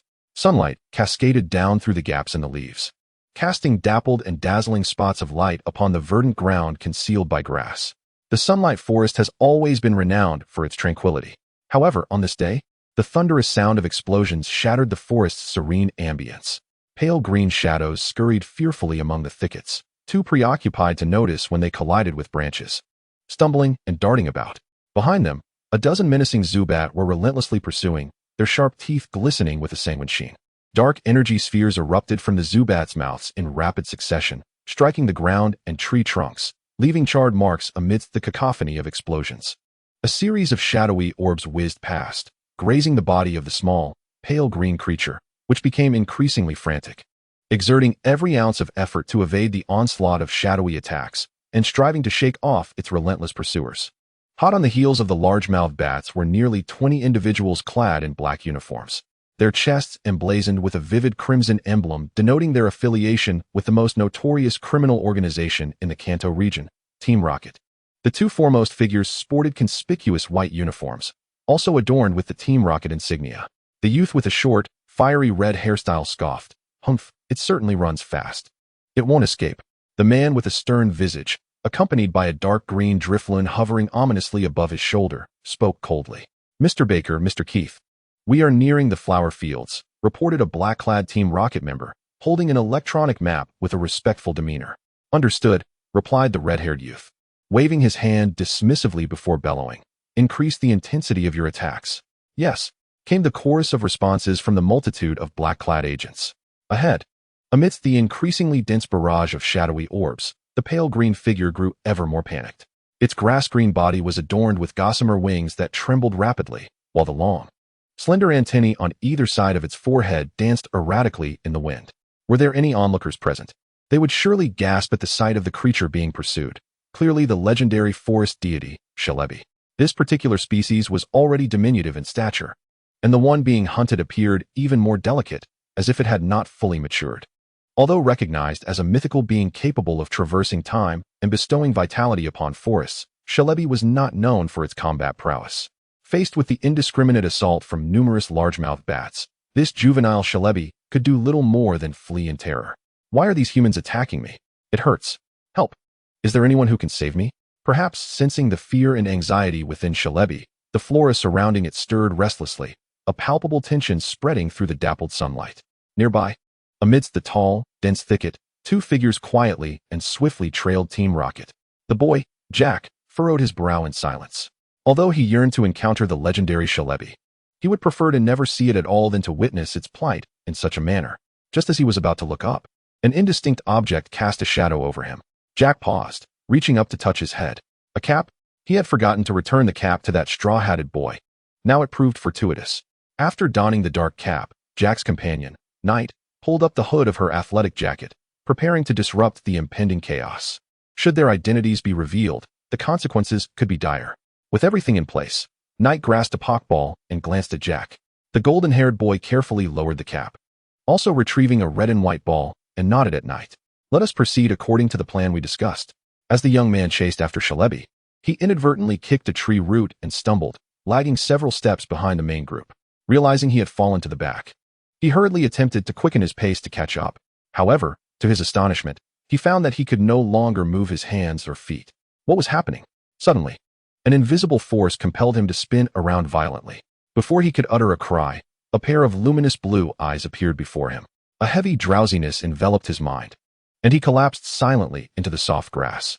The surrounding environment was chaotic, the sound of his fall drowned out by explosions, and the Zubat alongside his companions remained oblivious to its trainer's predicament. The small Charmeleon, clutching a long tree root, grinned at the aqua-blue duck-like Pokémon and swiftly seized the young man's uniform collar, silently tossing him into the dense thicket. They exchanged a signal, and the two Pokémon once again concealed themselves among the trees, preparing to target their next victim. With the Rocket team's overwhelming numbers, it was wiser to remain hidden and act from the shadows rather than recklessly expose themselves. The agile Charmeleon created an opportunity, while Jack's Psyduck employed hypnosis, putting their targets to sleep and discreetly disposing of them, gradually diminishing the Rocket team's combat strength. Such actions could not go unnoticed forever, but the goal was to exhaust as many of the Rocket members as possible. Once they became aware of the unusual occurrences, they would have to confront a battle with a significant numerical disadvantage. Please hold on a little longer, Jack thought, pulling his gaze from the retreating light green figure to continue directing Psyduck in their ambush. If he were strong enough, he would have rushed out immediately to subdue all the Rocket members and rescue Shalebi. Yet, Jack was acutely aware of his limitations, and together with his companion, he understood that patience and rational action were imperative at this moment. The pursuit continued, and despite appearing frantic, Shalebi's speed remained unwavering. While the attacking Zubats began to show signs of fatigue, their frequency of attacks dwindling. TCH, Keith frowned. After all, Shalebi was revered as a legendary Pokémon. Even in its juvenile form, it possessed a stamina advantage. However, it was disconcerting that after less than 10 minutes of pursuit, the decline in their offensive capability was so pronounced. These Zubats had undergone rigorous training. Were they collectively slacking off? Noticing the shadow balls becoming sparse, Keith glanced back, and his expression shifted in surprise. The 20 black-clad members who had trailed behind were now down by 3 or 4. The Zubats, bereft of their trainer, appeared bewildered, aimlessly circling in the group. All were fixated on the target ahead, Shalebi, utterly unaware of the anomalies behind them. Keith discreetly scanned the surroundings, murmuring a few words to his partner, Becker, who nodded in agreement. Together, the two retrieved their Pokeballs. As the Pokémon Shalebi executed yet another sharp turn, 2 red and white orbs soared into the sky. Gardevoir, Psychic. Gengar, Shadow Ball. The two Pokémon emerged from a radiant white light. The twisting beams and dark orbs danced menacingly, their attack aimed at the dense thicket behind them. In a brief interlude, Charmander, brandishing a tree root, a professional tripwire. Utterly reliable. Psyduck, eyes shimmering with a blue glow. With me around, slumber comes easier. Kiss, seethed with rage. How dare you advertise in my territory? Gengar, Shadow Ball. The clash ignited a battle devoid of ethics. The vivid yet perilous beams of light, accompanied by the dark energy spheres, plunged into the thick underbrush. The air crackled with tension as gusts of wind whipped up dust, tearing leaves and petals into shreds. Though visibility was obscured, Gardevoir's psychic prowess enveloped the battlefield, rendering every movement of the humans and Pokémon transparent. Under the cloak of psychic energy, Gardevoir discerned 2 humans fleeing from its and Gengar's assault toward another direction. This way, Gardevoir's psychic beam swept sideways, closely followed by Gengar's Shadow Ball. This time, you shall not escape. Gardevoir narrowed its eyes. A verdant light arose, shielding against the incoming attack. Psyduck extended its right hand, the ruby on its forehead gleaming with an eerie luminescence. A normal-type defensive move, Protect. Behind Psyduck stood 2 youths side by side. One wore a white sports jacket, the hood obscuring his face. The other, a dark cap pulled low, with a few strands of golden hair cascading down one cheek. Indeed, there were interlopers. Kiss's cold gaze scrutinized these 2 intruders. Although their features were obscured, their youthful frames suggested they were no older than 10. The grinning Charmander from the Kanto starters corroborated this assumption. Hot-blooded youngsters who fancy themselves as champions of justice. Kiss bore no interest in dealing with such impulsive brats. Gengar, it's your turn. With a sinister smile, the shadowy Pokémon advanced through the chilling air.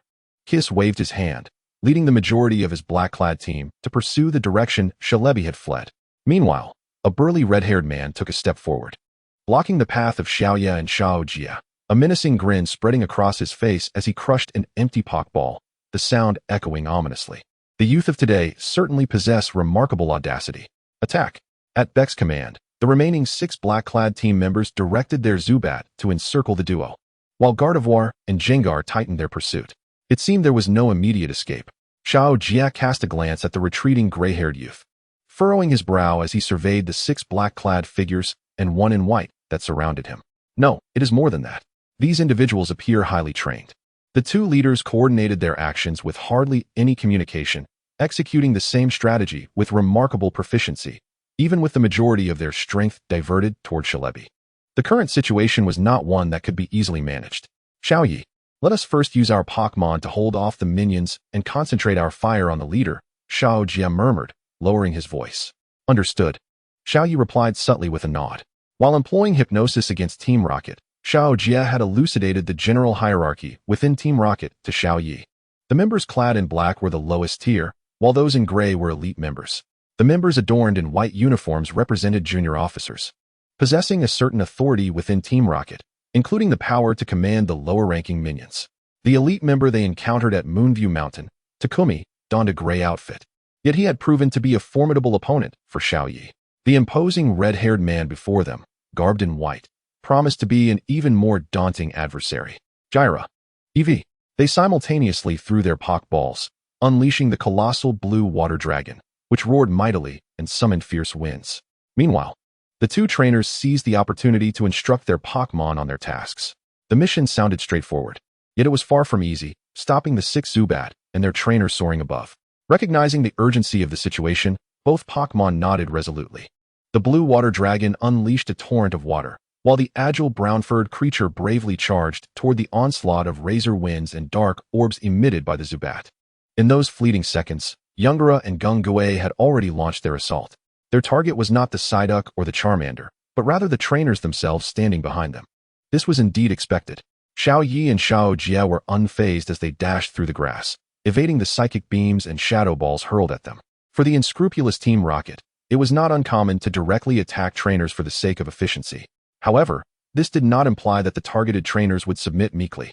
Charmander, target Gungue, unleash Flamethrower. Following the command, Charmander expelled searing flames. The dark shadow Pokémon sneered wickedly, vanishing into thin air, only to reappear in the next moment. The gem on Psyduck's forehead shimmered as it unleashed its psychic net. Under Beak's directive, Yungara too released its psychic energy to confront Psyduck, but Psyduck quickly retracted its psychic force, causing Yungara's attack to miss its mark. Simultaneously, a jet of water surged toward Gungue, only to be effortlessly dispersed by its dark curse. Both Gungue and Yungara exhibited considerable strength. Yet Xiaoyi and Xiaojia had no intention of confronting them head-on. With Gungue's trainer absent, it was the perfect opportunity to strike.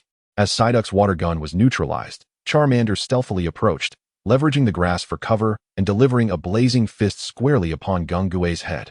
Beak, recognizing that the 2 youngsters were seeking easy prey, grew increasingly exasperated and commanded Yungara to unleash a psychic shockwave. Charmander, still unprepared, was caught off guard. Yet an unseen force propelled it backward, narrowly avoiding the lavender-hued shockwave of danger. This assistance stemmed from Xiaojia and Psyduck, aimed at restraining Yungara while attacking Gungue. This is the optimal approach to transcend the current predicament. The adversary commands 2 formidable Pokémon. Yet the presence of only a single trainer grants a glimmer of hope for victory in this battle. Behind Xiaoya and Xiaojia, numerous Pokémon are embroiled in a fierce struggle. The Gyarados roars, summoning waves of water, ferociously biting at the enemy despite the agony inflicted by countless shadow balls.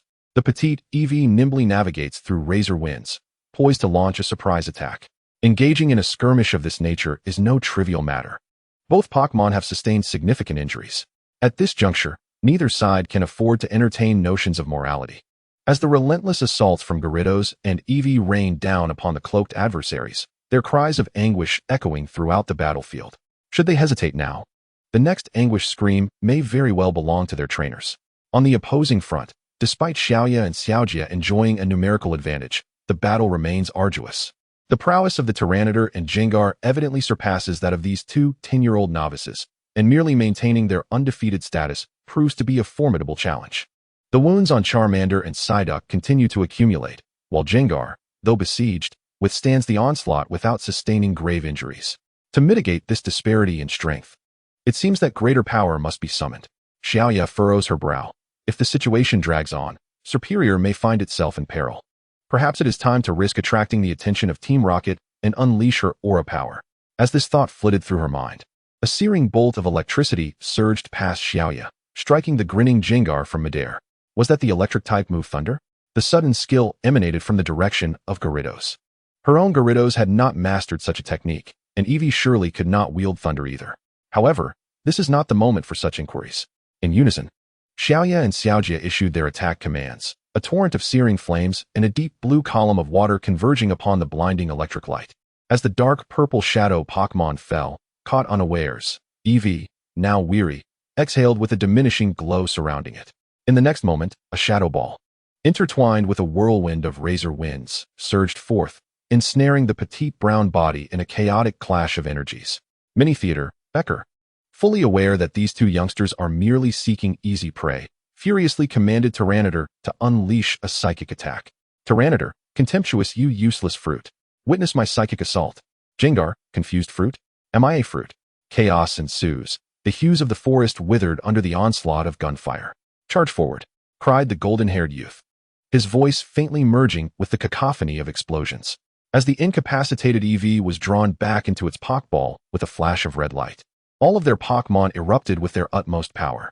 Gyarados roared, conjuring a tempest, the violently swirling winds lifting dust and hurling the remaining 3 Zubat away.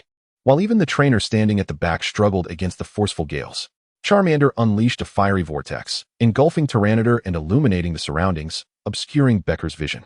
A brilliant blue light radiated from the jewel atop Psyduck's head. This is the most potent psychic shockwave unleashed since the onset of battle. The intangible mental fluctuations, shielded by flames, struck fiercely at Yungara, plunging him into a momentary daze while also affecting the nearby red-haired giant. A piercing headache surged through Beck, and he instantly grasped the gravity of the situation. Ignoring the throbbing pain in his mind, he shouted with fury, "Yungara, block them." After a strenuous effort to break free from his stupor, Yungara's psychic energy transformed into a shockwave that dispersed the flames. Meanwhile, the once scorched grassland, now charred and desolate, was devoid of life. This way, Little J's bright azure eyes scanned the area, indicating the position of Celebi and the other members of Team Rocket ahead. This was an opportunity desperately earned by Eevee. It must not be squandered. Xiaoya had long since recalled her battered Gyarados, leaving only her Charmander to sprint alongside her. Celebi's location was situated in the heart of the forest, amidst a flower field not far from the previous battleground. Although she had managed to evade Beck's obstruction, it was likely he would soon close in on them. Thus, they had to act swiftly during the brief interval before Beck and Kiss converged. Navigating through the dense forest, they suddenly emerged into a clearing. The warm sunlight bathed the flower field, presenting a scene of exquisite beauty. However, the cacophony of explosions and flames utterly obliterated this splendor. An onslaught of shadowy spheres and razor winds filled the air as Celebi's diminutive form frantically sought refuge. The Zubat had already formed a complete encirclement, leaving Celebi with no hope of escape. It was merely a matter of time before it would fall. That fool, hearing Beck's frenzied curses through his earpiece. Kiss frowned coldly and snapped his fingers. While he didn't mind indulging this fragile deity for a while longer, ensuring the success of their critical mission took precedence over all else. Upon stepping into the flower field, both Xiaoya and Little J were simultaneously struck by the scene before them, their pupils narrowing in shock. A vicious black hound erupted from the dense foliage, unleashing a malevolent black-purple aura that struck the fragile light green figure squarely. Disaster. They were a moment too late. As this thought flashed through his mind, Little J immediately issued the command to attack. Perhaps due to their trust in Beck's abilities, everyone was focused on assaulting Celebi, completely unguarded from behind. Now, they might just seize the moment. Moreover, Beck would catch up in less than half a minute. This was likely their sole opportunity. Alongside Psyduck's psychic energy, Charmander unleashed a torrent of fiery flames. The dangerous dual-hued energy surged toward the back of the gray-haired young man like a bolt of lightning, only to be thwarted at the last moment by a bizarre black whirlwind that dissipated it into motes of light. The Dream Eater materialized from the air, encased in an aura of coldness, emitting a sinister laugh. A mocking smile curled at Kiss's lips as he raised his blue-tinged firearm. Were it not for his most trusted partner, the Dream Eater, he would never be so at ease with his back exposed. As the black whirlwind unfurled, the gun fired. The swift silver-blue energy transformed into a pulsating, chaotic electric web, completely enveloping the slender form of Celebi. Although the electromagnetic projectile had a limited range, its speed far surpassed that of ordinary bullets, making it nearly impossible to evade. Its lethality was moderate, yet it possessed formidable binding power. Any target struck would be rendered immobile, forced to endure the torment of surging electricity. Almost simultaneously with the attacks launched by Charmeleon and Psyduck, Celebi had already succumbed and collapsed. Such perilous weaponry was strictly prohibited under League regulations, yet for Team Rocket, acquiring it was undoubtedly effortless. Having successfully delivered a fatal blow, Houndoom landed triumphantly, but before it could revel in its victory, it was suddenly struck by a shimmering light that violently sent it sprawling. Pidgeot, adorned with golden feathers, let out a resonant cry, charging at the momentarily disoriented Houndoom with a flurry of rapid strikes. Beck's furious roar echoed in the distance. Yet with Celebi's life hanging by a thread, Shinya could not afford to conserve energy for the impending dangers. On the other hand, Shuji took a more direct approach.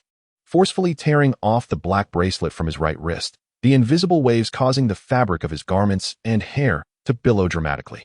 The levitating Drowsy was struck by the sudden psychic force, tumbling through the air multiple times, and even the shielded Keys felt the impact from behind. Frowning, he turned to face the gray-haired youth, his expression tightening. A psychic and one with golden hair? These two traits prompted Keys to consider a rather grim possibility.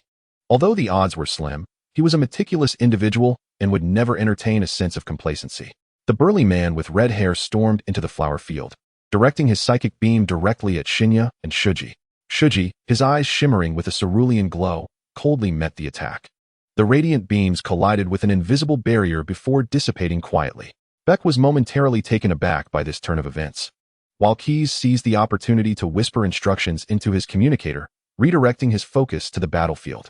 The pain inflicted by the electromagnetic gun would linger for several hours. Celebi lay amidst the flowers, convulsing and emitting plaintive cries of agony. Shuji had no time to ponder further. Enveloped in a faint blue luminescence, he charged forward, ruthlessly sending two Zubats flying who attempted to impede his progress. Shinya followed closely behind, commanding Charmeleon to unleash a barrage of explosive flames. As fireballs erupted in a dazzling display, the intense heat distorting the air and severely hampering the psychic scans of Tyranitar, making it difficult for it and Beck to approach Celebi. A flash of white light flickered in Keys' hand as a swift shadow emerged from a Pokeball, rapidly darting toward Shuji. Habitually, he used his psychic abilities to counter the incoming threat, yet the shadow remained unaffected, closing the distance in an instant. The golden-haired youth was momentarily taken aback, swiftly sidestepping and executing a sidekick that collided with the shadow. The tremendous force caused a sharp pain in Shuji's right foot, forcing him to stagger back 2 steps, finally revealing the true form of the shadow. It was a clawed Pokémon, Sneasel, possessing the dark and ice attributes. An entity immune to psychic abilities. Xiaojia gritted his teeth. In this dire situation, there was no opponent more formidable. The cacophony of crashes and roars intensified the fear of the suffering Celebi, whose agony was palpable. Heart-wrenching cries emanated from it, spreading outward like a tempest, causing the very flora of the forest to tremble in response to its voice. This soul-piercing wail was a manifestation of Celebi's psychic abilities. Yet, for a creature of such divine nature lacking in combat prowess, no amount of lamentation could free it from the torment of the fierce currents. The movements of Team Rocket momentarily faltered as they braced themselves for a potential outburst from Celebi. Keith narrowed his cold gray eyes slightly. Indeed, continue to wail. Summon your companions. It is time to commence the true mission. Dramatic interlude, the heart-rending cries, accompanied by a powerful gust, radiated from Celebi, making the entire forest shudder. Keith, indifferently, cry until your voice is hoarse. No one will come to your rescue. Celebi hoarse. Hoarse. No one. Kneeling. Princess, I have come to save you. Xiaoya. Coldly, you have mistaken the venue. As the furious dance of swirling leaves descended, an eerie blue light pierced through the flames, targeting the weary orange dragon. Xiaoya swiftly scooped up the little fire dragon, evading the psychic onslaught. The red-haired brute approached with a menacing grin. How could such fragile flames possibly hinder him in his white uniform? Nira darted forward like a black arrow, conjuring a chilling wind that forced Xiaojia to stagger back 2 steps. The advancing Golduck, attempting to intervene, was struck by Nura's claws imbued with dark energy, barely managing to maintain its stance while gasping for breath. Xiaojia frowned, hastily recalling Golduck into its Pokeball. In his prior battle with Becker, Golduck had exerted itself to deliver a psychic shock powerful enough to incapacitate a stronger opponent, leaving it severely drained and unfit for further combat. Hearing Celebi's mournful cries, Xiaojia unhesitatingly reached for the last Pokeball at his waist. However, a sudden whirlwind interrupted his motion, rising from the ground. Above the fallen Celebi, a vague, pale green light flickered amidst swirling dust, making it difficult to behold. The flying Zubat were tossed about chaotically, and a black-clad member standing next to Celebi was even swept away. Yet, both Keith and Becker's eyes glimmered with anticipation. At last, it has arrived. What is happening? Seizing the moment while Nura turned its attention, Xiaojia dashed to Xiaoya's side, squinting to peer into the tempest ahead, but his psychic probing could not penetrate the disturbance. Xiaoya glanced at Becker, who had rushed forward, shaking her head. The waves of aura were also shredded by the strange whirlwind, leaving Xiaoya utterly unable to discern the happenings within the wind. With no time for deep contemplation, a sudden sense of danger compelled Xiaoya to pull Xiaojia behind a tree. After a brief pause, an unexpected shockwave swept through the flower field, causing branches and blades of grass to dance wildly in the wind, emitting an angry rustling sound. The Dream Demon's eyes glowed with a fierce red light, while a black, eerie gust blocked the shockwave. The burly man with red hair swung his arm, and a large bird emerged from the shimmering Pokeball, letting out a hoarse cry. The Black Hound leaped into action, unleashing a malicious aura alongside the razor-like wind from the Night Owl. The shockwave, propelled by the hound's howl, forced the small bird to desperately adjust its position in the air, its jaw clenched tightly. The courageous Jira swiftly positioned itself in front of the Naira, conjuring a psychic shield to protect them both, while an inconspicuous psychic shock surged toward the center of the whirlwind. The sharp-eyed black cat remained motionless, fixated on the tree trunk where the young trainers, Xiaoya and Xiaojia, were hiding. Its mission was to eliminate these two humans, and it would not be distracted by anything else until that task was accomplished.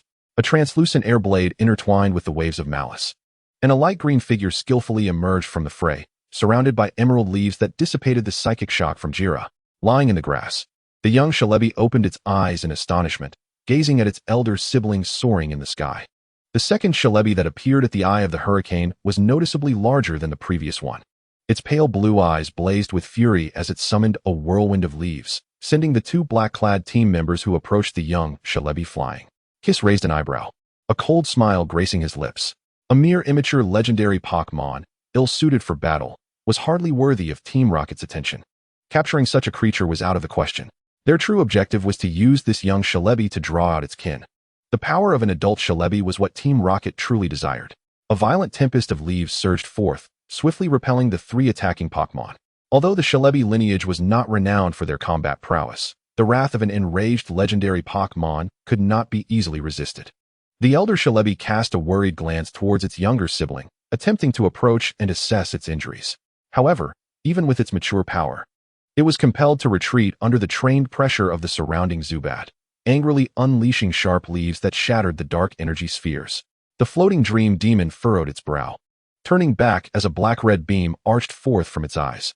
Opposite them, flames accompanied by a golden dragon's breath surged forward, obstructed by the cursed waves of darkness.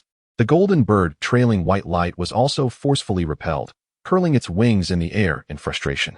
It had been unable to mount any effective attack. The display was utterly dismal. A tumult of emotions swirled within, and the small bird sensed its inner power churning, as if on the verge of overflowing. Xiaojia tightened his grip on the recently recalled Pokeball.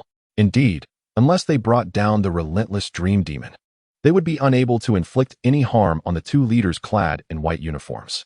Nearby, a turquoise dragonfly Pokémon hovered above Xiaojia's head, its gaze intense as it unleashed a beam of radiant golden mist. This was the evolved form of the ultrasonic larva, the large mandible ant. For 3 long years, the steadfast companion of Xiaojia, the great jaw ant, has finally evolved, now standing as Xiaojia's most formidable ally and the last Pokémon in his possession. With a gaze devoid of emotion, Chris briefly cast his eyes upon the two young trainers before gesturing with a solemn wave. The already poised claws of the Snivy lunged forth, while Baker's Noctowl abruptly altered its course mid-air, trailed closely by 3 Zubat. An even greater swarm of Zubat surged forth alongside Houndoom and Tyranitar, unleashing a barrage of dark energy orbs toward Celebi.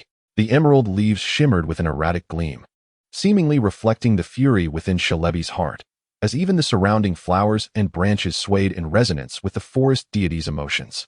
Yet, the Pokémon of Team Rocket, well-trained and disciplined, remained impervious to such an atmosphere.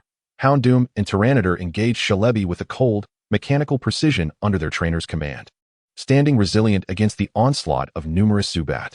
The intentions of Baker and Chris could not have been clearer, to concentrate their assault on Shalebi while their Pokémon kept the two meddlesome trainers at bay. Even if they could not defeat them outright, it mattered little. With a clear advantage in strength, victory was all but assured, even without direct command. Despite the blatant motives, Xiaoya and Xiaojia found themselves at a loss. As mere novice trainers, extricating themselves from the relentless assault of 5 Pokémon proved to be a formidable challenge. The menacing Dark-type feline remained fixated on Xiaojia, while the weary Charmander struggled to keep pace with its swift strikes. However, this time, Xiaoya and Xiaojia had prepared themselves. Their movements intertwined as they swiftly exchanged positions. A subtle azure glimmer danced at Xiaoya's fingertips, and with a decisive strike, her hand clashed against Snivy, sending it staggering back through the air. Charmander, flames swirling around its fists, followed its trainer's lead as it engaged with Snivy. Xiaoya could discern that Charmander was severely drained of stamina, yet the only remaining Pokémon in the Pokeball, Gyarados, was gravely injured, leaving no other viable combatants to support their plight. Noctowl emitted a raspy cry, its massive wings unfurling and stirring the air into a tempest of slicing wind blades.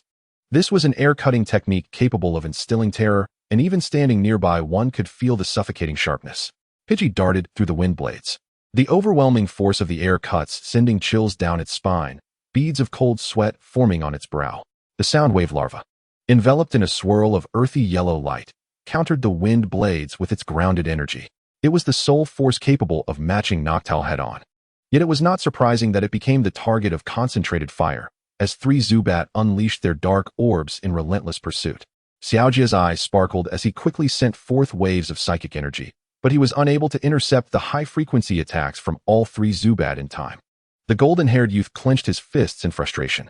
Xiaojia's psychic abilities leaned towards a gentle and intricate nature, excelling more in perception and insight than in direct offense, leaving him somewhat at a disadvantage amidst the chaos of battle.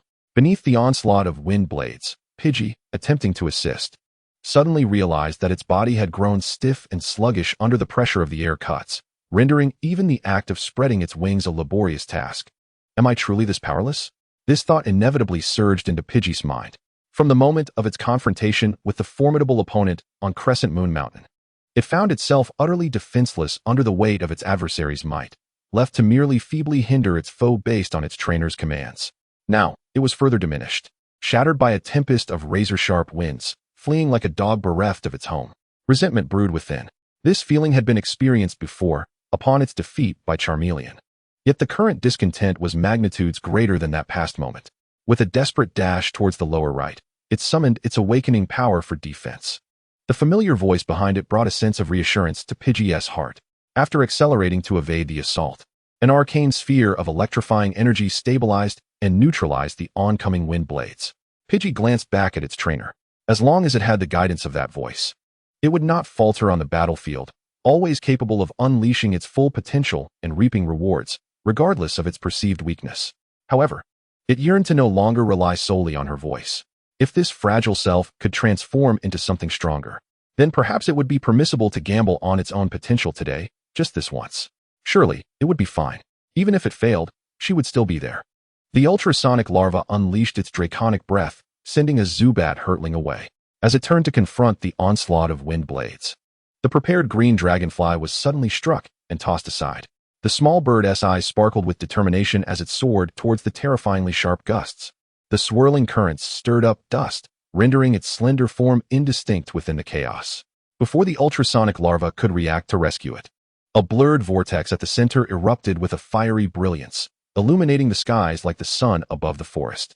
Xiaoya beheld as a pair of elongated wings, bathed in sunlight, unfurled from the tempest, their pale golden feathers adorned with the sun's mark.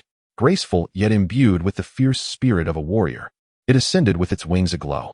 The wind blades that swept through the flower fields rebounded chaotically towards their origin. The Noctowl, lamenting, was struck down by the blade-like winds, while the resplendent golden bird, having evolved into a Pidgeot, let out a triumphant cry, spreading its vast wings. Transformed from the diminutive Pidgey, it now boasted a strikingly vibrant crest, its sharp talons having grown, and its wings elegantly streamlined, stirring up whirlwinds with each powerful flap. Pidgeot, the bird Pokémon, soared majestically over its expansive territory, seeking prey with its formidable claws. From the once insignificant Pidgey to the now potent hunter, there was no doubt that this bird had undergone a remarkable metamorphosis. The evolution had come at the perfect moment. Xiaojia, invigorated, raised a fist in triumph. His bright blue eyes scanning the sky. 1 Noctowl and 3 Zubats would be no match. Ultrasonic larva, rock slide. The green dragonfly flapped its wings vigorously, unleashing a cascade of rocks that rained down mercilessly. Faced with the rock-type assault that countered its own attributes, the Noctowl dared not underestimate the threat, skillfully dodging the falling debris with swift movements. Xiaojia issued commands in rapid succession, immediately followed by an onslaught of ultrasonic attacks. With a flurry of telekinetic energy, he deftly neutralized the assault as the golden-hued larvae surged forth to confront him. The trio of offensive maneuvers, seemingly thrown out haphazardly, were executed with impeccable timing, skillfully disrupting the movements of the nocturnal owl, thus seizing the initiative in the battle. The blonde youth's lips curled into a smirk, indicating that such an outcome was no mere coincidence. Through meticulous calculations and analyses, he orchestrated the rhythm of the assault, leveraging the insights provided by his psychic abilities to steadily gain a superior position, not through brute force, but via a precisely coordinated offensive. This, indeed, was the greatest asset of this seemingly impetuous and fervent youth. On another front, 3 Zubat coordinated their efforts to form a pincer attack, unleashing a series of vacuum blades in a choreographed assault. The gusts of wind directed toward the ultrasonic larvae were violently dispersed by a flash of golden light. While Pidgey circled overhead, its keen gaze fixed firmly upon the trio of Zubat. The evolution not only brought about a change in size, but also a remarkable enhancement in overall strength. Deterred by Pidgey's imposing presence, the Zubat exchanged glances, redirecting their focus with a united front, launching a precise assault as deep purple venomous projectiles hurtled towards Pidgey.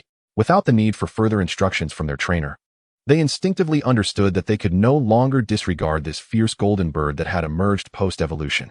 Ducking to evade the attack from Snorunt, Charmander unleashed a torrent of searing flames to push it back. Gazing at the battlefield above, Xiaoyi observed Pidgey, no longer the diminutive creature it once was, and resolutely issued the command, "Move at high speed." Amidst the resounding cries, the golden light blazed forth like a bolt of lightning, darting with an almost imperceptible velocity between the spheres of venom. This was a swiftness that had eluded it during its time as a Pidgey. The relentless barrage of venom from the Zubat failed to inflict any harm upon it. Realizing their attacks were ineffective, the Zubat swiftly transitioned to their vacuum blades. While unable to inflict negative status effects upon their foe, their broad attack range and rapid succession were perfectly suited for ambushing a swift adversary. Xiaoyi surveyed the reach of the vacuum blades. A minute had passed since Pidgey's evolution. Surely, it had begun to acclimate to its new form by now. Pidgey gracefully maneuvered with agility. Thanks to the Zubat, it felt poised to fully harness its newfound power. The bird and its trainer exchanged a knowing glance before shifting their focus toward the hazy gusts of wind. "Move at high speed, lightning flash." With the command uttered, the bird unfurled its sunlit wings and soared skyward. The second acceleration propelled it beyond its previous limits, slicing through the wind blades like a razor. Following the surge of speed came the assault. A brilliant white light erupted. The 2 Zubats stared in astonishment as their companion plummeted without warning. The sound of the impact arrived belatedly, accompanied by the vibrations in the air. Pidgey spiraled back, its golden wings reflecting the sunlight in a dazzling display. Snorunt, observing the commanding Xiaoyi directing Pidgey, narrowed its eyes, its shadowy form springing forth like a coiled spring, darting past Xiaoyi to approach the golden-haired youth beside her.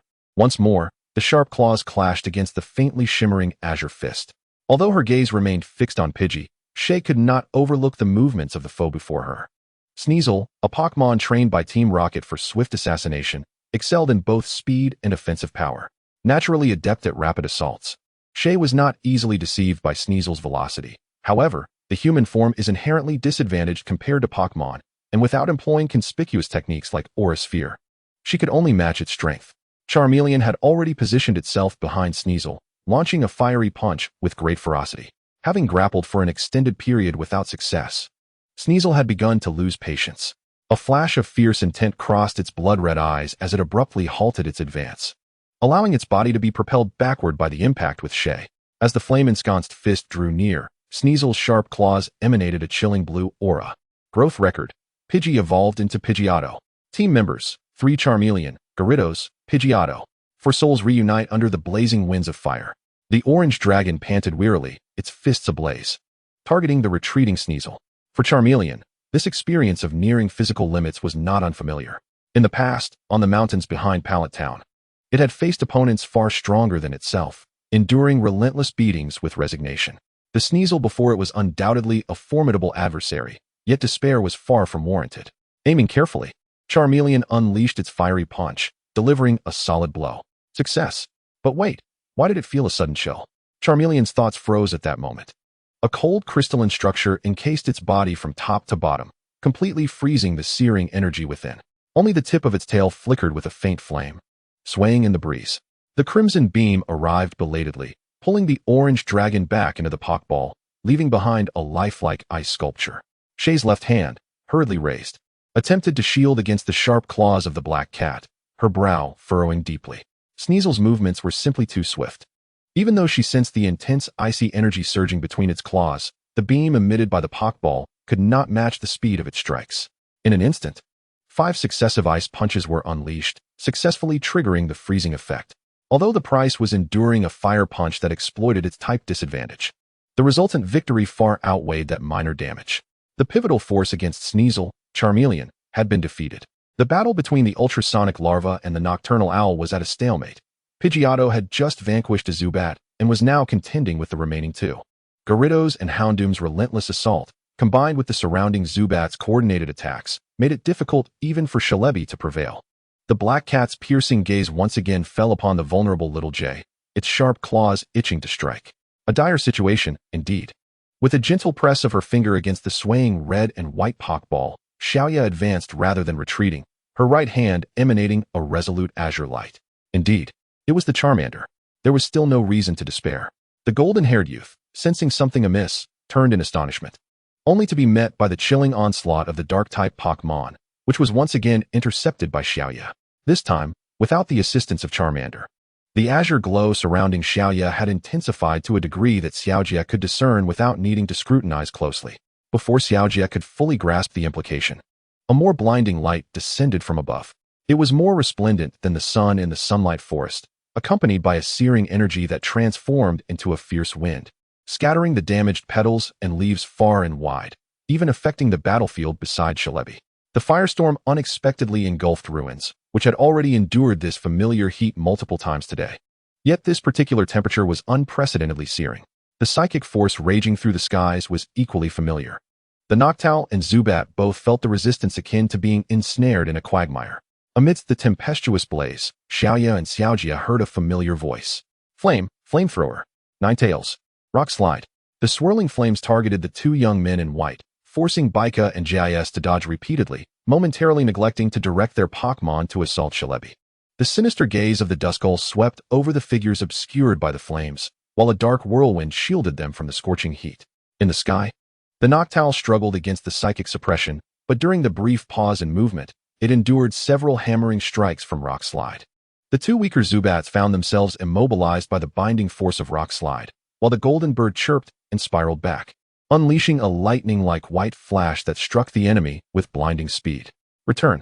The move, mastered since before evolution, delivered an impact more forceful than a mere flash of electricity.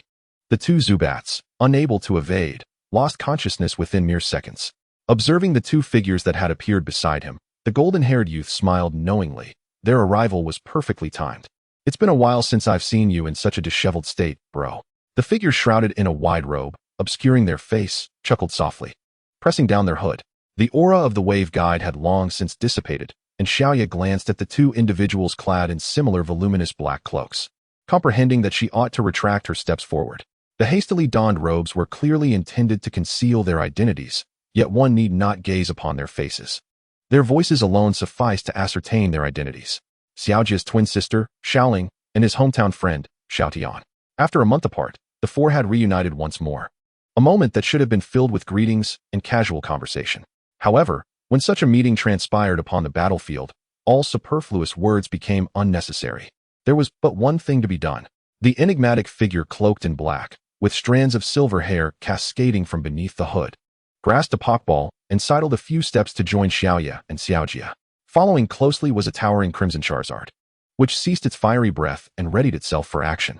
This fiery Pokémon, the evolved form of both Charmeleon and Charmander, stood poised. Xiaotian and Xiaoling arrived a tad late, having witnessed only the final moments of battle, the sight of Charmander collapsing under the assault of Ninetales.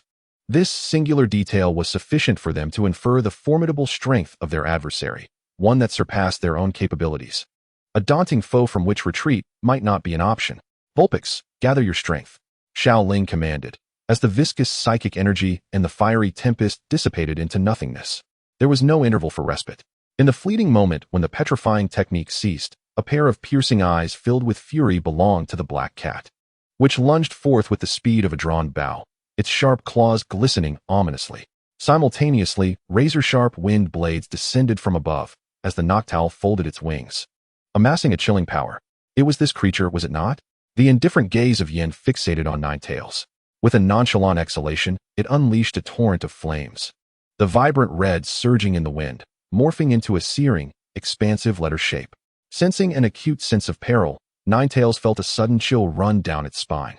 All rage and humiliation were cast aside as Ninetales swiftly retreated with utmost speed, the mist-fiery explosion crashing into the ground, sending a hot gust of air laden with debris swirling into the atmosphere. No, it could not confront this Charizard head-on. Taking refuge behind a rock, Ninetales narrowed its eyes slightly. The crimson orbs of Vulpix sparkled with brilliance as psychic energy transformed into a crystalline barrier, whittling down the wind blades that spun within. With its power amassed, the Noctowl dove downward, a sharply focused current of air coalescing around it, creating a sensation akin to pinpricks upon the skin even from the ground. An aerial assault. Without hesitation, the spirited Swablu charged forth. Possessing the dragon type, it had never shied away from a direct confrontation, carrying the golden, searing breath of draconic energy. Its metallic-hued wings collided with the gusty whirlwind, which transformed into a secondary weapon behind the azure dragonfly. This was aided by the assistance of Pidgey. In a moment of vulnerability, the formidable Noctowl faltered under the clash of powers, plummeting unsteadily. As the ever-watchful Pidgey seized the opportunity to soar forward, surrounded by white luminescent threads that crackled with electric arcs. Suddenly, a stark, dark energy ring obstructed Pidgey's path. What on earth? How did two more little rascals appear? The red-haired brute's expression twisted with malice as he squeezed the red and white sphere, producing an ominous creaking sound. Before him stood the shadowy Corviknight and the serene Silicobra, their eyes brimming with coldness and animosity. Mini-Theater, Ninetales, furious, meow. I will scratch you. Charmander, defeated, Yen, indifferent. You're quite audacious, aren't you? Ninetales, surprised. After finishing off the little dragon, you bring out the big one? This exchange signifies the trust bestowed upon you, Yen. Let the skies clear. The chilling voice of Xiaotian intertwined with the howling of the fiery orange whirlwind. The crimson fire dragon had grown more robust than ever, now towering close to Xiaotian's shoulders. A brilliant orb of light ascended into the sky, transforming the once gentle sunlight above the forest into an intensely blazing inferno. The sun's radiance is the essence of life's vigor. Not only does it serve as the most favorable battlefield for fire-type Pokémon, but plants too can draw energy from its luminous embrace. As the swirling flames of the Vulpix ignited, the already battered light green figure surged forward, deftly navigating through the perilous black orbs. On a sunny day, the grass and fire types thrive. Although Shalebi does not possess chlorophyll, it can still move with greater agility under such luminous conditions. Meanwhile, Xiaotian, accompanied by two fire-type Pokémon, saw their powers undeniably amplified under the glaring sunlight, while the ice-type Sneasel experienced a noticeable diminishment. This rascal. Beck angrily clenched his teeth, the sound echoing ominously. Time and again, he encountered meddlesome individuals, not only those suspected to be from the Sun family, but now this troublesome foe had emerged. Had he forgotten to consult the calendar before stepping out? Surskit, use Mindhammer. The fiery-haired brute bellowed. The Noctowl was engaged in a skirmish with the Swablu. While the sudden acceleration of Shalebi left the brave Gyarados somewhat flustered, Beck could now only command the recently dispatched Surskit. Well done. Having finally extricated himself from a precarious predicament, the golden-haired youth generously offered sincere praise. To alter the course of battle with merely a supportive skill felt reminiscent of what his father had once said about the talent of mastering the situation and leading the team. No, why dwell on such thoughts now? Shaking his head vigorously, Xiaojia exchanged a knowing glance with his sister. Xiaoling immediately understood and positioned herself in the path of Surskit's charge. The petite form of Vulpix radiated an exceptionally high temperature, its fierce flames boldly confronting the yellow sprite shrouded in blue light. A head-on clash? Such foolishness. Before Surskit could even entertain this thought, the fiery explosion erupted violently, transforming into swirling tendrils of flame that ensnared Surskit's limbs. Naturally, Surskit did not fear the clash of power. It was more than capable of overcoming the flames of such an inconspicuous little fox. However, Vulpix's attack was swift and its transformations rapid. Taken by surprise, Surskit was scorched and fell to the ground, its feet no longer able to support its high-speed run. Of course, this did not imply that an advantage could be easily seized. As Surskit tumbled to the earth, the Sneasel, resembling a black arrow, darted in front of Vulpix. The fiery little fox was sent flying by the sharp claws, and the subsequent fiery blast arrived a moment too late, failing to inflict damage before Sneasel could retreat. It was not that the fire attack was slow, but rather that Sneasel's movements were exceedingly rapid. Its cunning nature, combined with the swiftest speed on the field, rendered this assassin an exceptionally formidable opponent. The only Pokémon capable of barely matching the speed of the Dark Raven, the Pidgey, now found itself ensnared in a predicament from which escape seemed elusive. The blood-red eyes of the Dark Raven gleamed with a chilling light, emanating a relentless aura of malice that assailed the Pidgey. Had it been the previous Pidgeot, it would have surely succumbed to the barrage of attacks by now. Fortunately, this little bird's evolution had arrived just in time. With the boon of enhanced speed, Pidgey's form transformed into a golden streak, deftly navigating through the tempest of malevolent energies. Yet, mere evasion proved insufficient. As if aware of its adversary's formidable swiftness, the Dark Raven cunningly maintained its distance, its obsidian feathers instilling a growing trepidation in Pidgey, preventing it from approaching with ease. The dance of feathers, capable of significantly diminishing attack power, was a technique that Pidgey had previously used to triumph over Geodude, and it was not inclined to recklessly charge forward. Moreover, Pidgey's vulnerabilities became increasingly evident in the heat of battle. Evolution granted an enhancement of physical capabilities, yet it did not bestow an evolution of combat style. Despite possessing the form of a Pidgey, it remained shackled to the monotonous tactics of its former self, unable to unleash the formidable power that its evolution had promised. Whether it was a command from its trainer, Kess, or the Dark Raven's own design, the shrill cacophony emanating from the Raven effectively severed any final chance Pidgey had of heeding its trainer's directives. Only through the trainer's commands could the stalemate be broken, allowing the Pokémon to unleash its full potential. The discordant noise from the Dark Raven left Pidgey in a state of turmoil, with Shia's voice completely drowned out. Unable to reach the beleaguered bird, the disparity in skill was glaringly apparent compared to the gray-clad figure from Tsukimi Mountain. Frustration clouded Shia's brow as she realized that Pidgey had been isolated and hindered, making it exceedingly difficult for it to breach the lines on its own. Meanwhile, the battlefield faced by the other three remained equally tense. Throughout this turmoil, the assault on Celebi persisted, granting Team Rocket ample opportunity to stall, while their own side could no longer afford to delay. The tactics employed to manage the chaos of battle and to silence the trainer's commands clearly indicated that these two individuals were seasoned in the art of melee combat. Among the four, only Shia possessed a modicum of battle experience, but she had long since lost the formidable power she once wielded in a past life. In battles involving Pokémon, experience could not simply be replicated. The tilt of victory was glaringly evident. All four were far from foolish. Yet the insightful judgments stemming from their awareness of the situation were perhaps the most disheartening revelation.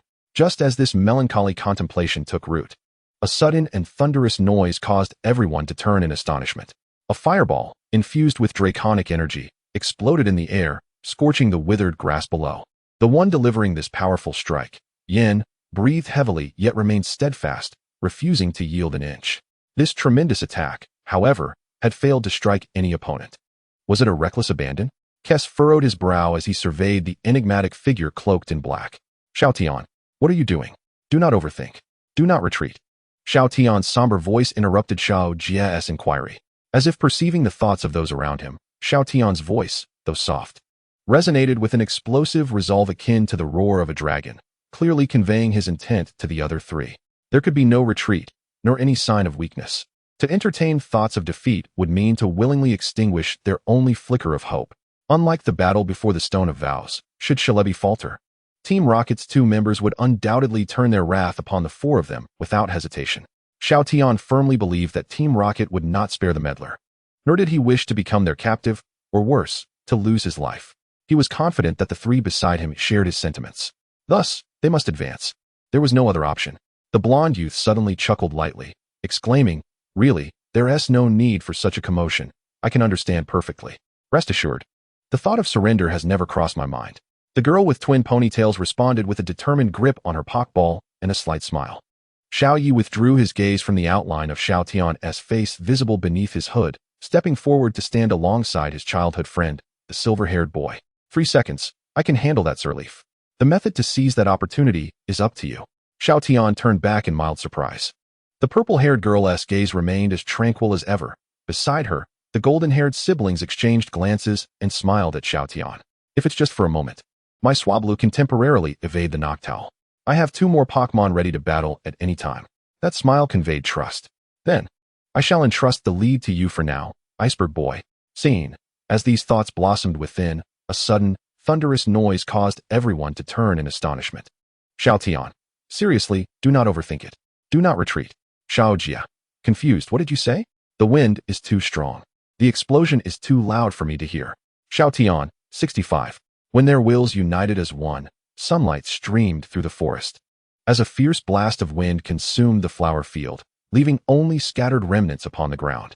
The effects of the clearing weather continued. Celebi danced in the sunlight. A whirlwind of leaves shredding the air blades of the Zubat. Sensing the disparity in strength between the foes, Celebi consistently chose to evade rather than confront the attacks from Gyarados and Houndoom, while not incapable of resistance. Expending too much energy would inevitably lead it into the cunning traps of these malevolent humans. Celebi was all too aware that this group of malicious humans had not unleashed their full strength, merely exercising caution to gradually deplete its stamina. Though escape was feasible, the sight of its kin suffering in the grass, unconscious, meant that this brother would never flee alone. Team Rocket had precisely grasped Celebi's sentiments, emboldening them to engage in a war of attrition. Amidst the cacophony, a gold and black bird continued to battle fiercely in the skies. The battle on the ground intensified, with the clash of 6 Pokémon creating a vast area of devastation. The surrounding trees and flowers lay in tatters. Xiaoya's aura power had quietly spread, monitoring all information on the battlefield. The injured Gyarados was unable to swiftly defeat the formidable Surskit, and the need for a breakthrough had become urgent. Thus, only one option remained. The crimson pupils of Vulpix shimmered, and eerie blue flames rose alongside the fierce fire. Surskit's psychic energy deftly tore through the ghostly flames, forcing Vulpix to retreat repeatedly to dissipate its power. The old strength had waned, while new energy had yet to emerge. Xiaoya took a step forward. This course of action had been decided before Xiaodian and Xiaoling joined the fray. Now, her involvement merely added 2 witnesses to the unfolding drama. As for the consequences, there was no energy left to ponder them. Let the battle commence. In the first second, a crystalline light expanded steadily yet resolutely. It was the color of aura power, remaining distinct even under the blinding sunlight. Then, the rhythmic hues gathered beneath Xiaoya's feet, as a lightning-like arc of light appeared. The figure of the trainer clad in white sportswear blurred and vanished into the air. This speed surpassed that of Ninjask. Unfamiliar with such velocity, Surskit failed to perceive the imminent danger, retracting its psychic energy as its vision was suddenly engulfed by the blossoming blue light. In the second, the streamlined crystalline blade of light dazzled brilliantly. Surskit felt as if it were gazing upon an endless galaxy, gentle and serene, yet piercingly sharp, causing even its psychic energy to tremble in the presence of such brilliance. This vision existed solely in Surskit's eyes. The fleeting flash of the blade was but a hazy moment for onlookers. Utilizing the aura power to manifest techniques from a past life wasn't as effortless as wielding natural forces, and the energy expenditure was considerable, rendering it impossible to launch another such attack in a short span. However, the strike had achieved its purpose. In the third second, Surskit fell backward in astonishment. The translucent blade in Xiaoya's hand dissipated, the last trace of crystalline blue reflecting in Keith's line of sight. Not only Surskit, but also the 3 individuals behind Xiaoya experienced a moment of stunned silence. Indeed, the ability had not been misjudged. Sensing Keith's somber gaze, Xiao Jia felt a weight descend within him. Yet, this was not a moment for further contemplation, despite the unexpected method employed. Xiaoya had indeed defeated Surskit within the agreed 3 seconds. A gap had emerged, The Emerald Dragonfly unleashed a fierce sonic boom. Throughout the previous battle, the Soundwave larva had been utilizing ground and dragon-type techniques. The sudden Soundwave attack caught the Noctowl off guard, prompting it to hastily evade the direct impact, with only a few rippling waves brushing past its form. Despite not sustaining any injuries, the actions of the nocturnal owl-like creature came to an abrupt halt. This was not merely a sonic boom attack. The energy of ultrasonic waves had quietly intermingled within, making it difficult for even the owl-like creature to escape the chaos that ensued. Such a ruse could only prove effective once against a psychic-type being. Yet, that was sufficient. The golden-haired youth adjusted his cap, concealing the smirk at the corner of his mouth. He recalled that the icy boy had indeed orchestrated the subsequent actions in this manner. After Suri is knocked down, you two will immediately launch a wide-area attack. Hitting the target is unnecessary. Merely forcing Nyura to retreat temporarily will suffice. The ultrasonic larva, imbued with unstable sonic energy, dove down, unleashing a strike that tore through the defenses in tandem with the advancing Vulpix. Pale ripples and flames expanded simultaneously. It was the explosive wave of sound entwined with a fiery vortex, their combined force surging dramatically. The searing fire tornado rampaged horizontally, startling Nyura, who possessed ice attributes, and prompting it to instinctively retreat hastily. The flames danced as they pursued relentlessly. By the time Nyura realized that the fire tornado was merely a fade, it was already too late. Xiao Yi, the task of restraining Nyura is yours. Do not allow it to disrupt the upcoming battle. Nyura attempted to slice through the flames with its sharp claws, only to be thwarted by a crystalline blue barrier. Sensing an unfamiliar energy, the vigilant Nyura leapt back several paces, glaring at Xiao Yi, who had suddenly caught up. Since their cover was blown, it was better to boldly wield their abilities rather than hide. Even if its strength paled in comparison to its past life, merely holding back this black cat was sufficient. Xiao Yi's fingertips glowed with azure light. Xiaoling, create a disturbance at their landing points. You should be able to manage it with that Pokémon. Of course, I can. The dual-tailed girl deftly pinched the rebounding Pokeball. Amidst the rustling sounds, a trace like the wind surged swiftly along the withered yellow grass. The ground beneath Beck and Keith trembled violently, fissures spreading throughout their footing, poised to collapse at any moment. What on earth? Beck nearly lost his balance, almost toppling over as the Pokeball slipped from his grasp. The emerald-hued specter, serving as a guardian, appeared somewhat flustered. While Mreem could withstand direct assaults, it was utterly at a loss against this inexplicable tremor. Xiao Jia returned the Dark Crow's tactics unchanged. This task was a piece of cake. The sonic larva's explosive sound waves did not dissipate with the fire tornado. Instead, they expanded even more vigorously. The piercing sound caused the air to tremble continuously, enveloping nearly half the flower field in pale ripples. You immediately used Zubat to deal with the situation. Keith, halfway through his command, sensed something amiss. Amidst the deafening noise, the other Team Rocket members could not hear their own orders, rendering them incapable of issuing commands to their Pokémon. Were it not for the fact that this group of Zubat were trained warriors, they likely would not have been able to sustain their concentrated assault on Celebi. To think they would use my own technique against me.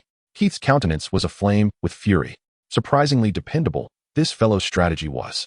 Little Jay tilted his head slightly. A radiant smile conveyed to the silver-haired youth. Six Tails and Flame launched the attack together. The target is Yungara. As the fiery vortex came to a halt, Six Tails had already surged forth alongside the Crimson Fire Dragon. A ghostly blue light enveloped Yungara, rendering it rigid and immobile. This was Six Tails' signature technique, the petrification skill. Although Six Tails' strength was inferior to that of Yungara, the element of surprise allowed for a mere few seconds of immobilization. Yet on the battlefield, even a single second of stillness could create a significant opening. The azure dragon-shaped silhouette materialized amidst a roar. Dragon Pulse, a technique that once required the enhancement of Dragon Dance when he was merely a small fire dragon, was now executed with remarkable finesse. The incapacitated Yungara was engulfed by the azure behemoth. The might of Dragon Pulse was far beyond what the already wounded Yungara could endure, and the mental force that had been restraining Celebi erupted in a cacophony. From the moment the fiery vortex unfurled to Yungara's retreat, a mere 8 seconds had elapsed. 3 + 8, a brief strategy consuming only 11 seconds, had wrought a change in the tide of battle that could not be overlooked. Such an outcome was unattainable amidst the chaos of 4 individuals fighting independently. The true power of teamwork was evident, even when this team was merely a hastily assembled collective. Attempting synchronization for the first time, 11 seconds of intricate cooperation, Any misstep in its execution could lead to the collapse of the entire operation. Yet Little Sky seemed utterly unperturbed, confidently issuing commands to the trio. In response to your trust, I shall place my trust in you. The outcome, indeed, unfolded just as I had hoped. Without uttering a word, this resolve was conveyed the moment Little Sky's directives were issued. It was this very will that intertwined the powers of 4 individuals, still unrefined. Perhaps this is the essence of gazing into Little Sky's crystalline ice-blue eyes. Little Knight couldn't help but smile, just as it had been half a year ago when they had met in the ruins. His demeanor had not changed at all. Little Theater, surprisingly dependable, this fellow's strategy was. Little J tilted his head slightly, a radiant smile conveyed to the silver-haired youth. Little Sky, frowning, the smoke is too thick. I cannot see clearly. Little J, what? Perplexed, the weapon in the palm leads to the culmination of hope. Sonic larvae, beware of your rear. The emerald dragonfly ceased its sonic boom release, executing a spin to evade the attack of the night owl. The effects of the sonic boom could not persist indefinitely. The freed night owl flapped its wings and immediately retaliated against its ambusher. The vigilance of the 4 tightened considerably. Pokémon commanded by trainers exhibited vastly different combat prowess. The cessation of the sonic boom signified the return of their full fighting capacity. Naturally, vigilance did not equate to retreat. According to the prior deployment, once Gyarados succumbed, the targets of attacks from Inti and Ninetales immediately shifted towards Houndoom. The pitch-black hound endured 2 fierce blows, yet unlike Gyarados, it was not feeble nor injured. Thus it did not fall easily. The battle's sudden turn left Shalebi momentarily stunned, but it soon regained its composure, seemingly grasping the intentions of the 4 companions, as its verdant leaves fluttered towards Houndoom. Then, under the searing crimson flames, it was nearly consumed. The black dog emitted a furious roar, and the deep red flames, reminiscent of crimson lotuses, surged forth, casting a shadow over half the battlefield. The ultimate fire attack, Purgatory, as if all its might were channeled into this strike. The flames of Purgatory blazed with an intensity that was almost blinding, making it difficult to behold. Even Shalebi, instinctively apprehensive of fire due to its nature, recoiled repeatedly, evading the onslaught. Although Inti and Ninetales were both fire-type Pokémon, they had urged Houndoom to unleash its fire-type ultimate move. No, it was a diversion. Realizing this, Shoudion furrowed his brow. At that moment, a dull explosion resonated from within the flames. The fiery fox was hurled out, crashing helplessly to the ground. Team Rocket, being a well-trained organization, demonstrated the undeniable advantage of their cohesive actions, despite Zubat's inferiority to Beck and Kai's Pokémon. The combined Shadow Balls from 7 Zubats still inflicted damage beyond what Ninetales could withstand. Sensing the dire situation, Shoudion clutched a second Pokeball. However, it was too late. As the flames dissipated, Kai's, with a scornful smirk gracing his lips, raised the electromagnetic gun once more. In the air, a pale green figure was ensnared by the twisted black and red beams of light, emitting a mournful wail. Behind it, a shadowy figure with a chillingly malevolent smile loomed. Kai's Jengar. Xiaoya and Xiao Jia's expressions shifted dramatically. Their gaze swept across the feet of the 2 individuals clad in white, immediately catching sight of the translucent vial beside Kai's. It contained a vitality cube. Kai's, a battle-hardened adult and a junior officer of Team Rocket, understood the significance of battlefield endurance and recovery, elements that novice competitors often overlook in formal contests. Yet Kai's would never underestimate their importance. A single inexpensive vitality cube determined the fate of Shalebi. The electric bolt was unleashed. In the face of the electromagnetic gun, renowned for its supersonic firing speed, pulling the trigger rendered it unstoppable. The frigid silver-blue arc once again stripped the forest of its hues. As the pale green figure plummeted from the sky, the spirits of the force sank into a chilling despair. Focused all-out assault, Shoudion uttered the words he least wished to say, launching 2 Pokeballs skyward. Engaging Team Rocket, whose strength surpassed their own, in direct confrontation was unwise. However, with Shalebi lost as a means of restraint, the full brunt of Team Rocket's ire would undoubtedly pivot towards the instigators. Regardless of the 4's willingness or their awareness of the disparity in power, a desperate showdown had become inevitable. Vaporeon, Electrode. This is the entirety of Shoution's remaining Pokémon, now unleashed without reservation. The other 3 swiftly gathered around him. For the notion of dispersing their forces was no longer feasible. Only by concentrating their strength could they hope to avoid being overwhelmed. The crowned penguin stood resolutely beside Xiaoling, taking a step forward. The once diminutive Piplup had evolved into an Empoleon. Yet even this inherently proud species could not muster any semblance of calm in the face of the unfolding scenario. As Shalebi descended, a red and white sphere hurtled rapidly towards Team Rocket. Xiao Tian's concerns were well understood by Xiao Yi. The defeat of Shalebi had left only one possible trajectory for the battle. Rather than await Team Rocket's full organization to launch an assault, it was far wiser to strike preemptively. Gyarados, use Hurricane. At the moment the Pokeball was unleashed, the deep blue sea serpent roared thunderously, its spiraling form generating a colossal whirlwind that shredded the surrounding foliage. Xiao Yi calculated the force with precision, launching the red and white sphere directly at the center of the 7 black-clad adversaries. As the hurricane unleashed its fury, the first victims were the suspended Zubat, which were sent reeling under the gale's might. Gyarados, with its formidable scales and powerful area attacks, was the most suitable Pokémon for this large-scale confrontation. While facing 7 opponents was undoubtedly a daunting task, there was no alternative. Allowing those 7 Zubat to join the fray would likely result in another covert ambush. Akin to the previous one, it was crucial to isolate this most unpredictable variable from the battlefield. Armed with Xiao Ye's detailed instructions, Gyarados would at least not retreat hastily.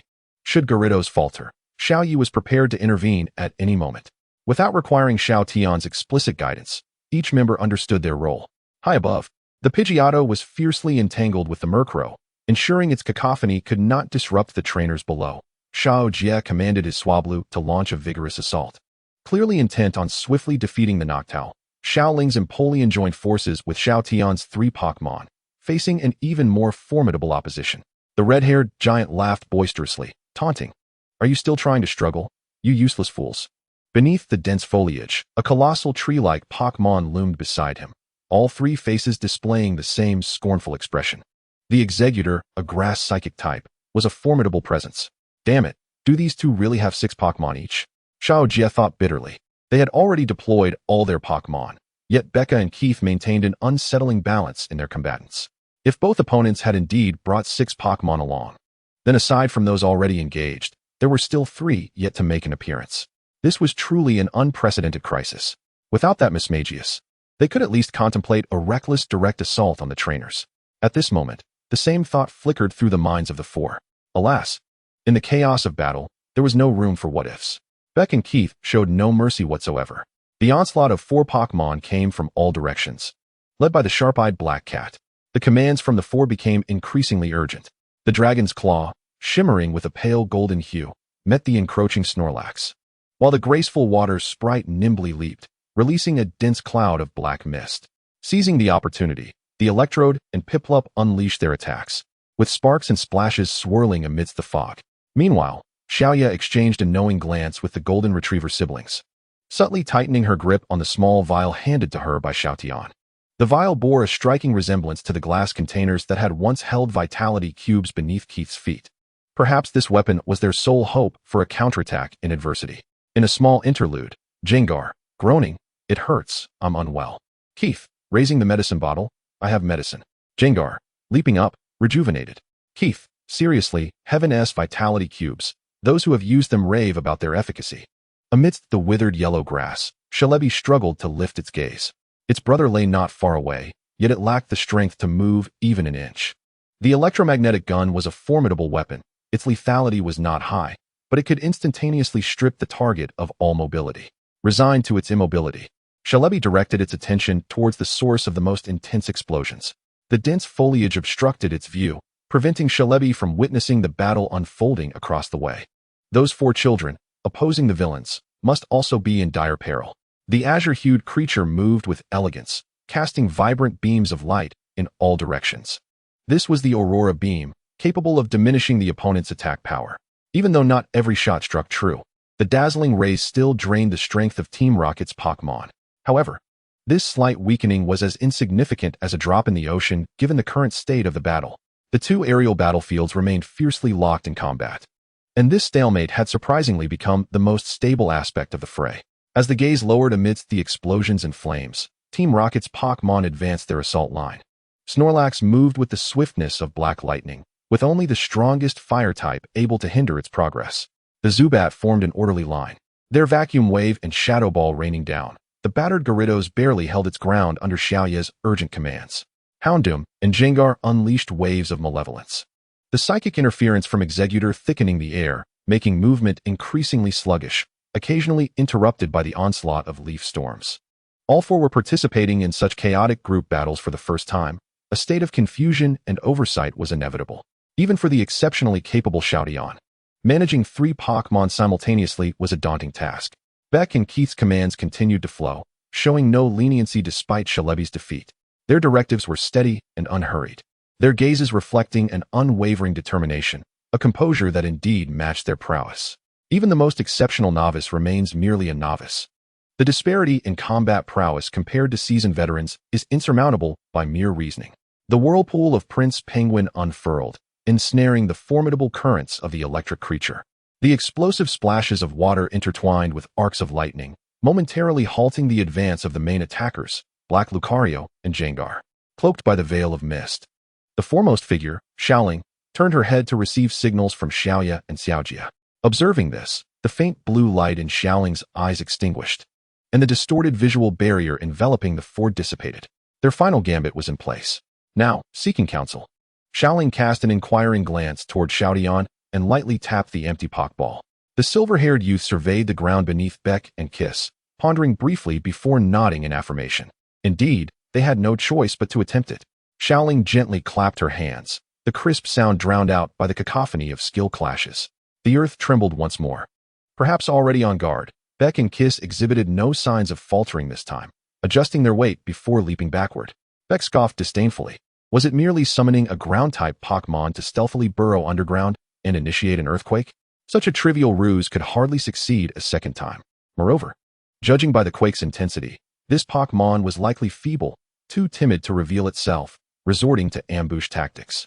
As this thought crossed his mind, Beck was taken aback to discover that this earthquake seemed even more violent than the last, causing the very soil to crack beneath them.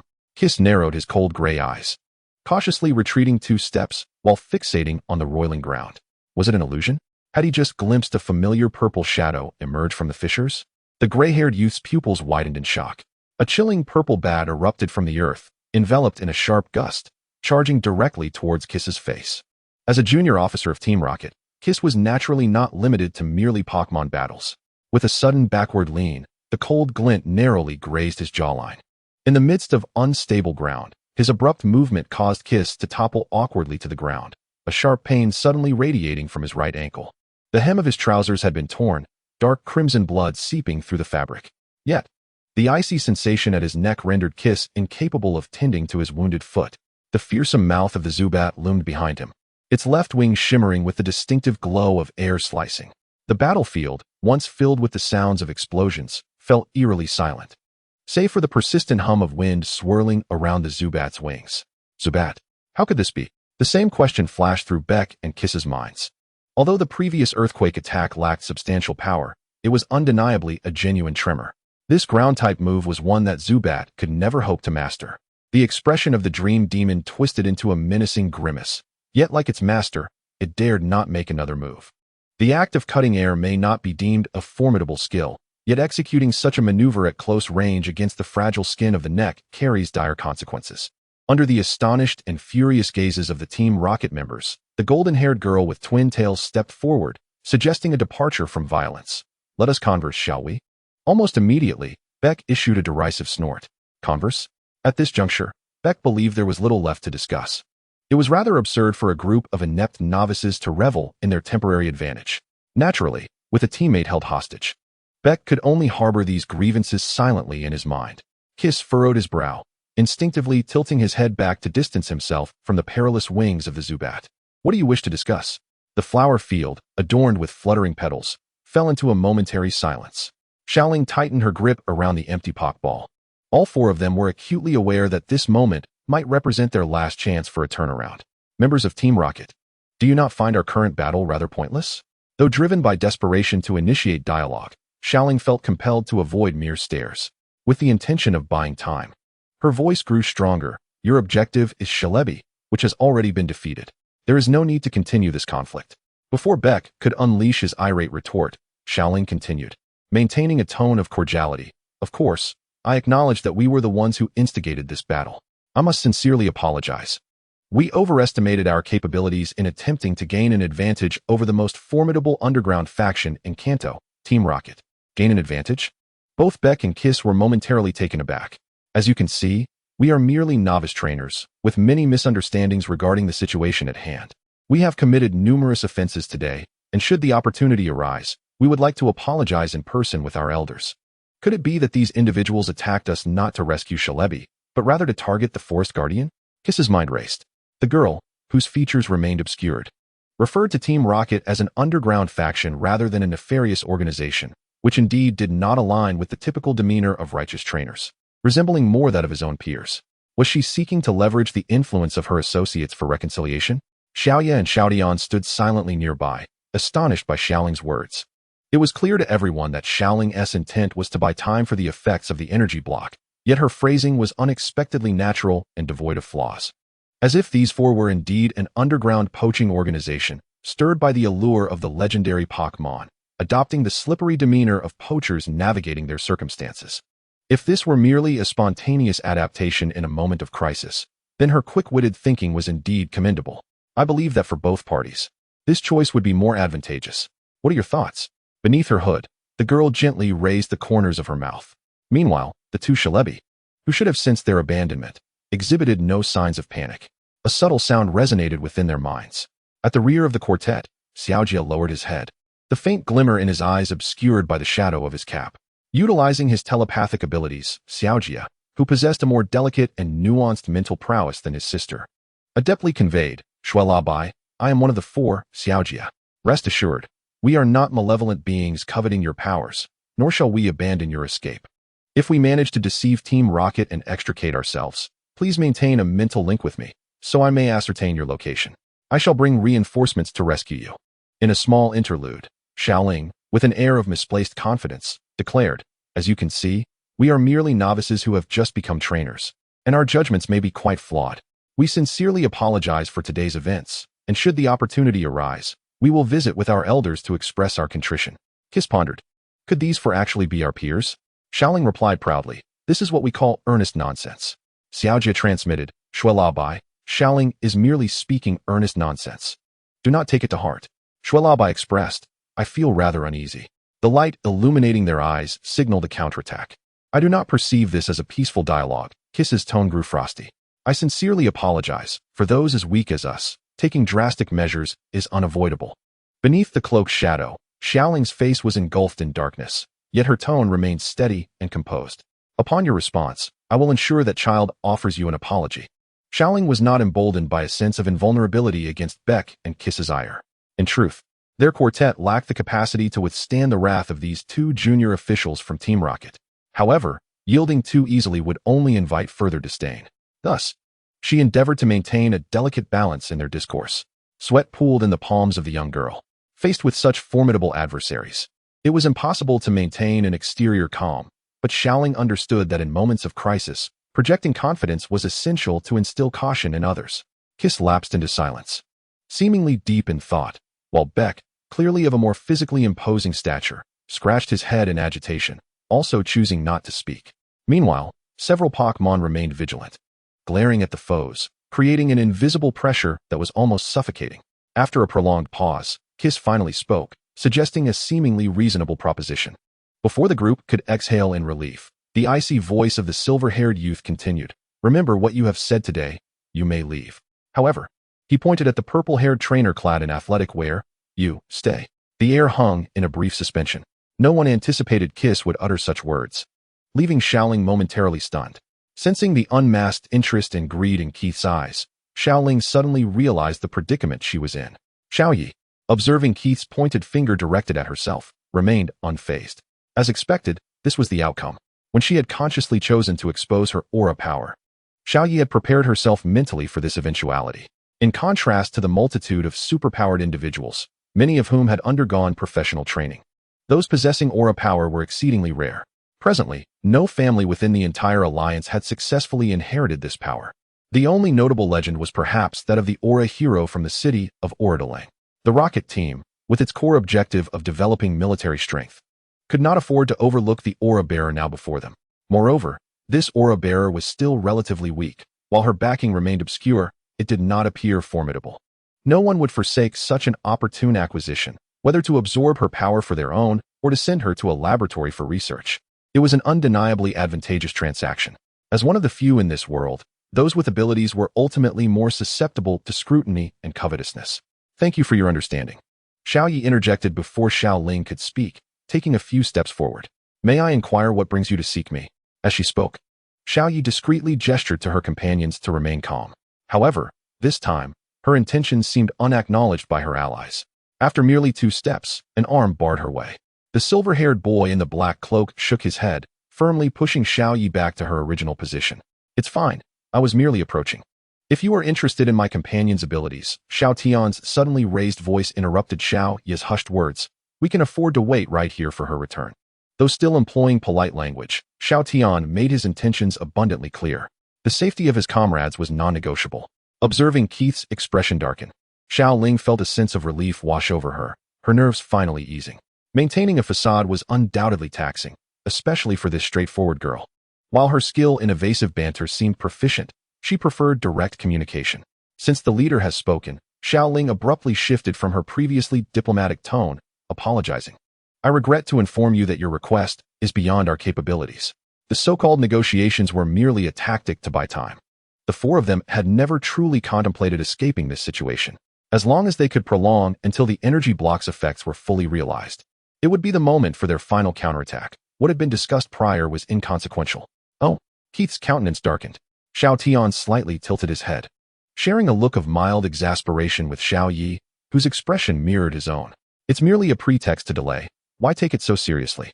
It wouldn't hurt to proceed, as it conveniently facilitates an ambush. I have instructed you not to leave the team without permission. After their exchange of glances, Xiao Tian's peripheral vision caught Xiao Jie lifting his head, subtly signaling that the mental communication had been completed. Huh. Keith suddenly let out a cold laugh, indicating that the negotiations had indeed collapsed. No sooner had he spoken than a chilling, sharp sound of wind pierced the air. The source of this eerie sound was eerily close, yet revealed nothing. As the 4 of them stood momentarily stunned, the closest to the wind, Xiao Ling felt something sharp tighten around her shoulder, accompanied by a faint sting at the side of her neck. A menacing black cat gradually materialized within the distorted air, its icy claws poised threateningly against Xiao Ling's throat.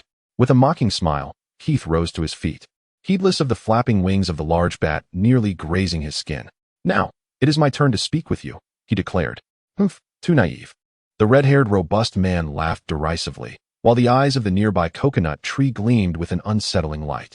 Xiao Jie's pupils narrowed in alarm.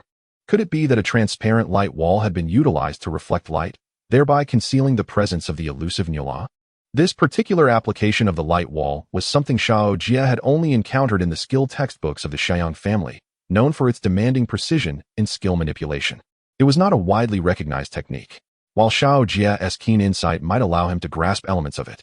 He had been preoccupied with conversing with Zwellaby and had momentarily overlooked his surroundings.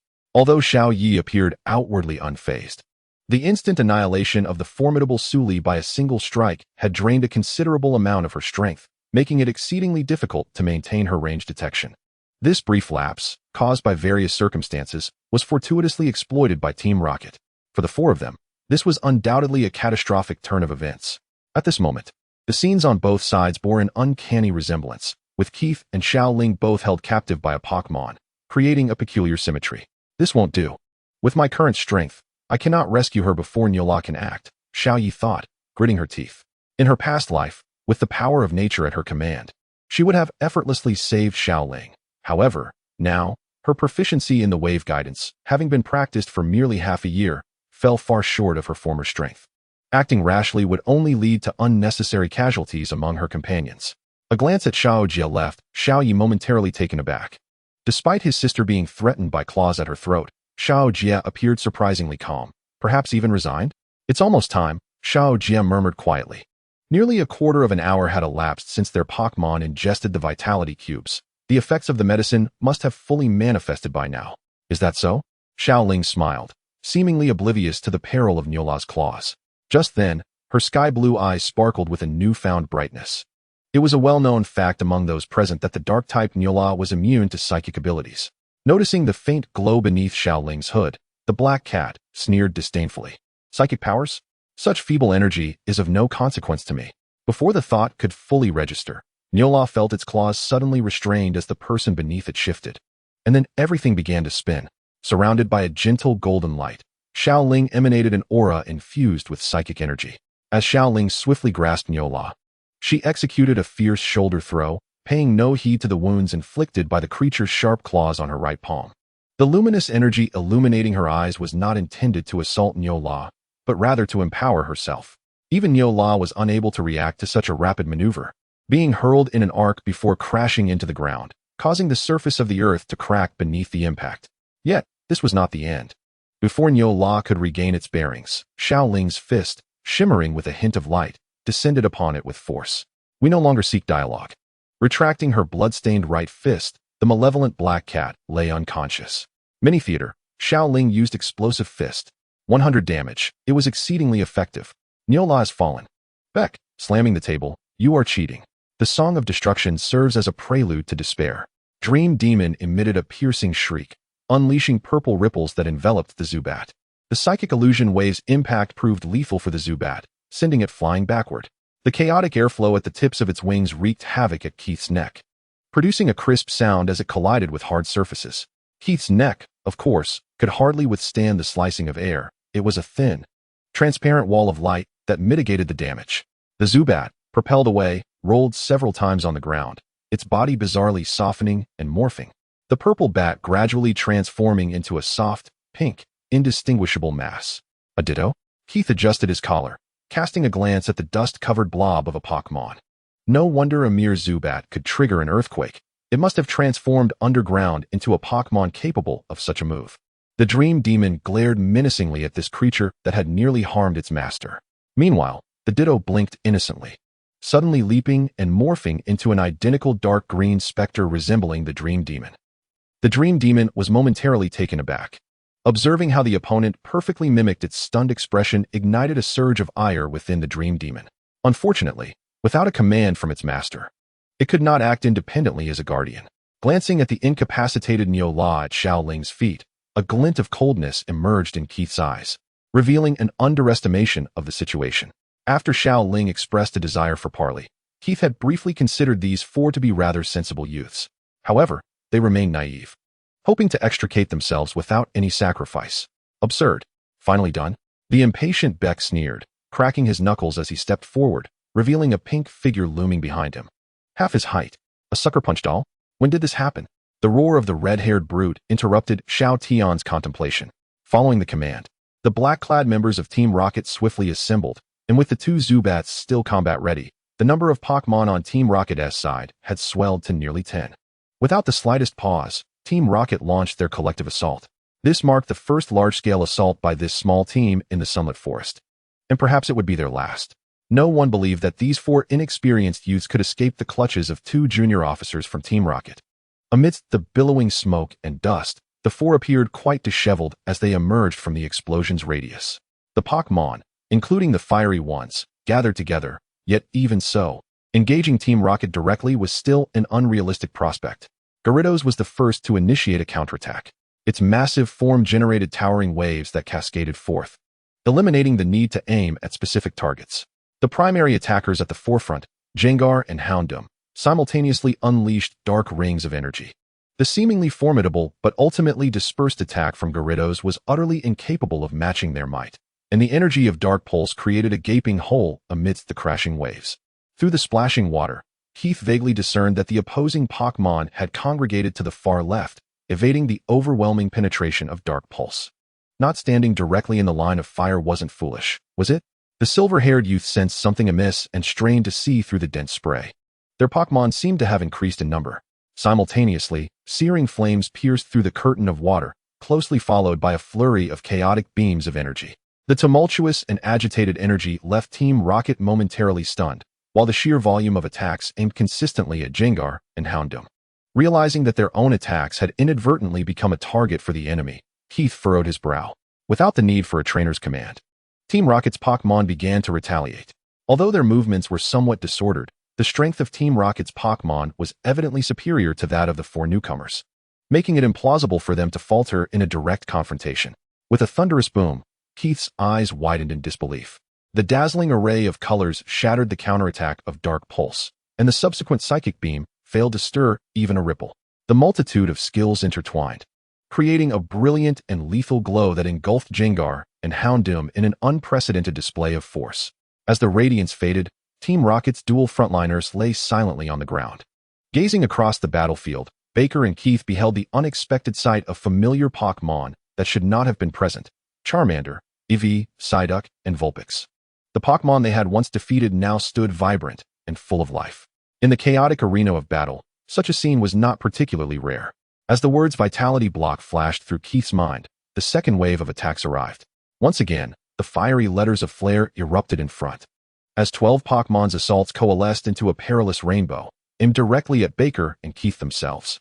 While Team Rocket's Pokémon indeed possessed considerable strength, it was not an overwhelming advantage. Otherwise, the four newcomers could not have held their ground for so long. The sudden increase in combatants had become the pivotal factor in reversing the tide of battle. Even for Keith's strongest Pokémon, enduring such a multitude of attacks would prove exceedingly challenging. In the next moment, the four newcomers caught sight of several streaks of red light flashing from the opposing side. It was the radiant glow of a Pokéball. The 12-colored rainbow suddenly came to a standstill in midair, as if it had collided with an invisible wall. In that instant, the four companions of Shoudion were astonished to see Team Rocket withdraw all their Pokémon, leaving only the Guardian Mismagius and a single Sucker Punch Doll in the fray. Could it be that the Sucker Punch Doll was a light wall? The thought flashed through Xiaoyan's mind, even as Xiaojia shouted out loud. The Sucker Punch Doll family is renowned for their mastery of light walls and half-reflective skills, a fact well known to every trainer. Yet, Xiaodion never anticipated that this seemingly mild-mannered Sucker Punch Doll could single-handedly withstand such a multitude of attacks. Kiss's cold smirk carried a hint of mockery. Though he scoffed at his partner's intelligence, he knew that this defensively formidable Sucker Punch Doll was Beck's strongest trump card. Withstanding? No, it must be even more formidable. The transparent light wall materialized with faint contours, growing increasingly luminous. Was its endurance nearing its limits? No, that couldn't be right. Move aside. In a moment of urgency, Xiaodion could only manage to shout those two words. The Sucker Punch Doll's eyes had already lit up, empowered by its psychic abilities. The attacks repelled by the light wall ricocheted in various directions, in the chaotic barrage akin to a shotgun blast. The four individuals and 12 Pokémon hastily shielded their heads and fled. In their quest for a decisive strike, all Pokémon unleashed their full power, knowing that if they were struck, it would mean their own impending doom. As Xiaodion sensed the chaotic beams refracting and rebounding in the air, a heavy weight settled in his heart. When had that Sucker Punch Doll entered the scene, and how many transparent walls had it erected? No one knew the answer. Nor could anyone predict the intricate path of the skill's ricochets. The only course of action was to escape as best they could. The intention of Team Rocket withdrawing all their Pokémon was abundantly clear. In such a chaotic hail of attacks, their own Pokémon would be equally vulnerable. Just when everyone was caught up in their own plight, feeling utterly helpless, a faint melody began to intertwine with the cacophony. This voice, reminiscent of a lullaby, was deep and soothing, completely overshadowed by the thunderous clashes of energy. When the chaotic skill rebounds finally ceased, the ominous melody reached the ears of the four trainers. The young trainers stood frozen, as if a pause button had been pressed upon them. Wherever they looked, the foliage had been reduced to ash, and the 12 Pokémon lay unconscious upon the scorched earth. The chilling lullaby gradually came to a halt. The loyal, emerald-green guardian plummeted to the ground. Yet no one could muster a cheer in response to this scene. On the contrary, in that moment, all four felt their blood run cold. It was the death song of Mismagius. The roaring golden sun reversed the tides of fate. The arena was enveloped by invisible light walls, clearly prearranged. The Sucker Punch Doll's ability to nullify sound rendered it unaffected by the death song. Retrieving Pokémon is not merely a strategy to evade the backlash of skills. It is also a means to avoid the indiscriminate destruction wrought by the Song of Demise. The coordinated offensive of the Suction Cup Puppet and the Dream Demon is evidently a premeditated tactic. However, reflecting upon these realizations now serves no purpose. Beneath the shattered melody, no Pokémon can endure, not even the formidable flame. Annihilation. Even the little Sky could not have anticipated that at this nascent moment of counterattack, he would encounter the most despairing conclusion. An oppressive silence lingered for merely a few seconds. The four had yet to emerge from their tumultuous emotions when a rustling sound of footsteps approached from behind, growing ever louder. Little J abruptly turned around. Even without the use of psychic abilities, the scene before him caused his expression to shift once more. Individuals clad in black uniforms marched uniformly into the flower field. Although they were all draped in black, their numbers exceeded 20, each adorned with 2 red and white balls hanging from their belts. Mr. Kiss and Mr. Baker. The young leader bowed respectfully. Kiss casually nodded, a smirk laced with a hint of derision upon his lips. I had my doubts that you might belong to the Xiang family, and even summoned reinforcements. It seems I was overly cautious. Even without these 27 reinforcements, Kiss felt confident that he could prevent these 4 unarmed youngsters from escaping. Little Knight bowed her head in silence, swiftly and mechanically calculating her next course of action and its probability of success. Although the Dream Demon was no longer present, the suction cup puppet guarding Baker and Kiss posed an even greater challenge. Even if she expended all her remaining strength, it would be difficult to threaten her opponent's lives. Little Sky's fingers tightly gripped the empty Pokémon ball, ultimately relaxing his hold in defeat. He never anticipated that a means of escaping such peril had vanished. He had been too naive, too reckless, to believe that brute force could yield repeated victories. If only he had contemplated further upon seeing the suction cup puppet. If only he had noticed the unusual sounds when the skills were reflected. The Song of Demise, followed by an influx of reinforcements. Each event felt like a narrow bridge leading to ruin, piecing together to gradually engulf the light of hope. Suddenly, a force from behind sent Little Knight and Little Sky staggering forward a couple of steps. Little J withdrew his arm after delivering a heavy blow. You all look far too stiff. Little Knight and Little Sky turned back. Despite being in a dire situation, the golden-haired youth's expression was unexpectedly unperturbed, as if he had not noticed the multitude of adversaries before him, offering the two a bright, cheerful smile instead. So, don't wear such expressions. Smile, come on.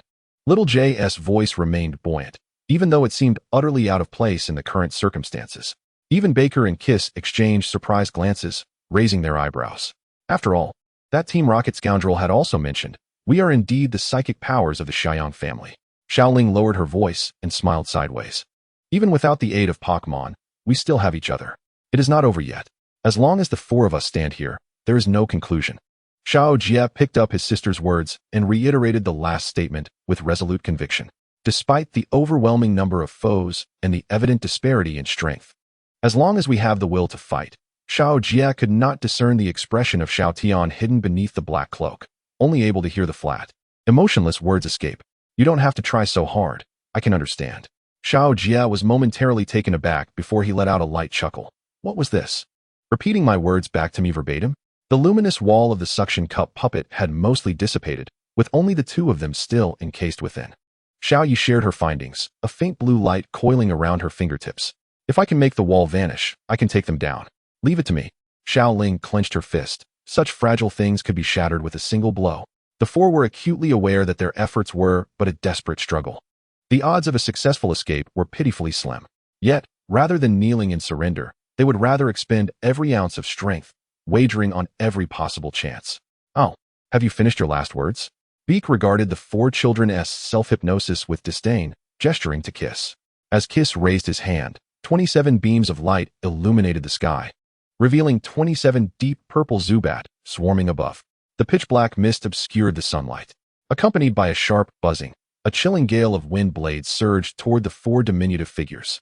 As they gazed upward, Xiao Yi spotted a glimmer descending from the heavens. Boom! The abrupt shift from darkness to gold forced everyone to squint. Fixated on the golden beam that fell from the sky, dispersing the Zubat's assault, Xiao Yi was momentarily stunned. Was this a psychic ability? Turning to glance at Xiao Jie and Xiao Ling, she found the golden-haired siblings equally astonished. Then, relief and gratitude washed over their faces. We made it. Xiao Jie whispered with a smile. As the golden light dissipated, the Zubat fell in groups to the ground, resembling the battlefield swept by the Song of Destruction. At the center of the beam stood an elderly man, his back to the 4. Clad in a tidy old military uniform, his light golden hair danced in the wind. Though in his twilight years, the old man stood upright, his expression stern, with deep features that conveyed an innate authority devoid of anger. This was the demeanor of a battle-hardened soldier, whose proud spirit was unyielded by the passage of time or age. The gray-haired youth suddenly widened his eyes, struggling to speak. Marshal? Upon hearing this, gasps echoed through the ranks of Team Rocket, and even Xiao Yi and Xiao Tian were taken aback. Born into the illustrious Xiaoyang family, He enlisted at the tender age of 10 and ascended to the rank of Marshal of the Kanto Alliance at 31. Through countless campaigns to quell the border conflicts, he forged a remarkable legacy for the Pokémon League as the illustrious Solar Marshal, Xia Yang Yuanzheng. Even the knowledge-deficient Xiao Yi had heard whispers of this resounding title. Kiss's gaze remained incredulously fixed upon the blinding flame emblem adorning the elderly figure's shoulder. What fate had brought this retired marshal to this place? Before Kiss could ponder further, the elder advanced with silent resolve, a golden silhouette gradually materializing beside him. It was Alakazam, a psychic-type Pokémon. In the next moment, a whirlwind of dust erupted.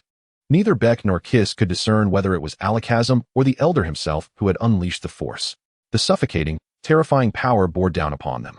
And as they sank into a haze of pain and despair, the two novice members of Team Rocket experienced the same hopelessness as those feeble newcomers.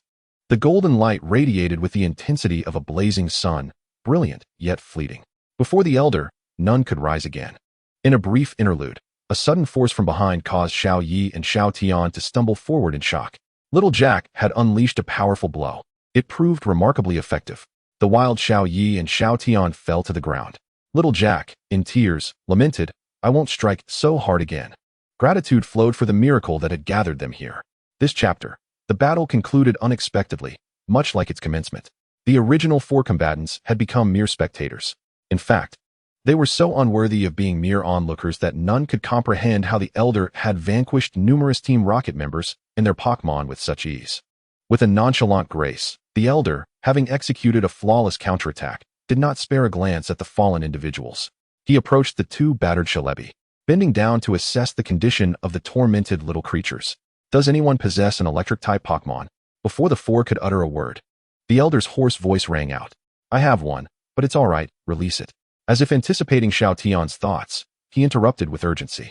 Understanding the elder's anxiety, Xiao Tian refrained from further delay and released the unconscious electrode, which had not only endured the onslaught of the electromagnetic gun, but had also been affected by the ominous song of ruin from the drowsy. The plight of the two Shalebi was indeed concerning. With swift and decisive movements, the elder tossed out a Pokeball, summoning a Hippowdon that emitted soothing pink waves towards the electrode. Perhaps due to the vast disparity in their strengths, it took mere moments for the electrode to regain consciousness.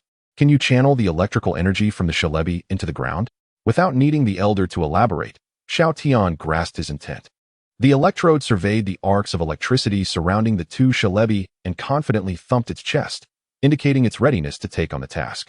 Conducting electricity is indeed not a daunting task for the electric-type Pokémon. In the serene stillness of the air, no word was uttered. Only the crackling sounds of electricity emitted by the electrode resonated. Xiaoya stood at the periphery, her gaze shifting from the silhouette of the military-clad elder to the profile of Xiaojia slightly ahead. The surname of the marshal, Liyue, was indeed Xiaoyang. She recalled Xiaojia mentioning that he had informed his family before entering the forest, and she was astonished that such a remarkable figure had come to their aid. Seemingly aware of Xiaoya's gaze, Xiaojia turned back, offering a subtly proud smile. Xiaoya nodded in response, returning the smile. Once Shalebi regained its health, she would express her gratitude to both Xiaojia and this venerable elder. While the electrode diligently worked, the healing waves from Hippowdon enveloped the two Shalebi without pause. The ripples of vitality permeated the bodies of the forest deities, erasing all their wounds. The silent healing persisted for nearly 5 minutes, with both Hippowdon and electrode steadfastly continuing their efforts, and their perseverance was indeed rewarded. Bathed in a soft pink glow, the two Shalebi gradually opened their eyes. They were awake. Xiaojia darted forward, exclaiming, "Shalebi, it's me. Do not worry. The Team Rocket that sought to capture you has been defeated. How do you feel now? Is there any discomfort?" As the sole individual who had conversed with Shalebi, it was fitting for Xiaojia to soothe their emotions. However, the youth appeared somewhat overly eager. His rapid-fire questions garnered only a look of bewilderment from the two Shalebi, who were still in a dazed state. The golden-haired boy and the Shalebi exchanged wide-eyed stares. Suddenly, the smaller one emitted a soft giggle. The two Shalebi, one large and one small, took flight in a playful dance around the onlookers. Witnessing their graceful aerial display, the collective breath of the crowd was finally released, alleviating their apprehension. Thankfully, they had not sustained life-threatening injuries.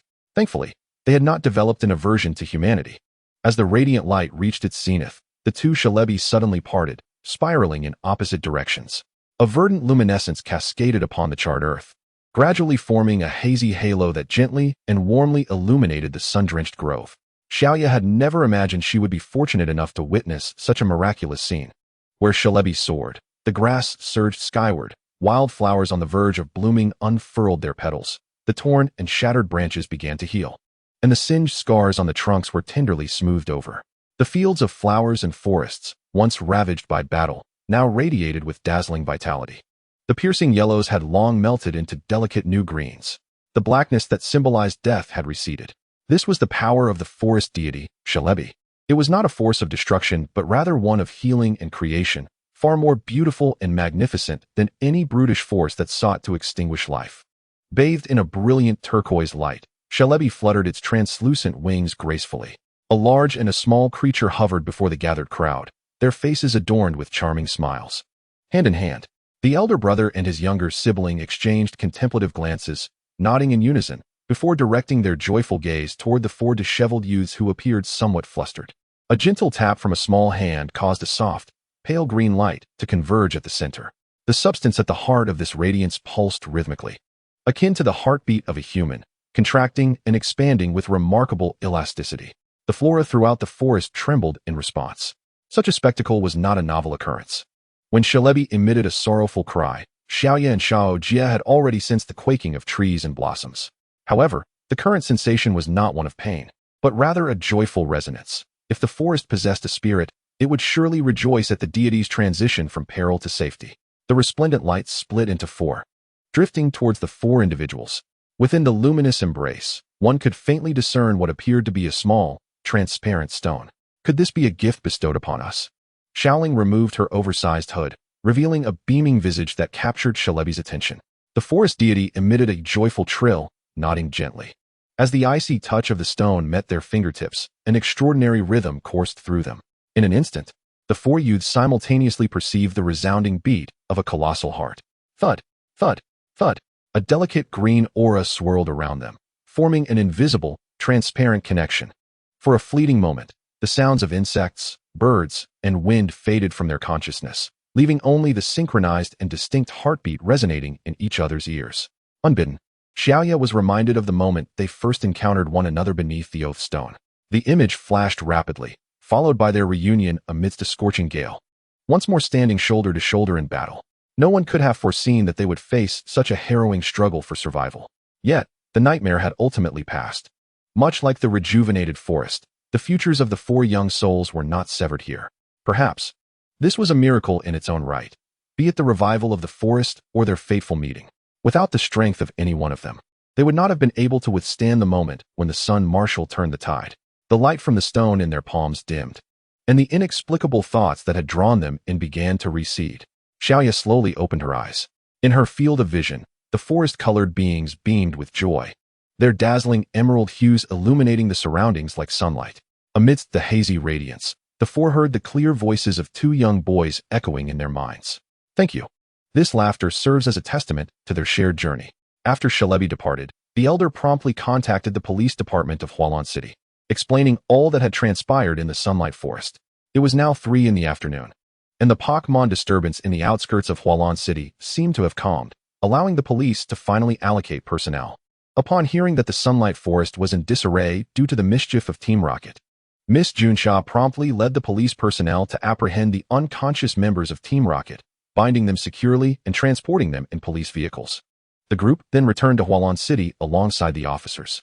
After such a grueling battle, the immediate priority was to ensure that the Pokémon received swift medical attention at the Pokémon Center. After handing over all the Pokémon to Nurse Joy, Shay and her companions received basic treatment for their injuries with the assistance of the medical staff. Everyone had sustained minor abrasions during the fight, though not severe. They could not be neglected. Xiaoling's right hand, marked by a wound from a Nidorino, was carefully bandaged. Once the aftermath of the battle was addressed, the group settled around a small table in the resting area. Thank you so much, Grandpa. You saved our lives, Xiaojia exclaimed with a cheerful smile, giving a thumbs up to the elderly man. Opposite them, Shay and Xiaodian sat in a similar state of shock, not so much surprised by the revelation that the illustrious General Sunlight was Xiaojia and Xiaoling's grandfather, but rather by the sheer audacity of the situation. Ha. No need for thanks, the elder replied with a carefree grin, proudly patting his chest. You should know who your grandfather is. Those Team Rocket rascals are nothing compared to me. Grandpa, let's keep it down. Everyone's watching us, Xiaoling calmly interjected, completely disregarding the curious glances from passers-by drawn by the elder's loud voice.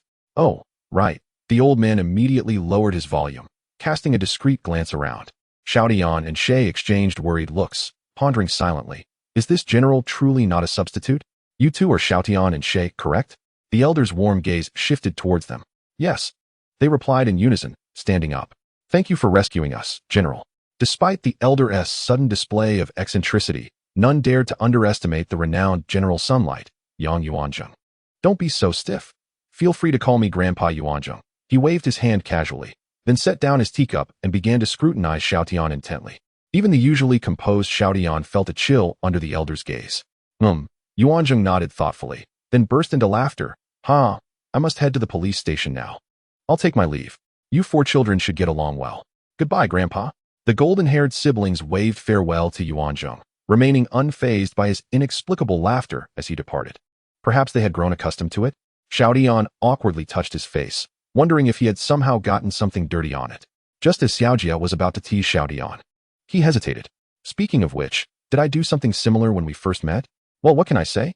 That icy fellow looks just like the captain from Dad's team. After Yuanzheng's departure, the four fell into a somewhat oppressive silence. Though in the end, everyone was saved, it did little to alter the undeniable truth of their dismal defeat. Merely two adversaries had subdued their quartet with such ease that they were rendered powerless. The other members of Team Rocket scarcely intervened. Had it not been for the timely rescue by Yuanzheng, it is likely that all four would have fallen into the clutches of Team Rocket. The thought of that nearly hopeless requiem of demise left Xiaotian utterly unable to ease his troubled mind. It was his burden. Hope had been entrusted to him. Yet he failed to see through the enemy's ruse, nearly leading everyone to their doom in that forest. Beside him, Xiaoyi faintly sensed Xiaotian's turmoil, but found no words of solace. How could she not share the same sentiment? At present, she felt woefully inadequate. In comparison to her past life, or even the two Team Rocket officers, she was simply too weak. A single strike had drained her strength, leaving her incapable of maintaining even the most basic ore detection. If only I could grow a bit stronger, Xiaojia mused. Observing the two opponents with their rigid, poker faces, he stealthily crept behind Xiaotian and Xiaoyi, raising his hand. Your expressions are far too grim. As if anticipating his movement, both Xiaotian and Xiaoyi instinctively sidestepped. The heavy hammer missed its target, causing Xiaojia to stumble and nearly topple a cup of water in the process. What are you doing? Xiaotian inquired, his expression impassive as he steadied the cup. Your expressions are simply too serious. Though we suffered a crushing defeat, must we dwell in such melancholy? Xiaojia complained, particularly addressing Xiaotian. You, the Ice Prince. Your face could frighten children. As he spoke, the golden-haired youth leaned in abruptly, frowning as he locked eyes with Xiaotian's icy blue gaze. Do you believe you are the commander, and thus the blame for our defeat rests solely on your shoulders? Xiaotian hesitated, choosing not to respond. Yet, Xiaojia seemed undeterred by the lack of reply and continued with fervor, but ultimately, it is my responsibility, isn't it? After all, I was the one who entrusted you with command. Such burdensome talk about responsibility. Xiao Ling interjected with a cheerful laugh, casually waving her bandaged hand. We survived against the odds. Shouldn't we celebrate a little? Indeed, indeed. Xiaojia nodded vigorously, seizing the untouched cup of water Xiaotian had set aside. He gulped it down and slammed the cup back onto the table. Being perpetually despondent serves no purpose. Despondent? Xiaotian suddenly interjected, raising an eyebrow with calmness. What nonsense are you uttering? Regardless of victory or defeat, one must engage in serious reflection on one's performance. That is all. Xiaoyi chuckled and shrugged, recalling how Xiaotian had indeed expressed such sentiments during their battles in Masera town. While feelings of guilt might exist, the notion of despondency was incomprehensible when associated with Xiaotian. Xiaojia surveyed the two expressions before him, one smiling, the other serene, and shook his head in resignation as he returned to his seat. Very well, let us reflect together. After some contemplation, Xiaojia reiterated with enthusiasm. Let us reflect joyfully. All right, I'll start. I believe my punch on Nyla was far too gentle and unsatisfying. Xiaoling raised her hand eagerly to respond, although her reflection seemed rather tangential to the core meaning of the phrase. Xiaoling, what are you talking about? Didn't you say we should be joyful? Don't move your right hand. You're clearly injured. It's all right, it doesn't hurt at all. Speaking of which, Xiaoling, it was thanks to your verbal deception that those two were confused. When recalling that chilling shoulder throw and straight punch, Xiaoya remembered Xiaoling's previous clever fabrications. Ah, that? Xiaoling said, resting her chin on her hand and shaking her head. I was super nervous back then and had no idea what I was saying. Really? You looked so confident, Xiaojia said, tilting his head in surprise. Of course, I was just pretending. You might actually have a talent for deception. I have no desire for such a talent. Laughing to deflect his sister's glare, Xiaojia hastily changed the subject. By the way, Xiaoya, your ability is indeed aura power, right? Yes, Xiaoya nodded, raising her hand to conjure a crystal blue aura sphere to show the three of them. As expected, Xiaojia frowned. Such a rare ability. It's no wonder that Rocket Gang scoundrel had his sights set on you. Don't worry, Xiaoya. With my grandfather around, those two 1T get away, and we 1T let them relay any information to Rocket Gang, Xiaoling said with a carefree smile, making a victory gesture. Moreover, you've concealed your appearance well. Even if they were defeated, they wouldn't be able to pass along any useful information. Xiaojia glanced at Xiaoya's sportswear. As for the outfit, it's fine. The friendly shop offers a special price on their standard white sportswear for 4,000 each, sturdy, durable, and shock-resistant. It's a fair deal. I think such clothing lacks uniqueness. Xiaoya spoke rapidly, shaking the friendly shop logo on her sleeve. Noticing the trio's inexplicably unified expressions, she asked curiously, what's wrong? Nothing, Xiaojia cleared his throat, looking helplessly at Xiaodian. So, Iceberg Boy, did you already know that Xiaoya possesses aura power, which is why you instructed her to handle Nyla herself? I didn't know. Xiaodian replied, maintaining her expressionless demeanor, but she can. If it's just to restrain, even without using her abilities, she can manage with bare-handed combat, Xiaoya explained. Oh, as expected from fellow townsfolk. You truly understand each other, Xiaojia nodded thoughtfully, suddenly breaking into a mischievous grin. He leaped from his seat, draping an arm over Xiaodian's shoulder. So, Iceberg Boy, how about we get to know each other better? Indeed, let us get to know each other. Xiaoling mimicked her brother's gesture, embracing Xiaoya, her sky-blue eyes sparkling. We still Haven T settled the battle at the Oathstone. Speaking of battles, Xiaojia transformed into a fervent youth once more. Let us settle this once and for all. Xiaoya and Xiaodian exchanged glances and shrugged. We're ready whenever you are. With a gentle smile, Xiaoya arched her eyes at Xiaoling. The silver-haired youth rose expressionlessly. Hey, Icy Boy, where are you going? You need to answer me first. To eat. Huh. Xiaojia was taken aback.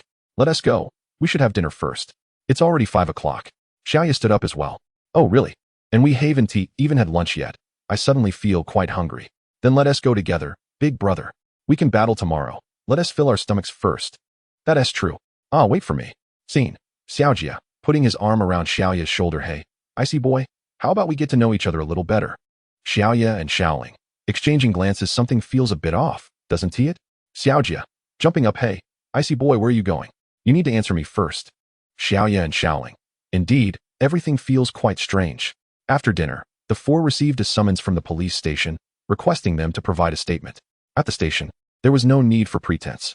They laid bare all that had transpired in the Sunlight Forest, including Team Rocket's target, the forest deity Shalebi.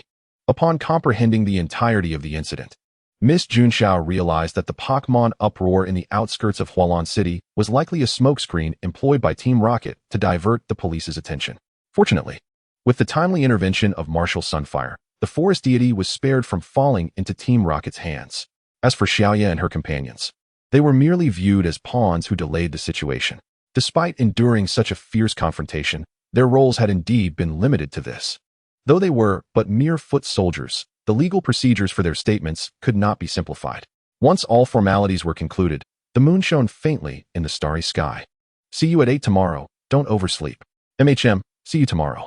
So sleepy, let us hurry back. After agreeing to breakfast together the next day, the four bid each other farewell and returned to their respective rooms. Despite being overwhelmed with myriad thoughts, they quickly succumbed to a deep slumber after the exhausting battle. Only Xiaoya remained seated by her bedside, gazing at the crescent moon outside for quite some time. For her, this level of combat was nothing new, having grown accustomed to it in her past life. Yet this was not her former world, and she was no longer the powerful Silver Lightning.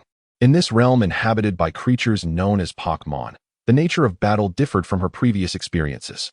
Relying solely on her past habits to analyze the situation would surely reveal vulnerabilities, such as the unexpected use of Energy Ball by Kiss. Xiaodian was indeed correct. It was time for some serious reflection. Moreover, Xiaoya lifted a light green stone, small and round like a ping-pong ball. This was a gift from Shalebi. Yet the four remained entirely unaware of its significance. The exquisite, translucent stone glimmered, reflecting the moon's silvery glow. Within it, the swirling emerald lights danced unpredictably, forming delicate arcs of luminescence, as if animated by a life of their own. Merely by its exterior, one could discern that this was no ordinary pebble. Before retiring for the night, Xiaoya utilized the public computer at the Pokémon Center to search for relevant information, yet she found nothing of significance. After scrutinizing it for a while without success, she placed the small stone deep within her backpack. After all, this was a token from Shalebi, and it deserved to be preserved with care. On January 20th of the 1000th year of the Pokémon era, their futures began to intertwine. The following morning, in the backyard of the Pokémon Center, at the battle arena, Xiaojia, filled with determination, raised his fists, proclaiming, "Having eaten well and rested enough, let us take this opportunity to truly understand each other." "Brother, this joke has been overused," Xiaoling interjected, ever the voice of sarcasm, as she deftly produced her Pokeball. "Thank you for your assistance, Grandpa Yuanzhong." Xiaoya gently nodded at the elderly gentleman in military attire. Given that Yuanzhong himself had requested it, Xiaoya felt compelled to drop the formal title of Marshal. Even though addressing the illustrious Sunlight Marshal so casually was undeniably daunting, Yuanzhong waved his hand grandly, dismissing the formality. "It's merely a guest appearance as a referee, nothing of great consequence." With that, he plopped down casually on the ground beside the arena, asserting, "Do not underestimate my age. My eyes remain sharp, and I will not misjudge the outcome. Now, let the battle commence." The four participants took their positions on either side of the battlefield, each dispatching their Pokémon. Xiaoya opted for her recently evolved Pidgeotto, while Xiaodian summoned his Electabuzz.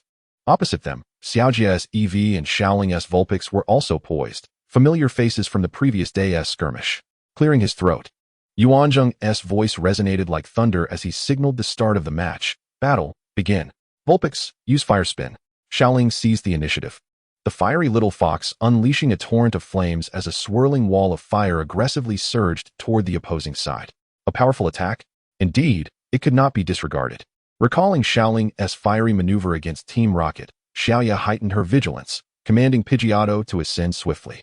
Launching into the air was Pidgeotto's most familiar tactic. With its broad wings unfurled, the golden bird soared skyward, evading the searing wave of the fire spin. Xiaodian squinted against the blinding crimson light, assessing the impending flames. He had not heard any commands from Xiaojia. In that case, advance and prepare to discharge. Although wary of Xiaojia and Xiaoling's backup strategies, Xiaodian chose to engage proactively. This was not a life-or-death struggle like yesterday. Even in defeat, there would be no dire repercussions. "Then, let me witness your prowess." Xiaodian's gaze was fixed on the path ahead for Electabuzz. With arcs of golden electricity coursing through it, Electabuzz charged forth, ready to confront the flames. Unexpectedly, yet predictably, the onslaught of the fire spin altered just as it was about to collide with Electabuzz. The tumultuous flames ceased their restless dance, transforming into a soft yet adhesive force that coiled around the limbs of the electric-type Pokémon. Taking 3 steps to the left, it unleashed a surge of electricity. The obedient electric type swiftly sidestepped, even executing a flash of lightning to shift leftward. The long-accumulated electric energy was simultaneously released, scattering the flames. The Vulpix's transformations were indeed rapid. If one were unprepared, it would be effortless to fall victim, much like that hapless Surskit. However, having encountered this maneuver before, Xiaodian was naturally vigilant. The fierce flames, now softened, concentrated their potency, making evasion difficult while also posing a significant risk of burns. Yet, the supple energy was more susceptible to being shattered, as evidenced by the ease with which it was dispersed by the electric type's discharge. Pidgey emitted a crisp chirp, descending from the heavens with shimmering golden orbs, hurtling towards the position where the electric type had once stood. Meanwhile, from beneath the ground, Eevee, intending to launch a surprise attack, emerged a moment too late. Having just poked its head out from the soil, it was met with a powerful awakening strike, leaving it in a comical predicament as if it had intentionally exposed itself to be struck. As the flames dissipated, the sibling duo's usual combination tactic failed to yield results, prompting Xiaojia to express his surprise, exclaiming how fortunate the iceberg kid was. "Did Xiaoya perhaps inform you of the timing for Eevee's tunneling attack?" "I did nothing." Xiaoya quickly shook her head. Xiaojia blinked, a sudden smile spreading across his face. Xiaodian was unable to discern the circumstances beneath the soil or behind the flames, and the previous command was evidently a response inferred from Eevee's behavior. However, Such deductions were not particularly reliable. Xiaojia's attacking methods were not limited to this one. And should the guess prove incorrect, they would be besieged by 2 Pokémon. Rhydon could not have been oblivious to the potential consequences of such a gamble. Yet he chose to embrace a daring and proactive approach. This fellow, despite commanding with a style of cautious victory just yesterday, was now brimming with fervor. Yet, it was not surprising. Not just Xiaojia, but all 4 participants in the battle sensed the shift in atmosphere. The life-and-death struggle against Team Rocket demanded meticulous caution at every step, as a single misstep could cost them their lives and those of their comrades. Conversely, battles among friends were far more relaxed and enjoyable, free from excessive concerns, allowing everyone to immerse themselves in the joy of combat. There is an age-old adage among trainers: yesterday's enemy is today's friend, signifying the mutual recognition forged through battles. If every encounter could be so exhilarating and heart-pounding, it would surely be the most splendid experience. With that thought in mind, I too shall take this seriously. The boy's voice echoed across the vast arena. Evolve into Jolteon. A radiant white light erupted from the brown creature, and before the astonished gazes of Xiaoya and Xiaodian, Eevee's form began to undergo a transformation. Miniature theater, Xiaojia, enraptured. Yesterday's enemy is today's friend. There is such an old saying. Shouting, singing, today's friend will also be a friend tomorrow. Yes, this is forever. Xiaoji, excitedly interjecting. I've heard this song. Next is the aspiration to become a revered Pokémon star. Xiaoya and Xiaodian stood there, seemingly entranced. As the melody of their performance went awry, undeterred, they pressed onward toward the pinnacle of strength. It is widely recognized that Eevee possesses the most evolutionary forms among all Pokémon. Yet, this well-known fact does not include the peculiar notion that Eevee can evolve into its electric-type form without the use of a Thunderstone. Nevertheless, the reality stands before them, demanding acceptance of this path. The fluffy, brown creature basked in radiant light, its form having undergone a complete transformation. Its golden mane stood erect, resembling sharp needles encircling a captivating electric aura.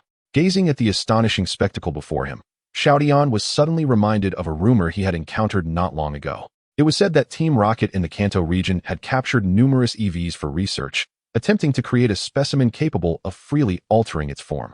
Allegedly, that research facility had recently been destroyed, leaving the experiments unresolved. Could it be that Xiaojia's EV was somehow related to Team Rocket's endeavors? As these thoughts flickered through his mind, Xiaoyan's commands remained unwavering. Electrode, use sonic boom. The electrode spun its arms and emitted a piercing shriek. The chaotic sound waves surged forward, only to be intercepted by a delicate barrier of light, conjured by Vulpix. You shall not succeed. Xiaoling glanced at her brother, and they both nodded in unison. Vulpix, use confusion. Electric type, needle shock.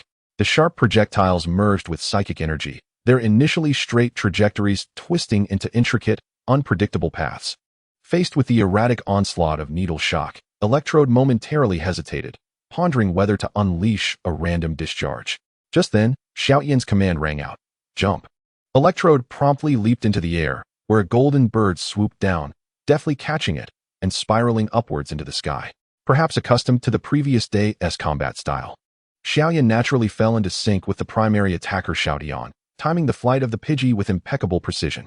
Despite having little experience in team battles in her past life, coordinating with another's offensive strategy was not overly challenging, especially since she was most familiar with this individual's combat approach. Pidgey, use Whirlwind. As it danced amidst the chaotic needle shock, Pidgey summoned a fierce gust of wind. The exhilarated Electrode shouted in delight as the surge of electricity merged with Pidgey's Whirlwind, knocking down all incoming projectiles. Hey, quick reflexes, Xiaoling. Leave it to me. Vulpix, concentrate all attacks. Pidgey, accelerate and dash, a flash of lightning. Electrode, thunder punch. The air was filled with the sounds of explosions and thunderous roars. The explosions, which had grown tiresome the day before, now resonated like a rhythmic melody, igniting the fervor within the young trainers. As they observed the fierce battlefield where 4 novice trainers clashed, and then turned their gaze to the beaming smiles of Xiaojia and Xiaoling, the elderly soldier in uniform allowed a hint of a smile to grace his lips. His grandchildren were no longer alone in their journey. In other words, from this moment onward, regardless of what transpires, they shall serve as the courage propelling each other forward. I recall how that lad, Bai Yi, would always exclaim that comrades who fought side by side were akin to family. Yuan Zheng's musings, laced with a smile, were drowned out by the cacophony of explosions. Indeed, family is a splendid notion. EV, let us adopt an alternative approach to battle this time. Evolve into Flareon. Show them the might of a fiery blast. Over on the elder brother's side, it was Vulpix unleashing Will-O-Wisp, while Electrode cast Light Screen. Iceberg Boy. Do refrain from suddenly employing the very moves that plagued us yesterday. Those dreadful memories are flooding back. Heh, what do you mean by heh, you rascal? Pidgey, use Whirlwind. Wait, when did our defenses crumble? Brother, at least focus during the battle. As the sun ascended, the refreshing coolness of dawn dissipated, giving way to the gentle warmth of early spring. The outcome was clear. Yuan Zheng drawled. The battle concludes in a stalemate. Ha Shao Jia, cradling the battle-weary EV, scratched his head and remarked, so close, yet so far from victory. It seems we shall have to postpone this contest until next time. Xiao Yi smiled as she recalled Pidgey. Indeed, let's do it. Xiao Ling beamed as she leaped onto Xiao Ye's back. I have a premonition that we shall meet again soon. We will both challenge the Indigo League, and of course, our paths will cross once more. Xiao Jie replied with a hearty laugh. Let us settle the score then. Xiao Tian, maintaining a calm demeanor, organized his Pokeballs, ready for any eventuality. Yuan Zheng stepped forward, clapping his hands. Well done, well done. As an old man, I must admit I've had my fill of excitement. How about that for a spectacle? Xiao Jia unabashedly gave a thumbs up. You've stirred this old fellow into wanting a match. Yuan Zheng, with an expression of lingering desire, clenched his fist. Well then, let us not dawdle. Brushing off the dust from his old military uniform, his eyes sparkled with a familiar blue light. The affairs here are nearly settled. As fate would have it, I shall visit my old friends in Kanto and engage in some sparring. Farewell. Before his words had fully settled, Yuan Zheng vanished into the air, leaving Xiao Yi's farewell lodged in her throat, unspoken. This seemingly playful marshal exhibited a decisiveness befitting a soldier, executing his actions with remarkable efficiency, albeit perhaps a tad too efficiently. Instantaneous movement? It was Xiao Ye's first encounter witnessing such a skill manifest in a human. Indeed, do not mind it. Grandpa has always been this way, swift and decisive. Xiao Ling explained with a smile. Can you also utilize this skill? Xiao Tian suddenly posed the question, his ice blue eyes fixated on Xiao Jie and Xiao Ling. The golden-haired siblings were momentarily taken aback. As if realizing something, Xiao Jie interjected hastily. No. While teleportation is fundamental for psychic-type Pokémon, it is far more challenging for humans. Indeed, our proficiency still requires improvement, Xiao Ling quickly added after a brief pause. I see. Xiao Tian casually nodded, seemingly asking without much concern. Xiao Jie and Xiao Ling quietly breathed a sigh of relief, while Xiao Yi had already comprehended the reason behind Xiao Tian's inquiry. From Professor Ohm's words, Xiao Yi had learned that teleportation was an exceptionally challenging skill for human superpowered individuals. The ability to teleport alone was already quite difficult. To transport others simultaneously was a feat achievable only by seasoned and powerful superpowered beings. Xiao Yi discreetly shook her head, recalling that the earlier reaction did not suggest ignorance of this skill. If one mastered teleportation, escaping from Team Rocket during battle would be effortless with just a slight opening. However, Xiao Jie and Xiao Ling had said nothing about this yesterday, and the reasons were self-evident. If they had employed such a method to escape safely, the remaining two would undoubtedly fall victim to Team Rocket's overwhelming might. Although both were exceptional superpowered individuals, Xiao Yi doubted they possessed the capability to teleport others at such a tender age. Turning her gaze towards the temporary leader from yesterday, who remained expressionless yet exuded a palpable tension, Xiao Yi concluded that he indeed seemed quite upset, perhaps sensing the subtle shift in atmosphere. Xiao Jie awkwardly urged Xiao Yi and Xiao Tian to move inside, suggesting they had already finished battling and should proceed to heal their Pokémon. The fight had indeed dragged on for quite some time, approaching midday. So, does that mean we can have lunch now? Xiao Tian mused. Brother, is food all that's on your mind? Listening to the two behind him, who feigned cheerfulness in their trivial conversation, Xiao Tian sighed internally, holding back words that lingered on the tip of his tongue. Our strength is still far from sufficient. But that is all right. We shall become stronger in the future, for others and for ourselves. For now, moving forward is enough. The journey of separation and reunion recommences according to the Alliance News Agency. Another terror attack allegedly orchestrated by Team Rocket occurred yesterday in the city of Ban.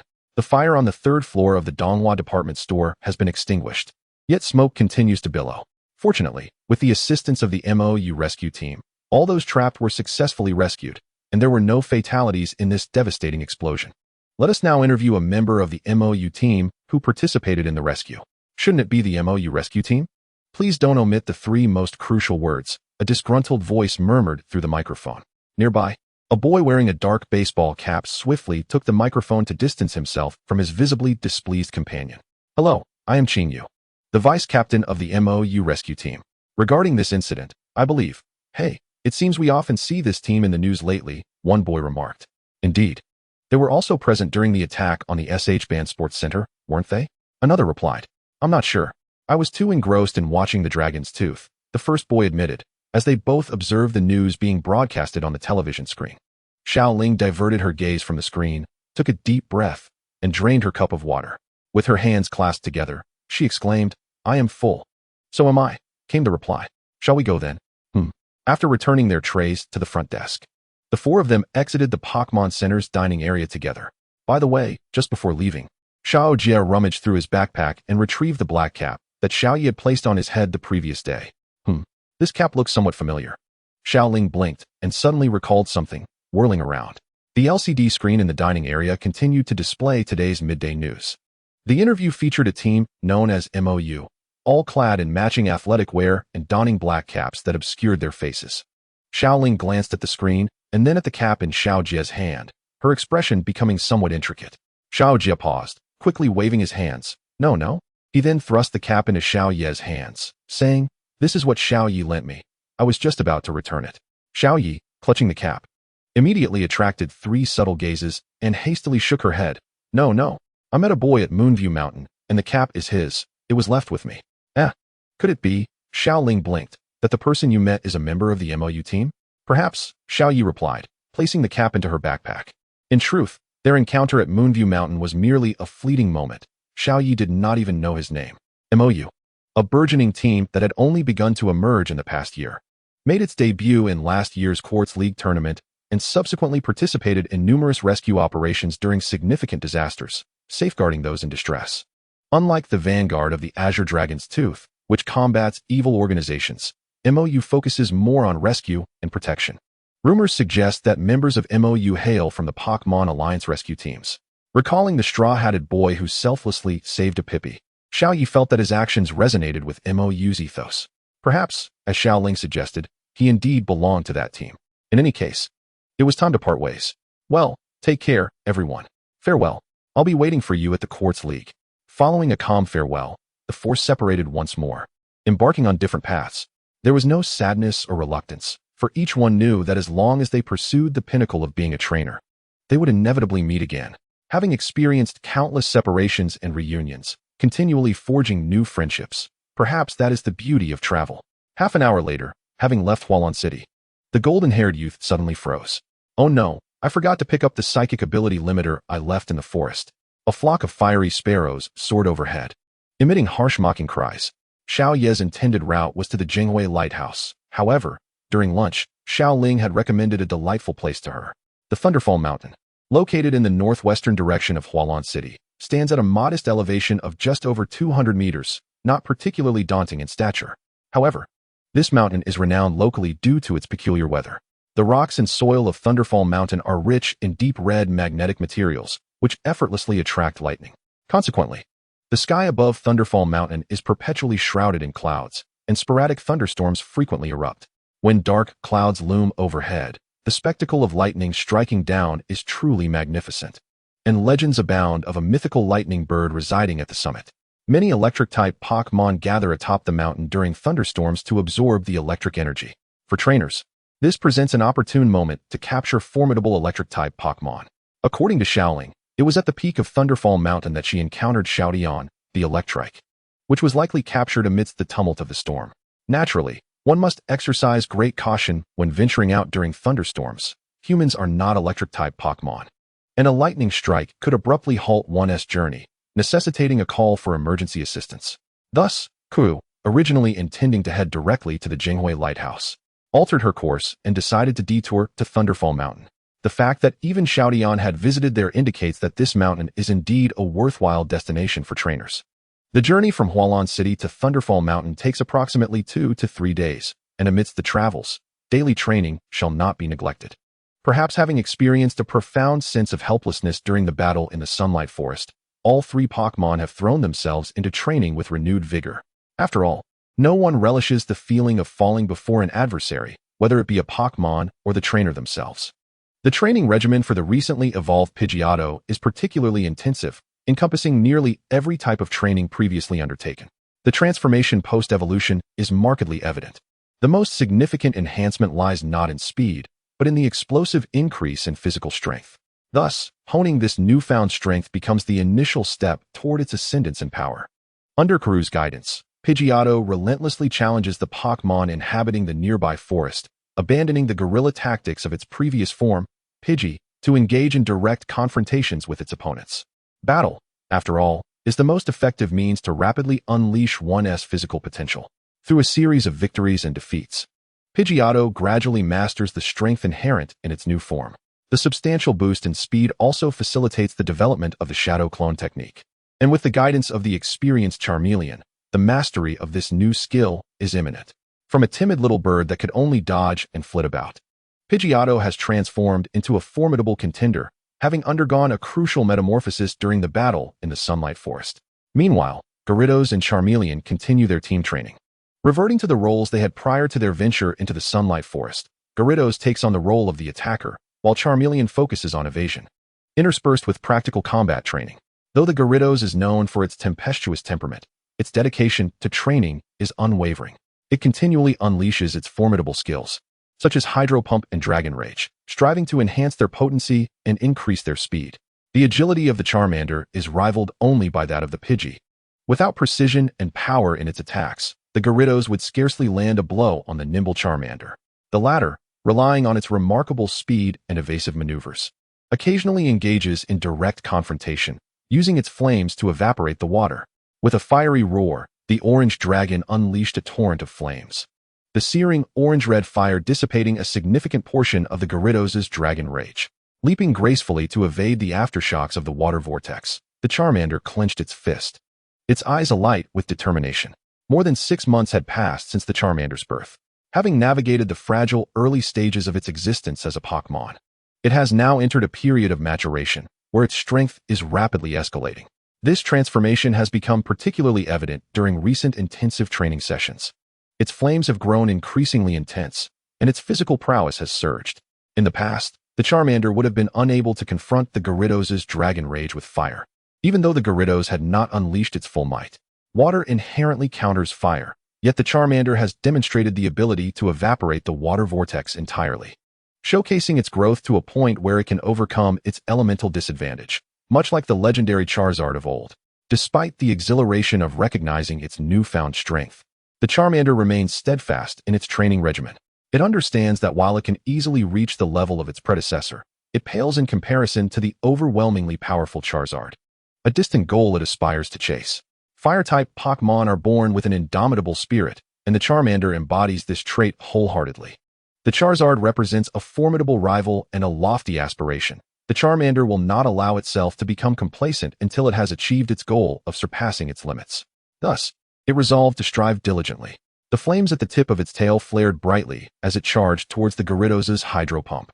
Xiaoya, recognizing the Charmander's fighting spirit, refrained from intervening in its somewhat reckless charge. The harmonious power of the aura was always at the ready, ensuring that should any unforeseen circumstances arise, Xiaoya would be able to intervene and safeguard the Charmander. However, the likelihood of such an occurrence was minimal. While the Charmander was brimming with enthusiasm, it was not prone to reckless confrontation, and the Gyarados exercised restraint, rarely harming its partner. In fact, the situation might be quite the opposite. After a day's training, the Gyarados looked at Xiaoya with tearful eyes, its expression one of grievance. "I have been dutifully practicing, yet that little one shows no restraint," lamented the Gyarados, feeling as though it would soon be roasted to a crisp by the increasingly intense flames of the Charmander. The rapid increase in strength necessitates a period of adjustment, and the Charmander has yet to master the fine control of its flames, inevitably singeing the Gyarados on several occasions. Fortunately, as a water-type Pokémon, the Gyarados possesses a high resistance to fire-type moves, sustaining no significant injuries. The Charmander, feeling a bit bashful, scratched its head and then confidently thumped its chest. "Oh, next time I shall surely master my flames." The Gyarados shot a skeptical glance at Charmander while resuming its enjoyment of the trainer's adept and swift healing techniques. Mini-theater. Gyarados, frowning, "Why is it always me who gets injured?" Pidgeotto, cheerfully, "Water-type punching bag, you deserve it." Gyarados, furiously, "Get lost." Growth record card Charmander, evasion ability. Attack power Gyarados. Accuracy, attack speed Pidgeotto. All attributes, acquired new skill. Shadow Clone team members, 3 Charmander, Gyarados, Pidgeotto. Upon the deep Crimson Hills, thunder resounded. As Xiao Ling had noted, the geology here was markedly different from that of ordinary mountain ranges. The soil beneath their feet shimmered a deep red, likely infused with magnetic materials.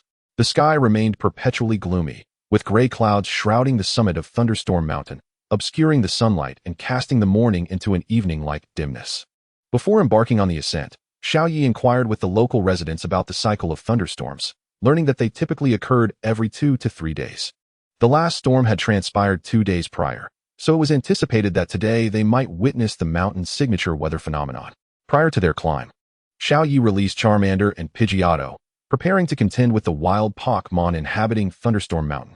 As for Gyarados, with its water and flying attributes, it was ill-suited to face electric-type Pokémon and was not accustomed to terrestrial movement. Thus, Xiao Yi decided against involving it in this battle. Consequently, the dragon and the bird followed their trainer's lead as they commenced their ascent. The wild Pokémon on Thunderstorm Mountain were predominantly electric type, creating a veritable gathering of such creatures, possibly influenced by the impending storm. The lively little Magnemite, crackling with electrical sparks, soon emerged, challenging them without waiting for a response from Xiao Yi, launching an immediate thunderbolt attack. Without requiring command from Xiao Yi, Pidgeotto instinctively responded. A lesson imparted by the trainer. During battle, one should not stubbornly await instructions but trust one's judgment. It unleashed a beam of golden light that countered the Magnemite's strike. Subsequently, in a flash of electricity, the violent force sent the Magnemite hurtling into a tree branch. Having evolved, Pidgeotto's strength was now vastly superior. Even a steel-type opponent would find it no easy feat, sensing it was outmatched by the bird. The Magnemite cunningly rolled its eyes and sent an electrical arc to signal for help.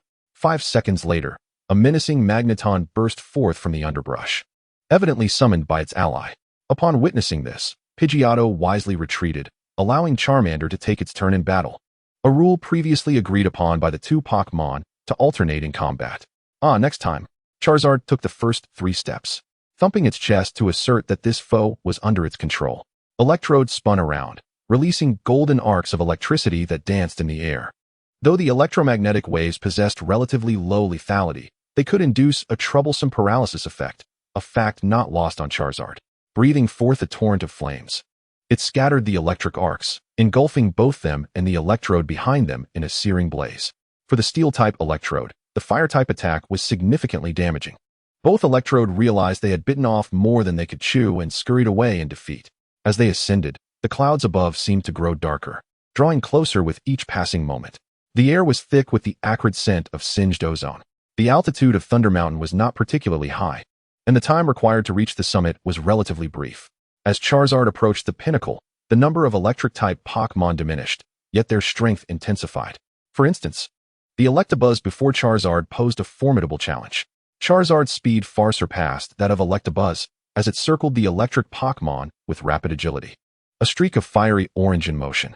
Electabuzz, feeling dizzy from the relentless pursuit, opted for brute force, unleashing a wide-range discharge of electricity that radiated in all directions.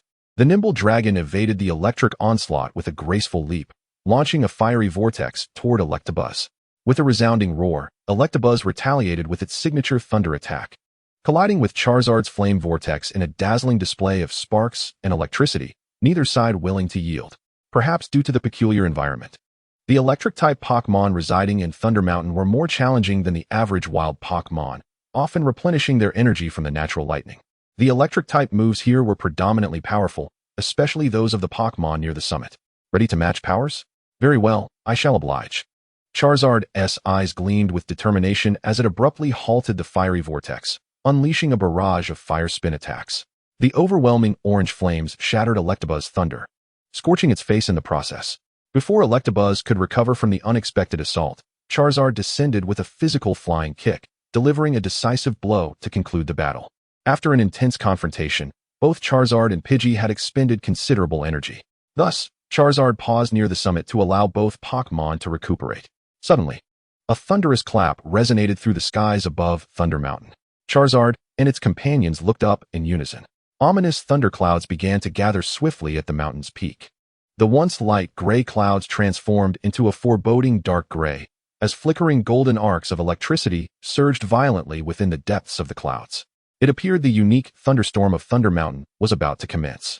Charizard gazed upward, captivated by the dazzling electric light piercing through the cloud cover. In just a few minutes, the nearby sky was entirely engulfed in the inky blackness of the storm clouds. Lightning crackled across the sky, illuminating the mountaintop beneath the dark clouds. Occasionally, a few golden bolts surged upward, drawing forth more thunderbolts to strike in that direction. This, perhaps, was the daily routine of the electric-type Pokémon in this region, attracting the tempest to replenish their strength and enhance their electrical energy. Thus, onward they ventured. Xiaoya smiled as she glanced at the eager Charmeleon and Pidgey beside her. Along the way, several combative Pokémon launched attacks against Xiaoya. Under her directive for swift resolution, Charmeleon and Pidgey struck simultaneously, aiming to conclude the skirmish as quickly as possible. Both Pokémon, witnessing such scenes for the first time, were already impatient to reach the mountaintop. However, the Pokémon near the summit of Thunder Peak were not to be trifled with. Many had already absorbed their fill of electricity and descended in peak condition, making it imperative for Charmeleon and Pidgey to remain vigilant, even in their simultaneous assault. At the pinnacle, a striking golden bolt of electricity suddenly shot skyward. From its form, Xiaoya discerned it was the signature move of electric-type Pokémon, Thunderbolt. The solidity of this electric surge indicated that the Pokémon executing it possessed considerable strength. The golden lightning shot straight into the heavens, colliding thunderously with a descending bolt. The raw power of nature's lightning was immensely formidable and chaotic. Typically, a Pokémon's electrical energy could not contend with the fury of the elements. Even when the quantities were comparable, the ferocity fell short. This golden arc was no exception. Though it held its ground for a time, it ultimately dissipated into the atmosphere. With a trill of excitement, Charmeleon pointed towards the summit, brimming with anticipation, as though sensing formidable foes awaited them. Thus, Xiaoya quickened her pace with her two Pokémon. Racing towards the mountaintop, perhaps stirred by the earlier golden bolt, the remaining electrical forces within the thunderclouds began to coalesce. The rumbling of thunder echoed continuously, and golden electric serpents danced wildly in the air.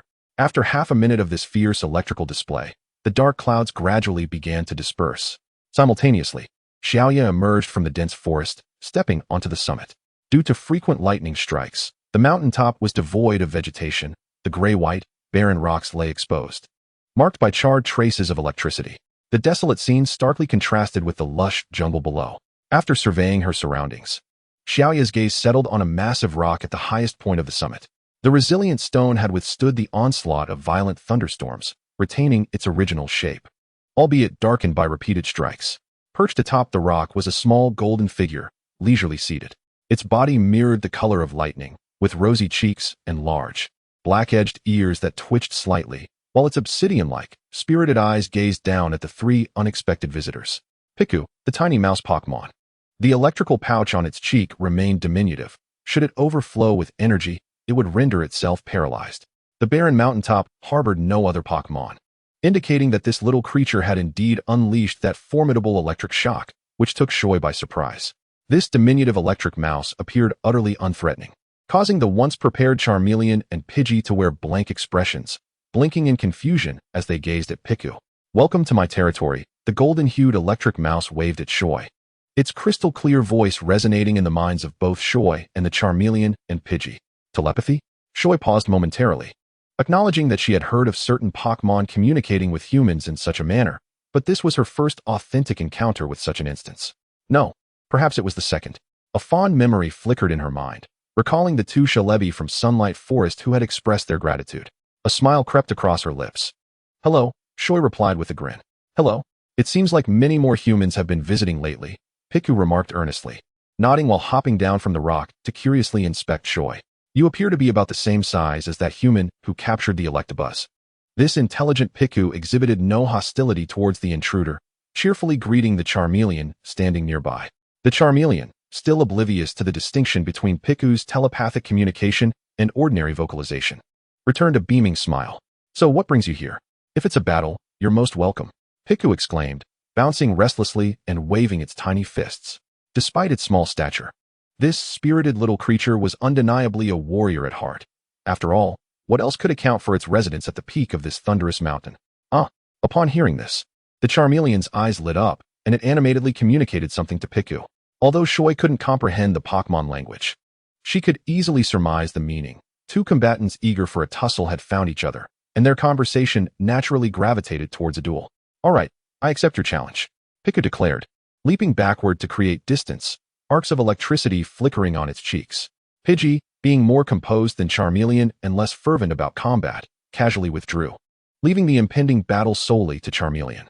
"Then, I leave it to you." Shoy smiled at Piku before shifting her gaze to Charmeleon and giving a slight nod. Charmeleon flashed a thumbs up and emitted a few calls, signaling the commencement of battle.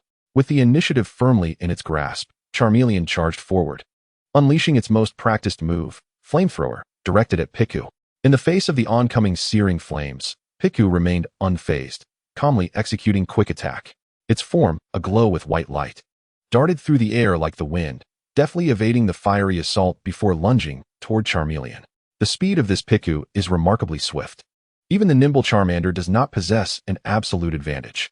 Charmander, unyielding in its resolve, charges directly towards Piku, seemingly intent on engaging in a straightforward confrontation. However, Piku appears disinclined to meet Charmander head-on. Harnessing the blinding speed of its electric spark, it leaps high into the air, unleashing a cascade of golden lightning. Charmander, quick to react, executes a sudden stop, its fiery breath shooting upwards in defiance. The searing flames collide with the Volt Tackle, creating a dazzling display of sparks and arcs of electricity, dancing violently in the air. Although Charmander does not exert its full strength, it channels a considerable portion of its energy into the attack. Astonishingly, the power of the Volt Tackle rivals that of Charmander's most practiced Flamethrower, leaving spectators in disbelief that such a diminutive Piku could unleash such might. Yet, if this Piku had resided in the Thunder Mountain for an extended period and had recently absorbed the ferocious lightning energy from its peak, such an occurrence would indeed be comprehensible. Piku, seemingly uninterested in continuing a battle of brute force, ceases its Volt Tackle and descends from the air. Observing this, Charmander also halts its Flamethrower and rushes towards the descending Piku, igniting its right fist with roaring flames. This time, Piku does not feign weakness. With a light call, its black tail shimmers with a brilliant metallic silver glow as it performs a somersault and lashes out with its tail. The Steel Tail Flame Punch undoubtedly grants Charmander the upper hand in both attributes and power. The fierce flame punch effortlessly sends Piku hurtling into the rocky terrain behind. Though now covered in dust and appearing somewhat disheveled, Piku is far from as fragile as it seems. It nimbly rebounds, the little electric mouse chuckling to itself. "Well, I have my own tricks too. Now, I shall unleash my full potential." The sparks of electricity on Piku's cheeks dance fervently, coalescing into a potent current that envelopes its form. With this formidable energy, the golden-hued creature dashes towards Charmander, its body bathed in golden electric light, resembling a flickering arrow of lightning. One of the powerful electric techniques, Thundershock, is among the inherited skills Piku can wield.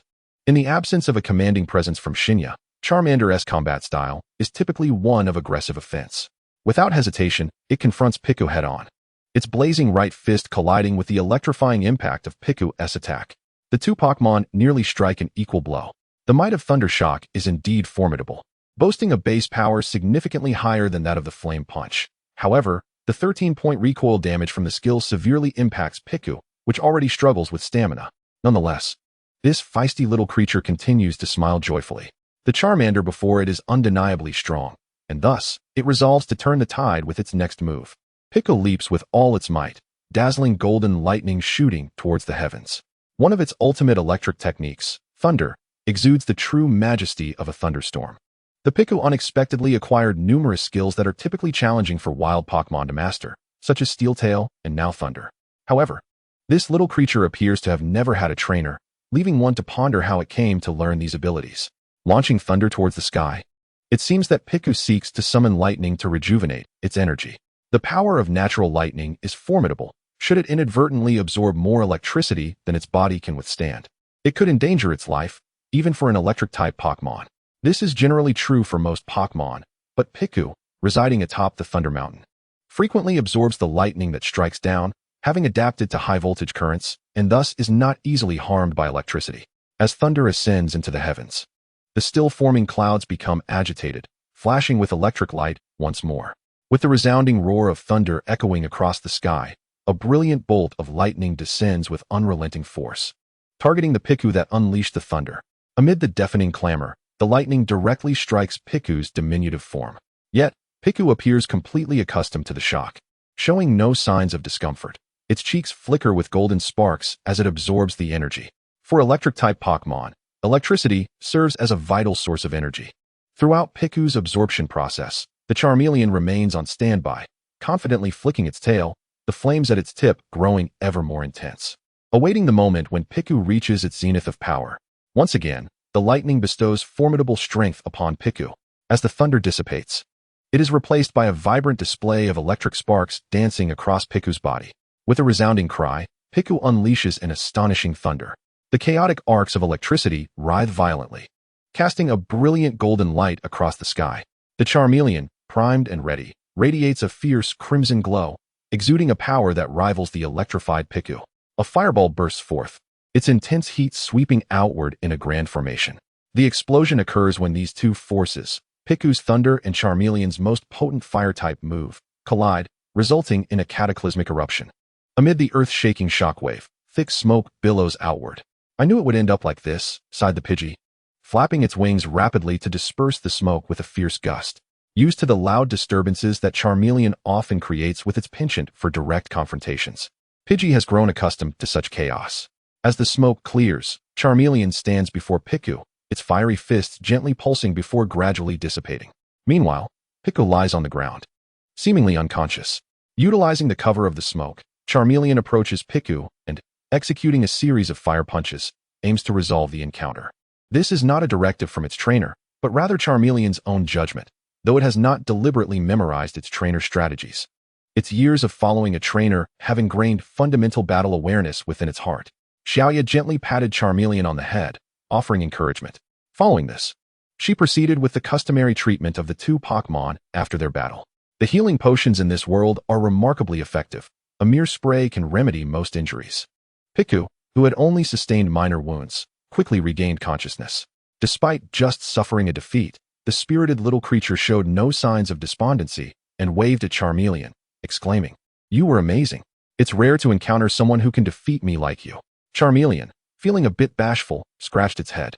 For the little creature, often subjected to its trainer's relentless training, receiving direct praise for its strength was a novel experience. Xiaoya crouched down, her smile soft as she locked eyes with Piku. "Piku, would you like to join us as our partner?" Although she had indeed come here with the intention of capturing an electric-type Pokémon, she would not force Piku if it was unwilling. Piku blinked its dark, round eyes and tilted its head. It had witnessed trainers capturing Pokémon several times before. Its friend Electabuzz had been captured not long ago. However, Xiaoya was the first trainer to inquire about a Pokémon's own desires after defeating it rather than simply capturing it. Charmeleon cheerfully mimicked the gestures, excitedly flapping its arms. For the innocent Charmeleon, having a new companion to battle and play with was undoubtedly a joyous prospect. "Well, all right," Piku thought for a moment, then broke into a wide smile. "That sounds quite fun." Piku was not averse to being captured by a human. After all, there were hardly any challengers left on the mountain, and perhaps accompanying this seemingly friendly human would be an enjoyable experience. Moreover, Electabuzz had mentioned that it seemed easier to evolve when in the company of humans. Piku found itself eagerly squinting in anticipation, wishing to grow tall and strong soon. Then, "Welcome aboard. I look forward to working together," Xiaoya said with her usual gentle smile, producing a red and white Pokeball and lightly tapping it against Piku's forehead. Growth record. Piku joins the team members. For Charmeleon, Gyarados, Pidgey, Piku, a radiant lighthouse stood tall on the moonlit sandy beach. There were no towns near Mount Thunder, prompting Xiaoya to move on without lingering in the vicinity. After camping at the mountain's base for a night, she set off at dawn, making her way towards the radiant lighthouse. At Piku's enthusiastic insistence, Xiaoya did not confine it to a Pokeball, but allowed the little creature to perch on her shoulder. This reminded her of Ash's Pikachu, leading her to wonder if all Pokémon in the Pikachu line shared this particular fondness. However, with a lively electric-type mouse capable of telepathy by her side, the atmosphere of their journey was considerably more cheerful. "There are delicious berries over here," Piku chirped, bouncing between the branches while holding a fruit and waving at Xiaoya. As Piku first employed this appellation, Xiaoya was immediately enveloped in a profound sense of transcendence. What could possibly account for the sudden emergence of English in a world steeped in the Japanese linguistic tradition? Moreover, the utterance of English words came from none other than a Pokémon. Subsequently, Piku gravely declared that this manner of addressing trainers was imparted to him by his former companion, Electrike. Shia, having not encountered Electrike atop the mountain, surmised that it had recently been captured by a silver-haired trainer, presumably the very trainer Piku referred to as Xiaotian. One could hardly dismiss the possibility that Electrike had been released by the renowned trainer, Ma Zhishe. In Shia's recollection, the only individual from the Kanto region known to speak with a peculiar American accent was the gym leader of the Leaf Gym, Ma Zhishe. Contemplating this, Shia found herself overwhelmed by a plethora of thoughts, unsure of where to begin her musings. Fortunately, that somewhat unreliable Electrike had imparted more than just these bewildering tidbits of knowledge to Piku. According to Piku, his formidable move, Thunder, was also acquired from Electrike.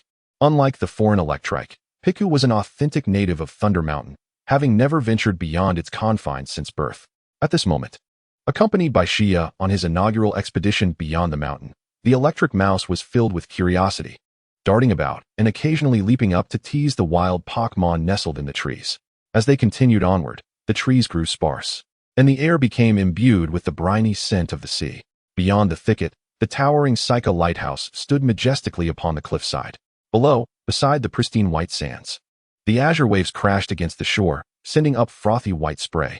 In this locale known as the White Sea Straits, the sands were immaculate, reflecting a delicate golden hue under the sun's radiant glow. Piku, having never witnessed the ocean, let out an excited cry, leaping from Shia's shoulder and racing towards the shoreline. Observing this, Shia promptly released all her Pokémon, allowing them to frolic by the sea. Charmeleon, too, had never encountered the ocean, reacting with the same excitement and curiosity as Piku, though the sea posed a slight danger for the fire-type Charmeleon. The presence of Gyarados ensured that Charmeleon would not become too engrossed and tumble into the water. Subsequently, Shia ascended the Psycha lighthouse, intending to greet its keeper, Dr. Psycha. Masakazaki Psycha, the steward of this coastal lighthouse, was also a young Pokémon scholar. Unlike Professor Oak, Dr. Psycha's research primarily focused on the thoughts and emotions of Pokémon. Studying the ethereal realm of thoughts proved to be a far more challenging endeavor than examining Pokémon ecology and physical attributes, and Dr. Psycha, having achieved notable success in this field, undoubtedly stood out among scholars. During her studies at Professor Oak's laboratory, Shia had heard much about Dr. Psycha's accomplishments. Upon their first meeting, she found Dr. Psycha to embody the very qualities that Professor Oak had described: forthright, inquisitive, and fervently passionate about his research on Pokémon. Though he may appear to be a serious and earnest young man, once immersed in academia, Dr. Jinghui entirely disregards his image. Recently, he has been investigating the enormous shadows that appear along the coastline at night, and his room is cluttered with sheets of paper filled with his scrawled notes. After Xiaoya inquired about the colossal Pokémon, Dr. Jinghui instantly transformed into a fervent scientist, engaging in a lengthy discourse that lasted an entire afternoon. Xiaoya felt that, given the fervor with which he presented his ideas, he would remain passionately speaking even if she were to suddenly vanish. Dr. Jinghui's enthusiasm for academia borders on obsession. Yet conversing with this scholar undoubtedly yields a wealth of valuable information. To lure the mysterious giant Pokémon, he has recorded its song and is attempting to use it as a signal to attract the creature. Judging by the current progress, it seems that the appearance of the gigantic Dragonite is imminent. As Xiaoya exited the lighthouse, the sun was setting. The warm hues of the twilight sky reflected upon the shimmering sea, painting it with vibrant shades of orange and red. A small Piku sat languidly on the beach, tossing pebbles. Upon seeing Xiaoya emerge from the lighthouse, it promptly bounced over to her shoulder, chiding, "You're so slow." It had already engaged in a playful skirmish with a Charmander out of sheer boredom. Xiaoya shrugged in resignation. Who could have predicted that Dr. Jinghui would talk for an entire afternoon? Finding a tranquil spot beneath the lighthouse, Xiaoya set up her tent. Knowing that the giant Dragonite would soon arrive, she felt no urgency to depart. Of course, her intention was not to capture it, but merely to witness this extraordinary Pokémon with her own eyes. Once her accommodations were in order, it was time for the customary training. With several days ahead without the need for travel, this was the perfect opportunity for training. Piku, the smallest member of her team and her most recently captured companion, was undoubtedly the weakest in terms of overall strength and required focused training during this period. Piku possessed a diverse skill set, including long-range attacks such as Thunderbolt and Thunder, as well as close combat techniques like Quick Attack, Electro Ball, and Iron Tail, making it versatile in various battle scenarios. Therefore, Piku's current training would focus primarily on enhancing its fundamental physical capabilities to bolster its combat effectiveness. The petite electric mouse scampered through the shallow waters, occasionally executing swift maneuvers and using its skills like quick attack. The resistance of the seawater posed a significant challenge to Piku's movements, but it also served as an excellent means of honing its physical attributes. Once accustomed to the water's resistance, Piku would experience a remarkable increase in both speed and stamina during land battles. Meanwhile, a Spearow darted swiftly through the sky. The ocean, as a training ground, held equal significance for Spearow as well. The Beedrill, flying close to the ocean's surface, occasionally dives into the sea to strike at the submerged rocks. Originally a maneuver executed in the air, the agile aerial attack has now transformed into a display within the aquatic realm. As Beedrill endeavors to overcome the resistance of the water, its strength and explosive power steadily increase.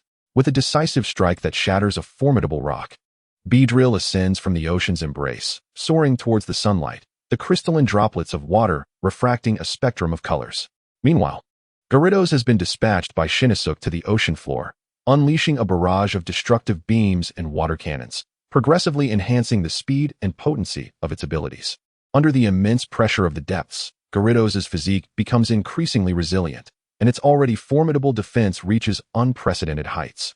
Having acclimated to the underwater pressure, Gyarados' movements on land are destined to be swifter and more agile. The training focused on evasion speed remains a priority, as without rapid reflexes, its massive form would become a mere target, rendering its defenses futile. Charmander's primary objective is to amplify its skill power, and the vast, unending sea along with the relentless crashing waves present the ideal training ground. Water types counter fire types, thus, utilizing the strength of water to enhance the flames often yields remarkable efficiency. Given that Charmander is not particularly averse to water, Shinnecock remains unconcerned about any potential peril. Finding several rocky outcrops in the shallow waters, Charmander commences its training. Perched upon the rocks, it focuses intently on the towering waves approaching. Upon identifying the opportune moment, it strikes decisively. The searing flames erupt towards the colossal wave, and the intense heat instantly vaporizes a significant volume of water, creating a thick cloud of steam that disperses rapidly. Amidst the raging inferno, the ocean is forced apart, allowing the wave to rush past Charmander without so much as a touch. When encountering smaller waves, Charmander employs close combat techniques, such as Flame Punch, ensuring it remains anchored to the rocks, unaffected by the force of the water. Growth record: Charmander, attack power, Gyarados, movement speed, defense power, Beedrill, physical strength, Piku. Overall abilities team members: for Charmander, Gyarados, Beedrill, Piku. As dusk descends upon the coast, thunder rumbles ominously. The seaside training persists for nearly a week. On the evening of the 7th day, Ash, Misty, and Brock, the quintessential trio of wanderers, finally emerge from the forest. By the time they reach Nibby City, Ash is still several steps ahead, puzzled by their prolonged journey. At this moment, Shinnecock's Pokémon are enjoying a break between training sessions, lounging by the shore and engaging in casual conversation. The imposing Gyarados, measuring over 6 meters in length, stands out prominently, and Ash spots Shinnecock from a distance, making his way over to greet his childhood friend. Ash's travel companions, Misty and Brock, had never met Dawn before. However, both were amiable individuals and quickly became acquainted after exchanging a few words. "Wow, Dawn, you've even managed to capture a Gyarados," Ash exclaimed, eyeing the imposing blue water dragon beside her with curiosity. Gyarados is known for its ferocity and is notoriously difficult to tame.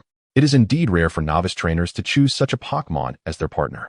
The Gyarados turned its gaze towards Ash and his companions, its eyes wide with fury and its expression menacing, though this was entirely due to its natural appearance. This formidable creature drew everyone's attention, even overshadowing the shiny Pidgey lounging on the beach behind it. Misty appeared quite intimidated by the fearsome-looking Pokémon, awkwardly chuckling as she took a few steps back, trying to distance herself from the intimidating water dragon. Ash, on the other hand, was unfazed by the Pokémon's appearance and eagerly challenged Dawn to a battle. As a Pokémon trainer, she welcomed the challenge with enthusiasm. Although she had grown familiar with Ash during their year together in Pallet Town, this would be their first battle. Thus, these two novice trainers from the same town took their stances on the pristine white sands of the beach. "All right, Pikachu, you're the one," Ash declared with fervor. The golden electric mouse responded with equal enthusiasm, executing a graceful flip and crackling with tiny electric arcs by its cheeks. Surprisingly, instead of sending out her majestic Gyarados as Ash had anticipated, Dawn patted the small Piku resting on her shoulder. "It's your turn," she said. "No problem, Piku. The little electric mouse replied confidently. At this moment, the telepathic connection was solely between Dawn and her Piku, remaining undetected by Ash and his friends. Ash instinctively pulled out his Pokédex and aimed it at Piku, only to be met with a blank screen and a mechanical voice. This is Piku, the pre-evolution of Pikachu. The experienced Brock recognized the Pokémon type. Piku was not particularly rare, merely classified within the Johto region's Pokémon list, as it was not recorded in the Kanto region's novice Pokédex. So this is what Pikachu looks like before evolution, Ash mused, observing the diminutive electric mouse. Smaller than Pikachu. Although it was a bit disappointing not to battle against the massive Gyarados, this opponent intrigued him nonetheless. Fueled by competitive spirit, Ash eagerly issued his command. Pikachu, use Thunderbolt. The plump yet adorable electric mouse leapt into action with surprising lightness, bright golden electricity cascading down towards Piku on the ground. The signature electric-type move, Thunderbolt, showcased the burgeoning potential of Pikachu, hinting at the prowess of a future Pokémon master. The electric energy crackled sharply, bursting forth with explosive power. It was indeed impressive for a novice Pokémon to develop such skill in a short time. Yet, as the electric attack surged forward, Dawn refrained from giving any commands. Piku exhibited an air of nonchalance, as if yet to fully engage in the battle, leisurely gazing at the thunderbolt that struck it. Indeed, Piku had ample reason for its composure. The blinding electric flash hit Piku, yet the creature showed no signs of distress or injury.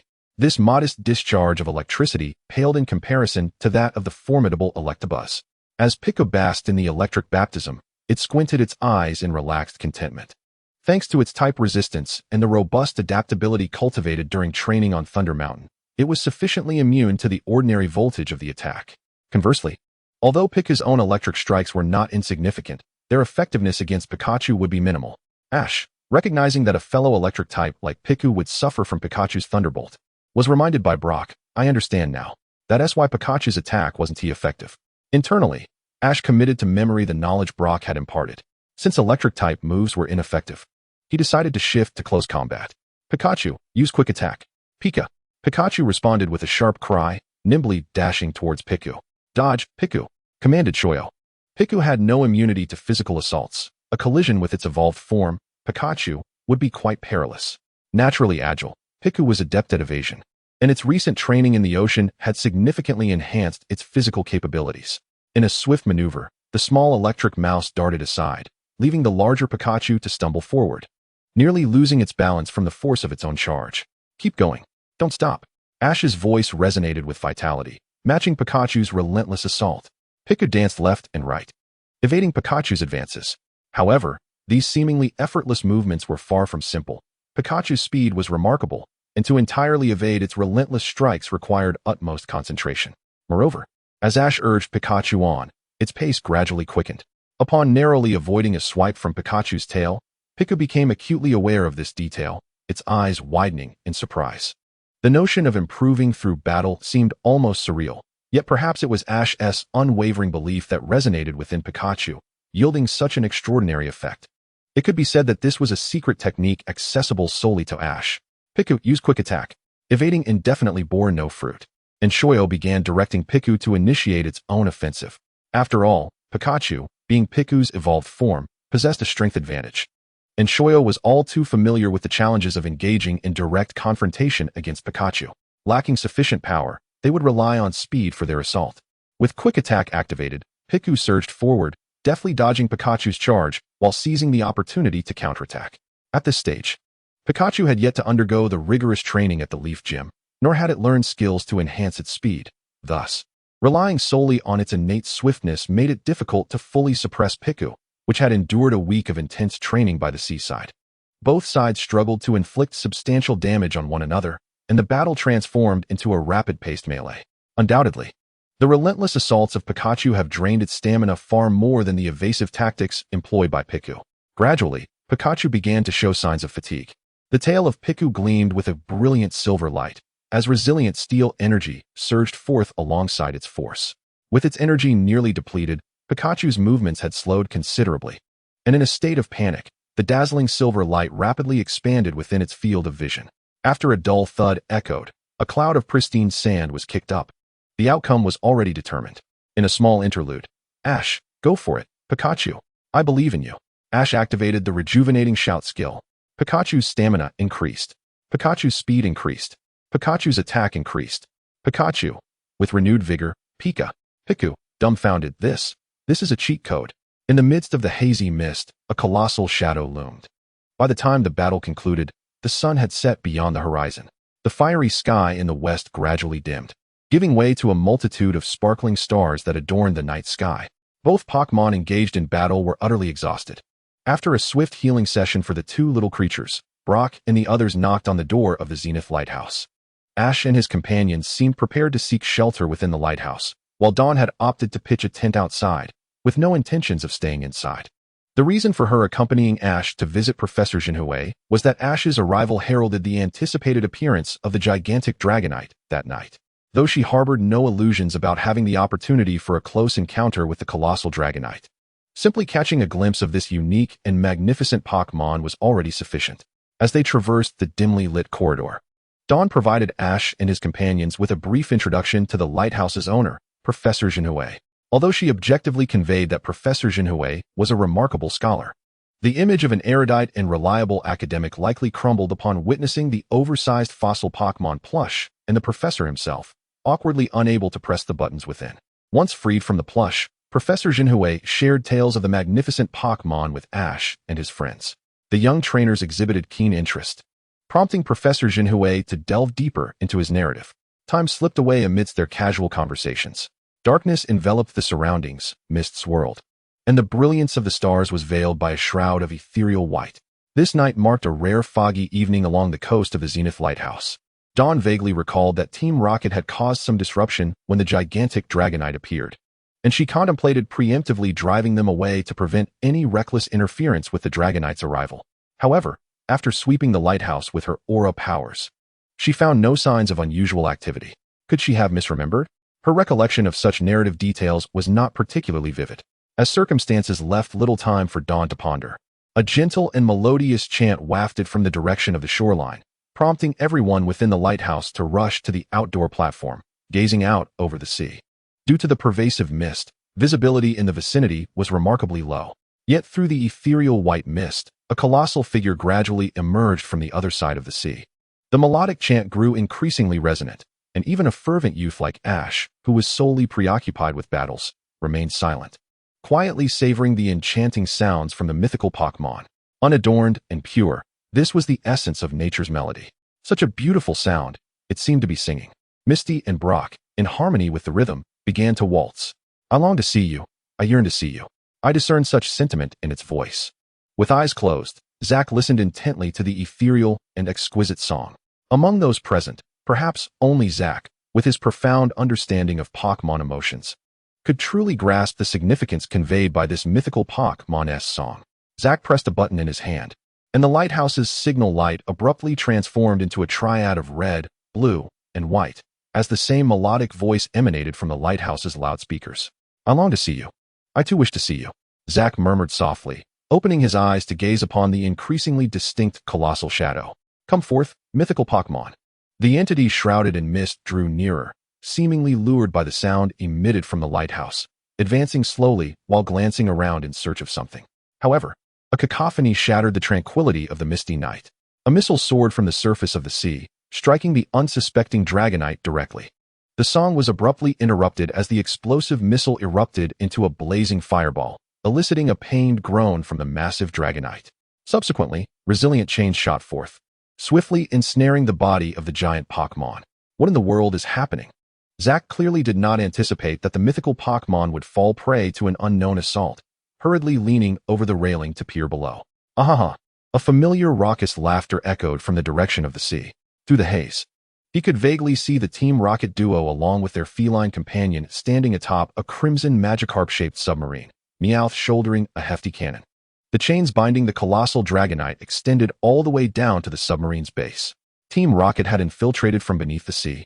Saria was momentarily taken aback, suddenly realizing why the unfolding situation was so unexpectedly different from her memories. Could it be that Ash and she had spent too long battling on the beach, allowing Team Rocket insufficient time to stealthily climb the cliffs to the lighthouse? What are you doing? Zack's indignation erupted into a furious inquiry. To inflict such harm upon Pokémon through technological means is the most disgraceful act in the eyes of a true Pokémon scholar, since you have earnestly sought counsel. The tall woman, Jessie, immediately took the lead, launching into Team Rocket's customary opening spiel. Before James could finish his lines, the gigantic Dragonite suddenly began to struggle violently, its powerful claws fiercely tearing at the steel chains that bound it. Wah! The submarine of the Kingler quaked violently, causing the Team Rocket trio aboard to nearly tumble into the water. The cables binding the colossal Dragonite appeared to be of exceptional quality. As they did not succumb to rupture immediately, Xiaoya found herself utterly perplexed by Team Rocket's intentions. Did they truly believe that such rudimentary tools could ensnare a Pokémon of such immense stature? However, this was not the time for contemplation. Xiaoya swiftly tossed out a Pokeball containing her Pidgeotto, determined to thwart their attempts to harm the gargantuan Dragonite. Having barely managed to grasp the submarine's hatch and avoid plunging into the depths, Musashi was incensed. "How dare you interrupt my opening statement? Such rudeness!" she exclaimed. "Meowth. Teach it a lesson." "Right." Meowth grinned mischievously as it aimed a rocket launcher perched on its shoulder at the massive Dragonite and pressed the button. A volley of missiles was unleashed, colliding with the Dragonite and releasing explosive heat akin to a grand conflagration. The impact and searing pain forced the Dragonite to stagger back, emitting a deep, resonant roar laced with fury. "Stop this at once!" Jingwei bellowed hoarsely at the trio from Team Rocket. From the sound of the colossal Pokémon, he discerned its anguish and wrath, feeling a pang of sorrow. If only he were a powerful trainer rather than merely a scholar, he could immediately vanquish those who inflicted harm upon such a magnificent creature. Xiaoya furrowed her brow and leapt, grasping the legs of Pidgeotto. The bird Pokémon, understanding her intent, let out a clarion call and soared with her from the platform, flying toward the beach near Team Rocket. The lighthouse's platform was too distant for effective command over the Pokémon, and although it posed some danger, descending directly from the lighthouse with Pidgeotto was the swiftest means to reach the battlefield. Mini-theater, Xiaoya remained bewildered by Team Rocket's actions. Did they truly believe that with such rudimentary tools they could capture such a colossal Pokémon? Team Rocket trio, nodding repeatedly, merely a Dragonite. Under the might of Team Rocket's technology, it is nothing to worry about. Jinghui, with a gaze of concern, 81. The wrath of the Dragonite shook the very heavens. It let out a deep growl as dangerous golden light began to coalesce ominously at its mouth. This was the harbinger of its devastating move, Hyper Beam. Futile. Utterly futile. Musashi's arrogant laughter echoed across the sea, seemingly oblivious to the formidable power of the colossal Pokémon before her. "Meowth, take care of it. Leave it to me." Meowth struck the remote in its hand, and a massive missile whistled forth, its speed generating a thunderous boom as it struck true upon the Dragonite's head. The energy that had just begun to coalesce for Hyper Beam destabilized and detonated under the sudden assault. The weighty form of the Dragonite swayed, crashing into the water, causing even the lighthouse to tremble. "Well done, Meowth." Excitedly, Kojiro vigorously twisted the handle, striving to tighten the iron chains. Unfortunately, after a few rotations, the handle became immovable. Confused, Kojiro gritted his teeth and continued to struggle against it. Meanwhile, the previously battered Dragonite fell eerily silent, no longer emitting low growls or thrashing about. This unsettling tranquility enveloped everyone present, instilling a profound sense of unease, reminiscent of the calm before a tempest. Oh no! A sense of foreboding surged within Shio. Upon landing on the beach, she swiftly released the remaining 3 Pokémon stored within her Pokeballs.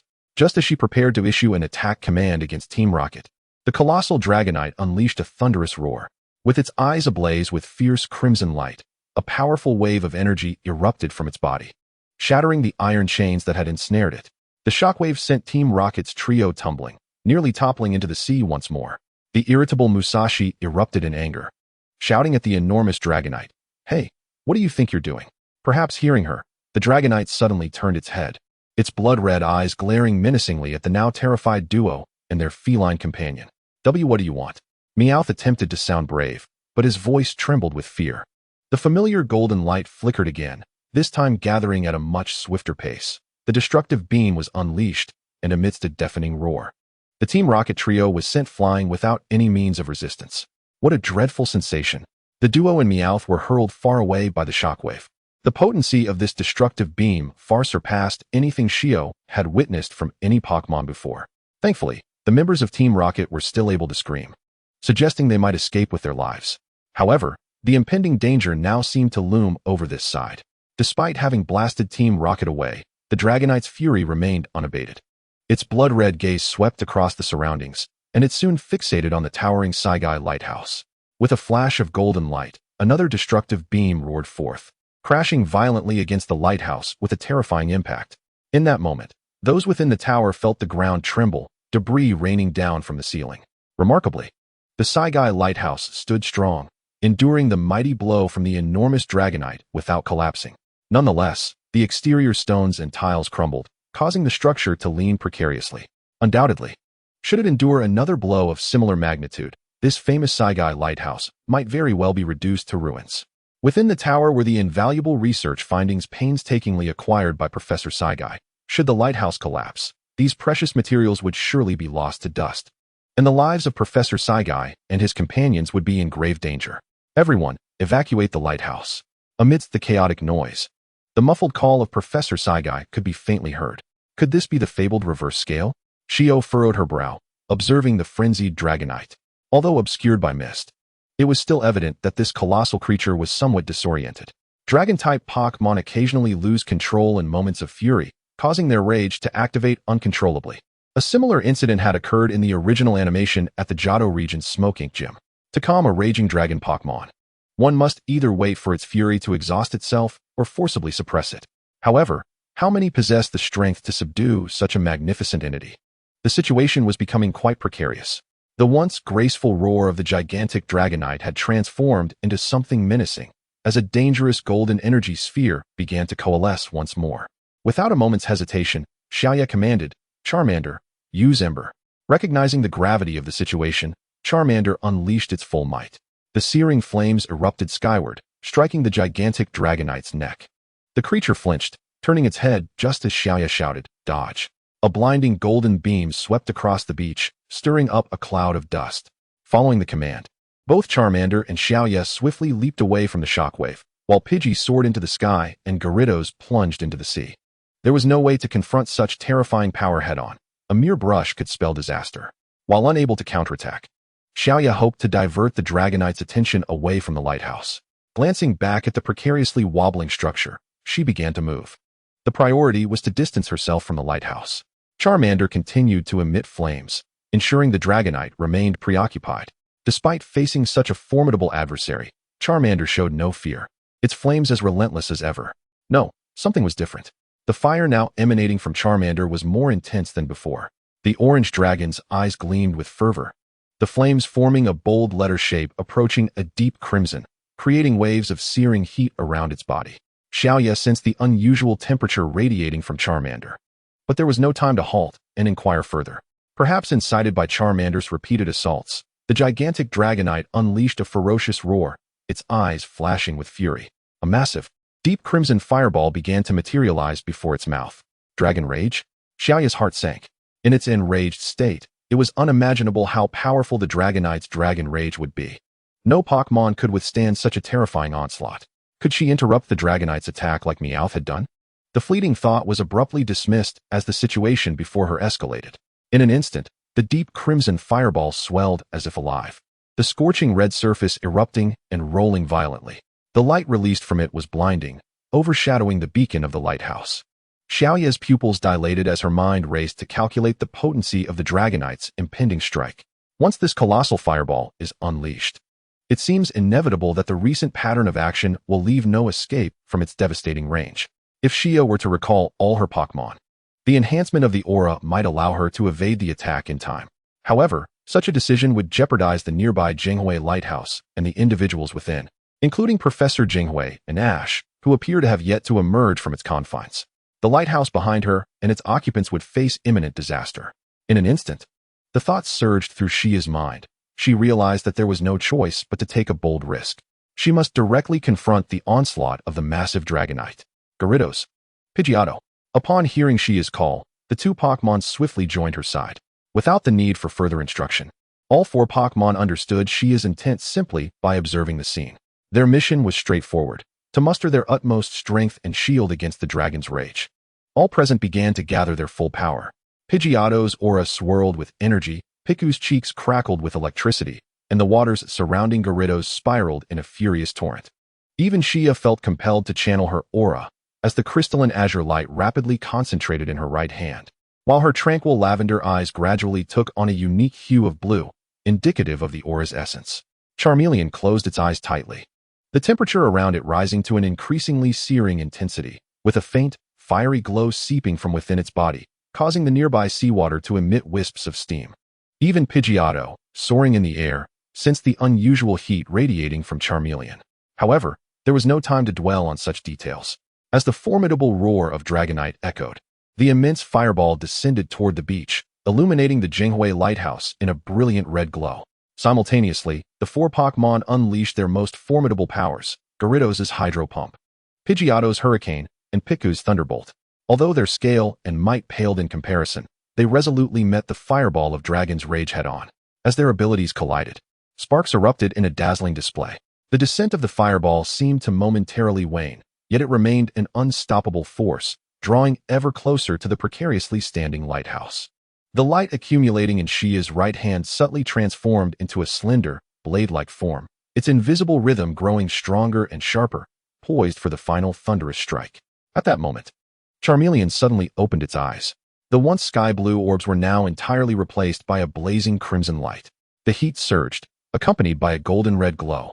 In that instant, Charmeleon had transformed into a radiant beacon, its intense heat intertwining with that of Dragon's Rage, enveloping the entire beach in a desert-like fervor.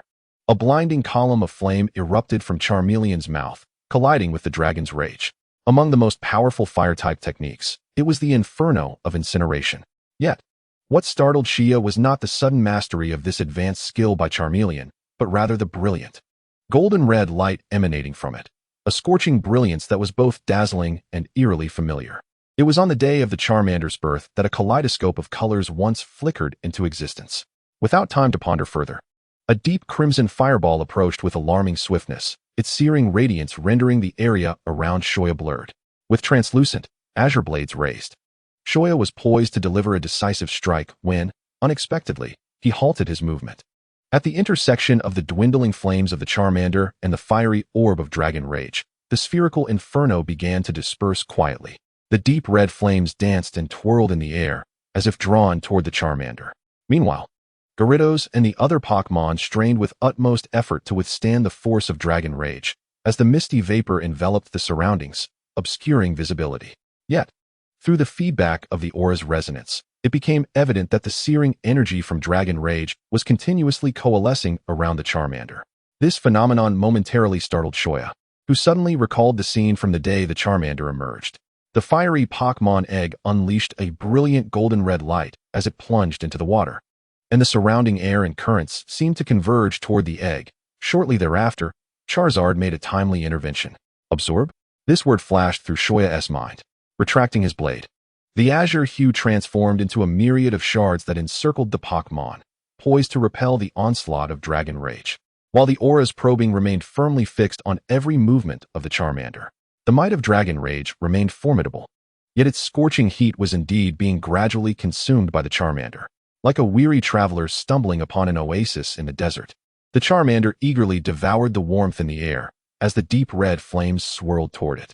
The unstable fireball completely disintegrated, transforming into a cascade of fiery rain that fell upon the beach. Gyarados pivoted, conjuring a refreshing water vortex to intercept the meteor-like barrage of flames. At that moment, the immense energy contained within the fireball of Dragon Rage rapidly dissipated, being voraciously consumed by the little orange creature. Such an intense absorption of energy was evidently not merely to replenish the firepower expended earlier. It could very well signify evolution. Bathed in the crimson rain of fire, the golden-red brilliance shimmered in harmony. Faintly, one could perceive the Charmander's body gradually enlarging. Its stature heightened, arms broadened, sharp claws elongated, and the flame at its tail tip blazed ever brighter. On this mist-laden night, the Charmander finally embraced its first transformation in life. As the dancing flames nearly extinguished, the golden-red glow began to dim. The now crimson-skinned dragon appeared somewhat bewildered, blinking in confusion, before lowering its gaze to examine its body. Charmeleon, the flame Pokémon. From the rocky mount where Charmeleon roosts, one could see the flame on its tail twinkling like a constellation. Watch out! Shouting this warning, Shoya grasped the still-dazed Charmeleon's arm. leaping backward just as a devastating beam of golden light swept across the beach. Amidst the swirling smoke and dust, both Gyarados and Pidgey narrowly evaded the area of impact, scattering in different directions to facilitate their movements. Perhaps due to the absorption of a substantial amount of fiery energy, Charmeleon's skin radiated an intense heat, causing Shia's palm to feel an immediate, searing pain upon contact. Nevertheless, Charmeleon's physical and mental states were exuberantly elevated, with its gaze as bright as ever, devoid of any signs of discomfort. Witnessing this, Shia finally felt a sense of relief wash over her. However, despite Charmeleon's fortuitous evolution mitigating the furious strike of the colossal Dragonite, the current predicament still demanded caution. After unleashing its dragon rage, the massive Dragonite appeared somewhat fatigued. The blood-red hue in its eyes slightly diminished, and the frequency of its attacks had lessened, as it refrained from employing the formidable dragon rage again. Seizing this opportunity, Shia and Charmeleon guided the immense Dragonite to gradually retreat into the distance, the towering silhouettes of buildings shrouded in mist growing ever more distant. Finally, a few individuals emerged from the swaying lighthouse, their faces etched with terror, grappling with the harrowing experience of nearly being buried alive. Few could maintain their composure. However, as they caught sight of a distant, dazzling golden light amidst the swirling dust, where figures were barely discernible, their fear transformed into concern. In the radiant glow of the previously unleashed dragon rage, Zheng Hui finally discerned the appearance of the elusive legendary Pokémon he had been pursuing for so long. It was unmistakably the gigantic Dragonite. Could it be that this colossal form of Dragonite had succumbed to its rage? Zheng Hui furrowed his brow, fixating on the rampaging behemoth at the shore, deep in contemplation. Growth record card. Charmeleon. Acquired new skill. Burnout. Charmeleon has evolved into Charizard. Team members. For Charizard, Gyarados, Pidgey, Piku.